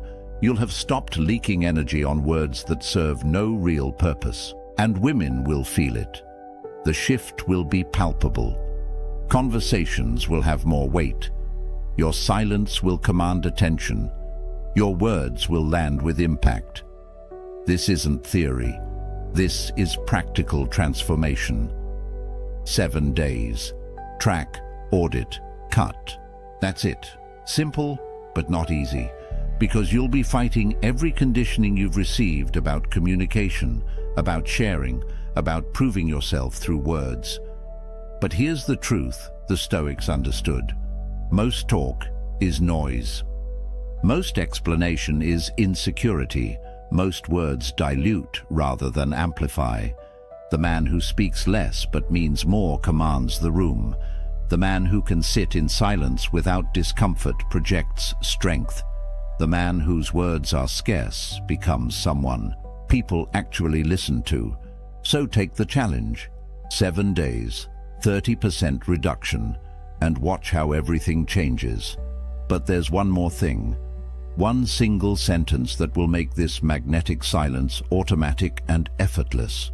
Here is the single sentence that makes everything we've covered automatic. Every morning, before you engage with the world, before you pick up your phone, before you interact with anyone, recite this. My worth is non-negotiable. Explanations are optional. Say it out loud. Put it in your phone as a daily reminder. Write it on a card you see every morning. Let it sink into your subconscious. Because when you truly internalize that your value is inherent, not contingent on external validation, the compulsive need to justify yourself simply quiets down. Explaining becomes a choice. A conscious decision to add clarity when it serves mutual understanding, not a desperate reflex born from fear of judgment. That single shift, that one reframe, rewires every interaction that follows. Your worth is non-negotiable. You don't have to earn it through perfect explanations. You don't have to prove it through constant availability. You don't have to defend it against every test. It simply is. And explanations, optional. You can offer them when appropriate, but you don't owe them to anyone as proof of your value. Let's bring this full circle. Remember David from the beginning? The man who texted back instantly, explained everything in paragraphs, shared his deepest wounds early, and made her his entire world. He lost her because he violated every single secret we've covered. But imagine a different David. One who answers questions briefly and calmly, who processes his pain privately before sharing it intentionally, who remains unmoved by tests because his frame is solid, who's detached from outcomes because he knows he's complete on his own, who shares his story gradually, creating intrigue, who disappears naturally because he's building something meaningful, who has a purpose that transcends any relationship. That David doesn't lose her, because the David isn't performing for her approval. He's living from a place of genuine self-mastery, and that energy, that quiet strength, that self-contained power is what attraction is actually built on. You now have the blueprint, 7 Stoic secrets that ancient men understood and modern men have forgotten, the strength of the unexplained. Never trauma dumping early, stopping defensive reactions, detaching from outcomes, revealing yourself slowly, using strategic absence, building purpose beyond relationships. These aren't tricks. They're pillars of character that people instinctively recognize as solid. When you embody them, you stop chasing attraction and start commanding it. You stop seeking respect and start earning it naturally. You stop performing and start simply being someone worth knowing. Speak less, mean more, live with purpose, and watch as women, respect, and genuine connection flow toward you rather than away from you. The next move is yours. This isn't theoretical philosophy. This is practical transformation. Apply just one of these secrets this week. Choose the one that hit hardest. Put it into practice. Then come back and tell me what happened in the comments. If this video shifted something in you, share it with a friend who's still stuck in the cycle of over-explaining and under-living. Comment below which secret resonated most. I read every early comment because your engagement fuels this mission. Subscribe for weekly Stoic wisdom on relationships, purpose, and masculine development. The next video breaks down the specific words that destroy attraction and the exact phrases that build it. You won't want to miss it. Until next time, remember what the Stoics knew. True power doesn't announce itself. It doesn't explain itself. It doesn't defend itself. It simply is. Choose silence. Choose self-mastery. Choose strength. Now close this video, put down your phone, and go build something that matters. Rome wasn't built by men who double-texted. Neither is the life you actually want. The room is quiet. 2 glasses of wine sit untouched. A woman leans forward, eyes sharp, voice steady. "Do you even care about me?" The question cuts deeper than it sounds. It isn't about love. It isn't about romance. It is about power. Most men stumble here. They rush to explain. They laugh nervously. They pile up words like a wall. But the wall crumbles instantly. Respect slips away. This is how the test begins. A test older than text messages, older than candle-lit dinners, older than modern love itself. In every culture, in every time, women have tested men, not out of malice, not to be cruel, but to see if he bends, to see if he breaks, to see if the man she sits with is the same man he claims to be. And these tests are subtle. They hide behind simple questions, questions that seem innocent, but they are anything but innocent. Each one is a strike at the foundation of a man's composure. Here's the truth. When she asks these questions, she isn't waiting for the perfect answer. She's watching for the reaction. Does he stay calm? Does he hold his frame? Or does he panic? The Stoics faced greater trials than this. Emperors, generals, and slaves alike endured storms of fate. They lost kingdoms. They faced death. And still, they stood unshaken. Their philosophy was simple. Control yourself. Do not be ruled by the chaos outside you. Be anchored. Be still. Be immovable. What if you could bring that same calm to these modern tests? What if every question, every trap, became an opportunity to show strength instead of weakness? In this film, we reveal the 5 questions women use to test men. 5 traps hidden in plain sight. 5 moments where most men collapse. But where the Stoic finds his chance to rise. Stay with me. Because question 3, that one is the silent killer, the one that strips a man of dignity before he even knows it happened. And if you fail it, you may never get it back. Why do women test men? It is a question that makes some men angry. Others shrug it off. But if you ignore the reason, you will never pass the test. The truth is simple. It is not cruelty. It is not manipulation. It is instinct. Think of it like the walls of a fortress. A guard doesn't press the stone to destroy it. She presses to make sure it holds. She tests to see if the foundation is real. And if the wall crumbles at her touch, the fortress was never strong to begin with. That is what these questions are. A press against the wall. A test of strength, of composure, of truth. Now picture this. A young Roman senator stands in the forum. His wife questions him loudly, accusing him of weakness. The crowd holds its breath. If he defends himself with anger, he looks guilty. If he stammers, he looks broken. But he does neither. He stands tall. He answers with calm dignity. And the whispers in the crowd turn into respect. She tested him. He passed. And in passing, he became stronger.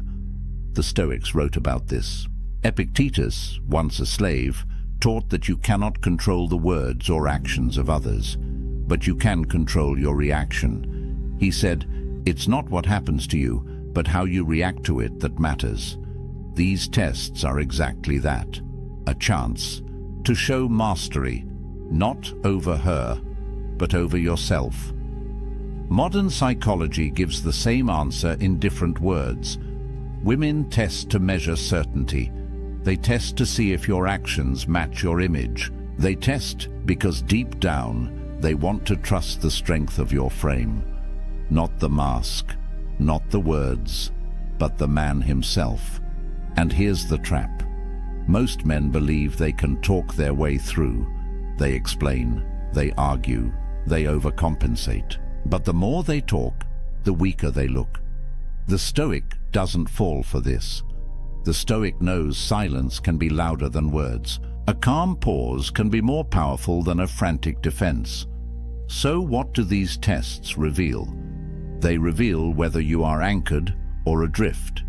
They reveal whether you bend at the first sign of pressure, and they reveal whether you are the man you claim to be.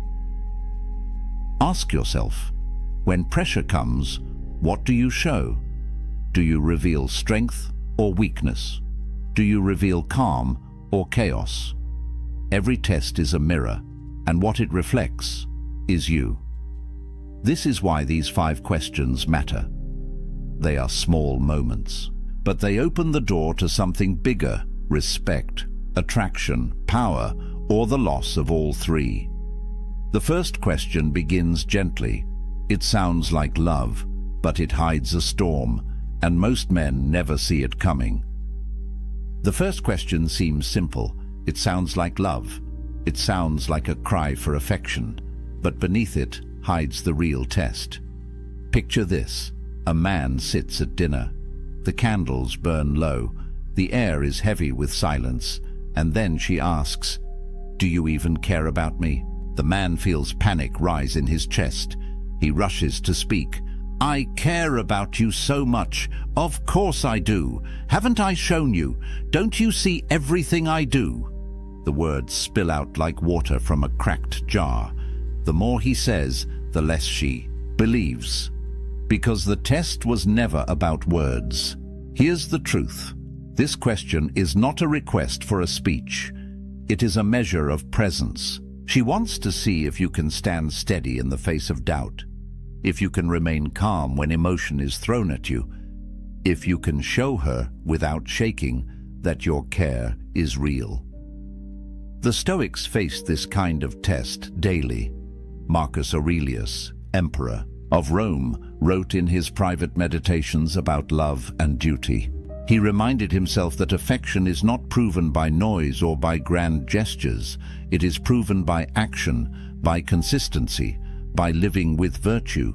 He cared for Rome not by shouting about his love, but by leading with discipline, patience, and sacrifice.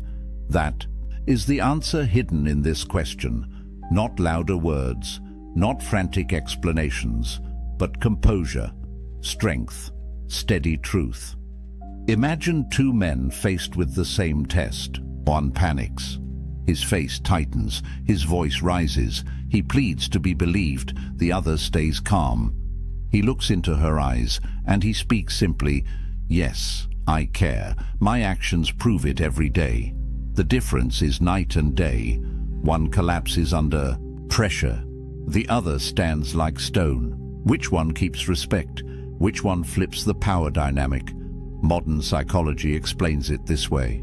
When a woman asks if you care, she isn't only testing affection, she's testing congruence. Do your words and your actions align? Are you the same man in stress as you are in calm? If your response betrays desperation, she feels the fracture. But if your response carries steadiness, she feels safety. Here's where Stoicism shines. The Stoic doesn't need to convince. He doesn't need to perform. He lives in alignment with his principles. He knows his care is real because his actions prove it. And so, when the question comes, he has nothing to fear, nothing to prove, only the calm truth. But there is a deeper layer still. When she asks, "Do you even care about me?" she is really asking, will you stay steady if I push? Will you remain anchored if I doubt you?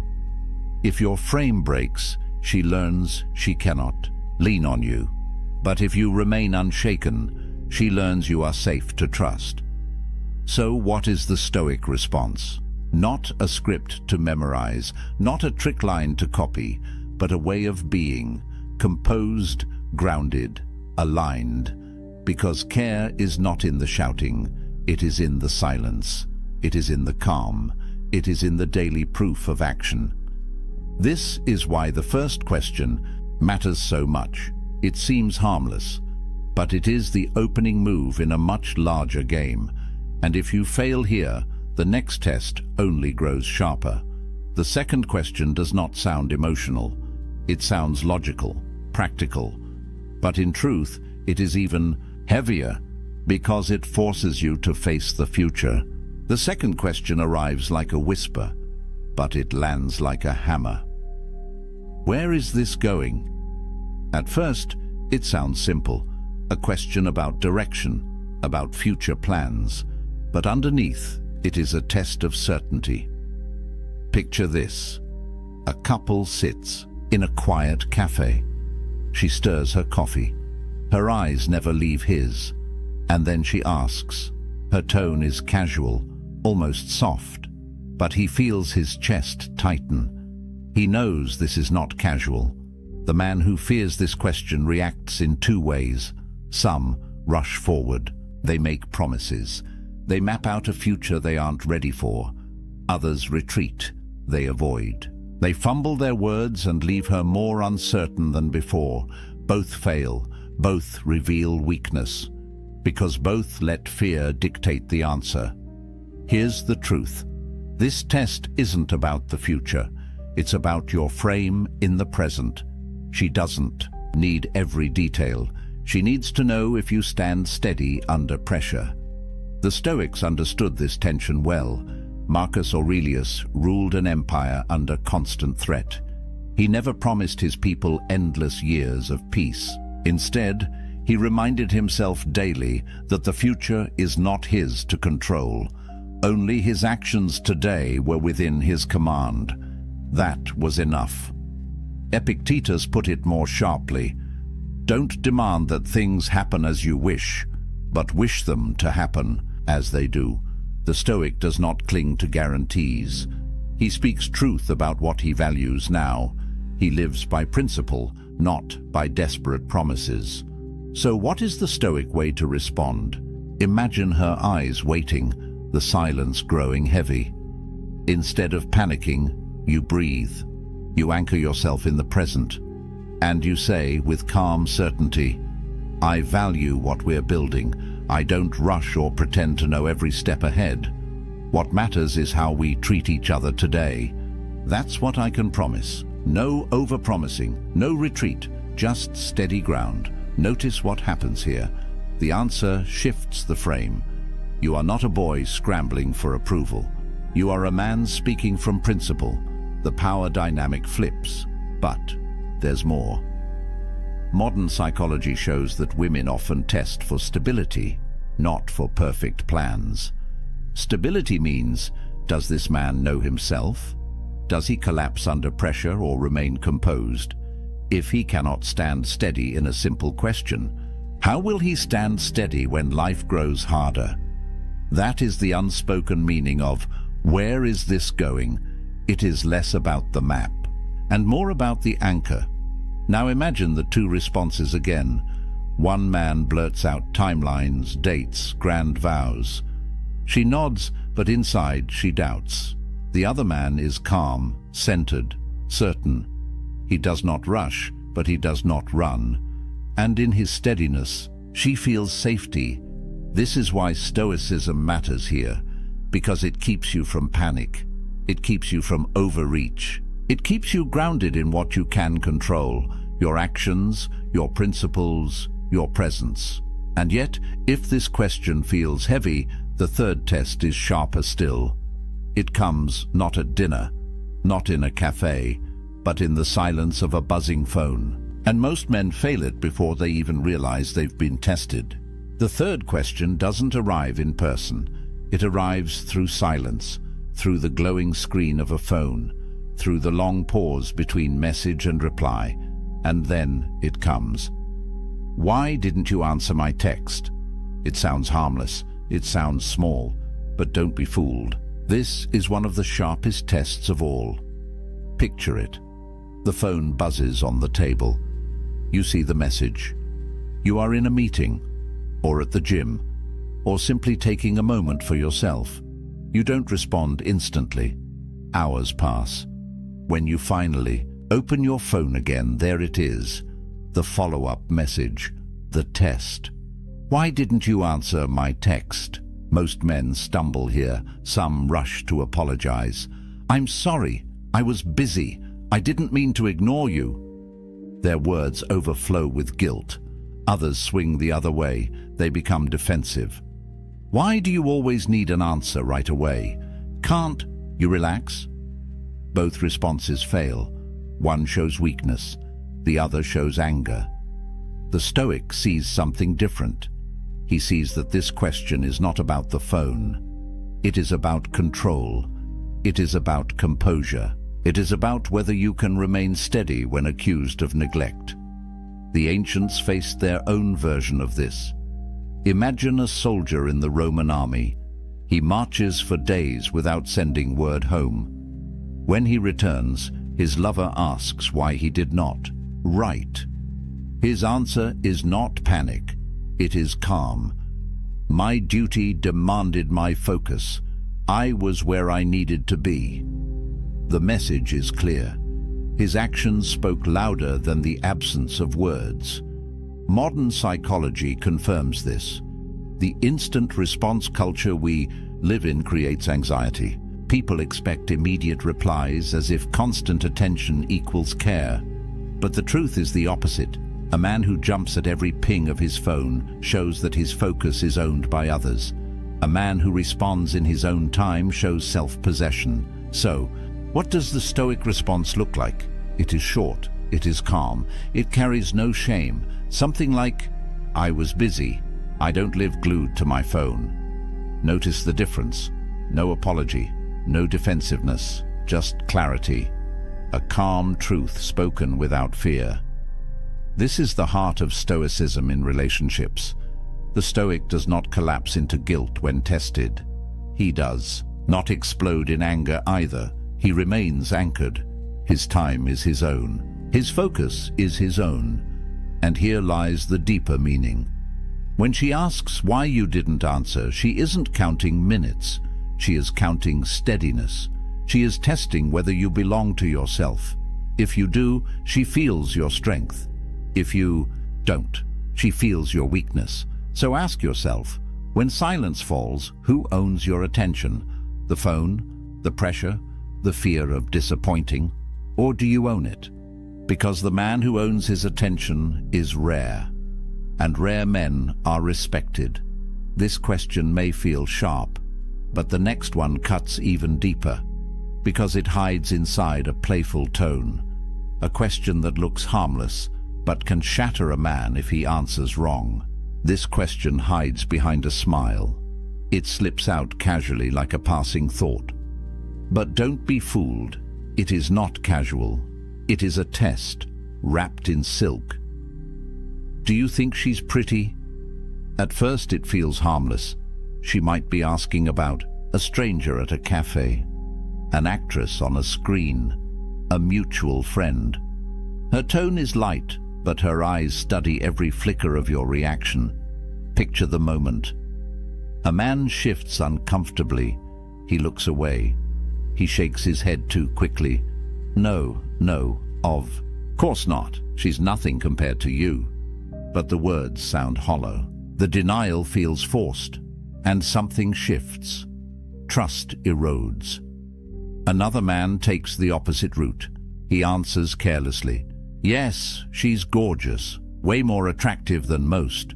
The room grows cold, her smile fades, and in that instant, the damage is done.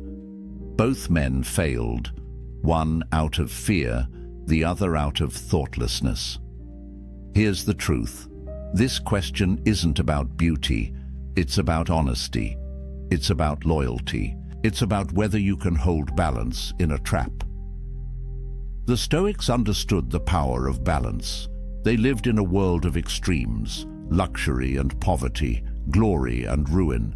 Marcus Aurelius warned himself not to be swept away by pleasure, nor crushed by fear. Moderation, clarity, steadiness, that was the way. So how does the Stoic respond here? Not with frantic denial, not with careless honesty, but with calm truth that affirms without betraying. Yes, acknowledge reality.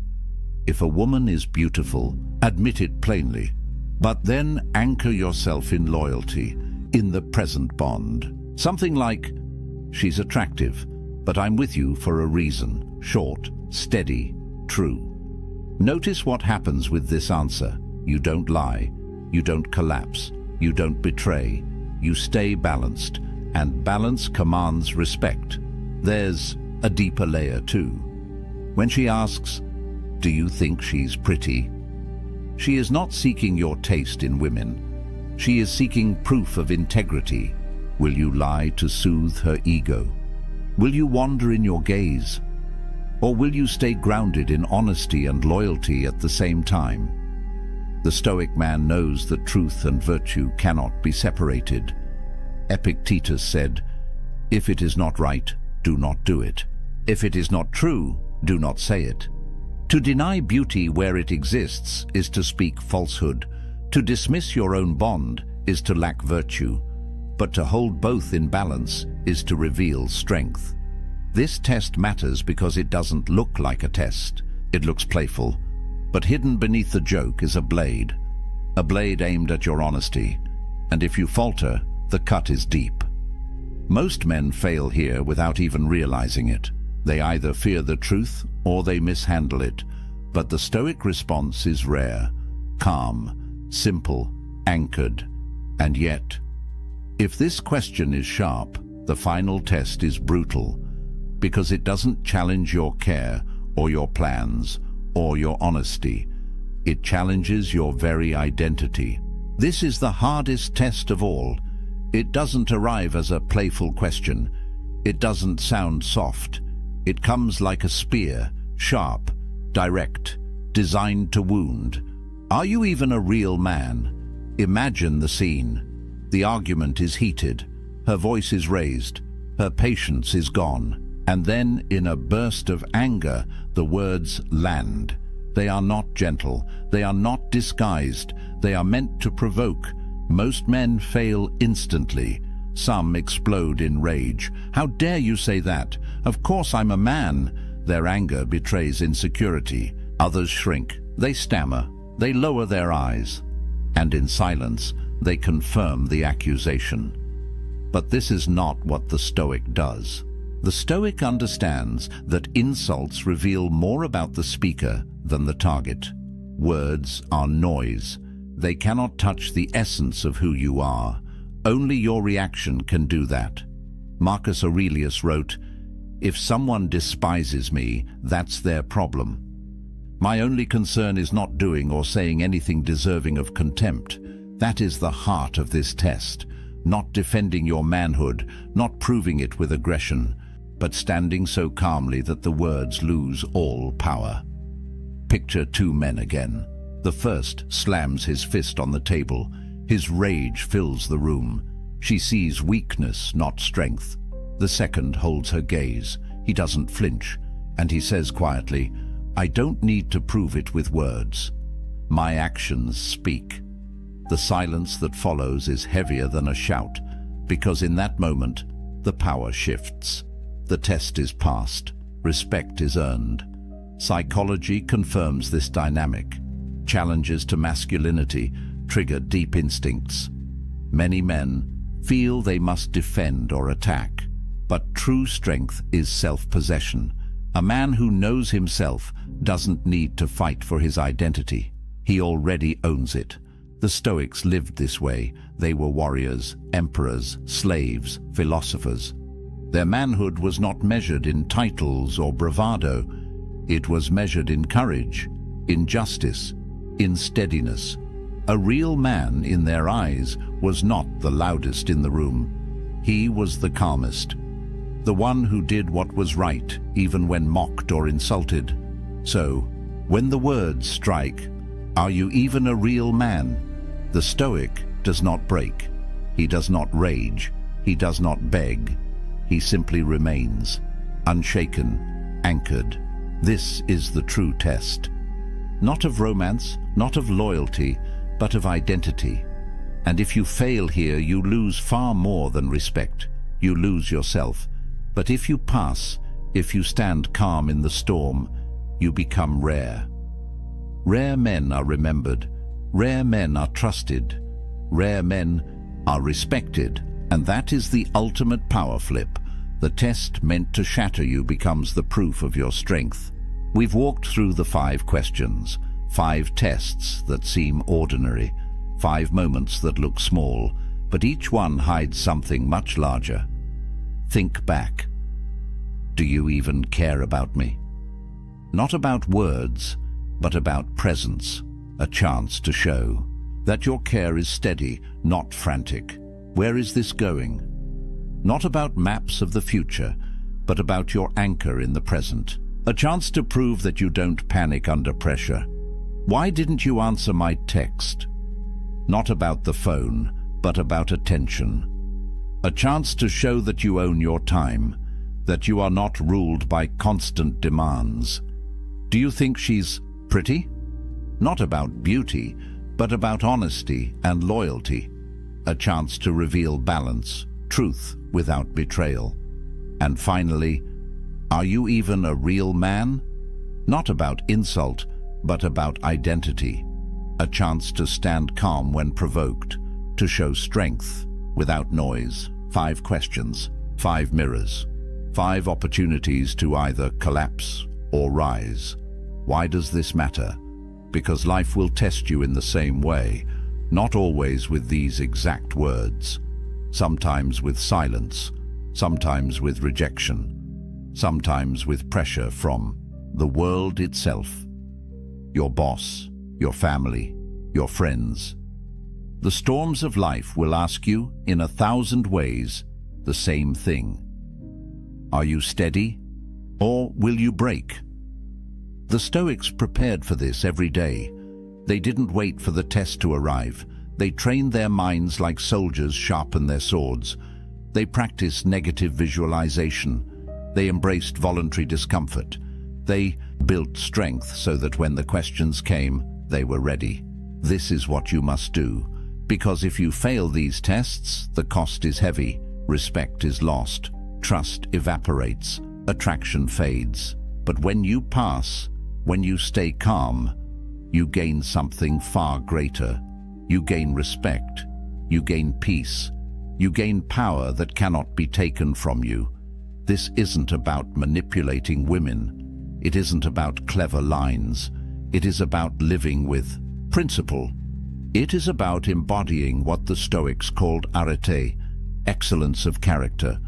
Because the man who lives by virtue cannot be shaken by a question. He cannot be trapped by words.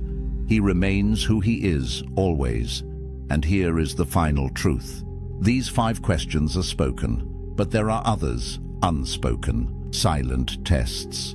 The ones you don't see. The moments when she watches your actions, not your answers. When life itself throws challenges that no one names aloud.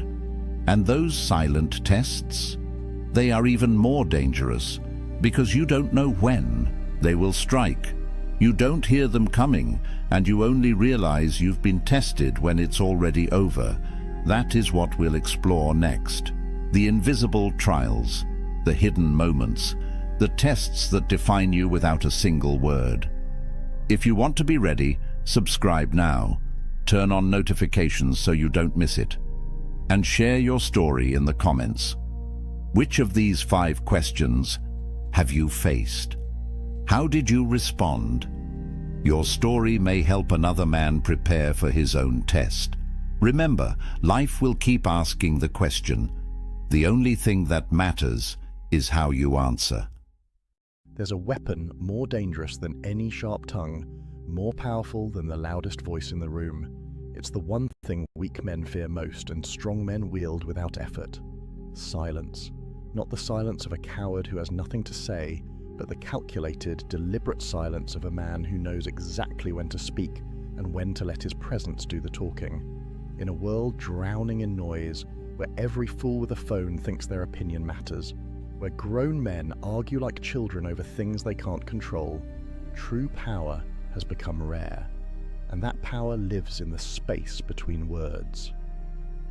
The ancient Stoics understood something that modern men have forgotten.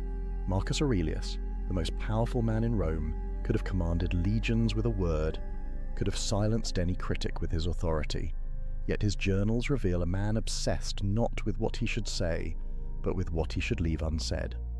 Epictetus, who went from slave to one of history's most respected philosophers, built his entire teaching on the foundation of restraint.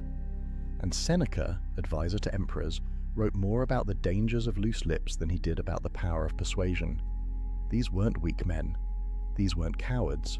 They were warriors, leaders, philosophers who shaped the world, and they all knew one undeniable truth.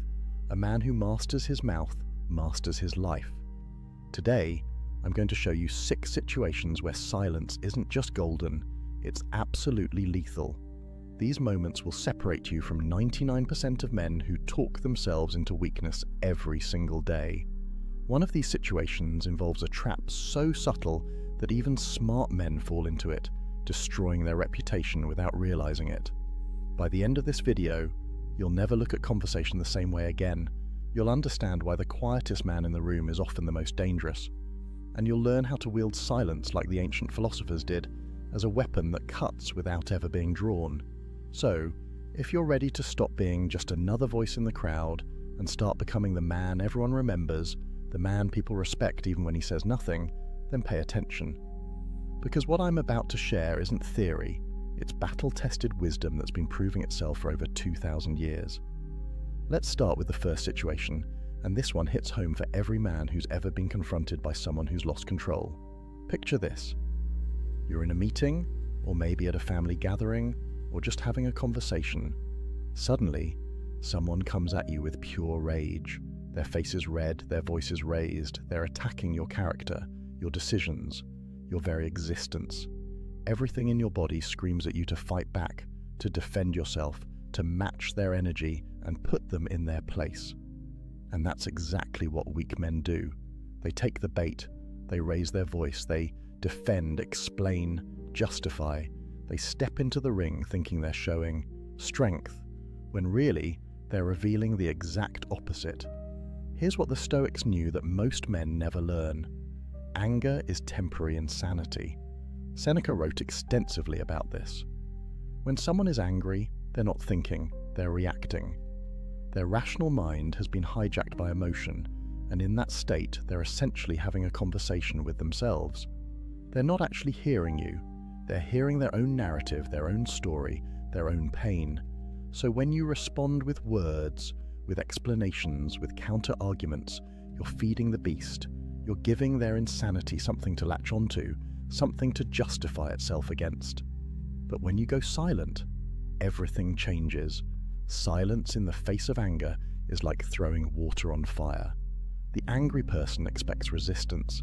They're geared up for a fight. Their entire emotional system is primed for your reaction. And when you give them nothing, when you simply stand there with calm eyes and a closed mouth, something extraordinary happens. They're forced to confront their own reflection. Without your words to bounce off, their anger has nowhere to go but back into themselves. And in that moment, they begin to hear how they sound. They begin to see how they look. The mirror you're holding up through your silence is far more devastating than any comeback you could deliver. Marcus Aurelius faced opposition constantly. The Roman Senate was filled with men who questioned his decisions, challenged his authority, spoke against him in public forums. And his response? Documented in his own writings, he would often sit in complete silence as senators railed against him.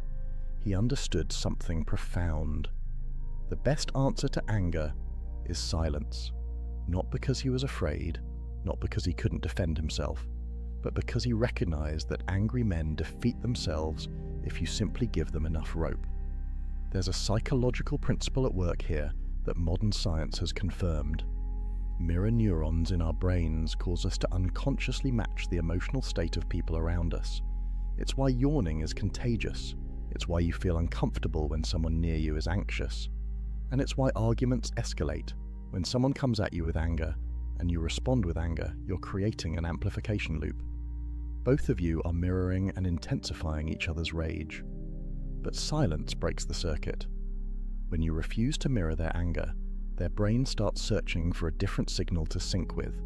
And if you maintain calm, steady presence, something shifts. The angry person begins, often unconsciously, to regulate down toward your state rather than escalating further. I've seen this play out in corporate boardrooms. A colleague of mine once sat completely silent while a director screamed at him about a project delay. Not a word, not a defense, not an excuse, just calm, steady presence. The director raged for maybe 2 minutes, which felt like an eternity, and then, with nothing to push against, the anger just collapsed. The director actually apologized before the meeting ended. My colleague never had to say a single word in his own defense. His silence said everything that needed to be said. It said, "I'm not playing this game. I'm not meeting you in your chaos. I'm staying here, in control, while you lose yours." This is power, real, genuine power, not the fake machismo of always having a comeback, not the insecurity of needing to defend every slight, but the unshakable strength of a man who knows that angry people are fighting themselves, not you, and you don't need to participate in their self-destruction. But here's what you need to understand. This silence isn't passive. It's not weakness disguised as calm. It's active, intentional presence. You're not hiding, you're not cowering, you're standing there, fully present, fully aware, choosing not to add fuel to someone else's fire. That choice, that discipline, that restraint, that's what makes you dangerous. Because a man who can't be provoked into losing control is a man who can't be defeated by emotional manipulation. Now, there's a second situation that trips up even smart, capable men. And I guarantee it's happened to you more times than you realize. Someone criticizes you. Maybe it's at work. Maybe it's in your social circle. Maybe it's online. The criticism is unfair, maybe even baseless. They question your competence, your motives, your worth, and immediately your brain starts constructing a defense. You want to explain why they're wrong. You want to correct the record. You want everyone to know the truth. And that impulse, that need to defend yourself, that's the trap. Here's what weak men don't understand. The moment you defend yourself against criticism, you've already lost. Why? Because defense is an admission that the criticism has power over you. It reveals that you need others to see you correctly, that your sense of self depends on their approval. Every word of explanation you offer is proof that their opinion matters more to you than your own knowledge of who you are. The Stoics had a framework for this, and it's one of the most powerful concepts in their philosophy. The dichotomy of control. There are things within your control and things outside it. Your actions, your intentions, your effort, those are yours. But other people's opinions, judgments, perceptions, those are completely outside your control. You can influence them, maybe, but you cannot control them. And when you try, when you argue and defend and explain, you're spending your precious energy and attention on something you have no real power over. Galileo understood this at the deepest level. When he proposed that the Earth revolved around the sun, he faced persecution from the most powerful institutions of his time. The church, academic authorities, the entire establishment came against him. They called him a heretic, a fool, a danger to society, and while he did eventually recant under threat of execution, which is a reasonable response to literal torture, his approach to criticism in the years before was telling. He didn't spend his time arguing with every critic. He didn't write long defenses every time someone attacked his work. He did his research, he made his observations, he documented his findings, and then he let his work speak. That's the power move. Silence in the face of criticism forces critics to confront their own lack of substance. When you don't engage, when you don't defend, their criticism has nothing to bounce off. It just hangs there in the air, naked and exposed. And if the criticism was baseless, as unfair criticism usually is, it reveals itself as such without you having to say a word. Think about the last time someone criticized you unfairly at work. Maybe they questioned a decision you made, or suggested you weren't pulling your weight, or implied you didn't know what you were doing. If you're like most people, you probably immediately started explaining, "Here's why I did it this way. Here's all the work you didn't see. Here's the context you're missing." And with every explanation, what were you really doing? You were trying to convince them, which means you were putting your sense of competence in their hands. You were saying, without realizing it, your opinion of me matters more than my own knowledge of my work. But imagine instead you had simply nodded, said, "I hear you," and gone back to your work. No defense, no explanation, no justification, just acknowledgement and a return to producing results. What happens? The critic is left holding their criticism with nothing to do with it. And if your work is actually good, if your decisions were actually sound, the results will prove it. The criticism dissolves on its own. Your work becomes your defense, and work is always more convincing than words. There's a deeper truth here that goes beyond just protecting yourself from critics. When you develop the strength to let criticism exist without defending against it, you free yourself from the exhausting need for approval. You build an inner fortress that no outside opinion can penetrate. Marcus Aurelius wrote, "It never ceases to amaze me. We all love ourselves more than other people, but care more about their opinion than our own." Read that again. We claim to love ourselves, but we give other people's judgments more weight than our own self-knowledge. That's insanity, and defending yourself constantly is how you perpetuate that insanity. The man who stays silent in the face of criticism is telling himself a crucial truth. I know who I am, I know what I've done, I know my intentions, and I don't need you to see me correctly for any of that to remain true. That's freedom. That's power. That's the difference between a man who's controlled by others' opinions and a man who's governed by his own inner compass. Your work will speak. Your results will speak. Your character, demonstrated over time, will speak louder than any defense you could mount in a moment of criticism. So, save your energy. Save your words. Let the critics talk. Let them question. Let them judge. And you just keep building. Keep improving. Keep producing. Let them wonder why their criticism didn't get a reaction. Let them realize slowly that you're operating on a level they don't have access to, a level where their approval was never required in the first place. Now, the third situation is something that happens every single day, and it's one of the most tempting traps a man can fall into. Gossip, rumors, people talking about you behind your back, spreading stories that aren't true, questioning your character to others. And somewhere, somehow, you hear about it. Someone tells you what so-and-so said about you. Someone forwards you a message. Someone gives you the heads up that people are talking. And your immediate instinct is to set the record straight, to correct the narrative, to defend your name. Don't. Here's what you need to understand about gossip and rumors. They're like fire. They need fuel to survive. And every time you respond, every time you address them, every time you try to correct them, you're throwing fuel on the flames. You're giving the rumor legitimacy by treating it as something worth responding to.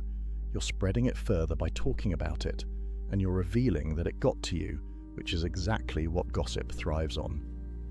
Seneca wrote something profound about this. He said we suffer more in imagination than in reality. Think about what gossip is. It's other people's imagination. It's stories they're telling themselves, narratives they're creating, often to make themselves feel better about their own lives.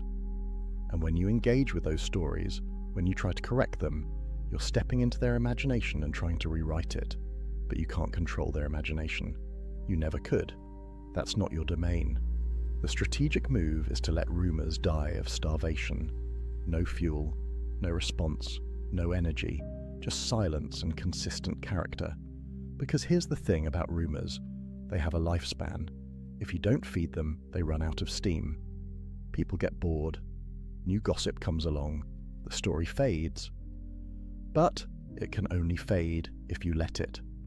There was a CEO of a mid-sized company who faced vicious rumors during a merger. People were saying he was being pushed out, that he'd mismanaged funds, that the board had lost confidence in him. None of it was true. His PR team wanted him to issue statements, do interviews, defend his reputation. He refused. He said, "I'll let the merger speak." And he went silent. For 3 months, he didn't address a single rumor. He just kept executing the merger, kept doing his job, kept showing up with the same steady leadership he'd always demonstrated. By the time the merger completed successfully, the rumors had died on their own, and the people who had spread them looked like fools. He never had to say a word. That's the power of silence combined with consistent character. Your reputation isn't built on what you say about yourself or what you say in response to others. It's built on what you do, day after day, week after week, year after year. Gossip is temporary, character is permanent, and the man who understands this can weather any rumor storm without breaking his stride. But there's something else at work here, something psychological that most people miss.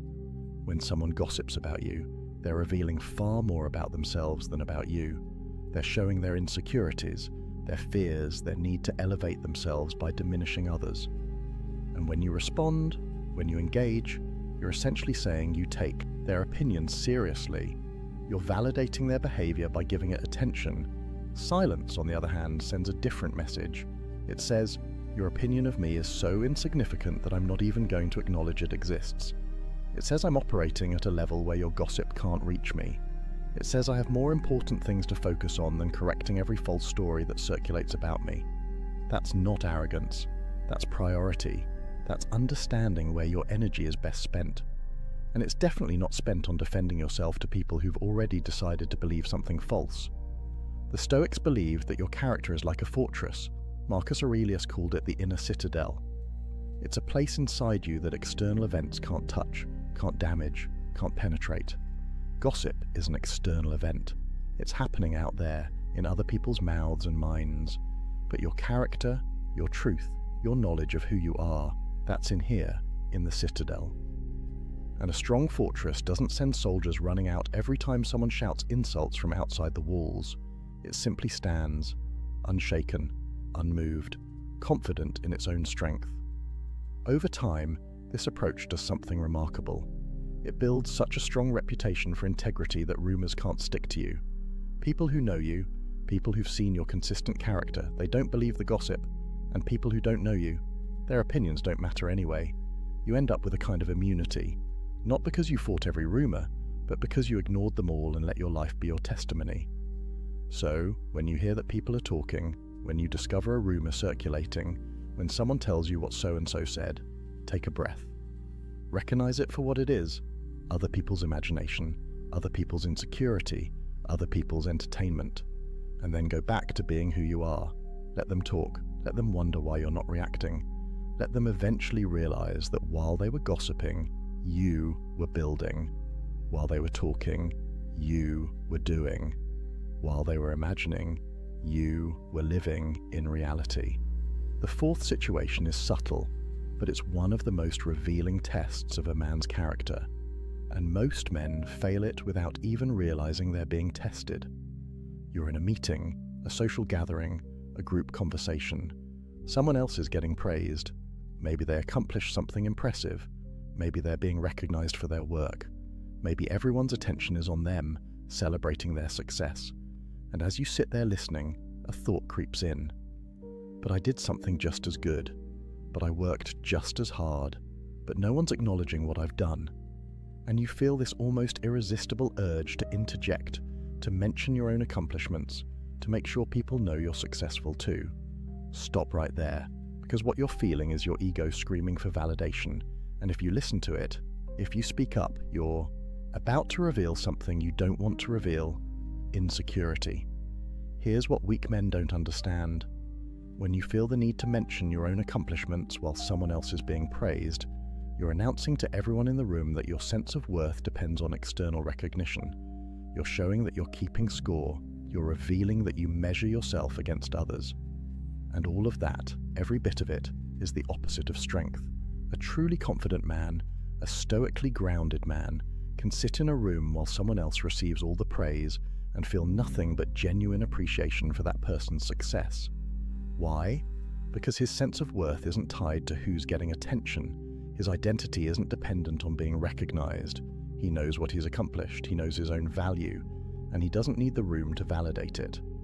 Marcus Aurelius, literally the Emperor of Rome, could have demanded praise constantly. He could have made sure every achievement was publicly celebrated. He could have ensured that his name was spoken with reverence at every opportunity, but read his meditations. You know what you find? A man constantly reminding himself that praise means nothing. Ambition means tying your well-being to what other people say or do, he wrote. Self-indulgence means tying it to the things that happen to you. Sanity means tying it to your own actions. Read that again. Your well-being, your sense of self, your inner peace, it should be tied to your own actions, not to how others respond to those actions. When you need praise, when you need recognition, when you need others to acknowledge what you've done, you've tied your well-being to something outside your control. And that's a prison. That's weakness disguised as ambition. The power move when someone else is being praised is radical silence. Not bitter silence, not jealous silence, but genuine, grounded, appreciative silence. You listen, you acknowledge their success. You might even congratulate them, but you don't make it about you. You don't redirect attention. You don't say, "That's great, and by the way, I just did this thing too." You let them have their moment, fully, completely. And here's what happens. Here's the subtle magic of this kind of silence. People notice. They notice that you're secure enough to let someone else shine without dimming their light. They notice that you're not competing for scraps of attention. They notice that you operate from abundance, not scarcity. And paradoxically, your status rises. Not because you sought it, but because you demonstrated something rare. The confidence to be content in silence while others are celebrated. Think about social media for a moment. The entire platform is built on people broadcasting their achievements, seeking validation, competing for attention, constant updates about promotions, accomplishments, vacations, possessions, and underlying all of it is a desperate need to be seen, to be acknowledged, to be praised. The Stoic approach is the opposite. Do great work, accomplish meaningful things, and then, largely, keep quiet about it. Let your life speak louder than your posts. I'm not saying never share your achievements. I'm saying your first instinct, your driving motivation, should never be the need for others to acknowledge them. There's a massive difference between sharing from a place of abundance and sharing from a place of need. One is generous, an offering to inspire or inform. The other is begging, a plea for validation disguised as an update. The man who masters this fourth form of silence develops something priceless, internal validation. He becomes his own source of acknowledgement. He pats himself on the back. He tells himself he did well. He recognizes his own growth and effort. And that self-recognition becomes stronger and more sustaining than any external praise ever could be, because it's always available. It can never be taken away, and it doesn't depend on anyone else's mood, attention, or opinion. Seneca wrote, "Until we have begun to go without them, we fail to realize how unnecessary many things are. We've been using them not because we needed them, but because we had them." The same is true of praise. Once you begin to go without seeking it, once you develop the discipline to let others shine while you remain quiet, you realize how unnecessary that external validation was. You were seeking it not because you needed it, but because the opportunity to seek it was always there. The confident man lets others be praised. The insecure man makes sure he's praised too. Which one are you? The next time you're in a room and someone else is getting recognition, watch your internal reaction. Notice if you feel that urge to redirect attention to yourself. And if you do, breathe. Let it pass. Stay silent. Let them have their moment. And notice how strong you feel when you do. That feeling, that quiet strength of not needing the spotlight, that's real power. That's the kind of power that can't be shaken because it doesn't depend on anything outside yourself. The fifth situation is one that destroys more potential than almost anything else. And it's so common, so normalized, that most men don't even recognize they're sabotaging themselves when they do it. You get excited about a new goal. Maybe it's a business idea. Maybe it's a fitness transformation. Maybe it's learning a new skill. Whatever it is, the excitement is real. The vision is clear. And your immediate instinct is to tell people about it. You want to share your plans. You want to announce your intentions. You want people to know what you're about to accomplish. And the moment you do that, the moment you broadcast your plans before you've executed them, you've just dramatically reduced your chances of success. There's actual science behind this, and it perfectly validates what the Stoics knew 2,000 years ago. When you tell people about your goals, your brain gets a hit of dopamine. It feels good. It feels like you've accomplished something just by sharing the intention. And that feeling, that premature sense of accomplishment, it actually reduces your motivation to do the work. Studies have shown that when people announce their goals publicly, they're less likely to achieve them because the announcement scratches the itch that the accomplishment was supposed to scratch. But beyond the psychology, there's strategy. When you share your plans too early, you invite doubt, negativity, and sabotage. often from people who don't even mean to derail you. They'll question your idea. They'll point out obstacles you haven't considered. They'll share stories of others who tried and failed. And even if their intentions are good, even if they think they're being helpful, they're planting seeds of doubt in your mind during the crucial early stage when your belief needs to be strongest. The Stoic principle here is simple. Actions speak louder than announcements. Marcus Aurelius wrote, "Waste no more time arguing what a good man should be one." The same applies to your goals. Waste no more time announcing what you're going to do it. Let your results announce themselves. Let your transformation be the reveal. Let your success be the notification. Think about the entrepreneurs who talk endlessly about the business they're going to start versus the ones who quietly build until they have something real to show. Think about the guys who announce they're getting in shape, post about their new gym membership, tell everyone about their meal prep, versus the guys who just start training and let their physical transformation do the talking 6 months later. Which approach commands more respect? Which one actually gets results? There's power in moving in silence. When you keep your plans to yourself, you maintain strategic advantage. Competitors don't know what you're working on. Doubters can't plant seeds of uncertainty. Negative people can't drain your energy with their skepticism. You're operating in stealth mode, building momentum without interference, accumulating small wins without the pressure of public accountability to people who don't actually matter. And there's something deeper happening too. When you keep your plans silent, you're developing internal accountability. You're proving to yourself that you don't need external pressure or validation to follow through. You're building the muscle of self-discipline, the capacity to commit to something and execute it without needing cheerleaders or witnesses.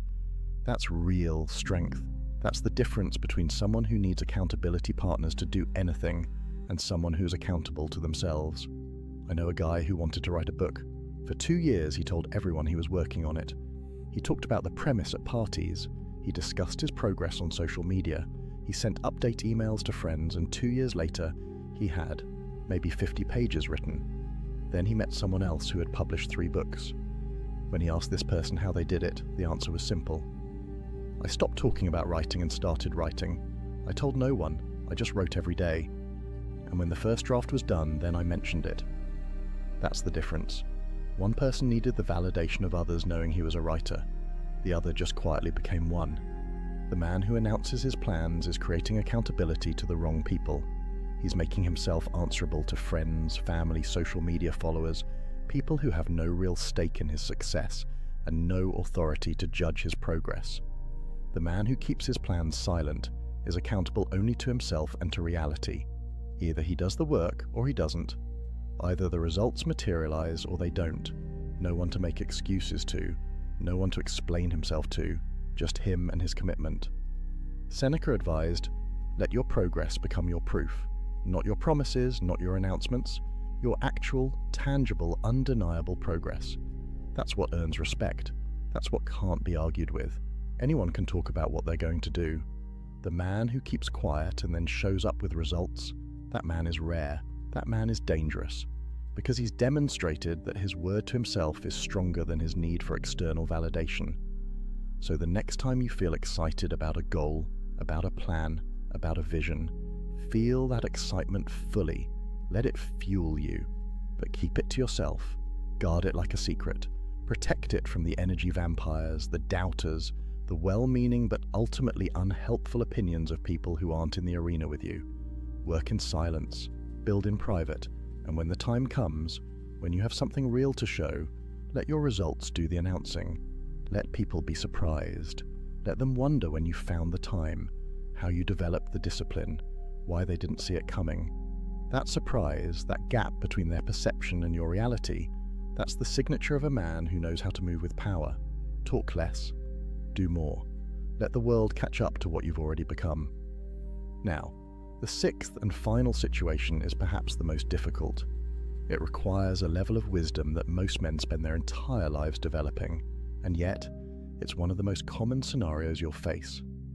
You know you're right. You have the facts. You have the truth. You have the logical high ground. But the person you're talking to, they're not listening. They're not open. They're dug into their position, and no amount of evidence, reasoning, or explanation is going to change their mind, and you face a choice. Do you keep trying to convince them? Do you keep presenting your case? Do you keep fighting to be acknowledged as correct? Or do you let it go? This is where most men stumble, because there's something in us, something deep and primal, that needs to be recognized as right when we know we are. It feels like defeat to walk away from an argument we could win. It feels like cowardice to let someone remain wrong about something we could correct. And so we keep talking, keep explaining, keep arguing, even when we know it's futile, even when we can see that nothing we say will make a difference. The Stoic wisdom here is brutal in its clarity. Some battles aren't worth fighting, not because you'd lose, but because winning gains you nothing. Epictetus taught that some people simply aren't ready to hear truth. Their current understanding, their current level of consciousness, their current emotional state, it makes them incapable of receiving what you're offering, even if what you're offering is absolutely correct. And when you encounter someone like this, the wise response isn't to try harder, it's to save your energy. Marcus Aurelius wrote, "The object of life is not to be on the side of the majority, but to escape finding oneself in the ranks of the insane." Sometimes the sanity is in recognizing that you can't save everyone from their own ignorance. You can't force growth on someone who isn't ready. You can't argue someone into enlightenment, and trying to do so doesn't make you noble or persistent. It makes you a fool wasting resources on an unwinnable fight. Think about the last time you got into an argument online. You presented facts. They dismissed them. You provided sources. They questioned the sources. You broke down the logic. They moved the goalposts. And 3 hours later, you were exhausted, frustrated, and they hadn't changed their position 1 millimeter. What did you gain? Nothing. What did you lose? 3 hours of your life, a significant amount of mental energy, and probably some peace of mind. Was being right worth that cost? The man who masters this sixth form of silence understands something crucial. Being right doesn't require being heard. Your correctness doesn't depend on someone else acknowledging it. The truth is the truth, whether they accept it or not. And sometimes, probably more often than you'd like, the most powerful thing you can do is let someone be wrong. There's a concept in Stoicism about choosing your battles. Not every hill is worth dying on. Not every argument is worth having. Not every wrong idea is worth correcting. You have finite energy, finite time, finite attention. And every moment you spend trying to convince someone who doesn't want to be convinced is a moment you're not spending on something that actually matters, something that's actually within your control, something that actually moves your life forward. I watched a friend destroy a relationship with his father over politics. They had opposite views, both intelligent, both passionate, both convinced they were right. And every family gathering turned into a debate. Every phone call became an argument. My friend couldn't let it go. He had to make his father see reason. He had to win the argument. And eventually, they stopped speaking. Years of silence. All because my friend couldn't accept that some minds won't change and some arguments aren't worth the cost of winning them. Compare that to someone I know who has completely opposite political views from his entire family. And he simply doesn't engage. When conversations turn to politics, he stays quiet.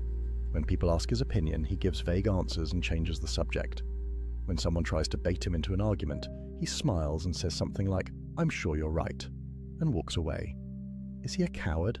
No, he's wise. He's recognized that winning political arguments with his family gains him nothing and costs him relationships he values. So he chooses silence. He chooses peace.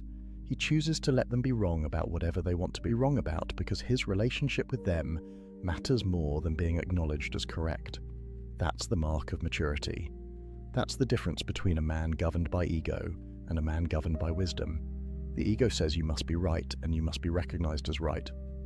Wisdom says, sometimes being at peace is more valuable than being proven correct. Seneca wrote about this extensively.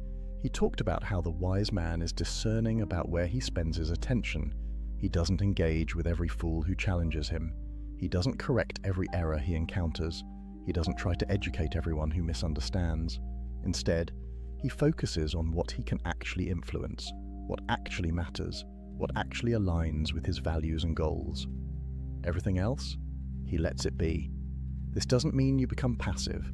This doesn't mean you never stand up for truth. There are absolutely times when speaking up is necessary, when silence would be complicity, when the stakes are high enough that you must engage regardless of whether you'll win. But those situations are rarer than you think. Most of the time, most of the arguments you're tempted to have, they're not about justice or truth or principle. They're about ego. They're about being seen as smart, as right, as superior, and that's not worth your energy. The liberation that comes from letting people be wrong is profound. You stop carrying the weight of other people's ignorance. You stop feeling responsible for educating everyone who doesn't get it. You stop exhausting yourself trying to change minds that don't want to change. Instead, you invest that energy in yourself, in your growth, in your goals, in the people who actually want to learn from you, in the battles that actually matter. Being right doesn't require being heard. Your truth doesn't need someone else's validation to remain true. And sometimes the most powerful statement you can make is complete silence in the face of determined ignorance. It says your opinion of reality doesn't change reality. It says I'm not going to waste my energy trying to convince you of what I already know. It says I have better things to do than argue with someone who isn't listening. So the next time you find yourself in an argument with someone who clearly won't change their mind, take a breath. Recognize what's happening. You're about to spend energy on something that will produce no return. You're about to sacrifice peace for the temporary satisfaction of explaining why you're right to someone who doesn't care. And then make a different choice. Let them be wrong. Wish them well, even if only silently in your own mind. And walk away, not in defeat, not in frustration, but in wisdom. In the knowledge that your time, your energy, your peace, they're too valuable to waste on battles that can't be won. Save your strength for fights that matter, and let silence be your answer to those that don't. So here we are, 6 situations where silence is your ultimate weapon. When someone attacks you with anger, when critics try to provoke you, when gossip and rumors circulate, when someone else receives praise, when you're tempted to announce your plans, and when you're right, but speaking won't change anything. 6 moments where weak men talk themselves into defeat and strong men stay silent and maintain power. But let's be clear about something. This isn't about never speaking. This isn't about being a doormat. This isn't about passive acceptance of everything. The Stoics weren't silent because they were weak. They were silent because they were strong. Strong enough to choose when to speak and when to stay quiet. Disciplined enough to resist the pull of ego, emotion, and social pressure. Wise enough to recognize that not every moment requires a response. The transformation from reactive to strategic, from emotional to grounded, from weak to powerful, it all starts with one realization. You don't have to respond to everything. You don't have to defend everything. You don't have to explain everything. You don't have to correct everything. You don't have to announce everything. You don't have to win everything. And the moment you accept that, the moment you internalize it, you become dangerous in the best possible way. Because a man who can't be provoked is a man who can't be controlled. A man who doesn't need validation can't be manipulated through praise or criticism. A man who moves in silence can't be stopped by people who never saw him coming. And a man who chooses his battles wisely has energy for the wars that actually matter. Marcus Aurelius spent his life fighting wars, running an empire, dealing with senators, generals, enemies both foreign and domestic. And yet, what did he write in his journals? The best revenge is to be unlike him who performed the injury. Not to strike back, not to defend endlessly, but to rise above, to remain true to yourself, to let your character be your answer. That's what these 6 situations are teaching you. How to rise above, how to remain true, how to let your life be your answer when words would only weaken your position. This week, I want you to do something. Pick one of these 6 situations, just one, and commit to practicing silence when it shows up. When someone gets angry, don't defend. When someone criticizes unfairly, don't explain. When gossip circulates, don't address it. When someone else gets praised, don't interject. When you get excited about a goal, don't announce it. When you're right but it won't matter, don't argue. Pick one and practice. Because this isn't theory. This is training. This is how you build the muscle of restraint, the discipline of silence, the power of knowing when to speak and when to let your presence speak for you. Silence isn't the absence of power. It's the accumulation of it. Every time you choose not to react, you're storing energy. Every time you choose not to defend, you're building confidence in yourself that doesn't need external validation. Every time you choose not to argue, you're proving to yourself that you're governed by wisdom, not emotion. And over time, those choices compound. They turn you into someone different, someone rare, someone who walks into any room and commands respect without saying a word, someone who other men instinctively know not to test, someone who women recognize as genuinely strong, not performatively masculine. That's who you can become. Not through talking about it, but through practicing it. Not through announcing your journey, but through walking it in silence. Not through defending your transformation, but through embodying it so completely that no defense is necessary. The ancient Stoics built empires, survived slavery, advised kings, and faced death itself. And the wisdom they left us wasn't complex. It wasn't hidden. It was simple, practical, and powerful. Speak less. Choose carefully. Let silence be your strength. In a world where everyone's shouting, the quiet man stands out. In a culture where everyone's defending themselves, the man who doesn't need to is magnetic. In an age where everyone's announcing everything, the man who moves in silence is unstoppable. So go out there and practice. Let angry people exhaust themselves against your silence. Let critics reveal their own emptiness. Let gossip die of starvation. Let others have their moment in the spotlight. Let your plans remain yours until they become reality. Let people be wrong when convincing them gains you nothing. And watch what happens. Watch how your life changes. Watch how people's respect for you grows. Watch how much energy you have for things that actually matter. Watch how unshakable you become. This is the path of the Stoic. Not easy, not popular, not celebrated by the crowd, but powerful. Genuinely, undeniably powerful. And that power is yours if you're willing to embrace the silence. If this video resonated with you, if you're committed to walking this path, drop a comment right now. Tell me which of these 6 situations you struggle with most. Are you the guy who can't help but defend yourself? The one who has to announce every plan? The one who always needs to be right? Let me know, because awareness is the first step. Naming your weakness is how you begin to transform it into strength. And if you're ready to go deeper, if you want more of this raw, unfiltered Stoic wisdom that cuts through the modern noise and gives you ancient power, hit that subscribe button right now. This channel is a brotherhood, a place where men come to level up, to strip away weakness, to reclaim the strength that modern culture tries to drain from us.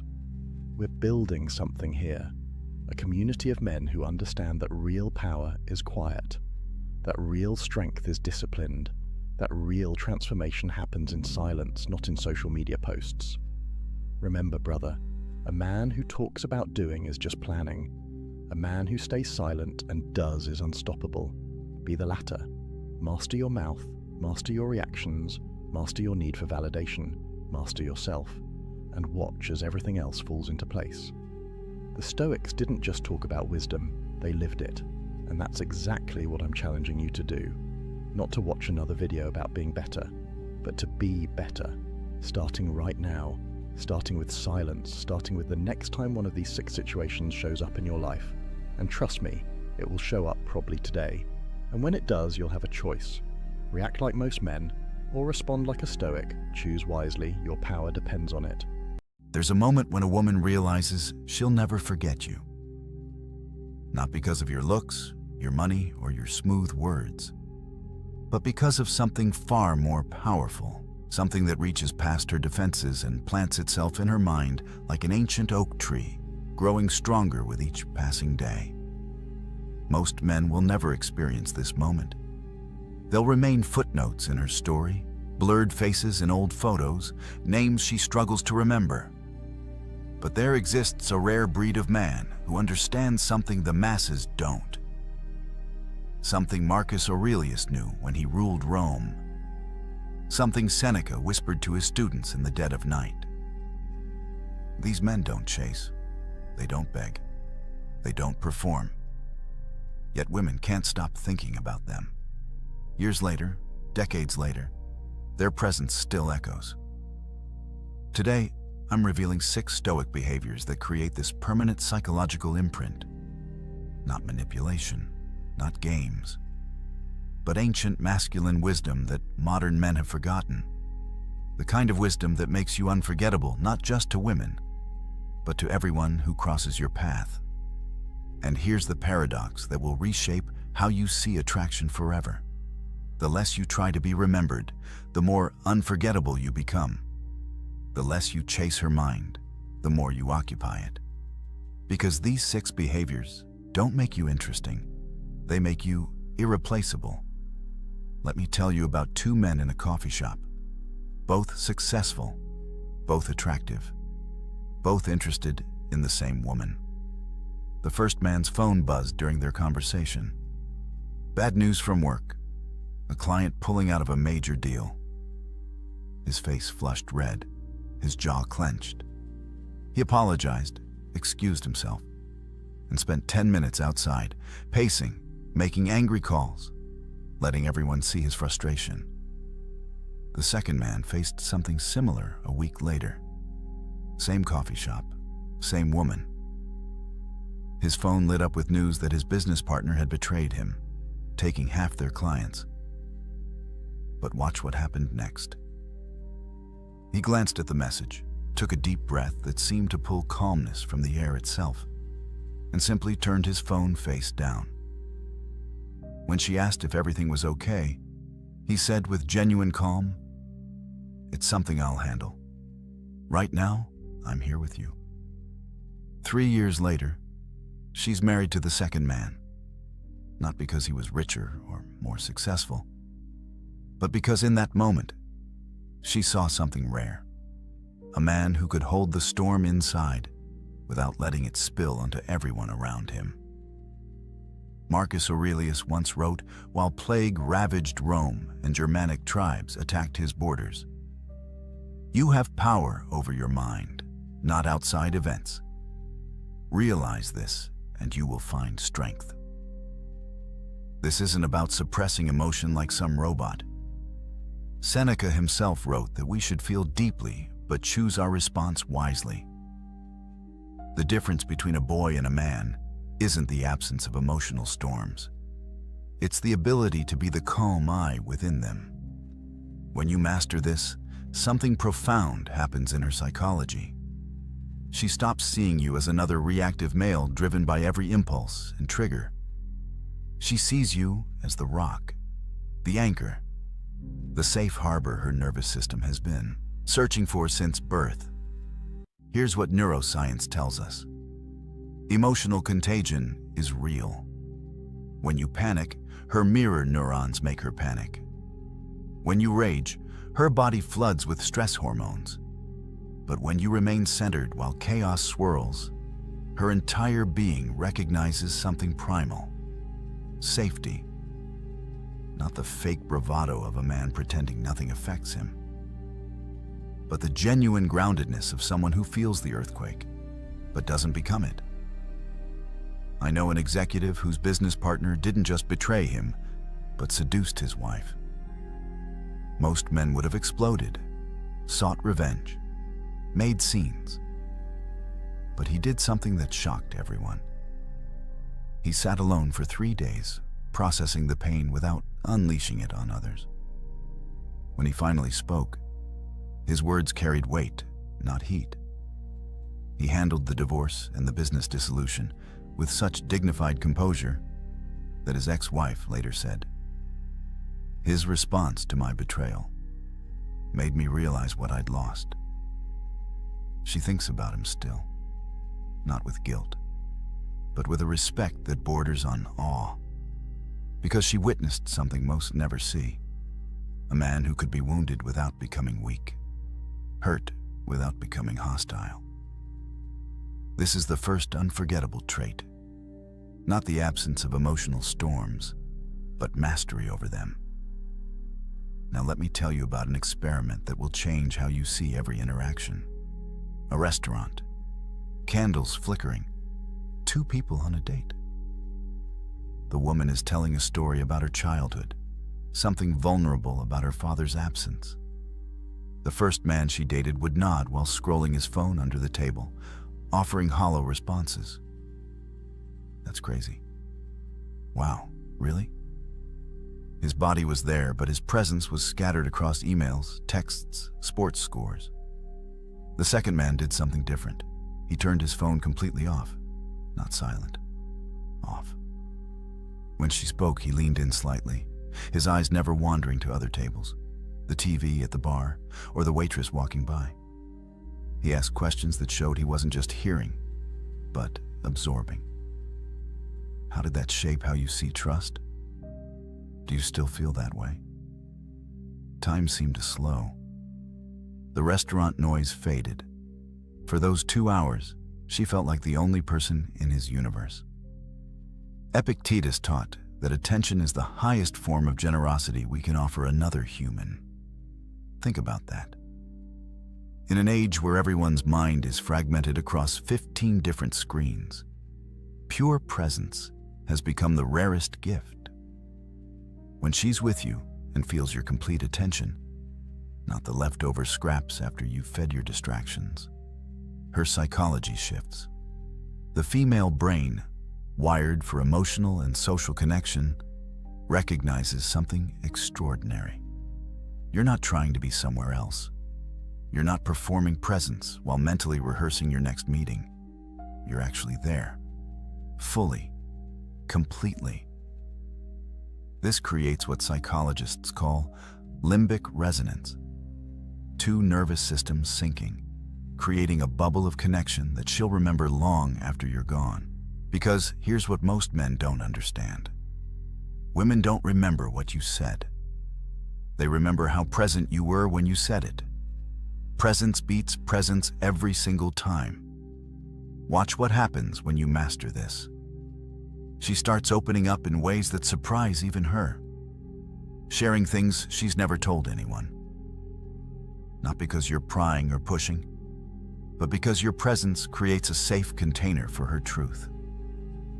She'll lie in bed months later, thinking about that conversation, wondering why she felt so seen, so held, so understood.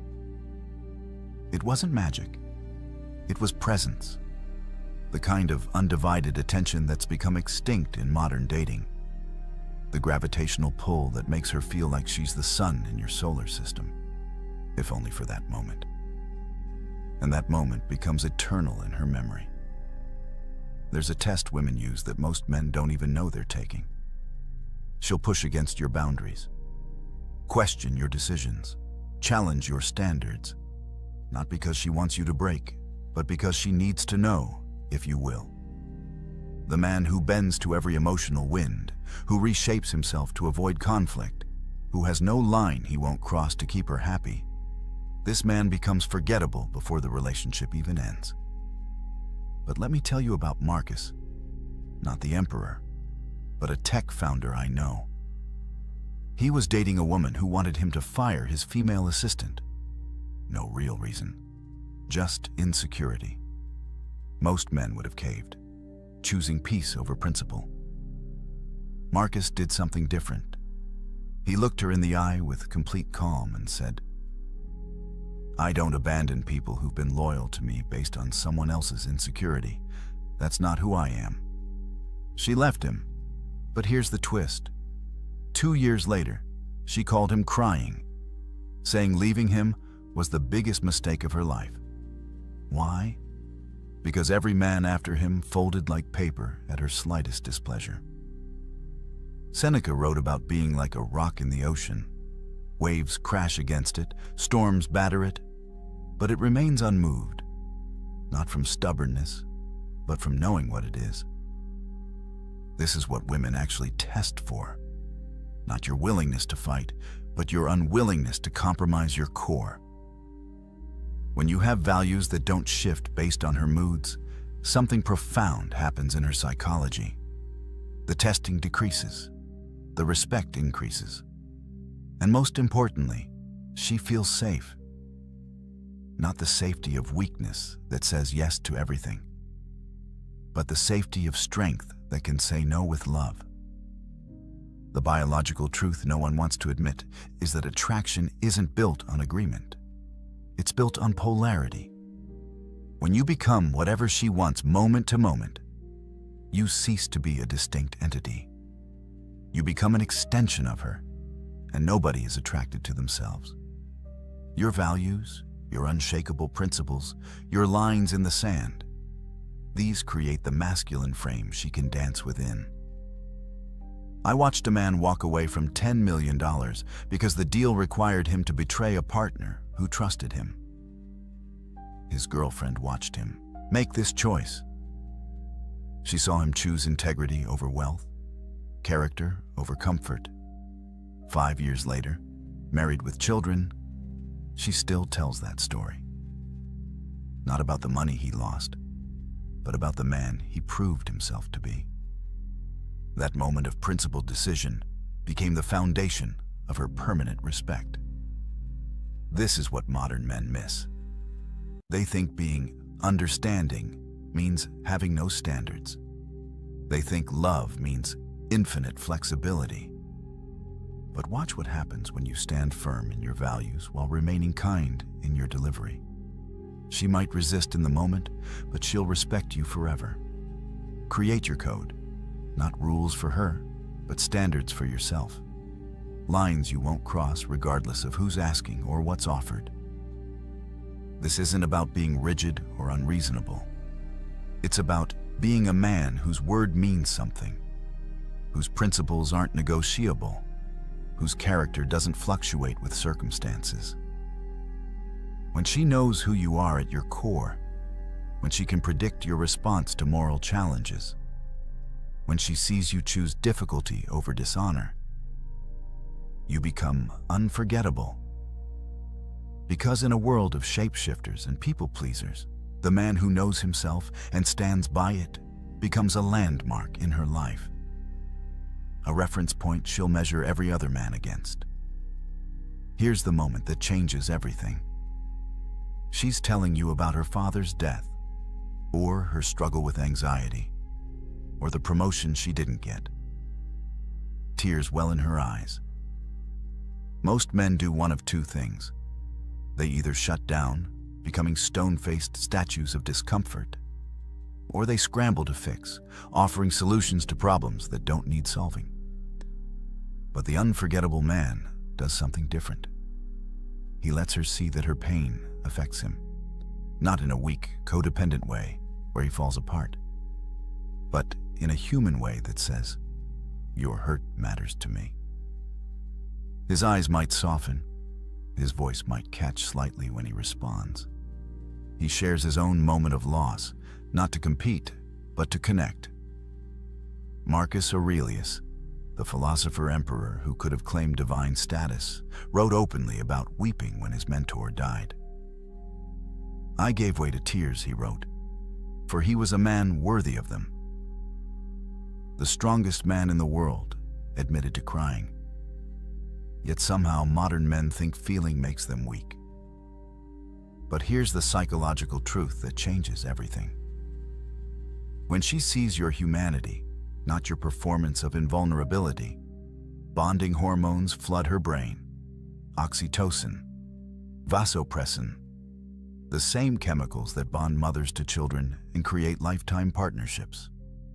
But this must be strategic vulnerability, not emotional dumping. There's a massive difference between sharing your depth and drowning her in your dysfunction.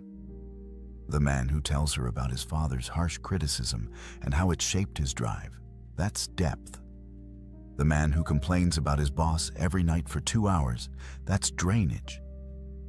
The moment should be rare, unexpected, like discovering a hidden room in a house she thought she knew. I knew a special forces operator, trained to kill, conditioned to feel nothing. On their third date, a song came on that his deceased brother used to play. For just a moment, his eyes went somewhere else. When she asked, he simply said, "My brother loved this song. I miss him." That was it. No drama, no collapse, just a glimpse behind the armor. She later said that 10-second moment created more connection than 3 months of conversation. Because she saw the man, not the mask. The unforgettable man masters this paradox. Strong enough to be vulnerable, controlled enough to be emotional, secure enough to be human. You don't dump your problems on her like she's your therapist. You don't cry more than she does.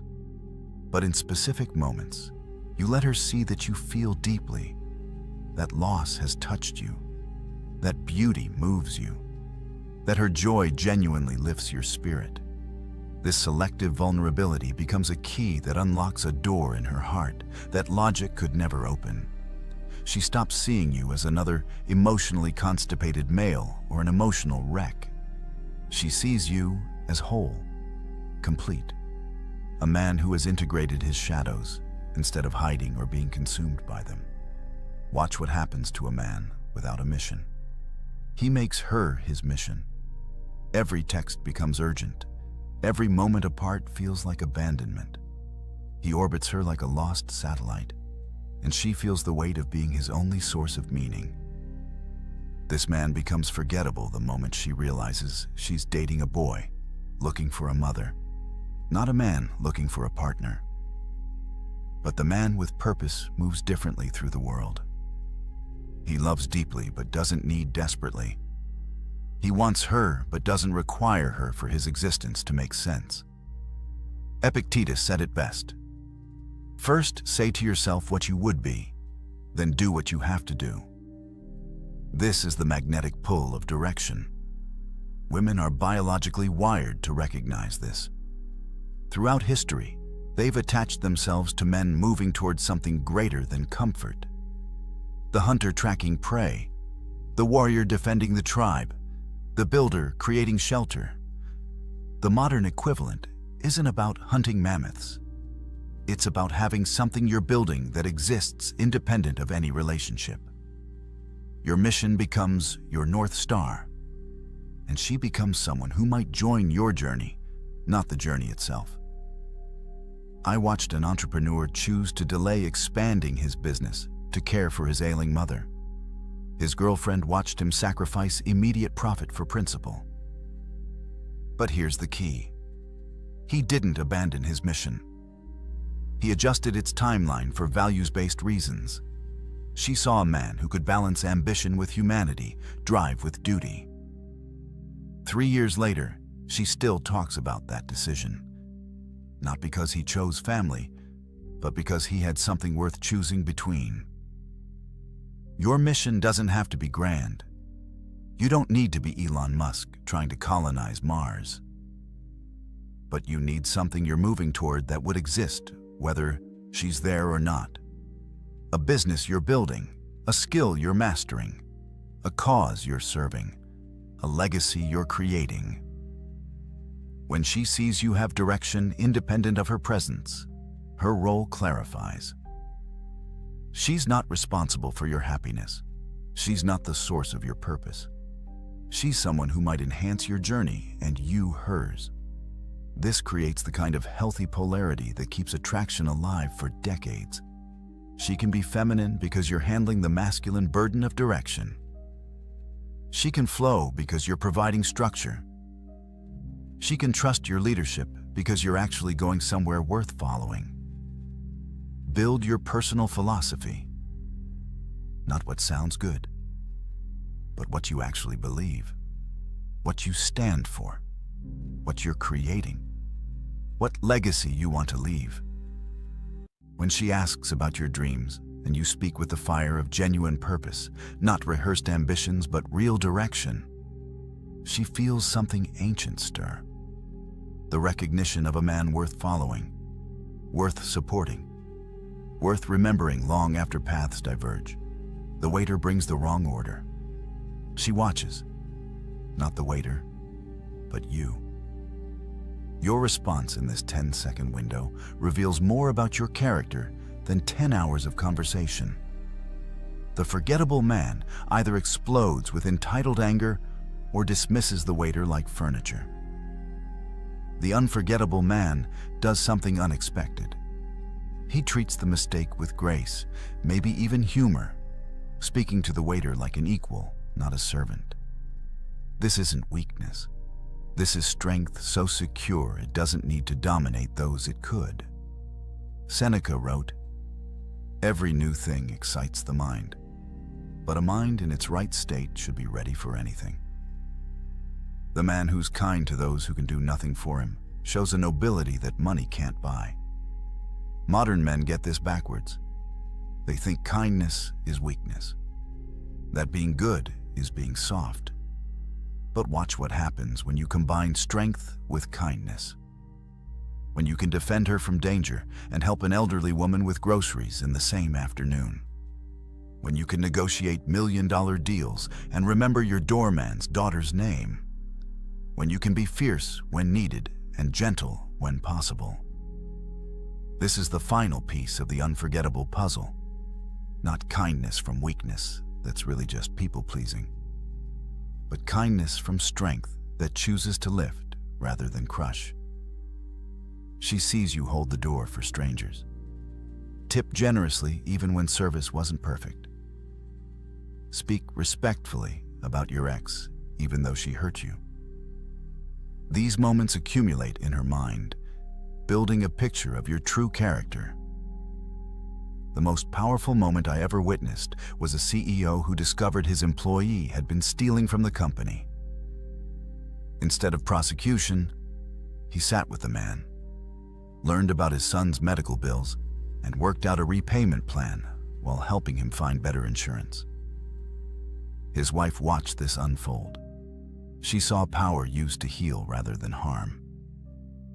Years later, after his death, she said, that moment defined the man she married. Not his success, not his wealth, but his choice to be kind when he had every right to be cruel. This is what echoes through time. The moral character that shows up when no one's watching. The kindness that expects no reward. The goodness that comes from strength, not weakness seeking approval. Brother, these 6 traits aren't just about being unforgettable to women. They're about becoming the kind of man who leaves a permanent mark on everyone he meets. The man who masters his emotional storms becomes the calm in everyone's chaos.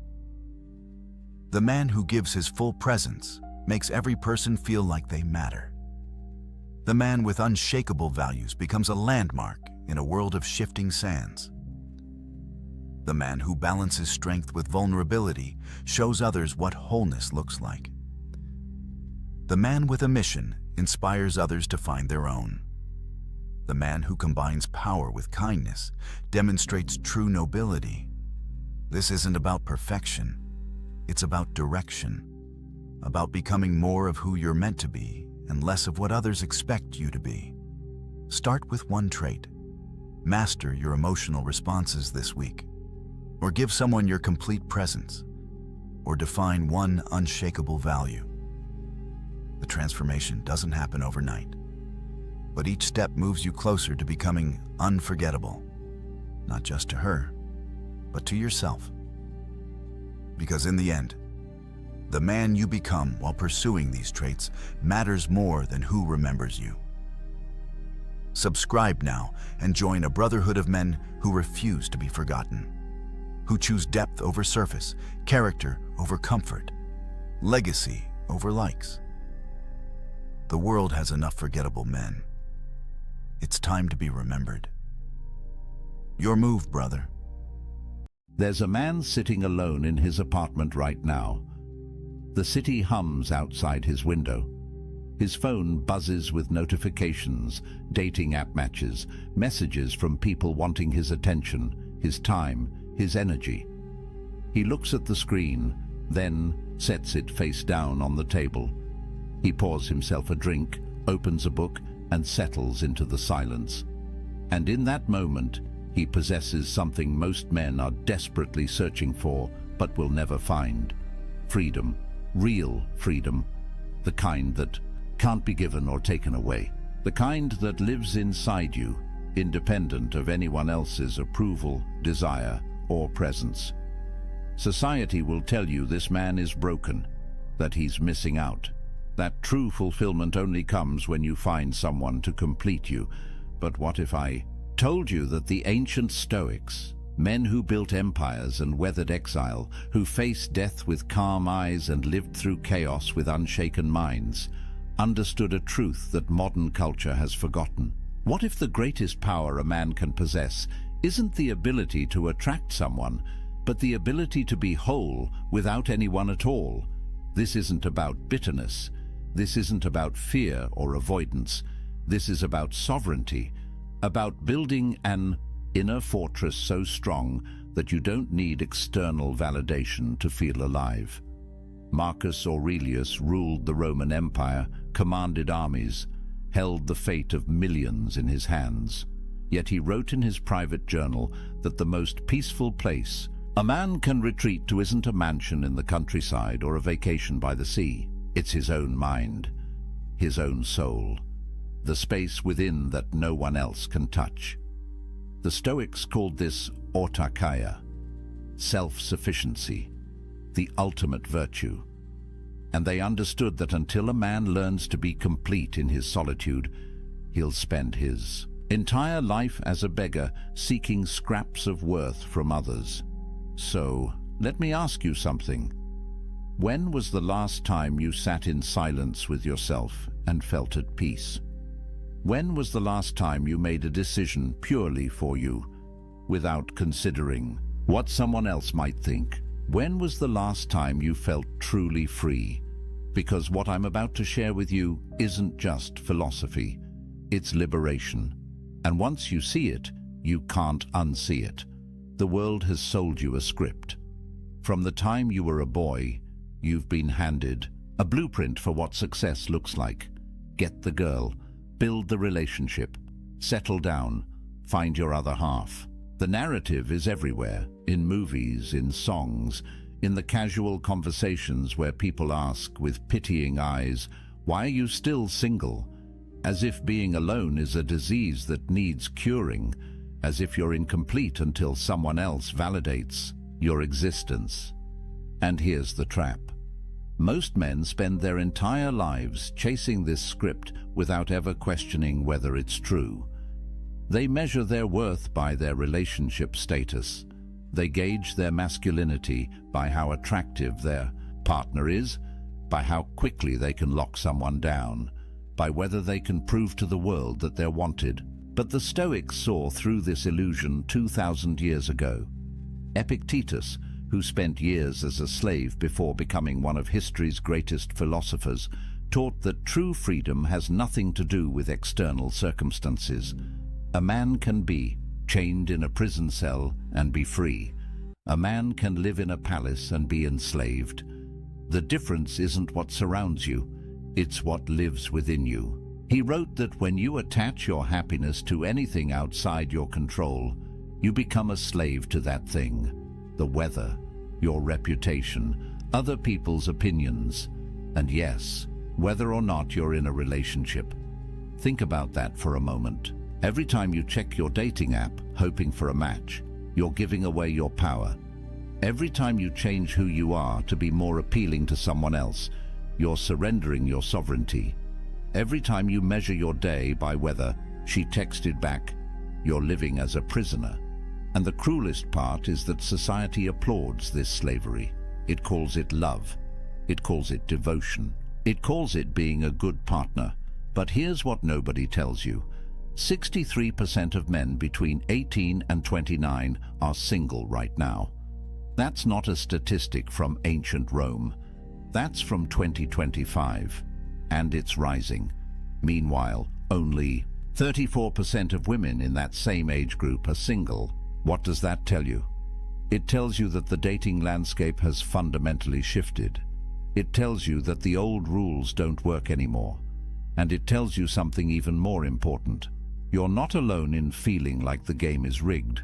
But here's where most men make their fatal mistake. They look at these numbers and feel inadequate. They internalize the message that something is wrong with them, that they're not good enough, attractive enough, successful enough. They double down on the chase, working harder to prove their value in a marketplace that treats them as disposable. And with every rejection, every ghosting, every situation where they compromise their values just to keep someone interested, they lose a little more of themselves. The Stoics would look at this and see madness. They'd ask, why are you seeking your worth in the opinions of others? Why are you measuring your happiness by whether someone else chooses you? Why are you giving away the one thing that truly belongs to you, your inner peace, in exchange for scraps of external validation? Marcus Aurelius wrote, "You have power over your mind, not outside events. Realize this, and you will find strength." Read that again. You have power over your mind, not over whether she likes you back, not over whether your relationship works out, not over whether you end up alone. You have power over how you interpret these things, over what meaning you assign to them, over whether they disturb your peace or leave you untouched. And that, brother, is everything, because here's the truth that will set you free. Being single isn't a problem to solve, it's a power to harness. And the moment you understand that, the moment you stop seeing solitude as something to escape and start seeing it as something to embrace, everything changes. You stop being a man who needs someone. You become a man who chooses connection from a place of fullness, not emptiness. You stop being the beggar at the table. You become the king who decides if and when he shares his throne. But society doesn't want you to know this, because a man who is complete on his own is dangerous. He can't be controlled. He can't be manipulated. He doesn't need the validation that keeps the whole system running. He's free, and free men change the world. So let me show you what that freedom looks like. The ancient Stoics had a word that most people have never heard: autarkia. It's Greek, and it means self-sufficiency. Not in the sense that you live in the woods, chopping your own wood and filtering your own water, but in the deeper sense that your well-being, your peace, your sense of worth comes from within. It's the understanding that you need nothing outside yourself to be complete. That happiness isn't something you find in another person. It's something you cultivate in the fortress of your own mind. Marcus Aurelius understood this at the deepest level. Here was a man who had everything society says should make you happy. Emperor of Rome, immense wealth, beautiful family, power that stretched across the known world. Yet he wrote in his meditations, "Nowhere can man find a quieter or more untroubled retreat than in his own soul, not his palace, not his empire, his own soul." And he added, "It is in your power to retire into yourself whenever you choose." Think about what he's saying. The greatest sanctuary you'll ever know isn't a place. It's a practice. It's the ability to withdraw into your own mind, to find peace there regardless of what's happening around you, whether you're surrounded by chaos or sitting in silence, whether you're with someone or alone. The peace isn't circumstantial, it's constitutional. It's built into who you are. And once you develop this capacity, you become unstoppable. Epictetus, who went from slavery to philosophical mastery, taught his students that the key to this self-sufficiency is understanding what you control and what you don't. You don't control whether people love you. You don't control whether relationships last. You don't control the economic factors that make dating harder, the cultural shifts that change the rules, or the fact that modern technology has turned human connection into a swipe-based marketplace. None of that is in your control, but you do control your character, your response, your inner state, your decision about what kind of man you're going to be regardless of circumstance. And this is where it gets powerful. When Musonius Rufus, another Stoic philosopher, was exiled from Rome, sent away from his home, his friends, everything familiar, he didn't collapse into despair. He didn't spend his days mourning what he'd lost. Instead, he used his solitude to deepen his practice. He worked on his virtue. He refined his character. He became more himself, not less. And when people came from far away to learn from him, even in exile, they found a man who radiated peace, a man who proved that external circumstances have no power over an internally complete person. There's a story about Zeus, the king of the gods in Greek mythology, that the Stoics loved. During the cosmic conflagrations, when the universe would reset and everything would be destroyed, Zeus would sit alone. No other gods, no creation, just emptiness. And yet, he remained content, at peace, because his completeness didn't depend on what existed outside him. The Stoics used this image to teach that true self-sufficiency means you could lose everything, everyone, and still have yourself. And if you've built that self well, if you've made it a fortress of virtue and reason, then you have everything you need. Now, I know what you might be thinking. This sounds lonely. This sounds like isolation. But here's where the Stoics make a crucial distinction. There's a difference between loneliness and solitude. Loneliness is the pain of being disconnected. It's what happens when you're surrounded by people but feel empty inside. It's what happens when you're in a relationship but realize you don't actually know yourself anymore. Loneliness comes from lacking connection with others or with yourself. But solitude? Solitude is chosen. It's the intentional practice of spending time with yourself, not because you can't find anyone else, but because you recognize the value of your own company. Modern research backs this up. Studies show that when people choose to be alone, when they see solitude as an opportunity rather than a punishment, their stress levels drop. Their sense of autonomy increases. They report feeling more like themselves. But when solitude is forced, when it comes from rejection or circumstance beyond their control, that's when the negative effects show up. The difference is agency, power, choice. A man who embraces solitude isn't running from connection.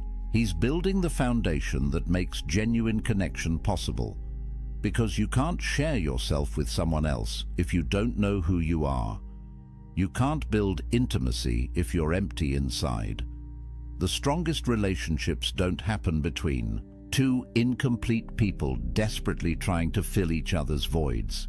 They happen between two whole people who choose to walk side by side, not because they need to, but because they want to. And this brings us to something crucial. Self-sufficiency doesn't mean you become cold or isolated. Seneca, one of the wealthiest and most influential men in Rome, wrote extensively about friendship.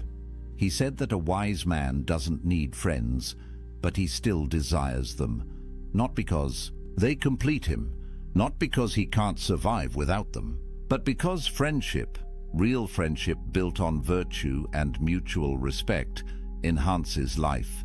It's a preferred indifferent, as the Stoics would say. Nice to have, but not necessary for your peace. Think about how revolutionary that is. Most men approach relationships from need.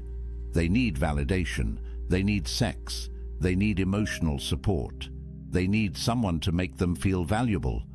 But when you approach from self-sufficiency, everything shifts. You don't need anyone, you choose them. And that choice, made from abundance rather than scarcity, creates relationships that are powerful, genuine, and free. Because neither person is using the other to fill a hole. Both are whole already. They're just enjoying the experience of being whole together.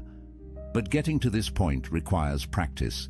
It requires you to spend time alone and actually work on yourself. Not just scroll social media or numb out with entertainment. Real inner work. And that's uncomfortable, because when you sit in silence with yourself, when you remove all the distractions and external validations, you're forced to confront who you actually are, the thoughts you've been avoiding, the patterns you've been running from, the ways you've been living someone else's script instead of your own. Marcus Aurelius faced this daily. In his journal, he wrote reminders to himself. Wake up in the morning and remember who you are. Remember your principles. Don't let the chaos of the day pull you away from yourself. He understood that the greatest battle isn't against external enemies. It's against the internal tendency to lose yourself in the noise, to give away your power piece by piece until you wake up one day and realize you don't recognize the person you've become. But when you build self-sufficiency, when you develop autarkia, something remarkable happens. You stop being reactive. You stop living at the mercy of circumstance. Whether someone texts you back or doesn't, whether people approve of your choices or judge them, whether you spend Friday night with someone or alone with a good book, none of it disturbs your peace. You're grounded, centered, free. And that freedom, brother, is more valuable than any relationship could ever be. Because here's the paradox. The man who needs no one is the man everyone wants to be around. Strength attracts. Completeness attracts. When you're not grasping, not needy, not performing for validation, people feel it. They sense that you're different, that you operate from a different place. And the connections you do form, when you're ready, if you choose them, will be deeper and more real than anything you could build from a place of need. So what does this actually give you? What changes when you embrace solitude instead of running from it? The Stoics believed that external goods come in two categories: things that are genuinely good, like virtue and wisdom and character, and things that are preferred indifference, wealth, health, relationships. Nice to have, but not essential to your well-being, not determinative of your worth. The moment you internalize this distinction, a weight lifts, because you stop attaching your happiness to things you can't control. Let's get practical. When you're single and you embrace it, you have financial sovereignty. No expensive dates where you're performing, trying to impress someone. No shared expenses where you have to negotiate every purchase. No compromise on how you spend your money. Every dollar you earn is yours to allocate as you see fit. You can invest in yourself, build your skills, travel, save, create, and you don't have to justify these choices to anyone. Modern research shows that single men, particularly those who embrace their status rather than fighting it, report lower financial stress. They have more control over their economic futures. They're not tied to another person's spending habits, debt, or financial crises. And in a world where economic pressure is one of the leading causes of relationship breakdown, that's not a small thing. You eliminate an entire category of stress simply by being financially sovereign. Then there's time sovereignty. Think about the hours you get back when you're not texting constantly, planning dates, negotiating weekend plans, attending social functions for someone else's sake. Time is the only truly non-renewable resource. Once it's gone, it's gone. And most men give away enormous chunks of their time without even realizing it, not because they want to, but because they feel obligated, because they're afraid of what will happen if they don't, because they're trying to keep someone happy, keep the relationship going, prove they're committed. But when you're single, every hour belongs to you. Want to wake up early and work on that business idea? Do it. Want to spend Saturday learning a new skill? You can. Want to sit in complete silence for an afternoon and just think? Nobody's going to text you asking where you are or why you're being distant. This isn't selfishness, it's self-ownership. And the Stoics believed that a man who doesn't own his time doesn't own his life. Marcus Aurelius, again, the busiest man in the empire, wrote about guarding his time like a fortress. He knew that every hour given to someone else's priorities was an hour stolen from his own development, his own contemplation, his own practice of virtue. He wasn't antisocial, he fulfilled his duties, but he was ruthless about protecting the time he needed to be alone with his own mind, because he understood that without that time, he'd lose himself in the chaos of external demands. Then there's mental sovereignty. This might be the most important one. When you're in a relationship, especially one built on neediness rather than choice, you carry enormous emotional labor. You're managing someone else's feelings, anticipating their needs, walking on eggshells to avoid conflict, constantly adjusting yourself to maintain harmony. And over time, this erodes you. You start to forget what you actually think, what you actually want, because you've spent so much energy managing the relational dynamics. But when you're alone, your mind is your own. You can think clearly, process your own emotions, develop your own worldview. Make decisions based on your values, not on what will keep the peace. There's a reason why great thinkers throughout history, from philosophers to scientists to artists, often did their best work in solitude. Because the mind needs space to wander, to connect ideas, to see things from new angles, and you can't do that when you're constantly reactive, constantly managing relationship dynamics, constantly split between your own needs and someone else's. Research in neuroscience shows that solitude activates what's called the default mode network in your brain. This is the network responsible for self-reflection, for integrating experiences, for creative thinking. It's the mode your brain enters when you're not responding to external stimuli, and it only activates when you're truly alone, not just physically but mentally. When you're not checking your phone every 5 minutes to see if she responded, when you're not running through conversations in your head, analyzing what you said wrong, when you're just present with yourself. And this is where creativity and insight emerge. Every major breakthrough you've had, every moment of clarity, probably came when you were alone. In the shower, on a walk, lying in bed before sleep. Because your brain needs that downtime to process, to connect, to see patterns. But if you're constantly engaged with others, constantly stimulated, constantly performing, you never give your brain that space. You stay on the surface, reactive, never truly creative or deeply thoughtful. The Stoics understood this intuitively. They practiced morning and evening reflection, time alone to examine their day, their choices, their progress toward virtue. Seneca wrote about the importance of setting aside time each day to commune with yourself. Not to judge yourself harshly, but to observe, to understand, to refine your character away from the eyes and opinions of others. Because real growth happens in private. The person you become in solitude is the person you actually are. Everything else is performance. Then there's creative sovereignty. How many men have buried their dreams because a relationship demanded their time and energy elsewhere?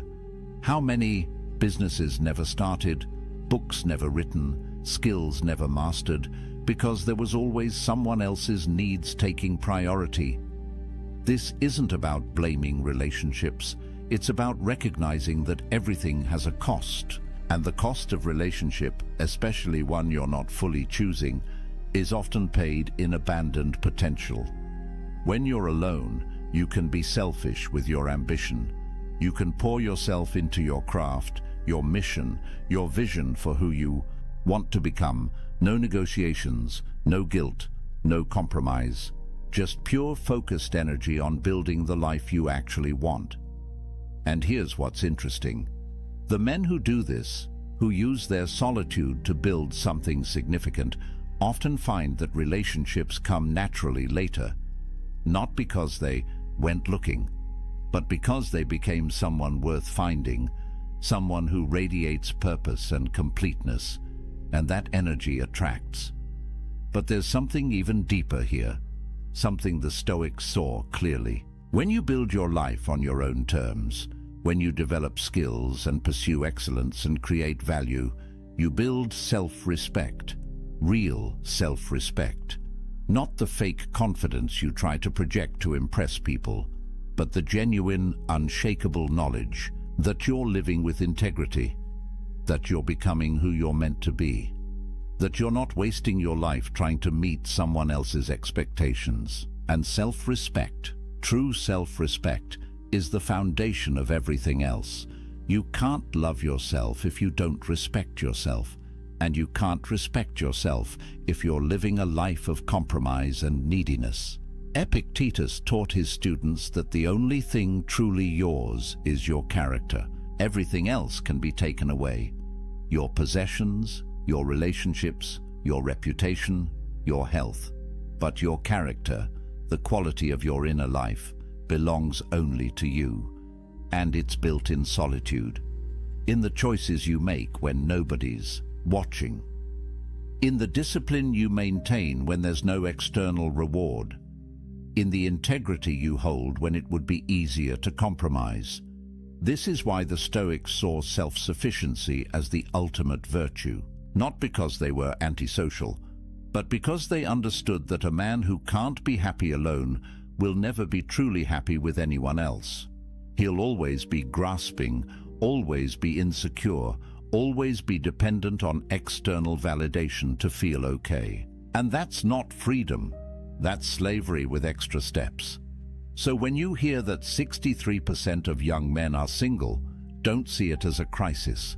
See it as an opportunity to build yourself without distraction, to develop the kind of inner strength that most men never discover because they jump from relationship to relationship, never spending time alone, never doing the deep work. You have time, you have space, you have sovereignty. Use it, but let me be clear about something. This isn't about avoiding relationships forever. This isn't about becoming some isolated hermit who thinks he's better than everyone. The Stoics didn't advocate for that. Seneca had a wife and family. Marcus Aurelius had a wife and children. They participated fully in social life, but they did it from a place of inner completeness. They engaged with others not because they needed to, but because they chose to. And there's all the difference in the world between those two positions. The goal isn't to stay single forever. The goal is to become the kind of man who doesn't need to be in a relationship to feel complete. And once you're that man, if you choose to be with someone, it will be from a place of strength, not weakness, from abundance, not scarcity, from sovereignty, not desperation. And those kinds of relationships, rare as they are the only ones worth having. But here's what most men miss. They think being single means they're incomplete. They've internalized the message that they're only half a person until they find their other half. And this belief, more than anything else, keeps them trapped. Because when you believe you're incomplete, you'll do anything to feel whole. You'll compromise your values. You'll tolerate disrespect. You'll lose yourself piece by piece trying to hold on to someone, anyone, who makes you feel less empty. But the Stoics would tell you this is backward. You're not empty. You never were. You've just been taught to see yourself that way. Society profits from your insecurity. The entire dating industry, the relationship advice industry, the self-help industry depends on you believing you're broken and need fixing, that you're incomplete and need completing. But what if none of that is true? What if you're already whole, you've just forgotten how to feel it? Marcus Aurelius wrote about this constantly, the idea that we already possess everything we need. That virtue, the only true good, is already within our capacity. We don't need to acquire it from outside. We need to cultivate it from within. And the best place to do that cultivation is in solitude, away from the noise, away from the opinions, away from the endless pressure to be something other than what you are. In solitude, you can be honest. You can strip away the masks you wear for others and look at who you actually are. And that honesty, uncomfortable as it might be at first, is the beginning of real transformation. There's a concept in psychology called self-determination theory. It says that humans have three basic needs: autonomy, the sense that you control your own life; competence, the feeling that you're capable and growing; and relatedness, connection with others. Most people think relatedness is the most important, but research shows that autonomy is actually the foundation. Without it, without the sense that you're living your own life on your own terms, the other needs can't be truly satisfied. You might have relationships, but you'll feel trapped in them. You might be skilled, but you'll never feel like it's enough because you're measuring yourself by external standards. But when you build autonomy, when you develop true self-sufficiency, everything else flows naturally. You pursue competence for its own sake, not to impress anyone, and when you do connect with others, it's genuine, because you're not performing, you're not pretending, you're just being yourself, and you're okay if people accept that or don't. That's the power position, that's freedom. And here's something crucial. The Stoics believed that you had to be careful about who you spent time with. They weren't elitist about it, but they understood that you become like the people you surround yourself with. Spend time with complainers, you become a complainer. Spend time with people who lack integrity, your own integrity erodes. Spend time with people who see relationships as transactions, who manipulate and play games, and you start to see the world that way too. But when you're selective, when you use your solitude to clarify your values and then only engage with people who align with those values, your life transforms. You're no longer tolerating relationships out of loneliness. You're cultivating connections based on mutual respect and shared virtue. And those connections, even if they're fewer, are infinitely more valuable than 100 shallow relationships. Built on convenience or need, Seneca wrote extensively about this. He said that you should associate with people who will improve you and avoid people who will corrupt you. And he added that you should also be someone worth associating with, someone who adds value, someone who embodies the virtues you want to see in the world. That's the work of solitude.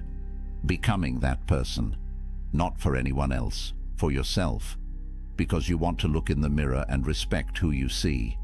And this brings us to perhaps the most important point, the validation trap.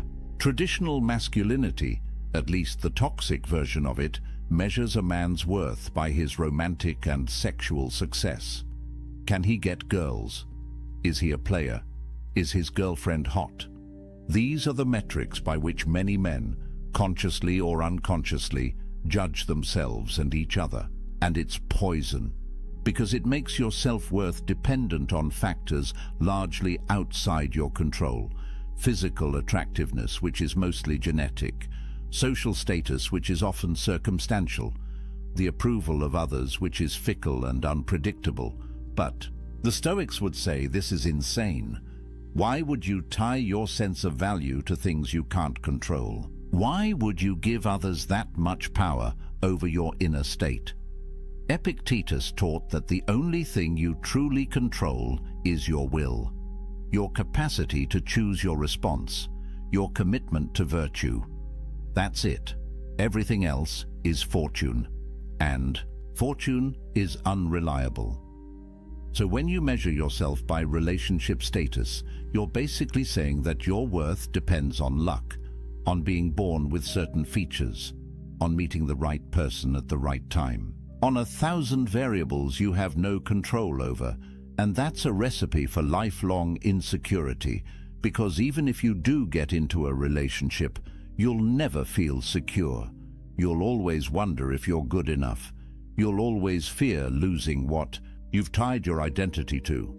You'll be jealous, controlling, needy, because deep down, you know your worth isn't real. It's contingent on her staying. But when you build your worth on virtue, on character, on the man you're becoming, nobody can take that from you. Relationships come and go, circumstances change, but who you are, the integrity you've built, the self-respect you've earned through right action, that's permanent. That's unshakable. And paradoxically, when you stop seeking validation from relationships, when you develop genuine self-worth, you become more attractive. Because people can sense desperation, they can feel neediness, and it repels them, but they can also sense strength, completeness, self-possession. and that draws them in. The Stoics weren't advocating for pride or arrogance. Marcus Aurelius constantly reminded himself that he was just a human, fallible and temporary. But he also knew that his worth came from his character, not from his circumstances. He could be emperor or exile, and his value as a person wouldn't change. Because value, true value, is internal. It's the quality of your thoughts, your choices, your virtue. And that's entirely within your control to develop. So here's what I want you to hear. If you're single right now, you're not broken, you're not incomplete, you're not less than. You have something precious: time, space, sovereignty. Use it. Build yourself. Develop your skills. Clarify your values. Strengthen your character. Read the books that expand your mind. Pursue the projects that ignite your passion. Train your body. Master your emotions. Become so complete in yourself that you don't need anyone else's validation to feel whole. And when you do that, one of two things will happen. Either you'll discover that you actually prefer solitude, that you've built a life so rich and meaningful on your own that adding a relationship would be a downgrade. And that's fine. That's a valid choice. The Stoics would respect it. Or you'll eventually meet someone and choose to build something with them. But it will be from a place of strength, from wholeness, from sovereignty. And that relationship, if it happens, will be powerful because it's not built on need. It's built on choice, on two complete people deciding to walk together, not because they have to, but because they want to. But either way, you win, because you'll have done the work. You'll have built the inner fortress. You'll have developed self-sufficiency. And nobody can take that from you. Not rejection, not loneliness, not societal pressure. You'll be free. And freedom, brother, is everything. Marcus Aurelius wrote late in his life, "Very little is needed to make a happy life. It is all within yourself, in your way of thinking." Read that again. Very little is needed. It's all within yourself, not in finding the right person, not in changing your circumstances, not in achieving some external milestone. Within yourself, in your way of thinking, in your capacity to find peace regardless of what's happening around you. That's the promise of Stoicism. That's the gift of solitude. Complete independence from external validation. Total sovereignty over your inner state. The ability to be happy, genuinely happy, in any circumstance, alone or with someone, wealthy or poor, praised or criticized. None of it touches you, because you're grounded in something deeper than circumstance. You're grounded in virtue, in character, in the kind of strength that can only be built in the forge of solitude. So use this time. Don't waste it wishing you were somewhere else, with someone else. Don't spend your days scrolling dating apps or feeling sorry for yourself. The Stoics would tell you that's a form of suicide, killing time, killing potential, killing the opportunity to become something greater. Instead, wake up every morning and ask yourself, what kind of man do I want to be? And then become that man, not for anyone else, for yourself, because you respect yourself enough to live with integrity. Build your morning routine, train your body, develop your skills, read philosophy, journal your thoughts, sit in silence and just breathe. Let yourself feel what you feel without judgment. Work on your projects, create value, help others when you can. But always come back to yourself. Always protect that inner space where nobody else has access. That's your sanctuary, your fortress, your source of power. And here's something powerful. Every time you choose solitude over connection born of desperation, you strengthen yourself. Every time you decline to compromise your values just to keep someone around, you build self-respect. Every time you sit with discomfort instead of numbing it with distraction or validation seeking, you develop emotional resilience. these choices compound. They build on each other, and over time, you become a different kind of man. The kind who doesn't need external validation. The kind who trusts himself. The kind who's free. The Stoics had a practice they called negative visualization. They'd imagine losing everything they had: their wealth, their position, their relationships, their health. Not to be morbid, but to remind themselves that these things are temporary, that they're not truly theirs, that the only thing that can't be taken is their capacity to respond with virtue. And by imagining loss, they appreciated what they had without clinging to it. They held things lightly, including relationships. Try this practice. Imagine you never end up in another relationship. You're single for the rest of your life. How would you live? What would you pursue? What would bring you meaning and joy? Really sit with that question, because the answer reveals what actually matters to you beyond validation and approval. And when you know what actually matters, when you build a life around those things, you become unshakable. Relationships become bonus, not necessity. Connection becomes choice, not desperation. And here's the paradox again. The man who could be completely happy alone is the man most worthy of companionship, because he's not using another person to fill his emptiness. He's whole already. He's inviting someone to share in his fullness. That's attractive. That's magnetic. That's what genuine partnership looks like. Not two halves making a whole, but two wholes choosing to walk together, each maintaining their own sovereignty, each respecting the other's independence, each complete whether together or apart. Seneca wrote, "The wise man is self-content. He is so in the sense that he is able to do without friends, not that he desires to do without them." That's the balance. You develop the ability to be happy alone. You build self-sufficiency, but you remain open to genuine connection when it appears. You don't avoid relationships, you just don't need them.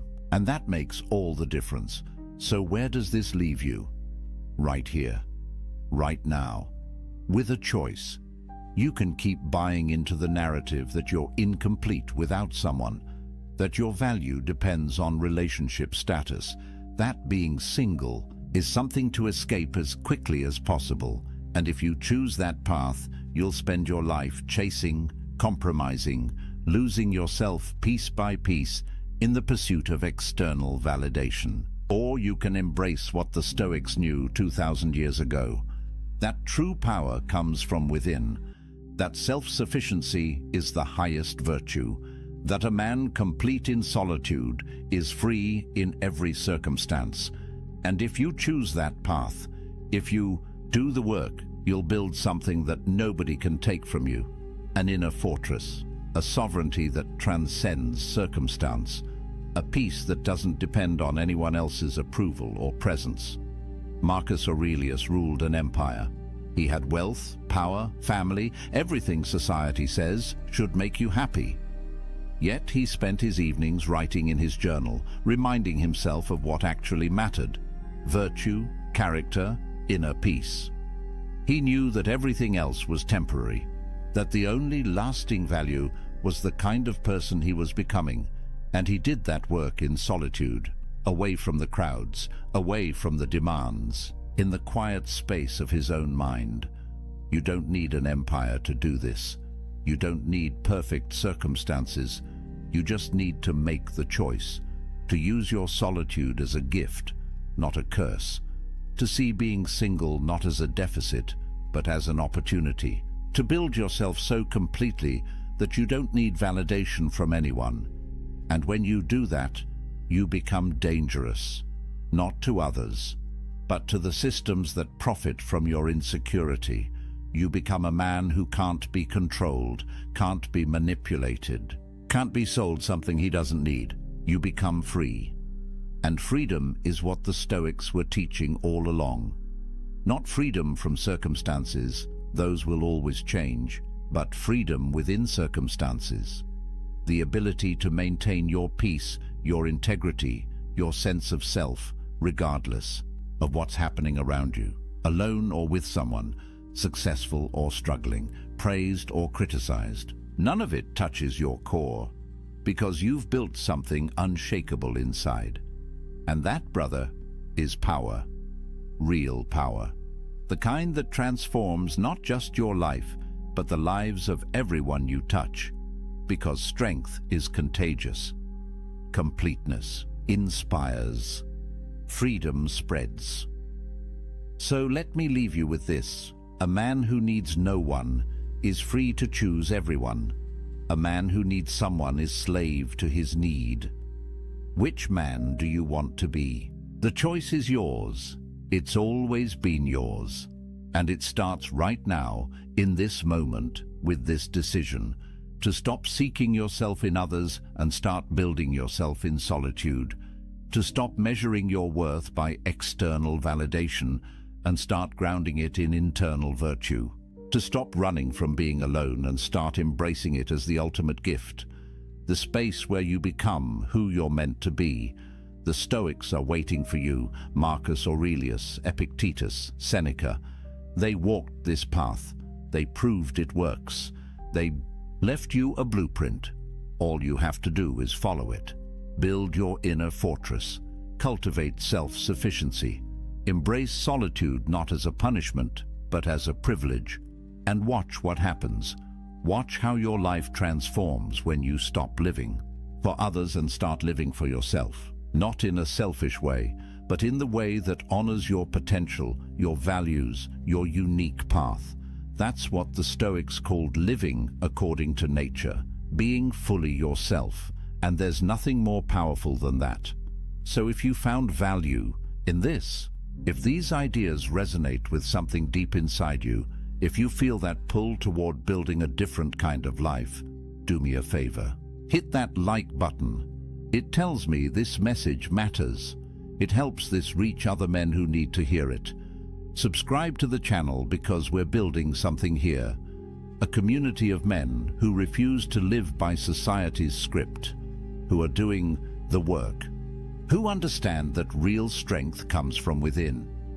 Drop a comment and tell me, what's one thing you're going to do this week to build your inner empire? One practice, one choice, one step towards self-sufficiency.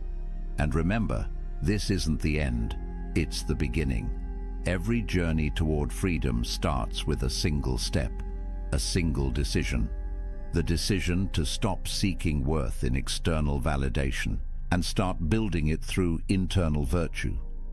You've taken that step by being here, by listening, by opening your mind to a different way. Now keep walking, keep building, keep becoming. The man you're meant to be is waiting in the silence. Go find him. Until next time, stay strong, stay sovereign, stay free. The more you chase her, the faster she runs. The less you care, the more she craves you. This isn't some modern dating hack. This is ancient wisdom discovered over 2,000 years ago by the most powerful men who ever lived. Men who had empires at their feet, yet understood attraction better than any pickup artist ever will. Marcus Aurelius, the most powerful man alive, Emperor of Rome. He could have had any woman he wanted with a snap of his fingers. But here's what's fascinating. He wrote obsessively about self-control, about mastering his own mind, about caring less about what others thought. And women were drawn to him like a force of nature. There's a secret here, a paradox that most men will never understand. By the end of this video, you'll know exactly why everything you've been doing to attract women has been pushing them away. And more importantly, you'll discover what to do instead. This isn't about tricks or manipulation. This is about becoming a different kind of man. The kind women can't help but obsess over. Most men will never learn this. They'll spend their entire lives confused, frustrated, wondering why nice guys finish last. You're about to become the exception. So let's dive into the ancient philosophy that changes everything. Right now, there's a crisis happening. Modern men are more confused about attraction than ever before. You see it everywhere. Guys constantly checking their phones, hoping she texted back. Overanalyzing every conversation. Trying desperately to say the right thing, wear the right clothes, impress her with the perfect date. You've probably been there. You meet someone you really like. The conversation flows. You think, there's a connection. Then you text her, and you wait. Minutes turn into hours. Hours turn into days. That sinking feeling in your stomach. Did I say something wrong? Should I text again? Maybe she didn't see it, so you send another message. Something casual, trying not to seem desperate. Still nothing. Now you're spiraling. You're checking Instagram to see if she's active. You're asking your friends what you should do. You're replaying every moment of your interaction, trying to find where it went wrong. Here's what's devastating. You did everything right according to modern dating advice. You were nice. You showed interest. You complimented her. You made your intentions clear. You were respectful, attentive, available. Everything society tells you women want. But something feels terribly wrong, because despite doing everything right, you're not getting the results. The women you really want seem uninterested. The ones you treat best seem to care the least. Meanwhile, you watch other guys who seem to care less, guys who put in less effort. Somehow they're the ones these women chase. This confusion is eating you alive. And here's what no one tells you. It's not your fault. You've been lied to. Because attraction doesn't work the way you've been taught. In fact, attraction works backwards. 2,000 years ago, the ancient Stoics discovered something profound about human nature, something that explains everything. But before I reveal exactly what it is and how to use it, you need to understand the foundation. You need to understand why most men fail before they even begin. His name was Epictetus, born a slave in ancient Rome. He had nothing, no power, no status, no freedom. Yet this man became one of the greatest teachers in history. Rome's most powerful men traveled across the empire just to hear him speak. Why? Because he discovered something that changed everything. Epictetus taught what's called the dichotomy of control. It's simple but earth-shattering. There are things you control and things you don't control. That's it. Your thoughts, your actions, your character. These you control completely. Everything else, her response, her feelings, whether she texts back, whether she likes you control none of it. Here's where it gets interesting. Most men live their entire lives focused on what they can't control. You're trying to control her reaction. You're trying to make her like you. You're trying to force an outcome. And in doing so, you're giving away all your power. Think about what happens when you send that text and wait desperately for a reply. You've just handed your emotional state to another person. Your happiness now depends on whether she responds. You're not in control anymore. She is. And women can feel this. It's like a sixth sense. They detect neediness the way sharks detect blood in water. Now let me tell you about Marcus Aurelius, Emperor of Rome, the most powerful man on earth. He could have had any woman just by commanding it. But here's what he wrote in his private journal. You have power over your mind, not outside events. Realize this, and you will find strength. The Emperor of Rome, with infinite power over the external world, spent his time mastering his internal world. That's the secret. He understood that real power isn't controlling others, it's controlling yourself. And this is what made him magnetic. This is what made him irresistible. When you stop needing her validation, when you stop trying to control her response, when you become truly indifferent to the outcome, something shifts. You become magnetic, not because you're playing hard to get, but because you genuinely don't need her approval to feel good about yourself. Women are biologically wired to detect this. For thousands of years, they've had to evaluate men quickly. Is this man confident? Is he secure? Or is he desperate? Every time you text hoping for a response, every time you try too hard to impress, every time you change yourself to please her, you're broadcasting a signal. And that signal says, I need your validation to feel worthy. That's the attraction killer. Not your looks, not your money, your need, your desperation, your inability to be okay without her approval. And this is where the transformation begins. Master your emotions first. Everything else follows. Now let me show you how this actually works. The first law of Stoic attraction: become indifferent to outcome. This sounds counterintuitive. How can not caring make her care more? But this is the genius of it. Seneca, another great Stoic philosopher, wrote extensively about attachment and loss. He said the wise man prepares for loss before it happens, not because he's pessimistic, but because he's free. When you're not attached to an outcome, you can't be hurt by it, and that freedom is intoxicating to watch. Picture this. You meet an attractive woman. The old you would immediately start calculating. How do I get her number? What do I say to impress her? How do I make her like me? Your entire focus is on an outcome you can't control. You're already desperate before you even speak. The Stoic approach is completely different. You talk to her because the conversation itself is interesting, not because you need something from her. If she's into it, great. If not, also great. Either way, your value doesn't change. Your outcome independent. Here's what happens in her mind. She's used to men who want something from her. Men whose entire demeanor changes based on her responses. Men who are performing for her approval.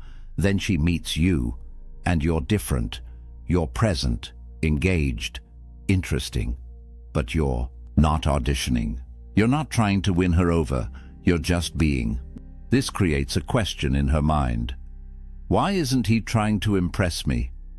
Most men she meets are so eager to please. But you're not. This makes you rare. This makes you interesting. This makes her want to know more.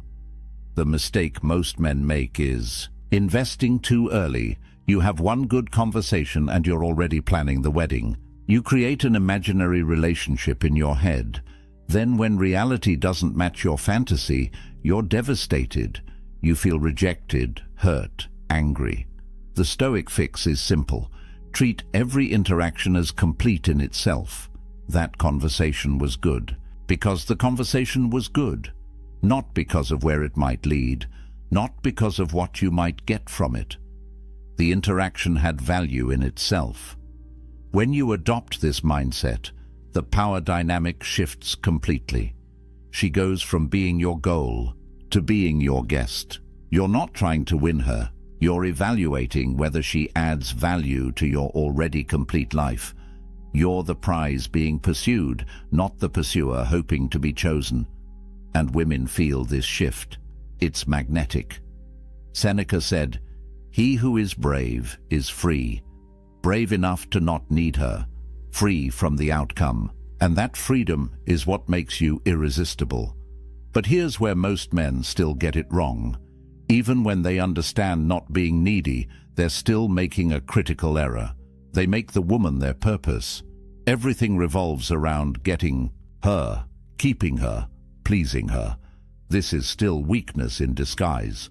Marcus Aurelius wrote, "The impediment to action advances action. What stands in the way becomes the way." He understood that obstacles, challenges, rejection, these aren't problems. They're the path forward. They make you stronger. Here's the reframe that changes everything. Your life purpose comes first.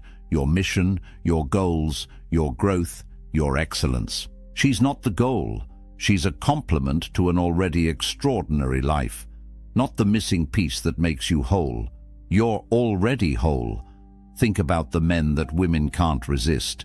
Not the guys trying hardest to get them, but the men who are so focused on their purpose that women have to work to get their attention. The athlete focused on his training, the entrepreneur building his business, the artist lost in his craft.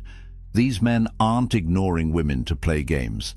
They genuinely have something more important, and this creates a powerful dynamic. While you're building, she's watching. She sees a man who doesn't need her validation because he's getting validation from his accomplishments. She sees a man who doesn't have time to play texting games because he's too busy creating something meaningful. She sees a man who can't be manipulated because his worth isn't tied to her opinion. This is what excellence looks like. Physical excellence. You're training your body not to impress her, but because you respect yourself. Mental excellence. You're reading, learning, growing because mediocrity is unacceptable to you. Spiritual excellence. You're developing your character because that's what defines a man. Professional excellence. You're building something meaningful because that's your contribution to the world. Stop performing for her. Start performing for yourself. The paradox is this. Self-focus creates other attraction. When you become obsessed with your own growth, others become obsessed with you. Marcus Aurelius said it perfectly. Waste no more time arguing what a good man should be. Be one. Stop theorizing about attraction. Stop reading advice on what women want. Become the man who is so excellent that the question answers itself. Become undeniable. Now let me clear up a massive misconception. Stoic doesn't mean emotionless. This is where most men get confused and end up looking like robots. The Stoics weren't advocating for suppressing emotions. They were teaching controlled emotion. And there's a world of difference. Marcus Aurelius loved his wife deeply. Seneca wrote beautiful letters about affection and care. Epictetus taught his students about proper love and attachment. These weren't cold men. They were men who chose when and how to express emotion. They weren't controlled by their feelings. They controlled their feelings. Here's the distinction that matters. Reactive emotions versus intentional presence. Reactive is when she doesn't text back and you spiral into anxiety. When she talks to another guy and you become jealous. When things don't go your way and you become angry or bitter. These are emotions controlling you. Intentional presence is completely different. You feel emotions, you acknowledge them, but you choose your response. She doesn't text back. You notice disappointment, but you don't let it dictate your actions. You go back to your purpose. She talks to another guy. You feel a twinge of jealousy, but you recognize you don't own her. She's free to talk to whoever she wants. Things don't go your way. You feel frustration, but you see it as information, not catastrophe. This is what women crave. Not a man with no emotions, but a man who isn't controlled by his emotions. In a world of chaos, reactive men and emotional instability, a man who remains centered is like an anchor. She can feel safe with you. She knows you won't fall apart when things get difficult. She knows you won't become desperate or possessive or volatile. Think about body language. The Stoic carries himself differently. There's no nervous energy, no fidgeting, no seeking approval with his posture. He stands tall not because he's trying to appear confident, but because he is confident. His movements are deliberate. His eye contact is steady. His presence commands respect without demanding it, and when he speaks, he says less but means more. No rambling to fill silence, no over-explaining to justify himself, no supplicating to win approval. He speaks with intention. Every word carries weight. He doesn't need to convince you of anything. He's stating reality. Marcus Aurelius gave us the framework. The best revenge is not to be like your enemy. Applied to attraction, don't mirror desperate behavior.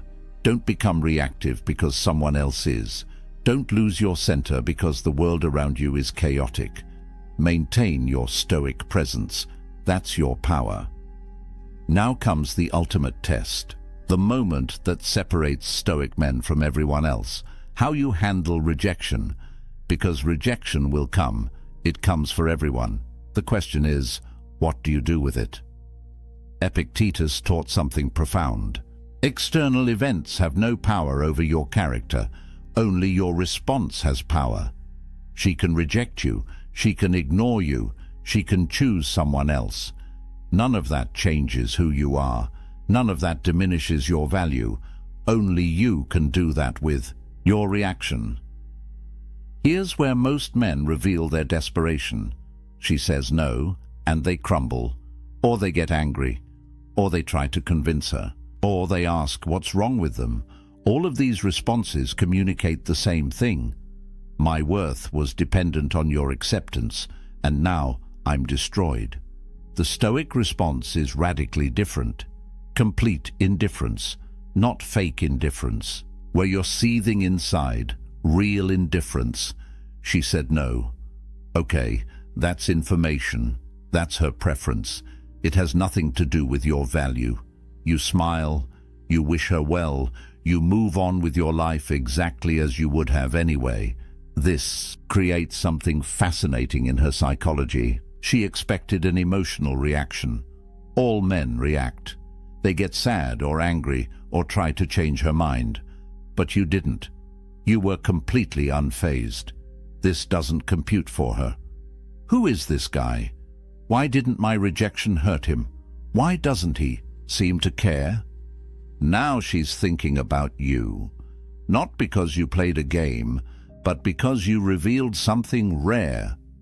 You're a man whose value isn't determined by her opinion. You're a man who can't be hurt by her choices. You're a man who is genuinely outcome independent, and this is magnetic. Epictetus said it perfectly. It's not what happens to you, but how you react to it that matters. She rejects you. That's what happened. How you react determines everything. React with neediness, you confirm her decision. React with anger, you prove you were never worthy. React with indifference, you make her question her decision. But here's the most important part. This isn't a strategy to win her back. This is who you actually become. You genuinely don't need her acceptance because your worth comes from within. You're not pretending not to care. You actually don't care in a healthy way, because you know your value is inherent, not assigned by others. This is Stoic confidence, unshakable, not because nothing bad can happen, but because you know you'll be fine regardless of what happens. This is the foundation of real attraction. So what does all this look like in real life? Let me paint you a picture. You meet a woman, you have a great conversation, you're present, engaged, genuinely interested in what she's saying. But you're not performing, you're not trying to impress her, you're just being the excellent man you've become. You get her number, you text her once, something simple, direct, no games. If she responds, great. If not, also great. You don't check your phone every 5 minutes. You don't analyze her response. Time. You're too busy with your purpose to obsess. You ask her out. One time. Clear, confident, specific. Let's grab coffee Thursday at 7. If she says yes, perfect. If she says no or gives a maybe, you wish her well and move on. No convincing, no negotiating, no rescheduling 3 times. You made an offer. She can accept or decline. Her choice doesn't affect your life trajectory. On the date, you're not interviewing her for the position of girlfriend. You're evaluating if she adds value to your already complete life. You're not trying to win her over. She's trying to win you over. The power dynamic is reversed. If she likes you, excellent. If she doesn't, also excellent. Either way, you go back to your life, back to your purpose, back to your excellence. She's a potential addition, not the foundation. If a relationship develops, it's built on something solid, not neediness, not desperation, not fear of being alone, but genuine appreciation between two whole people. You don't need her. You choose her. And she doesn't need you. She chooses you. Partnership of equals. Not two incomplete halves trying to make a whole. This is what Stoic relationships look like. Built on virtue, not validation. Built on respect, not neediness. Built on choice, not desperation. The transformation is complete. You're not the chaser anymore. You're the chooser. You're not the man hoping to be picked. You're the man doing the picking. And women feel this shift. It's undeniable. You're not learning tricks. You're becoming the man she can't resist. Not because you're manipulating her, but because you've become genuinely excellent, genuinely centered, genuinely outcome independent. This is real attraction. This is Stoic attraction. Here's the truth. This isn't easy. Stoicism is practice, not perfection. Marcus Aurelius was the emperor of Rome, and he still struggled with these principles daily. That's why he wrote Meditations. It was his private journal to remind himself of these truths. You're not going to master this overnight, but starting today you can practice one principle, just one. Maybe it's outcome independence. Maybe it's focusing on your purpose. Maybe it's handling the next rejection with indifference. Pick one thing and practice it. In 30 days of genuine practice, your entire reality will change. Not because women suddenly find you more attractive, but because you'll become actually more attractive. You'll carry yourself differently, you'll speak differently, you'll respond to situations differently, and women will notice. Trust me, they'll notice. Remember what we covered. Emotional mastery through the dichotomy of control, indifference to outcome, self-excellence as your primary focus, rejection as fuel instead of failure. These aren't tricks. This is character development. This is becoming a man of value. Before you go, I want to hear from you. Drop a comment right now. Which law will you master first? Outcome independence, self-excellence, emotional control, or rejection resilience? Let me know, because I read every comment and I want to see your progress. If this resonated with you, if this changed how you think about attraction, hit that subscribe button and turn on notifications. Next week, I'm revealing the Stoic morning routine that amplifies everything we talked about today by 10 times. You don't want to miss that. Here's what I want you to remember. Marcus Aurelius ruled an empire. You're just mastering your own mind. If he could do it while managing Rome, you can do it while managing your life. You've got this. The principles are simple. The practice takes dedication, but the results are life-changing. Stop chasing. Start becoming. She'll find you. The excellent man is never alone for long. He's too valuable, too rare, too magnetic. Become that man. The ancient Stoics showed you how. Now it's your turn to walk the path. Stop chasing. Start becoming. She'll find you. The ancients believed that one question could set a person free or drive them into despair. It was not asked in the open squares of Rome, nor carved into the laws of Athens.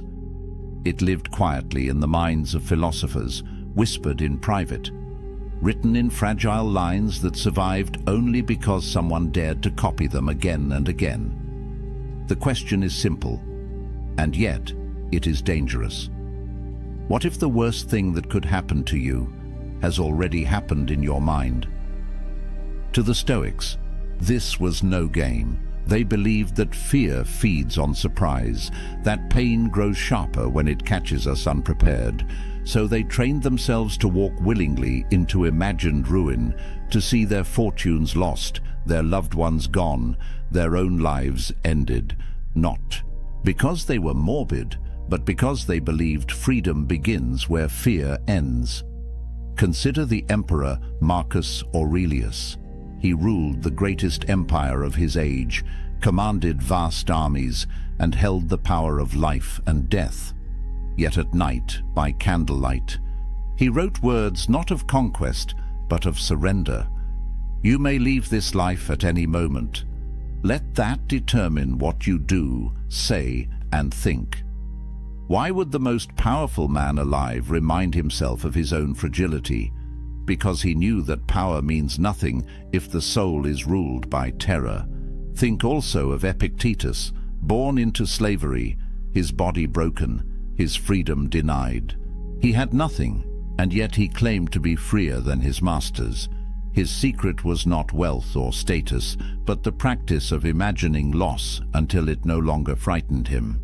He learned that when you accept the worst in thought, you cannot be enslaved by it in reality. This thought experiment, called premeditatio malorum, the premeditation of evils, was their weapon. It stripped misfortune of its surprise. It turned tragedy into training, but it was also dangerous. Used wrongly, it could lead to cold detachment or reckless despair. Used rightly, it gave men the courage to face storms that would break others. Tonight, we enter that world. We walk alongside emperors and exiles, soldiers and slaves. We step into the experiment that promised unshakable calm, if one dared to face it. Stay with this journey, for once you see as they saw, you may never look at your own life the same way again. As the candle burns low and the night begins to fade, we return to the question that haunted the Stoics. What if every disaster that could befall you has already happened in your mind? What if you rehearsed the losses, walked through the ruins, tasted the bitterness, and in doing so discovered that you could still stand? The experiment is not meant to darken your life. It is meant to free it, to look at death so that you may live, to imagine loss so that you may love, to accept fate so that you may act with courage while you still have time.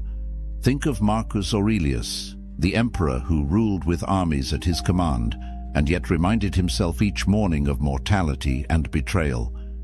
His greatness was not in conquest, but in calm, in refusing to be ruled by fear. Think of Epictetus, the slave who owned nothing, yet declared that nothing could enslave his mind. His power was not in possessions, but in freedom of spirit. Think of Seneca, rich and influential, yet sleeping on the floor to prove to himself that fortune could never own him. His wisdom was not in comfort, but in clarity. These men lived in an age of plagues, wars, and political chaos. We live in an age of noise, speed, and uncertainty. Their struggles were different in detail, but not in kind. Like them, we will lose. Like them, we will die. The only question is whether we will face these truths with trembling or with steadiness. The Stoic experiment offers a choice. You can avert your eyes from fear, pretending it is not there, and live in quiet dread. Or you can walk into it willingly, meet it in imagination, and rob it of its power. When you do, you discover the strange paradox the Stoics cherished. By imagining death, you begin to live. By picturing loss, you awaken gratitude. By embracing fate, you find freedom. Pause for a moment. Picture the one thing you fear losing most. The job, the fortune, the health, the person. Picture it gone. Feel the hollow space it would leave. Now open your eyes to the truth. It is still here. For now, that is the miracle. That is the gift. And because it is fragile, it deserves your full attention. This is why the thought experiment matters. Not to numb you, but to awaken you. Not to make you indifferent, but to make you urgent. When you remember that life can be stripped away in a breath, every breath becomes precious. When you recall that time is slipping past, every moment becomes an opportunity. And when you realize that nothing external is truly yours, you begin to live with the strength that comes from owning yourself. The Stoics cannot walk this path for you. They can only point the way. Marcus, Epictetus, Seneca, they left fragments. Reminders, hints. But the experiment must be lived, not merely studied. It must be practiced quietly in the solitude of your own mind until the fear loosens and the gratitude deepens. So let this be your invitation. Tonight, before sleep, close your eyes and step into the exercise. Imagine the loss. Imagine the end. Let yourself feel it. And then awaken tomorrow with new eyes, seeing what remains not as ordinary, but as extraordinary. This is the gift the Stoics preserved, the ability to live unafraid, to love more deeply, to meet fate with an open heart. And so I leave you with one question, the same question that echoes across centuries, whispered in marble halls and desert cells, whispered now into your ear. If tomorrow stripped away everything you take for granted, what part of you would remain unbroken? Carry that question, let it shape you, and if these ancient voices have spoken to you tonight, do not let them fade into silence. Join this journey further. There are more lessons, more experiments, more truths buried in time that can sharpen the way you live now. Subscribe, stay with this channel, and together we will walk deeper into the wisdom of those who faced storms and discovered peace. For their stories are not finished until we live them, and your life is not finished until you dare to begin living it fully. In the language of the ancients, it was called premeditatio malorum, the premeditation of evils. The phrase sounds grim, even unsettling, yet to the Stoics, it was a practice of liberation, not despair. At its heart, the exercise was deceptively simple. Imagine the misfortunes that might strike you tomorrow and face them before they arrive. Not only the small inconveniences, a delay, an insult, a coin lost, but the great disasters as well. The death of a friend, the loss of your wealth, the collapse of your health, the end of your own life. Why would anyone do this?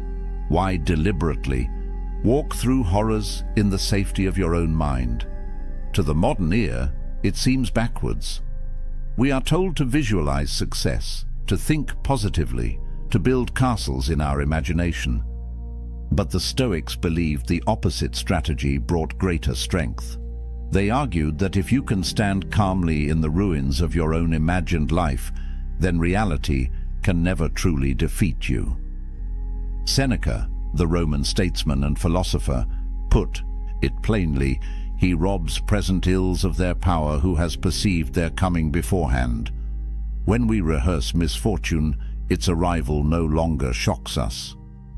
Pain may still visit, but its sharpest weapon, surprise, has been blunted. To understand this better, picture an archer at practice. He does not wait for the chaos of battle to test his skill. He fires arrow after arrow in quiet fields, so that when the storm of war comes, his movements are steady, automatic, unshaken. The Stoics believed the mind required the same discipline.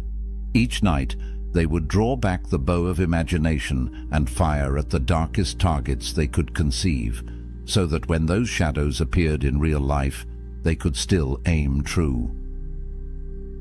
Marcus Aurelius, alone in his tent, did not write merely to comfort himself. His private notes, the Meditations, are filled with reminders that the world can break us at any time. Yet his tone is not fearful. Instead, it is steady, almost tender. When you kiss your child goodnight, he warns himself, whisper that he may not be here tomorrow. Harsh words to our ears, but to Marcus, this was not cruelty. It was clarity. Only by facing the fragile nature of life could he love more deeply in the present moment. Epictetus, born into slavery, offered the same lesson in different clothing. When you embrace your wife or child, he said, say to yourself, one day they will die. Not to make the heart cold, but to warm it. For when you remember that nothing is guaranteed, every ordinary moment becomes extraordinary. A simple meal, a shared laugh, Even the act of waking to another sunrise becomes precious beyond measure. The thought experiment, then, had two purposes. First, it armed the soul against fear. By imagining loss, you stripped it of its terror. Second, it sharpened gratitude. By rehearsing absence, you learned to love presence more fiercely. This was not daydreaming, it was training. The Stoics approached it as soldiers approach drills, as athletes approach discipline. Night after night, they entered the arena of the Eua, mined and faced the worst fates they could imagine. Some whispered these visions aloud, others scratched them into wax tablets or murmured them in prayer. It was not about predicting the future, but about preparing for it. Yet even here the Stoics were cautious. They warned against letting this practice harden into despair. If you fixate only on loss, you can become bitter, withdrawn, fatalistic. The true Stoic path walked a thin line: to imagine ruin without becoming ruined by the imagination itself. The exercise was meant to polish the soul, not poison it. Think of it like walking into a cold river. At first, the shock makes you gasp. But after a moment, you adjust, you breathe, you find your strength within the chill. The water has not grown warmer, you have grown steadier. So too with premeditatio malorum. Life would not grow kinder, but you would grow stronger. This is the experiment, to step willingly into suffering before it comes, to live through loss in the theater of the mind, so that when the curtain rises on reality, you are ready. To many, it sounded bleak. To the Stoics, it was the most hopeful act of all. For when you have rehearsed the worst, you discover a strange secret. Nothing can truly take your freedom, for you have already faced the cost. At first glance, the Stoic experiment seems like madness. Why summon images of death, poverty, betrayal, exile? Why taste bitterness before it is poured? To most people, this sounds like opening the door to misery. Yet to the Stoics, it was the doorway to strength. The logic begins with a simple truth. Fear feeds on surprise. When something strikes us out of nowhere, it multiplies our suffering. The event itself wounds us once, but the shock, the disbelief, the frantic resistance, these wound us many times over. We suffer more often in imagination than in reality, Seneca wrote. It was his warning, but also his solution. If imagination can magnify our pain, then imagination can also train us to endure it. Consider the man who never thinks of loss. He convinces himself the roof will never leak, the market will never fall, the friends he loves will always remain. When life proves otherwise, he collapses under the weight of broken illusions. Compare him with the man who each night rehearses these possibilities. He wakes each day already at peace with their chance of arrival. To him, a cracked roof or lost coin is no ambush. It is familiar terrain. The Stoics believed this was the essence of philosophy, not endless speculation, but preparation for the blows of fate.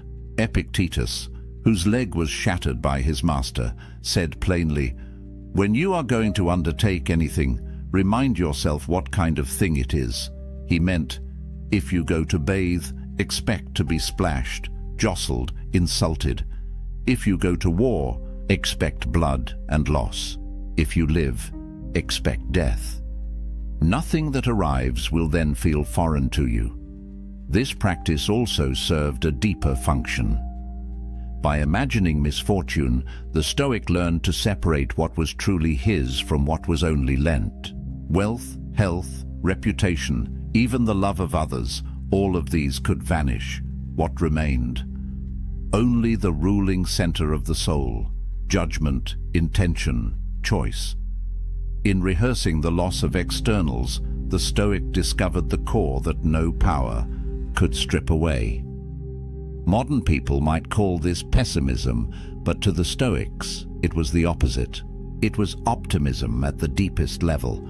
the faith that even when stripped of everything, a person could still stand upright.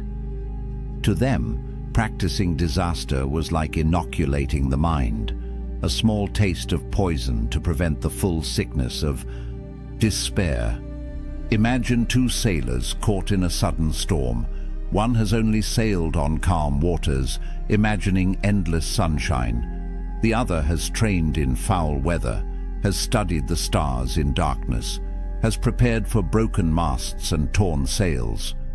Which sailor panics? Which one acts? The storm is the same, but the soul inside the storm is different, and there was more.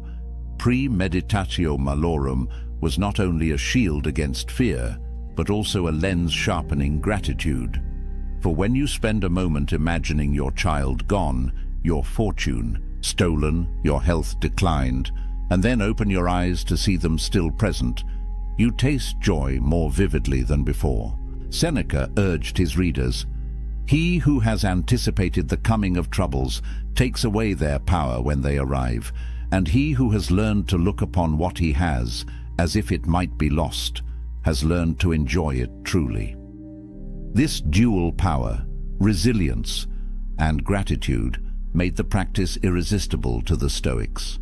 By rehearsing loss, they not only grew unafraid of tomorrow, but more alive to today. Marcus Aurelius captured it when he reminded himself, "Do not act as if you were going to live 10,000 years. Death hangs over you. While you live, while it is in your power, be good." The awareness of mortality did not paralyze him. It pushed him toward kindness, urgency, presence. So why imagine the worst? Because the worst will come sooner or later in some form. To pretend otherwise is to live in fragile denial. To face it in thought is to live with a steady heart. The Stoics believed that only those who walk through the valley of loss in their minds can walk through life itself without chains. If the Stoics asked their students to imagine misfortune, it was not to dwell in gloom. The exercise was meant to unlock a set of hidden treasures, the kind of treasures that cannot be stolen by thieves or burned by fire. What then were the fruits of this strange discipline? 3 stand above the rest: freedom from fear, gratitude for the present, and resilience in the storms of life. The first and most immediate benefit was liberation.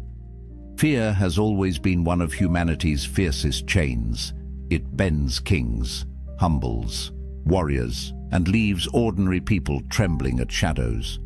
Yet the Stoics discovered that fear depends on uncertainty. When we do not know what will come, our imagination torments us with endless possibilities. By rehearsing disaster, the Stoics removed the sting of surprise. They learned to say, "Yes, this too may happen, and if it does, I am prepared."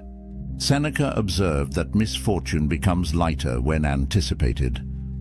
What is quite unlooked for is more crushing in its effect, and unexpectedness adds to the weight of a disaster. For him, the act of imagining stripped calamity of its mystery. And once the unknown was known, fear lost its teeth.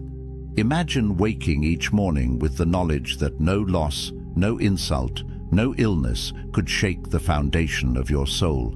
This is not cold indifference, it is strength. It is the quiet courage of someone who has already rehearsed the worst in the theater of the mind, and thus walks calmly through the world. The second treasure hidden in this exercise is gratitude. At first, this seems paradoxical. How could picturing death or poverty make life more joyful?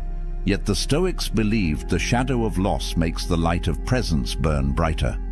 Marcus Aurelius urged himself, "Think of yourself as dead. You have lived your life. Now take what's left and live it properly." By imagining that the day was already his last, he found renewed urgency to savor its moments.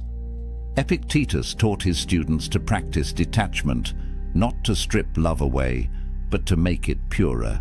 When you remind yourself that the friend you embrace or the child you tuck into bed may not be there tomorrow, you do not love them less. You love them more fiercely, knowing the hour is fragile. Seneca carried this practice into action. Once a month, he would strip away comfort deliberately, sleeping on the hard ground, eating coarse bread, wearing the simplest clothing.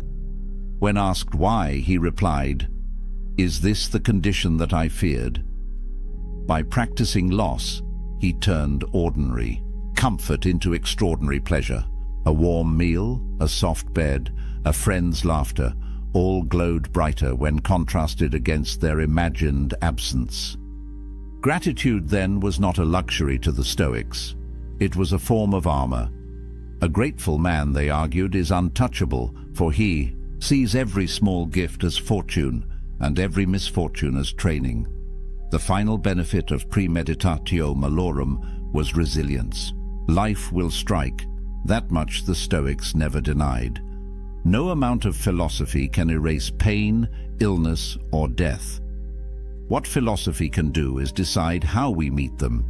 Epictetus said, "Circumstances don't make the man, they only reveal him to himself." A storm reveals whether a house is built on sand or stone. In the same way, a crisis reveals whether a soul has been prepared. By imagining hardships beforehand, Stoics built their inner foundation. When the blow finally landed, they did not crumble. Think of Marcus Aurelius, who ruled in a time of plague, war, and betrayal. He faced repeated disaster, yet his writings do not drip with despair. They show a man who had already met these enemies in thought, and thus could endure them in reality. His empire might crack, his health might fade, his friends might betray him, but his mind, trained by philosophy, remained firm. This resilience was not arrogance. The Stoics did not claim invincibility. They claimed preparedness. They taught that a blow is lighter when the soul has braced itself. And just as a soldier trains with heavy armor so that he is swift on the battlefield, so too does the philosopher train with imagined burdens so that he is light when real ones arrive. Yet the true brilliance of the practice lay in balance. Was not about endless brooding on death and ruin.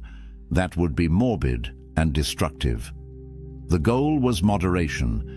Enough rehearsal to soften the sting, enough reflection to deepen gratitude, but never so much that one drowned in despair. The Stoics believed philosophy was a medicine. Too little, and the illness of fear returns. Too much, and the medicine itself becomes poison. But the right measure, taken daily, transforms life. Thus, the Stoics found in this strange exercise a triad of power: freedom from fear, gratitude for the present, and resilience in crisis. They believed that any man or woman who practiced it would stand differently in the world, not as someone immune to loss, but as someone no longer enslaved by it. This was the reward of imagining the worst: not darkness, but light; not despair, but a soul sharpened into strength. Every powerful practice carries its shadow. The Stoics knew this well. A thought experiment capable of freeing the soul could also twist into something harmful if misunderstood. The same exercise that sharpened resilience could harden into coldness or slide into despair. This is why the Stoics insisted that premeditatio malorum, the rehearsal of misfortune, must be approached with wisdom and balance. The first danger is mistaking preparation for pessimism. Some people, hearing the Stoics speak of imagining death, ruin, or betrayal, believed the philosophers were advocating endless worry. To live in constant dread of loss is not Stoic strength, but weakness in disguise. Seneca warned against this confusion. He urged his students not to shackle themselves with anxiety masquerading as foresight. He who suffers before it is necessary suffers more than is necessary. If you imagine disasters without purpose, you bleed twice, once in fear and once in reality. Stoic practice is not about drowning in scenarios, but about tasting them briefly to build immunity. The second danger lies at the other extreme: nihilism. A careless student might hear the Stoics say, "All things are fleeting, wealth and health and life itself," and conclude, "Then nothing matters." This is the dark abyss the Stoics fought to avoid. Marcus Aurelius himself confronted this temptation. Surrounded by plague, betrayal, and endless war, he reminded himself daily that all things pass. Yet he added a crucial command: "While you live, while it is in your power, be good." The awareness of mortality was not meant to drain meaning, but to intensify it. The thought of death should not make us reckless or indifferent, but rather kinder, wiser, and more deliberate. Another danger is the loss of warmth. Practicing detachment, some grew rigid, mistaking numbness for strength. Epictetus warned his followers not to become statues. "Remember that you are a man," he said, "and that what befalls a man is natural." To feel sorrow at loss or grief at death is not a failure of philosophy. It is the mark of being human. The Stoic exercise was never intended to erase emotion, but to keep emotion from becoming tyranny. Imagine a father who, rehearsing his child's death, convinces himself never to feel attachment. He tells himself, "This is Stoic wisdom." But when the child laughs or reaches for his hand, the father feels nothing. This is not strength, it is a distortion. True Stoicism teaches us to love more fiercely because we know the bond is fragile, not to withhold love in the hope of avoiding pain. Finally, there is the danger of false courage. A soldier might say, "Since death is nothing, I will rush headlong into danger," careless of consequence. But this too betrays the philosophy. Stoic training was meant to produce calm judgment, not reckless abandon. To imagine death is to prepare for it, not to seek it without reason. Courage, in the Stoic sense, is rational endurance of hardship, not blind pursuit of destruction. So, how did the Stoics guard against misuse? They set boundaries, practice premeditatio malorum, but do so with intent. Imagine loss not to wallow in it, but to measure your strength against it. Picture death not to despise life, but to embrace it. Think of misfortune not to withdraw from the world, but to act wisely within it. Seneca gave his students a rhythm, a few days each month spent in poverty, eating coarse food, wearing rough clothes. Not every day, lest life become joyless, but enough to remind the soul of its power. Marcus wrote nightly of death and impermanence, but by day he ruled with justice, fought wars with patience, and tried to act for the common good. Epictetus trained his mind against loss, but also urged compassion, laughter, and friendship.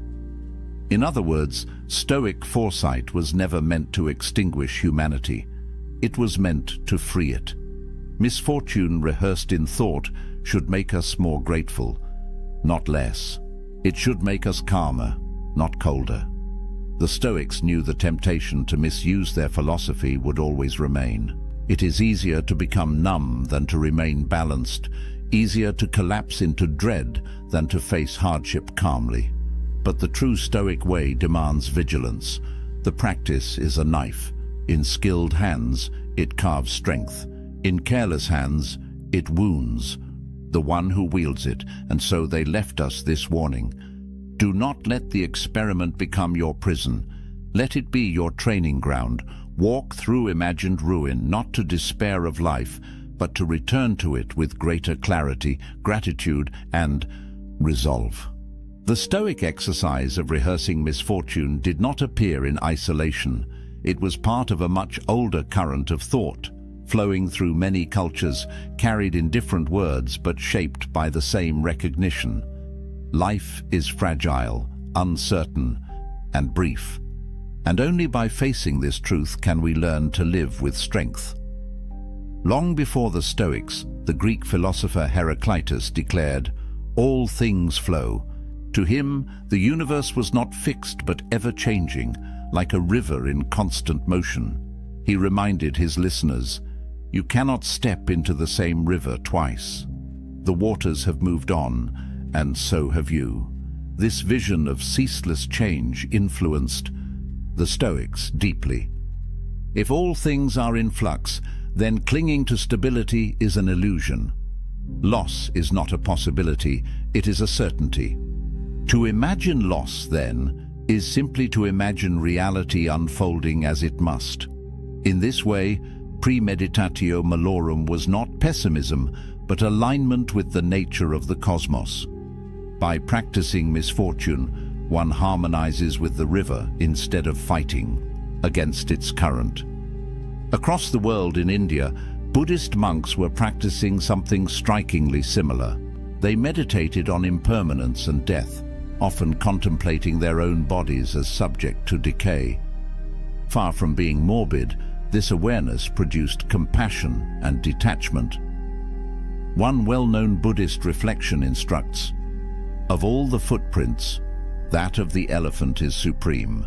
Of all contemplations, that on death is supreme."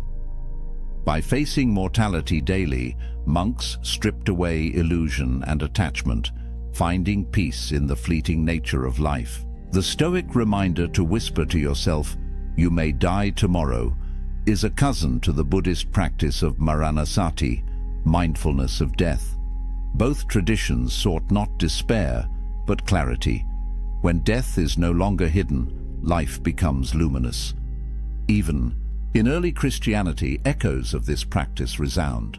The phrase memento mori, remember that you will die, became a spiritual discipline. Monks carried skulls into their cells, not to frighten themselves, but to recall the brevity of earthly existence. The goal was not coldness, but urgency, a reminder that every act mattered, every choice carried eternal weight. Like the Stoics, these Christians saw death not as an end to dread, but as a teacher to revere. Marcus Aurelius would have recognized their spirit, even if their theology diverged. For both, mortality was a compass, orienting the soul toward what truly matters. What made Stoicism unique was its ability to weave these threads, flux, impermanence, mortality, into a practical daily exercise. While Heraclitus spoke of cosmic change and Buddhists practiced renunciation, the Stoics asked, how can an ordinary citizen, a senator, a soldier, or a slave use this wisdom to live today? Their answer was premeditatio malorum. Unlike abstract speculation, this was a tool for daily life. Marcus used it before ruling the empire. Epictetus taught it to students struggling with anger or grief. Seneca recommended it to friends navigating wealth, power, and exile. It was not confined to monasteries or ivory towers. It was a philosophy for kitchens, marketplaces, and battlefields. The fact that so many traditions converged on this practice reveals something timeless. Wherever humans have lived, they have wrestled with uncertainty, loss, and the inevitability of death. The Stoics, Buddhists, and monks each reached the same conclusion. Only by bringing misfortune into the light can we remove its tyranny. Different words, same insight. Heraclitus, all things change. Buddha, all conditioned things are impermanent. Marcus Aurelius, you could leave life right now. To each, the thought of loss was not poison, but medicine. To deny it was to live in fear. To face it was to live in freedom. Tracing these roots shows that premeditatio malorum is not just a Stoic curiosity. It is part of the wider human project of learning how to live when nothing is guaranteed. It links us to the ancients across cultures, reminding us that our struggles are not new. The fears that haunt us today, losing our jobs, our health, our loved ones, are simply modern faces of the same ancient truth. And so, when we practice the Stoic experiment, we are not alone. We stand in a long line of seekers, Greeks, watching rivers, Buddhists meditating on death, monks whispering memento mori. Together they tell us the way out of fear is not denial, but courage. And courage begins with the imagination of loss. It is easy to relegate Stoic practices to the dusty world of scrolls and emperors. Marcus Aurelius writing in a candlelit tent, Epictetus teaching in a small courtyard, Seneca writing letters to distant friends. But the power of premeditatio malorum is not confined to marble statues and Latin phrases. It is meant for us, for the modern world, with all its noise, pressures, and fragile certainties. Consider the fear of losing a job. In a culture that ties identity to career, the thought of dismissal can feel like death itself. Most people avoid even imagining it. They live in quiet dread of the unexpected email, the sudden meeting, the words, "We have to let you go." The Stoic experiment asks you to imagine this happening tonight. Picture the email, the conversation, the walk out of the building with a box in hand. Let yourself feel the sting in advance. At first, it seems unbearable. But after the storm of panic, something surprising happens. You see that life goes on. Friends remain, skills remain, the capacity to rebuild remains. You discover that while the event may be painful, it cannot take everything from you. By imagining loss, you make the prospect survivable, or think of health. We live as though the body will serve us endlessly, forgetting how fragile it is. But the Stoics urged us to remember its frailty daily. Imagine the diagnosis. Imagine the sudden weakness, the test results, the bed you cannot rise from. Again, the first wave is grief. But then comes clarity. If this body can fail, then today's walk matters more. The meal with a friend matters more. Every moment unbroken by pain becomes a treasure. This was Seneca's point in practicing poverty. By imagining the worst, he discovered how much he could live without and how rich the ordinary actually was. For us, rehearsing frailty makes each day of strength a victory. The practice also reshapes how we love. Epictetus urged parents to remember that children, like all of us, are mortal. This was not meant to strip affection, but to deepen it. When we remind ourselves that those we love will not always be here, we hold them closer. A simple dinner together, a casual laugh, a brief embrace, all glow brighter when seen against the backdrop of impermanence. In modern terms, this means resisting the urge to take people for granted. Instead of rushing through conversations with friends or family, the Stoic experiment nudges us to pause, to see each encounter as fragile and precious. By imagining absence, presence becomes luminous. The Stoics often paired imagination with small acts of practice. Seneca slept on the floor to taste poverty. Marcus reminded himself that every insult, every inconvenience was part of human nature. We too can create small drills. Spend a weekend without technology to remind yourself how little is necessary. Walk instead of driving. Eat plain food instead of delicacies. Live for a moment as if stripped of luxury, or simply, at night, write down one thing you fear losing, then picture it gone. The next morning, when you find it still there, gratitude blossoms. Still, we must be careful not to misuse the exercise. The Stoics did not recommend endless brooding on catastrophe. The purpose is not to flood yourself with dread, but to inoculate yourself against it. Like a vaccine, a small dose strengthens, too much overwhelms. The rhythm of practice is key, a few moments of contemplation, then a return to action with renewed clarity. Our own age is not so different from the Roman world. They lived with plagues, so do we. They faced political instability. So do we. They feared betrayal, loss, decline, death. The costumes change, but the human condition remains. This is why premeditatio malorum still matters. It is not about dwelling in ruins, but about discovering that ruins cannot touch the core of who you are. It is about remembering, in a world of constant distraction, what is truly yours, the power to meet life with steadiness, even when everything else slips away. The greatest evidence of its power is how life looks after you practice it. The small annoyances, traffic, insults, delays, lose their bite. The larger fears, illness, financial strain, rejection, lose their grip. You still feel them, but they do not rule you. You carry within you a kind of invisible armor, forged not by denial, but by rehearsal. And in that space where fear once lived, something else enters: joy. Not shallow joy, dependent on luck or comfort, but deep joy born of clarity. The joy of realizing that today, in this fragile moment, you are alive, you are breathing, and nothing else is guaranteed. The Stoics did not stop at merely imagining misfortune. To them, endurance alone was not enough.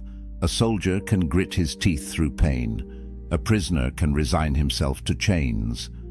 But philosophy sought something higher, not only to accept what fate delivered, but to love it.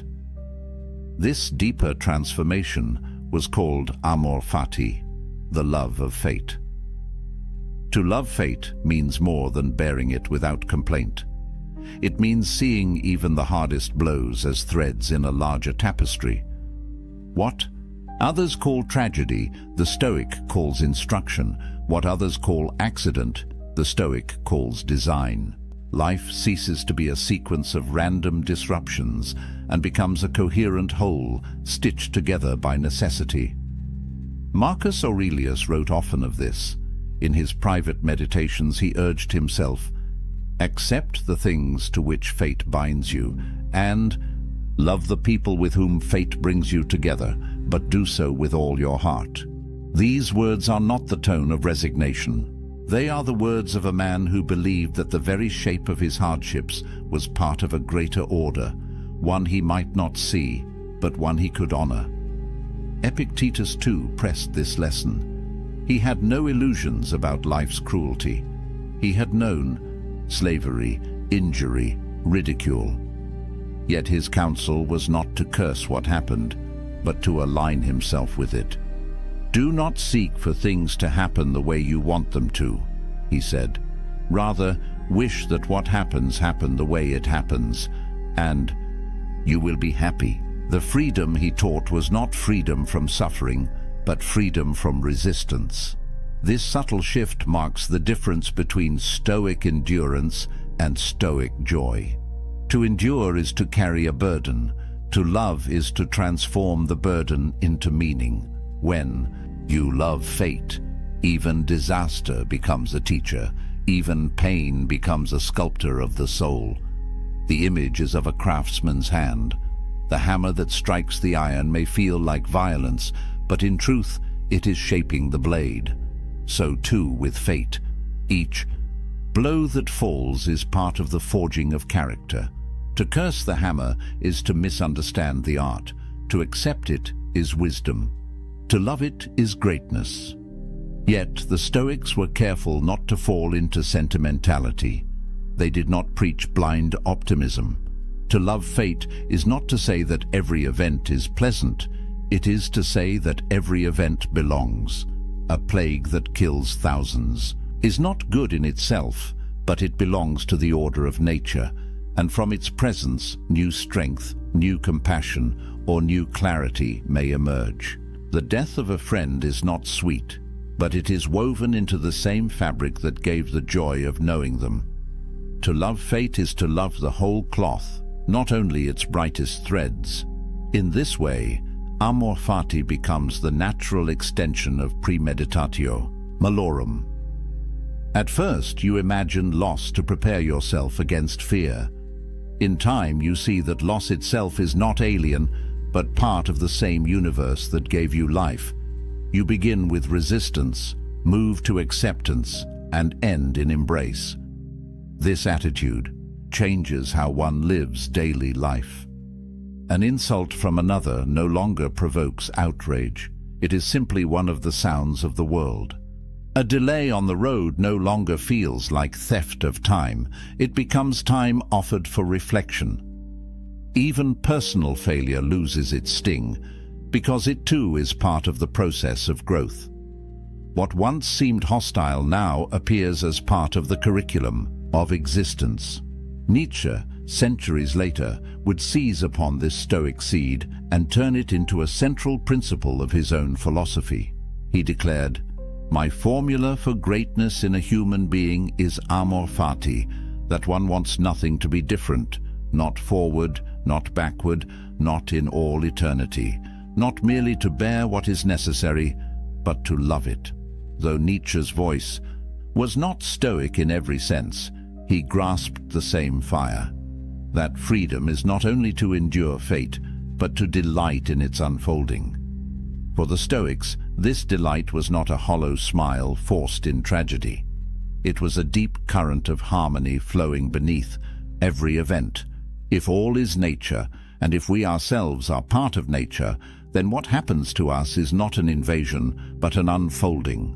To reject it is to reject reality. To embrace it is to be at one with it. Here lies the highest lesson of their thought experiment. To imagine the worst is only the beginning. To accept it is the next step. But the final step, the hardest and most transformative, is to love it. For when you can love even misfortune, you are untouchable. No exile can banish you. No poverty can degrade you. No death can frighten you. You have become aligned with the order of all things. This is amor fati. To meet each day not as a threat, but as a gift, even when wrapped in pain. To see fate not as enemy, but as companion. To say to whatever comes, yes, this too I will love. Why does this ancient thought experiment still matter? Why should the words of men long buried beneath marble ruins concern us in a world of satellites, skyscrapers, and digital noise? It matters because the human condition has not changed. We still fear loss. We still recoil from death. We still tremble when the future is uncertain. The Stoics remind us that these fears, left unchecked, shape the course of our lives more than any external chain. Fear makes us cautious when boldness is needed. It silences us when truth must be spoken. It binds us to comforts that rot us slowly, because we cannot imagine life without them. To live in fear is to live half a life. And so the Stoics taught that to free oneself from fear is to recover one's humanity. Imagine what it means to walk into each day knowing that nothing can truly take away the essence of who you are. Jobs may vanish, reputations crumble, fortunes evaporate, but your mind, your choices, your capacity to meet events with dignity, these remain untouched. That knowledge is not abstract. It changes how one breathes, how one speaks, how one acts. It replaces panic with clarity and hesitation with calm resolve. This is why Marcus Aurelius, even as emperor, did not surround himself only with soldiers and senators. He surrounded himself with reminders. He whispered to himself each morning, "You will meet with arrogance, deceit, ingratitude, treachery." He rehearsed these encounters not to grow bitter, but to remain steady. He knew that expecting betrayal made him less vulnerable to its sting, and that remembering mortality gave urgency to his duties. In a life of unimaginable pressure, it was this practice that kept him human. It matters because in our own age, we too are emperors of small realms. We govern households, careers, friendships, the fragile empire of our own days. And like Rome itself, our empires are temporary. The Stoics teach us not to cling to their permanence, but to govern them with justice while we can. and to release them when they pass. It also matters because premeditatio malorum sharpens gratitude in a world drowning in abundance. We have more possessions, more food, more comfort than the ancients could dream of, yet we often feel restless and unsatisfied. Why? Because we mistake more for enough. By imagining loss, the Stoic experiment corrects the eye. Suddenly, the meal before us is precious. The roof above us is wealth. The laugh of a friend is treasure. Gratitude, born of imagined absence, turns the ordinary into the extraordinary. But perhaps most of all, it matters because this experiment teaches us how to face the one certainty that shadows every life: death. We do not speak of it. We push it to the margins, bury it beneath entertainment and distraction. Yet it waits, patient, inevitable. The Stoics refused to avert their eyes. They taught that the man who rehearses death lives differently. He wastes less time. He forgives more quickly. He chooses his words carefully because he knows they may be his last. This is not about morbidity. It is about intensity. When you accept death, life becomes urgent. Each sunrise is no longer routine, but a miracle. Each breath is no longer unnoticed, but a gift. By facing the end, the Stoic finds the beginning of true living. The experiment also matters for how it reshapes our relationships. To remember that everyone we love is mortal is to see them more clearly. The anger that felt urgent softens. The grievance we clung to dissolves. What remains is tenderness, because we know the hour is brief. Epictetus urged parents not to avoid this truth, but to embrace it, so that their love would be fiercer, not weaker. We too can let this practice remind us that the people in our lives are temporary companions, and that each moment with them is sacred. And finally, it matters because it returns us to ourselves. In rehearsing the loss of all externals, we discover what cannot be lost. Wealth, health, reputation, family, even life itself, all may fall away. But the ability to judge wisely, to choose with integrity, to act with courage, remains until the final breath. This is the core of the Stoic creed, that no one can steal your soul's freedom unless you surrender it. So why does it matter? Because the world will continue to change, but our hearts will continue to wrestle with fear, attachment, and the fragility of time. The Stoic experiment is not an artifact. It is a compass. It points us back to what is essential: courage in the face of loss, gratitude in the presence of life, clarity in the shadow of death.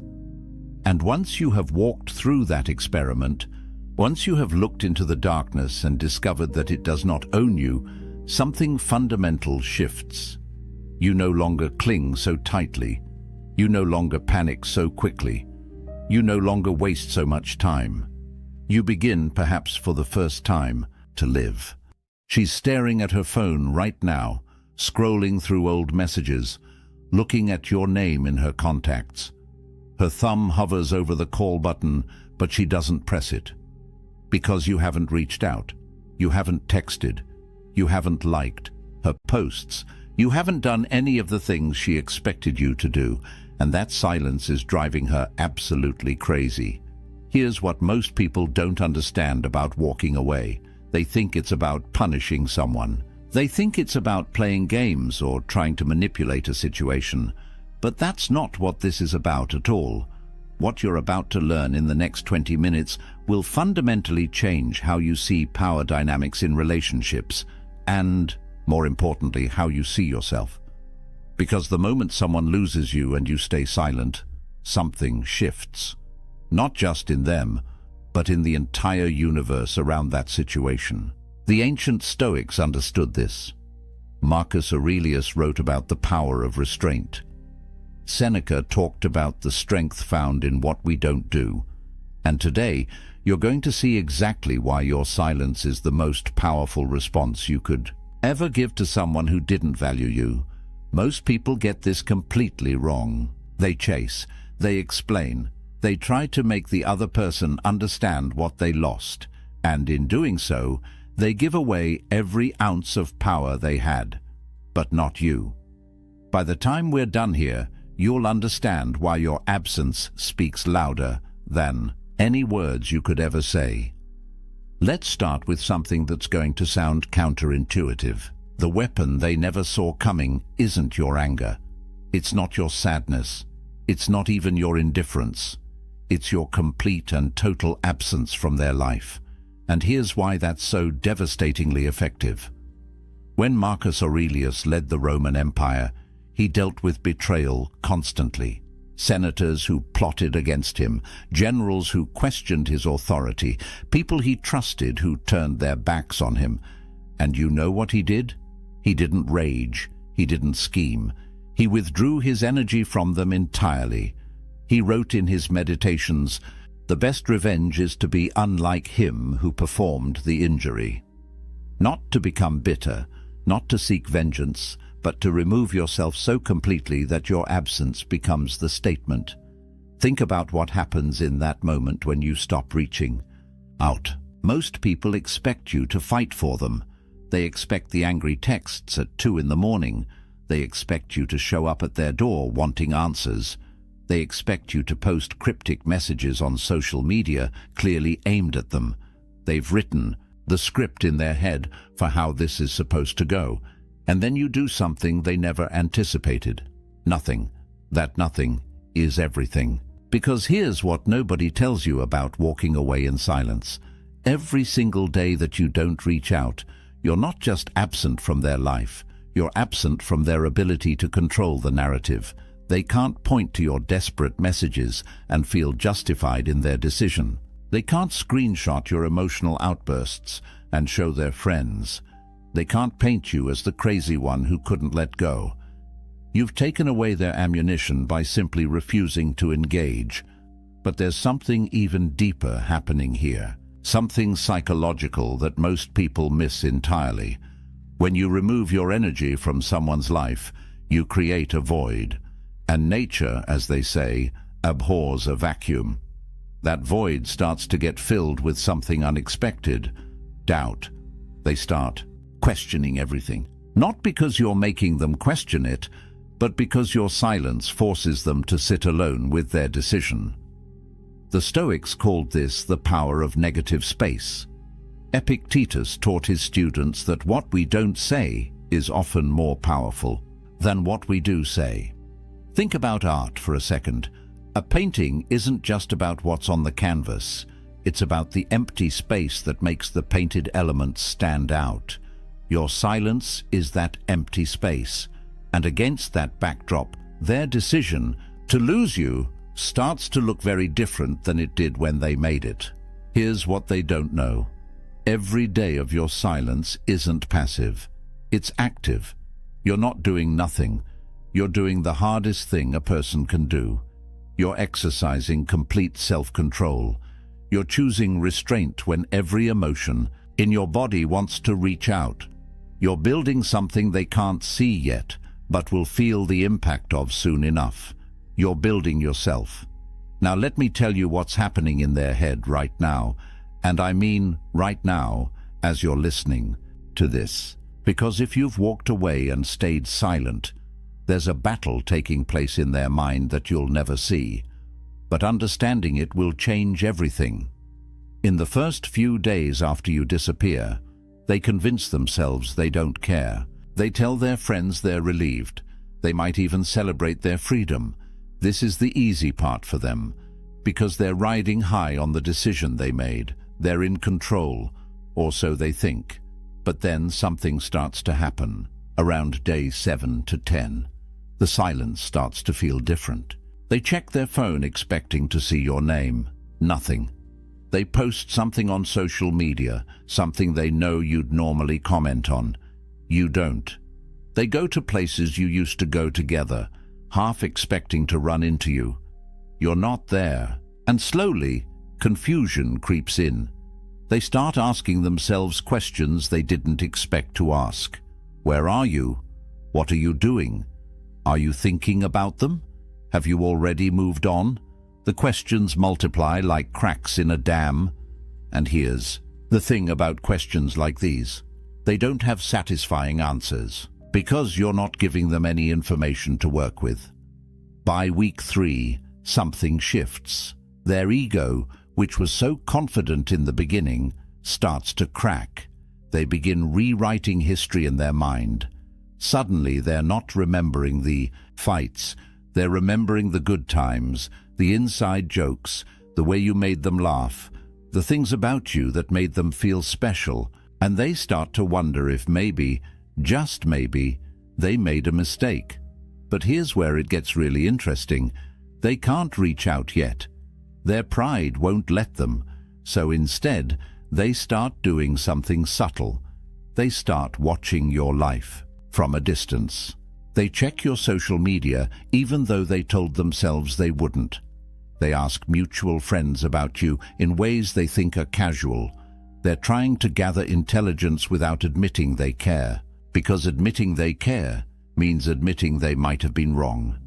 Seneca wrote about this exact phenomenon 2,000 years ago.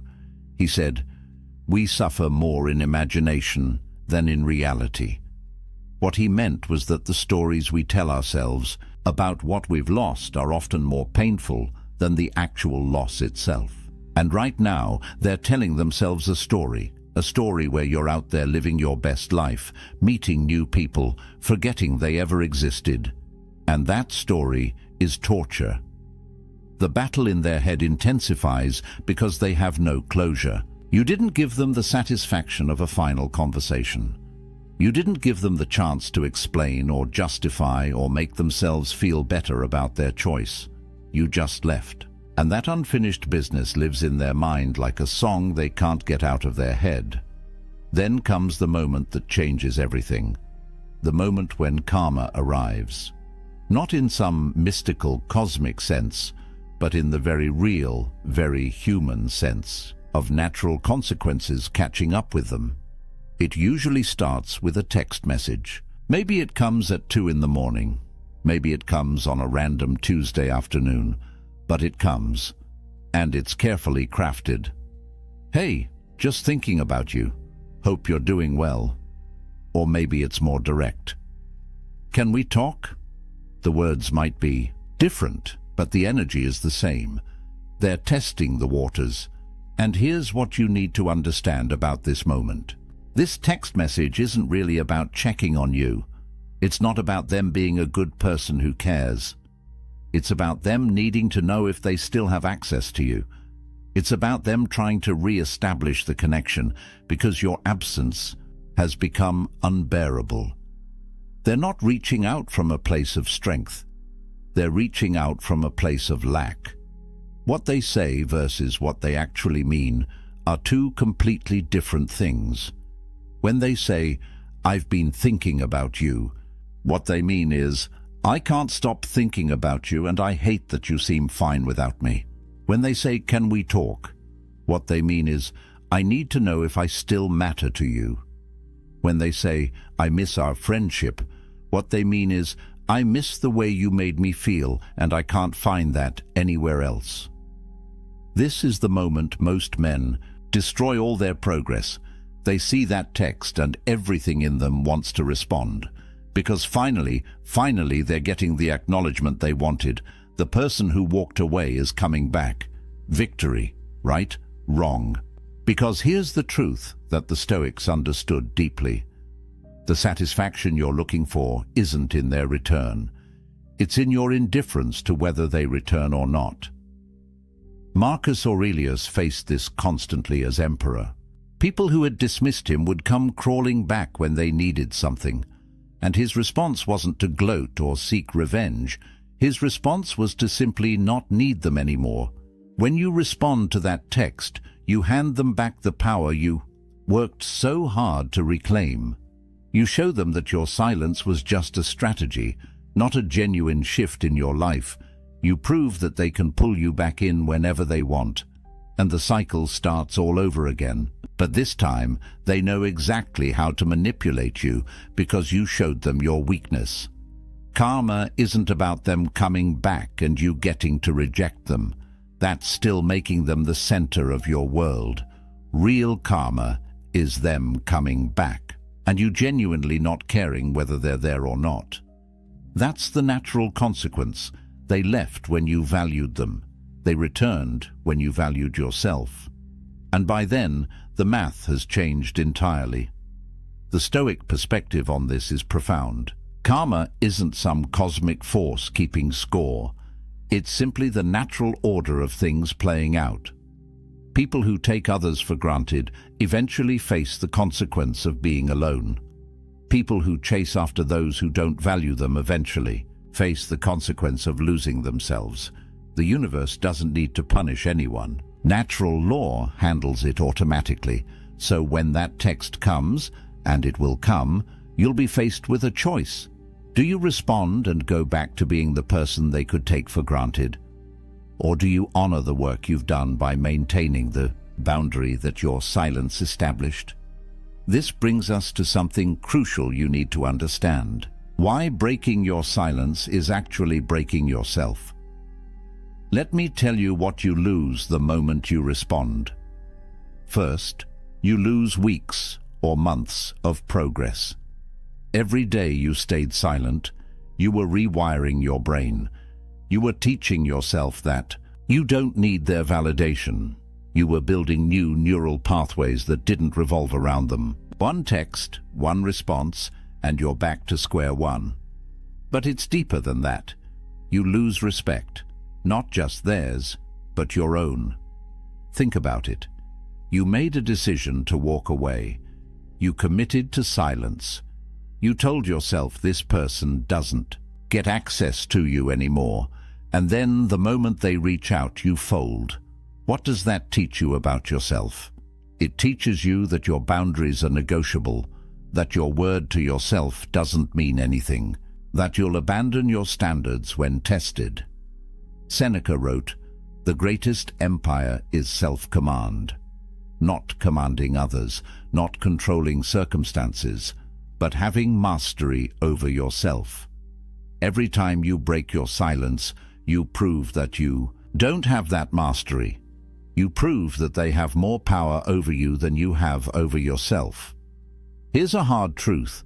Real examples of men who broke their silence and regretted it are everywhere.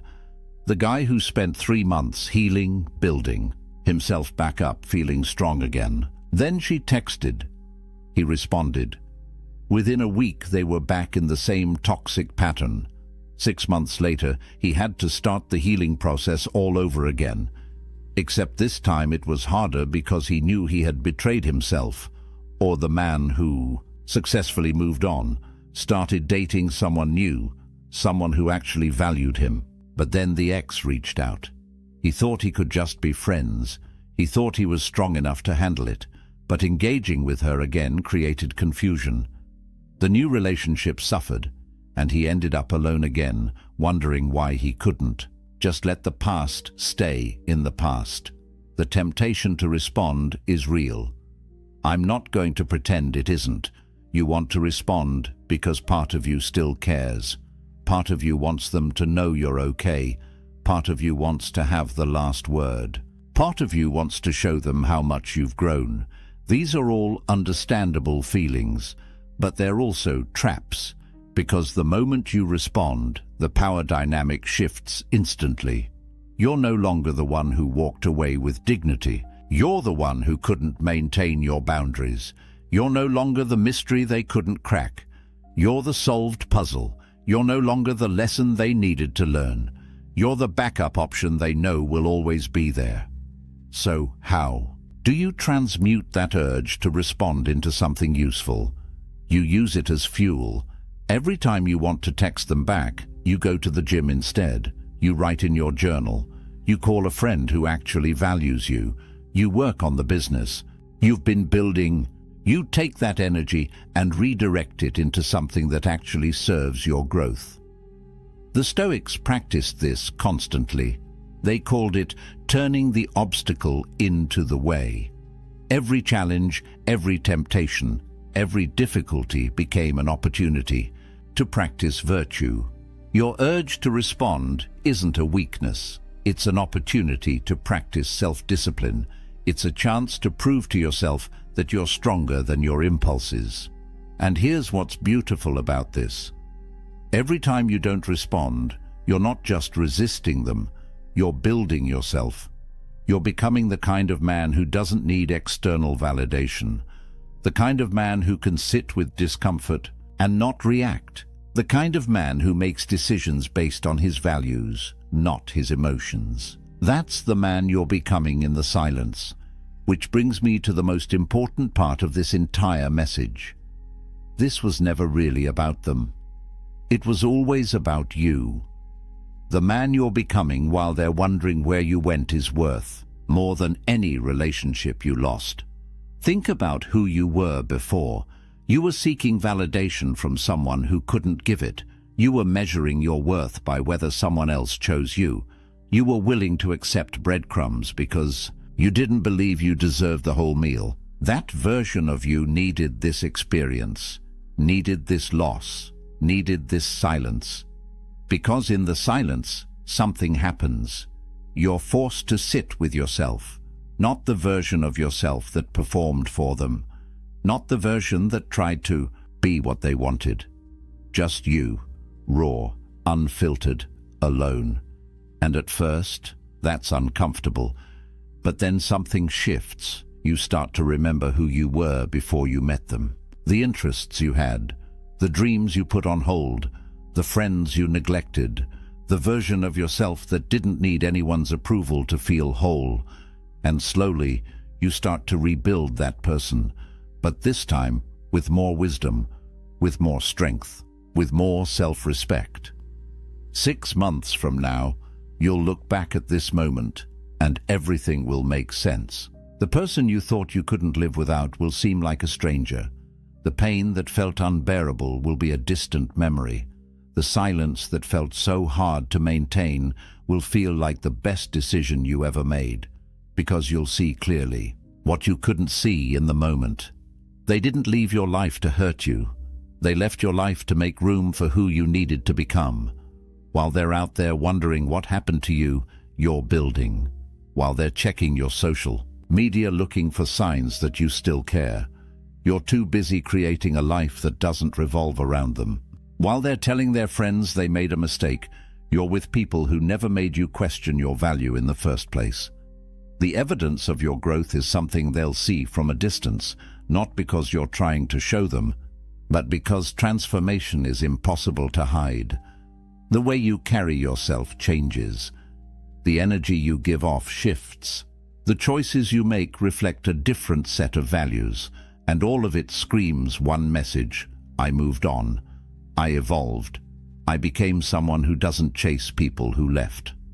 Marcus Aurelius wrote, "The best revenge is not to be like that, not to become bitter, not to seek vengeance, not to hope they suffer, but to become so fundamentally different that their absence doesn't define you anymore. That's the real victory, not them coming back, not them regretting their choice, but you not needing either of those things to feel whole." And here's the final truth that changes everything. They didn't lose you. They lost access to your best self, the version of you that was loyal, caring, present, invested. That person doesn't exist for them anymore. Not because you're trying to punish them, but because you've moved that person to somewhere it's actually valued. The man you become through this process is someone who understands his worth, who sets boundaries and maintains them, who can walk away from anything that doesn't serve his highest good, who knows that silence is sometimes the most powerful thing you can say. That's the man who was forged in this fire, and that man is unstoppable. So let me ask you this, right now, in this moment, who are you going to choose to be? The person who caves at the first sign of attention from someone who didn't value you? or the person who honors the journey you've been on by staying true to the path you're walking? The ancient Stoics believed that our character is built in moments of decision, not in the easy moments when everything is going our way, but in the hard moments when we're tempted to abandon our principles for temporary comfort. This is your moment. This is where you decide what kind of man you are. You're already ahead of 99% of people just by being here, by listening to this message, by considering these ideas. Most people never get to this level of self-awareness. They spend their entire lives reacting to circumstances instead of intentionally shaping who they become. But you're different. The fact that you've made it this far tells me everything I need to know about your potential. Here's what I want you to remember. Your silence isn't a punishment. It's a boundary. It's a statement that says, I value myself too much to accept less than I deserve. It's a commitment to your own growth that supersedes any temporary desire for connection. It's the space you're creating for something better to enter your life. Marcus Aurelius said, "You have power over your mind, not outside events. Realize this, and you will find strength. You can't control whether they come back. You can't control whether they regret losing you. You can't control what they think or feel or do, but you can control your response. You can control whether you maintain your silence. You can control whether you honor the work you've done. And that control, that self-mastery, that discipline to stay silent when everything in you wants to speak, that's where your power lives. Not in them coming back, not in karma teaching them a lesson, but in you becoming someone who doesn't need either of those things to feel at peace. This applies to so much more than just romantic relationships. This applies to friendships that don't serve you, jobs that don't value you, family members who take advantage of you, any situation where someone has shown you through their actions that you don't matter to them. Your response is the same. Silence, boundaries, walking away, and becoming so focused on your own growth that their absence becomes irrelevant. If this message changed your perspective, hit that like button. If you want more content about building unshakable self-respect and living according to Stoic principles, subscribe to this channel and drop a comment below. What's one relationship or situation you're walking away from? What's the boundary you're setting that's going to change your life? I read every comment and I want to hear your story. Remember, they will regret losing you. But by the time they do, you'll have become someone who doesn't need their regret to feel whole. That's the ultimate victory. That's the power of silence. That's what it means to let karma speak. Stay strong, stay silent, and most importantly, stay committed to becoming the best version of yourself. Because that's what this was always about. Studies show that 73% of women admit they've lost respect for a man they were once attracted to, not because he changed, but because he revealed who he was beneath the surface. And here's what most men will never understand. You're probably making these same mistakes right now, watching the respect drain from her eyes, and you have no idea why. Most relationship advice is garbage. It tells you to communicate more, be more vulnerable, show her you care. But the ancient Stoics understood something that modern psychology is only now confirming. Attraction isn't built on what you say. It's destroyed by what you do. And the 7 mistakes I'm about to reveal, they're silent killers. You won't see them coming, but she will. And by the time you notice, it's already too late. Marcus Aurelius commanded armies.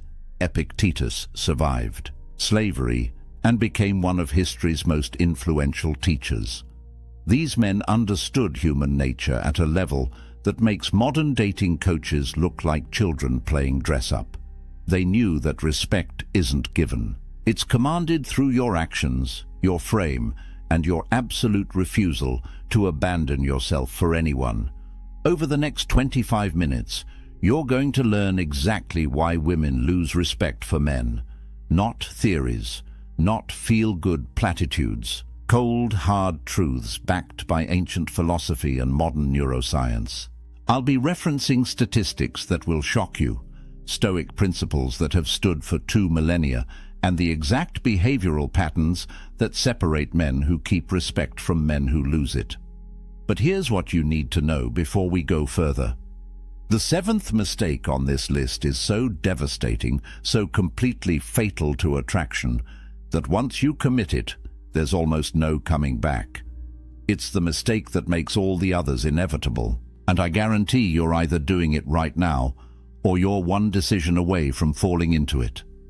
If you've ever felt her pull away and couldn't understand why, if you've watched attraction fade and blamed yourself without knowing what you actually did wrong, if you're tired of being the nice guy who finishes last while pretending you don't care, this video will change everything. Subscribe now, because 99% of men need this information, but most won't have the courage to watch until the end. Let's begin with the first mistake. It seems innocent. You probably think you're being reasonable when you do it, but it's already destroying how she sees you. The first mistake that kills respect is excessive explanation of your choices.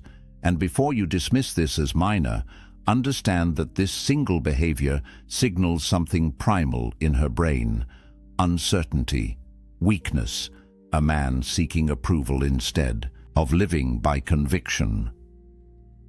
Marcus Aurelius wrote extensively about self-justification. He observed that the moment you feel compelled to explain yourself beyond simple clarity, you've already surrendered your authority. Think about that. The most powerful man in the Roman Empire understood that over-explanation is the language of insecurity. When you justify your decisions to gain approval, you're teaching her that your choices require her permission to be valid. Here's what the research shows. Studies on leadership communication patterns reveal that people perceived as high status use 38% fewer justifying statements than those perceived as low status. That's not a small difference.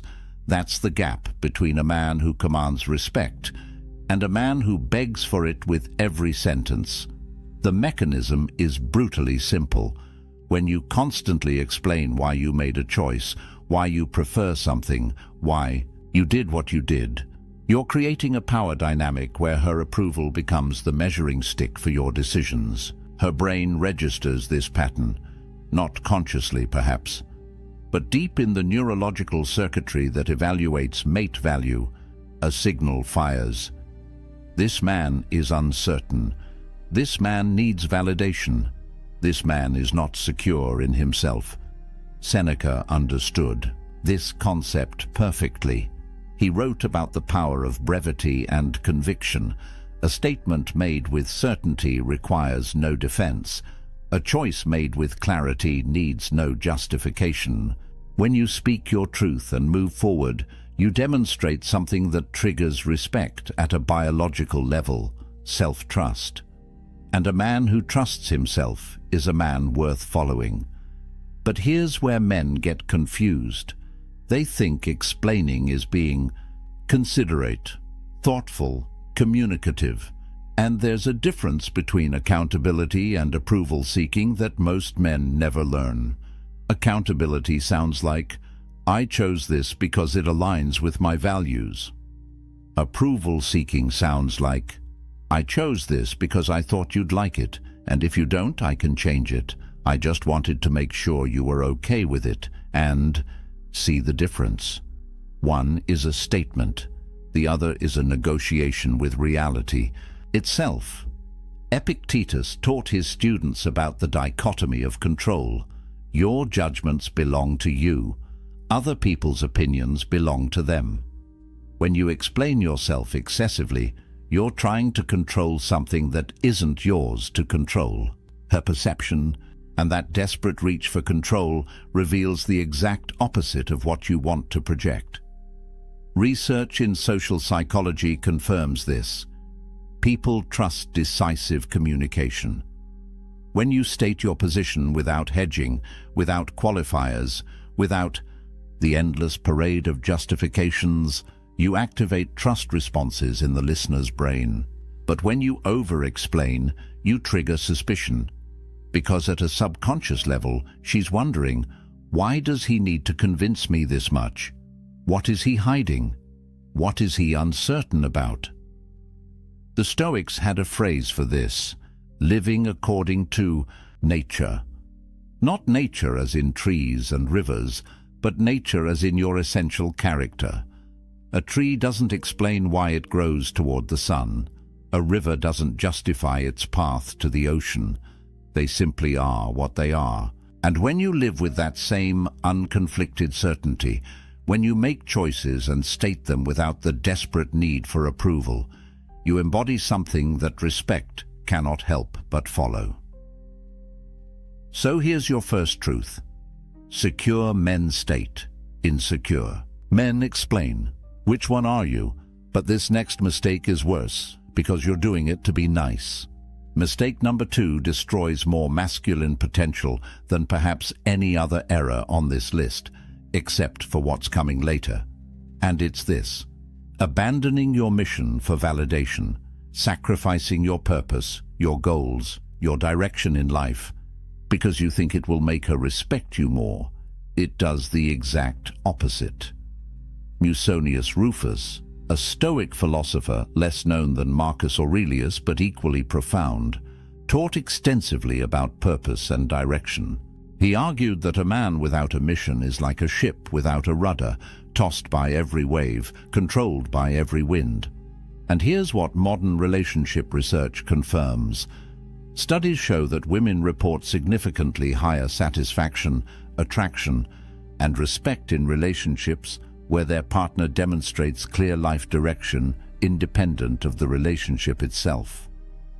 Let me break down those numbers for you.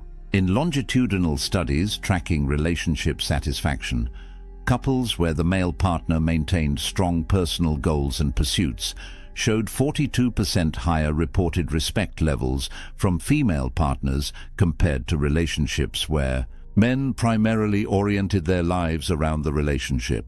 42%. That's not a rounding error. That's the difference between keeping her or losing her. Marcus Aurelius wrote something that should be carved into every man's mind. You have power over your mind, not outside events. Realize this, and you will find strength. Apply that to relationships. You have power over your purpose, your mission, your direction. You do not have power over whether she approves of it. And the moment you abandon what you know you should be doing to chase her approval, you've lost both your mission and her respect. Here's the paradox that breaks most men. They believe availability equals value. They think, if I'm always there, always accessible, always putting her first, she'll see how much I care and respect me more. But the data reveals something completely different. Research on attraction patterns shows that women consistently report higher attraction to partners who demonstrate what psychologists call high investment in personal goals. Not high investment in chasing her, high investment in building themselves. The Stoic framework explains why. External validation is inherently unstable. Today she approves of your choices. Tomorrow she doesn't.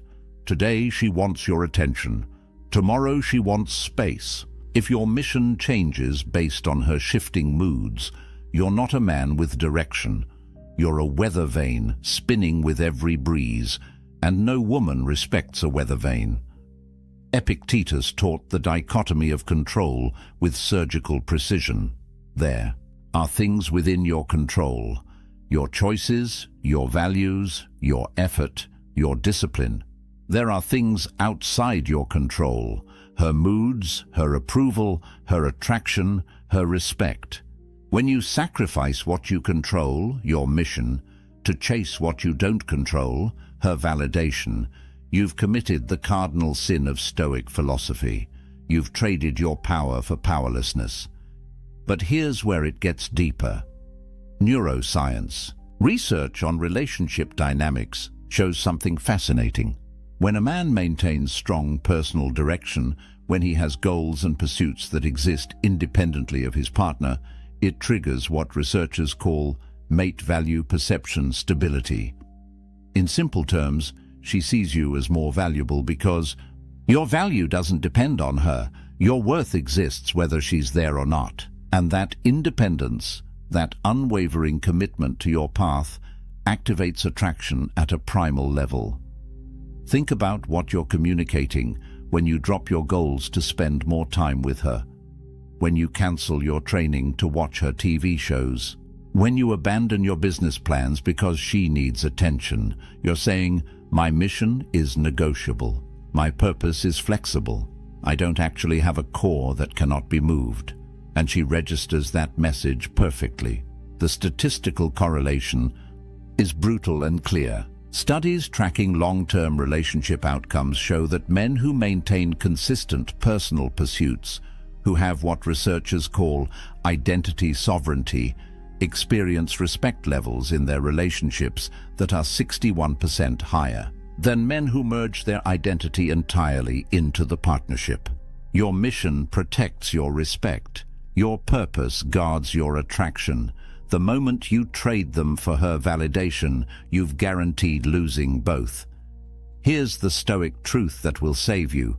Your mission is your domain, not up for debate, not negotiable, not subject to her approval or disapproval. When you live from that unshakable center, when your purpose is as unmovable as a mountain, you become the kind of man that respect follows naturally, because she sees what most men never demonstrate. A man who knows who he is and where he's going, regardless of who's watching. The third mistake is subtle. Most men don't even realize they're committing it daily. This one separates boys from men in her eyes, instantly. And it's this: emotional reactivity to tests. The moment you let her emotions control your emotions, the moment you react instead of respond, you've handed her the keys to your inner world. And once she has those keys, respect walks out the door. Seneca wrote about anger with a clarity that modern psychology is only now catching up to. He called it temporary madness, a state where reason abandons you and impulse takes control. And here's what the research shows. Psychological studies on emotional regulation reveal that individuals perceived as high status demonstrate significantly lower reactivity to emotional provocation. They measured this. People who maintain composure under pressure are automatically assigned higher social value by observers. It's not conscious. It's hardwired into how we evaluate strength.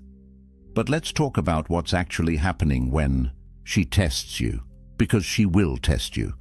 Research on relationship dynamics confirms what the Stoics understood intuitively.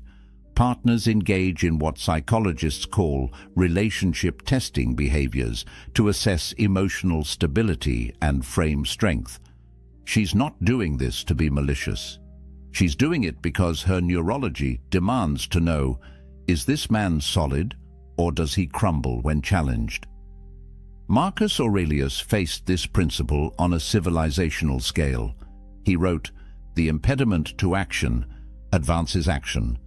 What stands in the way becomes the way." Apply that to her tests, that moment when she questions your decision, that time when she pushes back on your choice, that instance when she throws emotion at you to see if you'll catch it and throw it back. That's not an attack, that's an opportunity to demonstrate the one quality that triggers respect more reliably than anything else: emotional mastery. Here's the mechanism. When you react emotionally to her emotional state, when you meet anger with anger, when you match her intensity, you've entered her frame. You're now playing her game by her rules. And in that game, you've already lost. Because the moment you needed to react, you proved you're not the rock she's looking for. You're just another wave. Studies in neuroscience reveal something critical about emotional contagion in relationships. When one partner displays high emotional reactivity, it creates a feedback loop that escalates conflict and erodes perceived stability. But when one partner maintains what researchers call emotional sovereignty, when they can witness the other's emotional state without becoming it, the dynamic stabilizes. And here's the key finding. The partner who maintains composure is consistently rated as more trustworthy, more competent, and more attractive. The Stoic practice of premeditatio malorum, negative visualization, was designed exactly for this. You imagine the worst that could happen. You rehearse your response to chaos. So when it actually arrives, you're not surprised, you're prepared. Epictetus taught his students to expect resistance, to anticipate challenges, to train for difficulty. Because when you're surprised by her test, you react. But when you expected it, you respond. And there's a universe of difference between those two words. Reaction is automatic, emotional, controlled by external circumstances. Response is chosen, deliberate, controlled by internal discipline. When she says something designed to provoke you, and you pause, breathe, and respond from a place of centered calm, you've just demonstrated something her biology is screening for: strength under pressure. Research data on relationship respect levels tied to emotional stability is staggering. Partners who demonstrate consistent emotional regulation receive respect ratings that are 54% higher than partners with high reactivity patterns. That's more than half. Over half the difference between respect and contempt comes down to whether you can control your emotional state when tested. But here's what most men miss. They think emotional mastery means suppression, becoming stone, showing nothing. That's not stoicism, that's avoidance. Marcus Aurelius felt deeply. Seneca wrote about grief with profound emotion. The difference is they felt their emotions without being controlled by them. They experience the wave without becoming the wave. And that's what she needs to see. Not that you don't feel, but that what you feel doesn't dictate what you do. The statistics on this are clear. Relationship studies show that emotional reactivity is one of the top 3 predictors of long-term respect loss. When you consistently react to her emotional state with your own emotional chaos, you're training her to see you as unstable, unreliable, not the foundation she thought you were. And once that perception sets in, reversing it is almost impossible. So here's your third truth. Your reaction reveals everything about your character. She doesn't remember what you said when you were calm. She remembers what you did when you were tested. And if what you did was lose control of yourself, you've shown her exactly who you are beneath the surface. Mistake number 4 is where good men unknowingly sabotage themselves. Most relationship advice tells you to do this, but the Stoics knew it kills attraction, and it's this: seeking permission instead of leading. Asking, "Is this okay?" when you should be stating, "This is what we're doing." Turning every decision into a negotiation when leadership requires conviction. Heracles, a Stoic philosopher less celebrated than Marcus Aurelius, but deeply insightful, wrote about natural hierarchy and roles within partnerships. He understood something that modern egalitarian thinking tries to erase, but biology refuses to forget. Certain dynamics create attraction, and certain dynamics destroy it. And one of the fastest ways to destroy it is to transform yourself from a leader into a permission seeker. Statistical data on this is remarkably consistent. Relationship satisfaction studies show that partnerships where decision-making follows clear leadership patterns report 29% higher satisfaction ratings than relationships characterized by constant negotiation and approval seeking. 29%. That's the difference between a relationship that flows and one that stagnates in endless discussions about what to have for dinner. But let's be precise about what we mean. This isn't about domination. It's not about ignoring her input or steamrolling her preferences.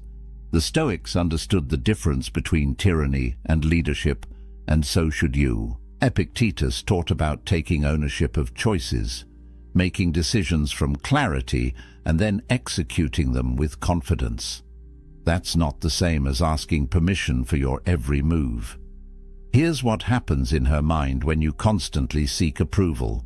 Research on decisiveness and perceived competence shows that individuals who demonstrate what psychologists call decision-making confidence are rated as significantly more competent, more trustworthy, and more attractive than those who display hesitation patterns.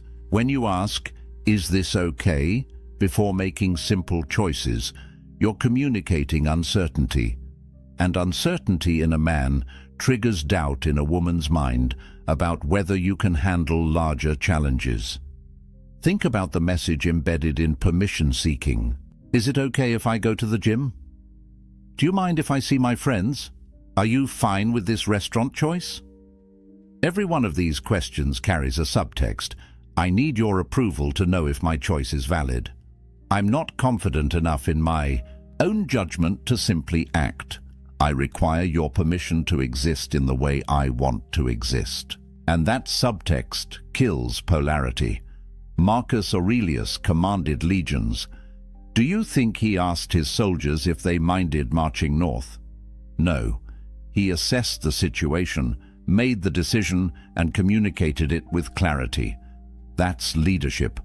And while a relationship isn't a military campaign, the principle of decisive action remains the same. Consideration is valuable. Seeking permission is weak. The neuropsychology of leadership and attraction reveals something fascinating. Brain imaging studies show that when people observe decisive behavior, it activates neural pathways associated with trust and security. When they observe hesitation and approval seeking, it activates pathways associated with uncertainty and anxiety. Your indecision makes her anxious. Your confidence makes her secure. Which state do you think triggers respect?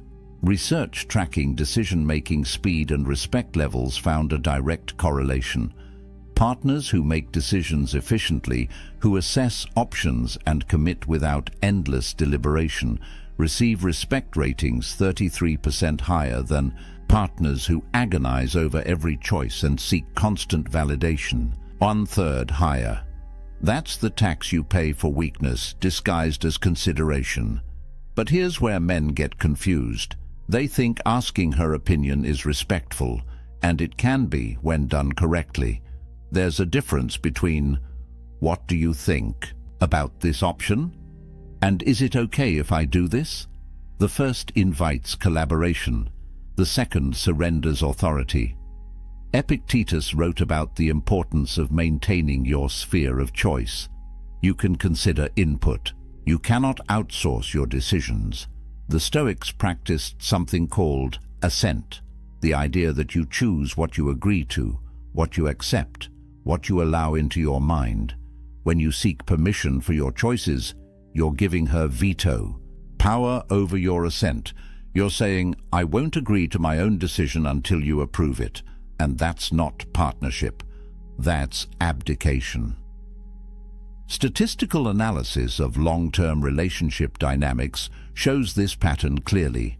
Men who maintain what researchers call decision sovereignty, who make choices and communicate them with confidence while remaining open to input, experience relationship respect levels that far exceed men who operate from constant approval seeking. The difference isn't subtle.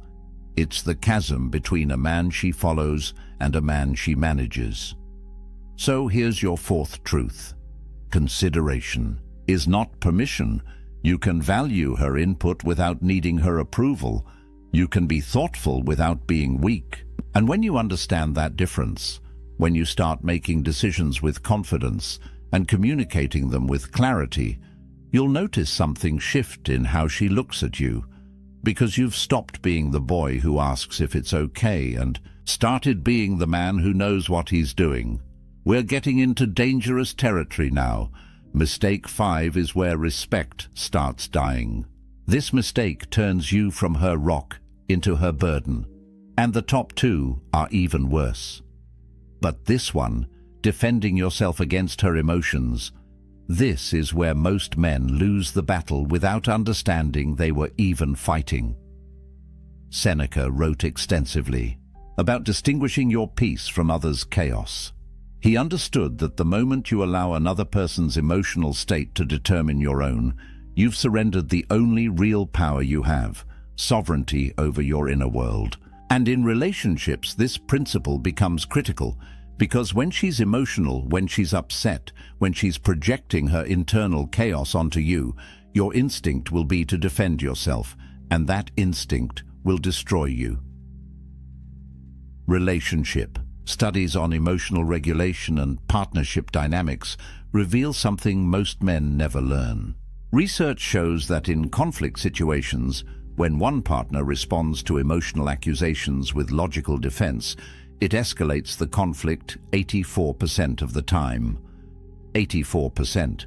You're not solving the problem by defending yourself. You're feeding it. You're validating the premise that you need to defend against her emotional state, which means you've accepted that her emotional state has power over you. Here's the mechanism. She says something emotionally charged. Maybe it's an accusation. Maybe it's blame. Maybe it's just emotional venting that happens to be directed at you. And your immediate response is to defend. That's not what I meant. You're misunderstanding me. I didn't do that. Every single one of those statements is an attempt to logically dismantle her emotional experience, and every single one of them makes it worse. Epictetus taught something revolutionary. Men are disturbed not by things, but by their opinions about things. Apply that here. She's not disturbed by what you did. She's disturbed by her opinion about what you did. And when you defend against her opinion, when you try to logic your way out of her emotional state, you're attempting to control something that isn't yours to control. You're trying to change her perception by arguing with it. And arguments don't change perceptions. They entrench them. Marcus Aurelius wrote about maintaining the inner citadel, the fortress of your mind that remains calm regardless of external chaos. When she's emotional, when she's throwing accusations or blame or simple emotional turbulence your way, that's the test, not of whether you're right or wrong, but of whether you can remain unmoved, whether your peace is conditional on her state or rooted in something deeper. Research on conflict resolution styles and long-term respect is devastating to the defending strategy. Studies tracking couples over 5-year periods found that men who consistently engaged with emotional accusations, who defended themselves against emotional attacks, experienced respect erosion at rates 57% higher than men who maintained emotional non-reactivity. More than half. The defense itself creates the disrespect you're trying to prevent. Here's what's actually happening at a neurological level. Studies in emotional projection and response show that when you defend against someone's emotional state, you're confirming that their emotional state is a valid threat. You're treating it as real, as dangerous, as something requiring defense. And that treatment validates it. Her brain registers. He's defending himself, which means my emotional accusation has merit, which means I should trust this feeling, which means he probably did what I'm accusing him of. The defense creates the conviction. But when you remain still, when you hear her emotional state without becoming it, without defending against it, without engaging with it as if it's a logical argument requiring rebuttal, something different happens. You demonstrate what Stoic philosophy calls apatheia, not apathy in the modern sense of not caring, but freedom from being controlled by passions, hers or yours. Seneca wrote about endurance versus reactivity. When you endure her emotional storm without being moved by it, without defending yourself, without trying to fix it or argue with it or make it stop, you're showing her something she desperately needs to see: a man who cannot be shaken, a man whose peace doesn't depend on her mood, a man who can witness chaos without becoming chaos. The data on this is clear. Statistical analysis of emotional regulation in partnerships shows that the partner who maintains composure during emotional conflict, who doesn't defend or engage or try to logic their way out, is perceived as more trustworthy, more stable, and more worthy of respect. The numbers are stark. 62% higher respect ratings for non-defensive responses compared to defensive ones. But here's the principle most men never grasp. Her emotions are her domain. Your reaction is yours. Epictetus divided all of existence into two categories: things you control and things you don't. You don't control her emotions. You don't control her accusations. You don't control her mood or her perception or her interpretation of events. The only thing you control is your response, and when you defend, you've given control of your response to her emotional state. You've let what you don't control dictate what you do. Marcus Aurelius faced betrayal, criticism, and chaos on scales we can barely imagine, and his response was always the same: maintain the inner citadel. Don't let external turbulence penetrate the fortress of your peace. When she's emotional, that's not an attack on you. That's her processing her internal experience. And the moment you make it about you, the moment you defend yourself as if you're under assault, you've failed the test. Research shows that men who remain unmoved during emotional conflict, who can witness without defending, who can stay present without becoming reactive, create what psychologists call secure base dynamics. She learns that your stability isn't conditional, that your peace isn't fragile, that you're actually the rock she thought you were, and that realization doesn't come from your words. It comes from your stillness. So here's your fifth truth. Defending creates the problem you're trying to solve. Engagement with emotional accusations validates them. Your stillness is your strength. And when you understand that her emotions are her domain and your peace is yours, when you stop defending and start simply being unmoved, respect follows naturally. Because you've shown her what she's been testing for all along: a man who cannot be broken by her storms. The final two mistakes are fatal. They kill respect permanently. Number 6 happens when you think you're being strong. This is where most modern men fail completely, and they think they're doing the right thing. They think they're being strong, being mature, being the bigger person. But what they're actually doing is confusing tolerance with strength, and that confusion kills respect faster than almost anything else on this list. Marcus Aurelius wrote about boundaries as virtue, not as punishment, not as control, but as the necessary structure that allows anything good to exist. He understood that a man without boundaries is not peaceful, he's simply being eroded. And modern relationship research confirms what the Stoics knew. Boundaries aren't optional, they're the foundation of respect. Statistical data on boundary setting and relationship longevity reveals something most relationship advice ignores. Studies tracking long-term partnerships show that relationships where clear, consistent boundaries exist demonstrate 49% lower rates of contempt development, compared to relationships characterized by high tolerance of boundary violations, almost half. The difference between respect and contempt often comes down to whether you enforce your boundaries or tolerate their destruction. But here's where men get it catastrophically wrong. They've been taught that strength means endurance. That real. Men tolerate. that setting boundaries is rigid, controlling, or insecure, so they tolerate disrespect. They tolerate boundary violations. They tolerate behavior that corrodes their self-respect. And they call it strength. But it's not strength. It's cowardice dressed in philosophical clothing. Cato the Younger, a Stoic known for his unwavering principles, chose death over compromise of his values. That's not tolerance. That's the opposite.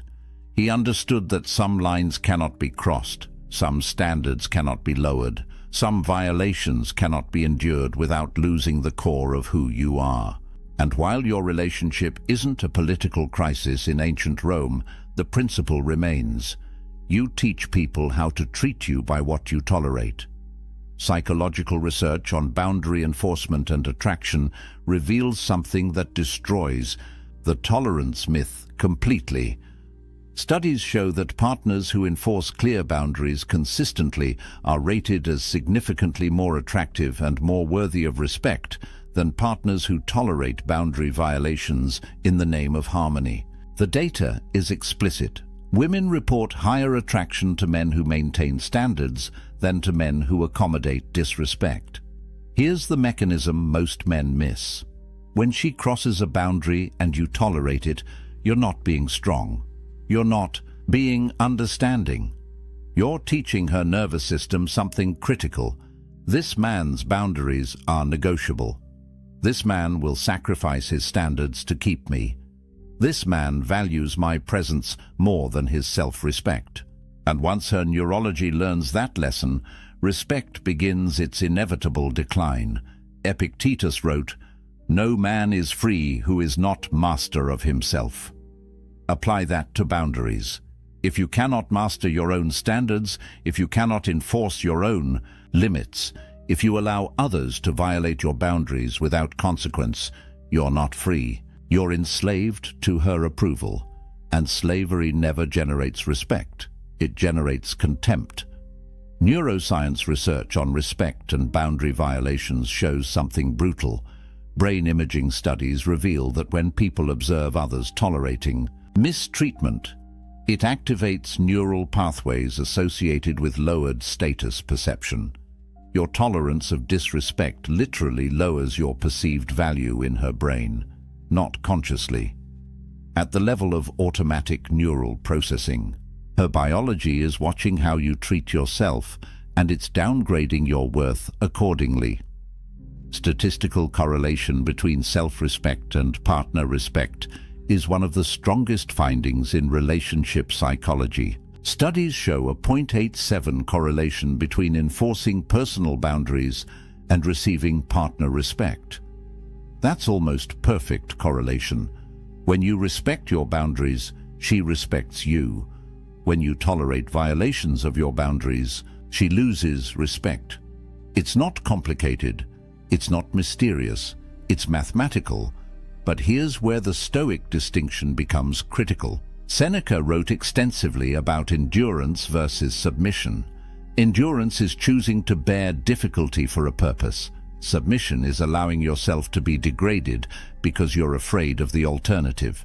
When you tolerate her disrespect because you're working toward a goal, because you're strategically choosing your battles, that's endurance. When you tolerate her disrespect because you're afraid she'll leave if you don't, that's submission. And she can tell the difference. Research data on relationship power dynamics and satisfaction is unambiguous. Partnerships where one partner consistently violates boundaries without consequence show satisfaction decline rates of 68% over 3-year periods.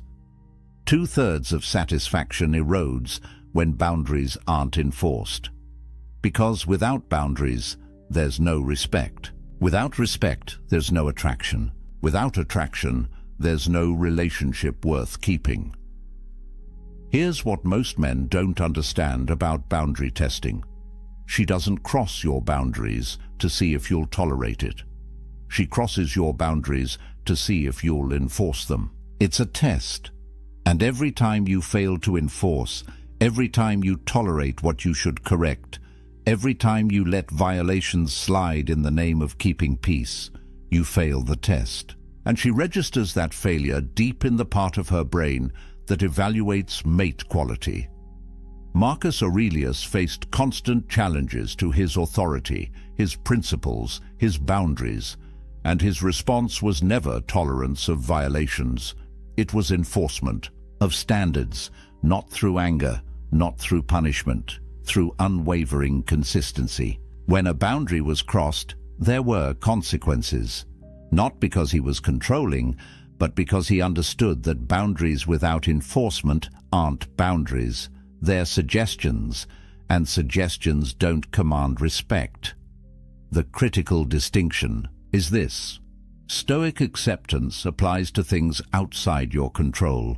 Her actions are outside your control, but your boundaries, your standards, your requirements for how you're treated, those are entirely within your control. And when you confuse accepting what you cannot control with tolerating violations of what you can, you've misunderstood Stoicism completely.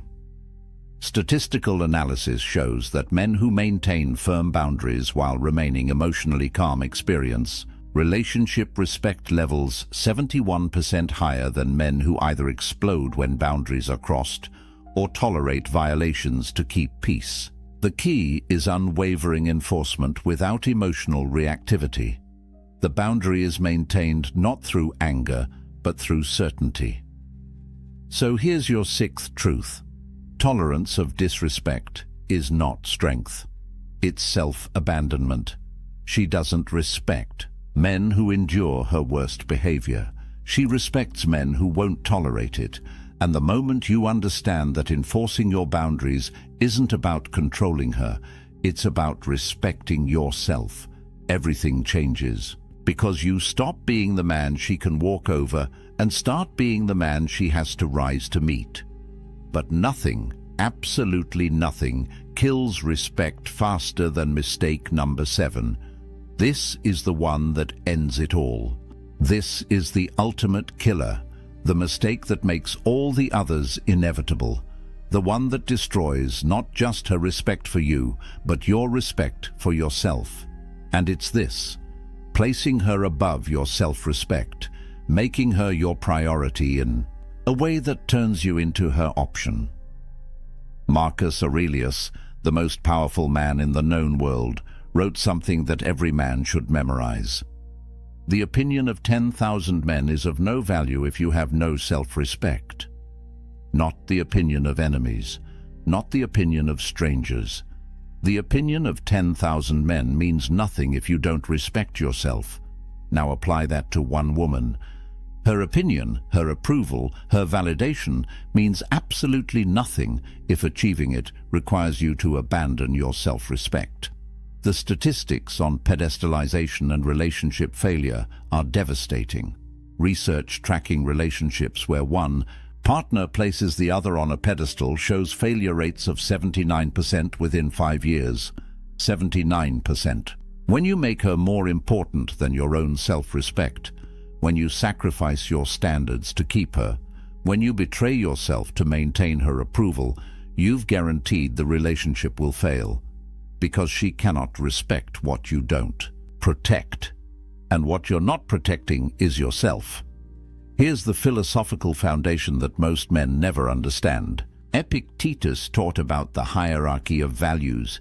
At the top, above everything else, must be your character, your integrity, your self-respect. Not because you're selfish, but because without that foundation, everything else collapses. When you place her above your self-respect, you've inverted the hierarchy. You've made something outside your control, her approval, more important than something within your control, your character, and that inversion destroys everything. Research data on self-abandonment and attraction death is unambiguous. Studies show that when individuals sacrifice core values or self-respect to maintain a relationship, their partner's attraction decreases by an average of 64% over 18 months. Almost 2/3 of attraction dies when you abandon yourself for her, Because at a neurological level, at a biological level, at every level that matters, she's watching how you treat yourself. And if you treat yourself as less important than her brain concludes you must be less valuable. The paradox breaks most men. They think, if I put her first, if I prioritize her needs, if I sacrifice for her, she'll see how much I care and love me more. But the mechanism works exactly opposite. When you make her your priority, you communicate that your value is contingent on her, that you need her more than she needs you, that you're willing to betray yourself to keep her. And that desperation, that willingness to abandon your self-respect, triggers the opposite of attraction. It triggers contempt.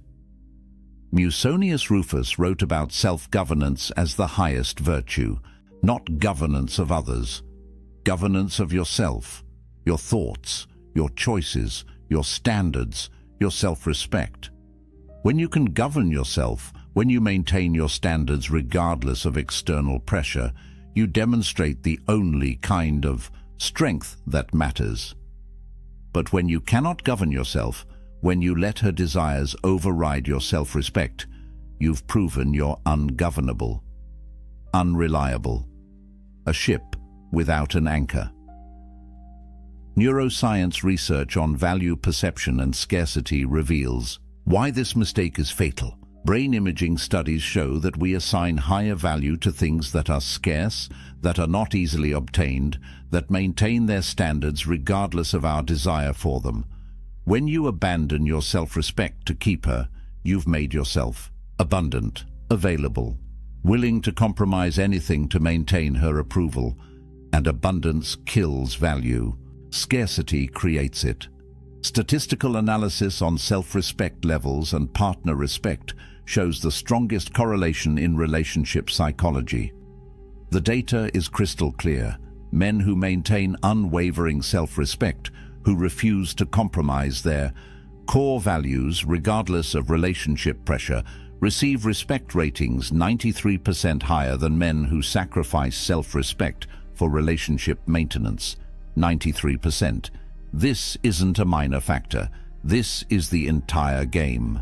But here's where it gets deeper. Seneca wrote, "A man who does not respect himself cannot respect others." Think about what that means. When you abandon your self-respect for her, you're not just harming yourself, you're harming your ability to genuinely respect her. Because if you'll betray yourself for approval, what won't you betray? If your self-respect is negotiable, what standards do you actually have?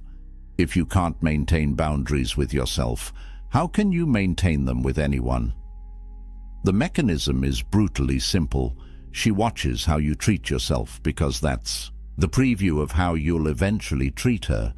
If you don't respect yourself enough to maintain your standards, why would she believe you'll respect her enough to maintain yours with her? If you'll abandon your values to keep her approval, what happens when keeping her approval requires abandoning her? Your self-abandonment doesn't make her feel special, it makes her feel unsafe, because she's with a man who has no core. Research on long-term relationship outcomes reveals something that should terrify any man making this mistake. Studies tracking partnerships over 10-year periods show that the single strongest predictor of relationship failure is asymmetric value placement, where one partner values the relationship more than self-respect. When you place her above yourself, you've created an asymmetry that guarantees collapse. Because healthy relationships require two people who respect themselves enough to maintain standards, not one person chasing another's approval. Marcus Aurelius faced unimaginable pressures, political intrigue, military threats, personal betrayals, and through all of it, he maintained one unwavering standard: self-respect above all else. Not because he was arrogant, but because he understood that the moment you sacrifice your self-respect for any external goal, no matter how valuable that goal seems, you've lost the only thing that makes achieving any goal meaningful: Here's the final truth about this mistake. When you place her above your self-respect, you're not showing her love. You're showing her fear. Fear that you're not enough. Fear that she'll leave. Fear that without her approval you have no value. And fear kills attraction at a cellular level. Research confirms this. Displays of fear-based behavior in relationships correlate with attraction decline rates of 86%. When she sees you afraid of losing her enough to abandon yourself, she's already gone. The Stoic principle is absolute. Your self-respect is non-negotiable, not because you're selfish, but because without it, you have nothing of value to offer anyone. When you maintain unwavering self-respect, when you refuse to place anyone above your own character and integrity, when you demonstrate that your standards are unmovable regardless of who's watching, you become the kind of man that respect follows. Naturally, she cannot respect what you don't protect. And if you won't protect your self-respect, if you'll sacrifice it to keep her, you've shown her exactly what you are, a man without a core. A man who can be moved, a man whose value is determined by her approval. And that man, no matter how nice, how caring, how available he is, will never command her respect. Because respect isn't given to men who abandon themselves. It's given to men who remain unmovable in who they are, regardless of the cost. So there they are, 7 fatal mistakes that kill respect. Excessive explanation, abandoning your mission, emotional reactivity, seeking permission, defending against her emotions, tolerating disrespect, and the ultimate killer, placing her above your self-respect. But here's what you need to understand. All 7 of these mistakes stem from one source, one fundamental error that creates all the others. And it's this: seeking external validation instead of living from internal conviction. Every mistake on this list happens when you make her approval more important than your own standards, when you let her perception control your actions, when you abandon the Stoic principle that Marcus Aurelius lived and died by. You have power over your mind, not outside events. The ancient Stoics understood something that modern men have forgotten. Your value doesn't come from her approval. Your worth isn't determined by whether she respects you. Your strength isn't measured by whether she stays or leaves. All of that is outside your control. And when you chase what you cannot control, when you sacrifice what you can control to obtain it, you've guaranteed losing both. But here's the truth that will save you. These aren't quick fixes. This isn't a technique you apply tomorrow and everything changes.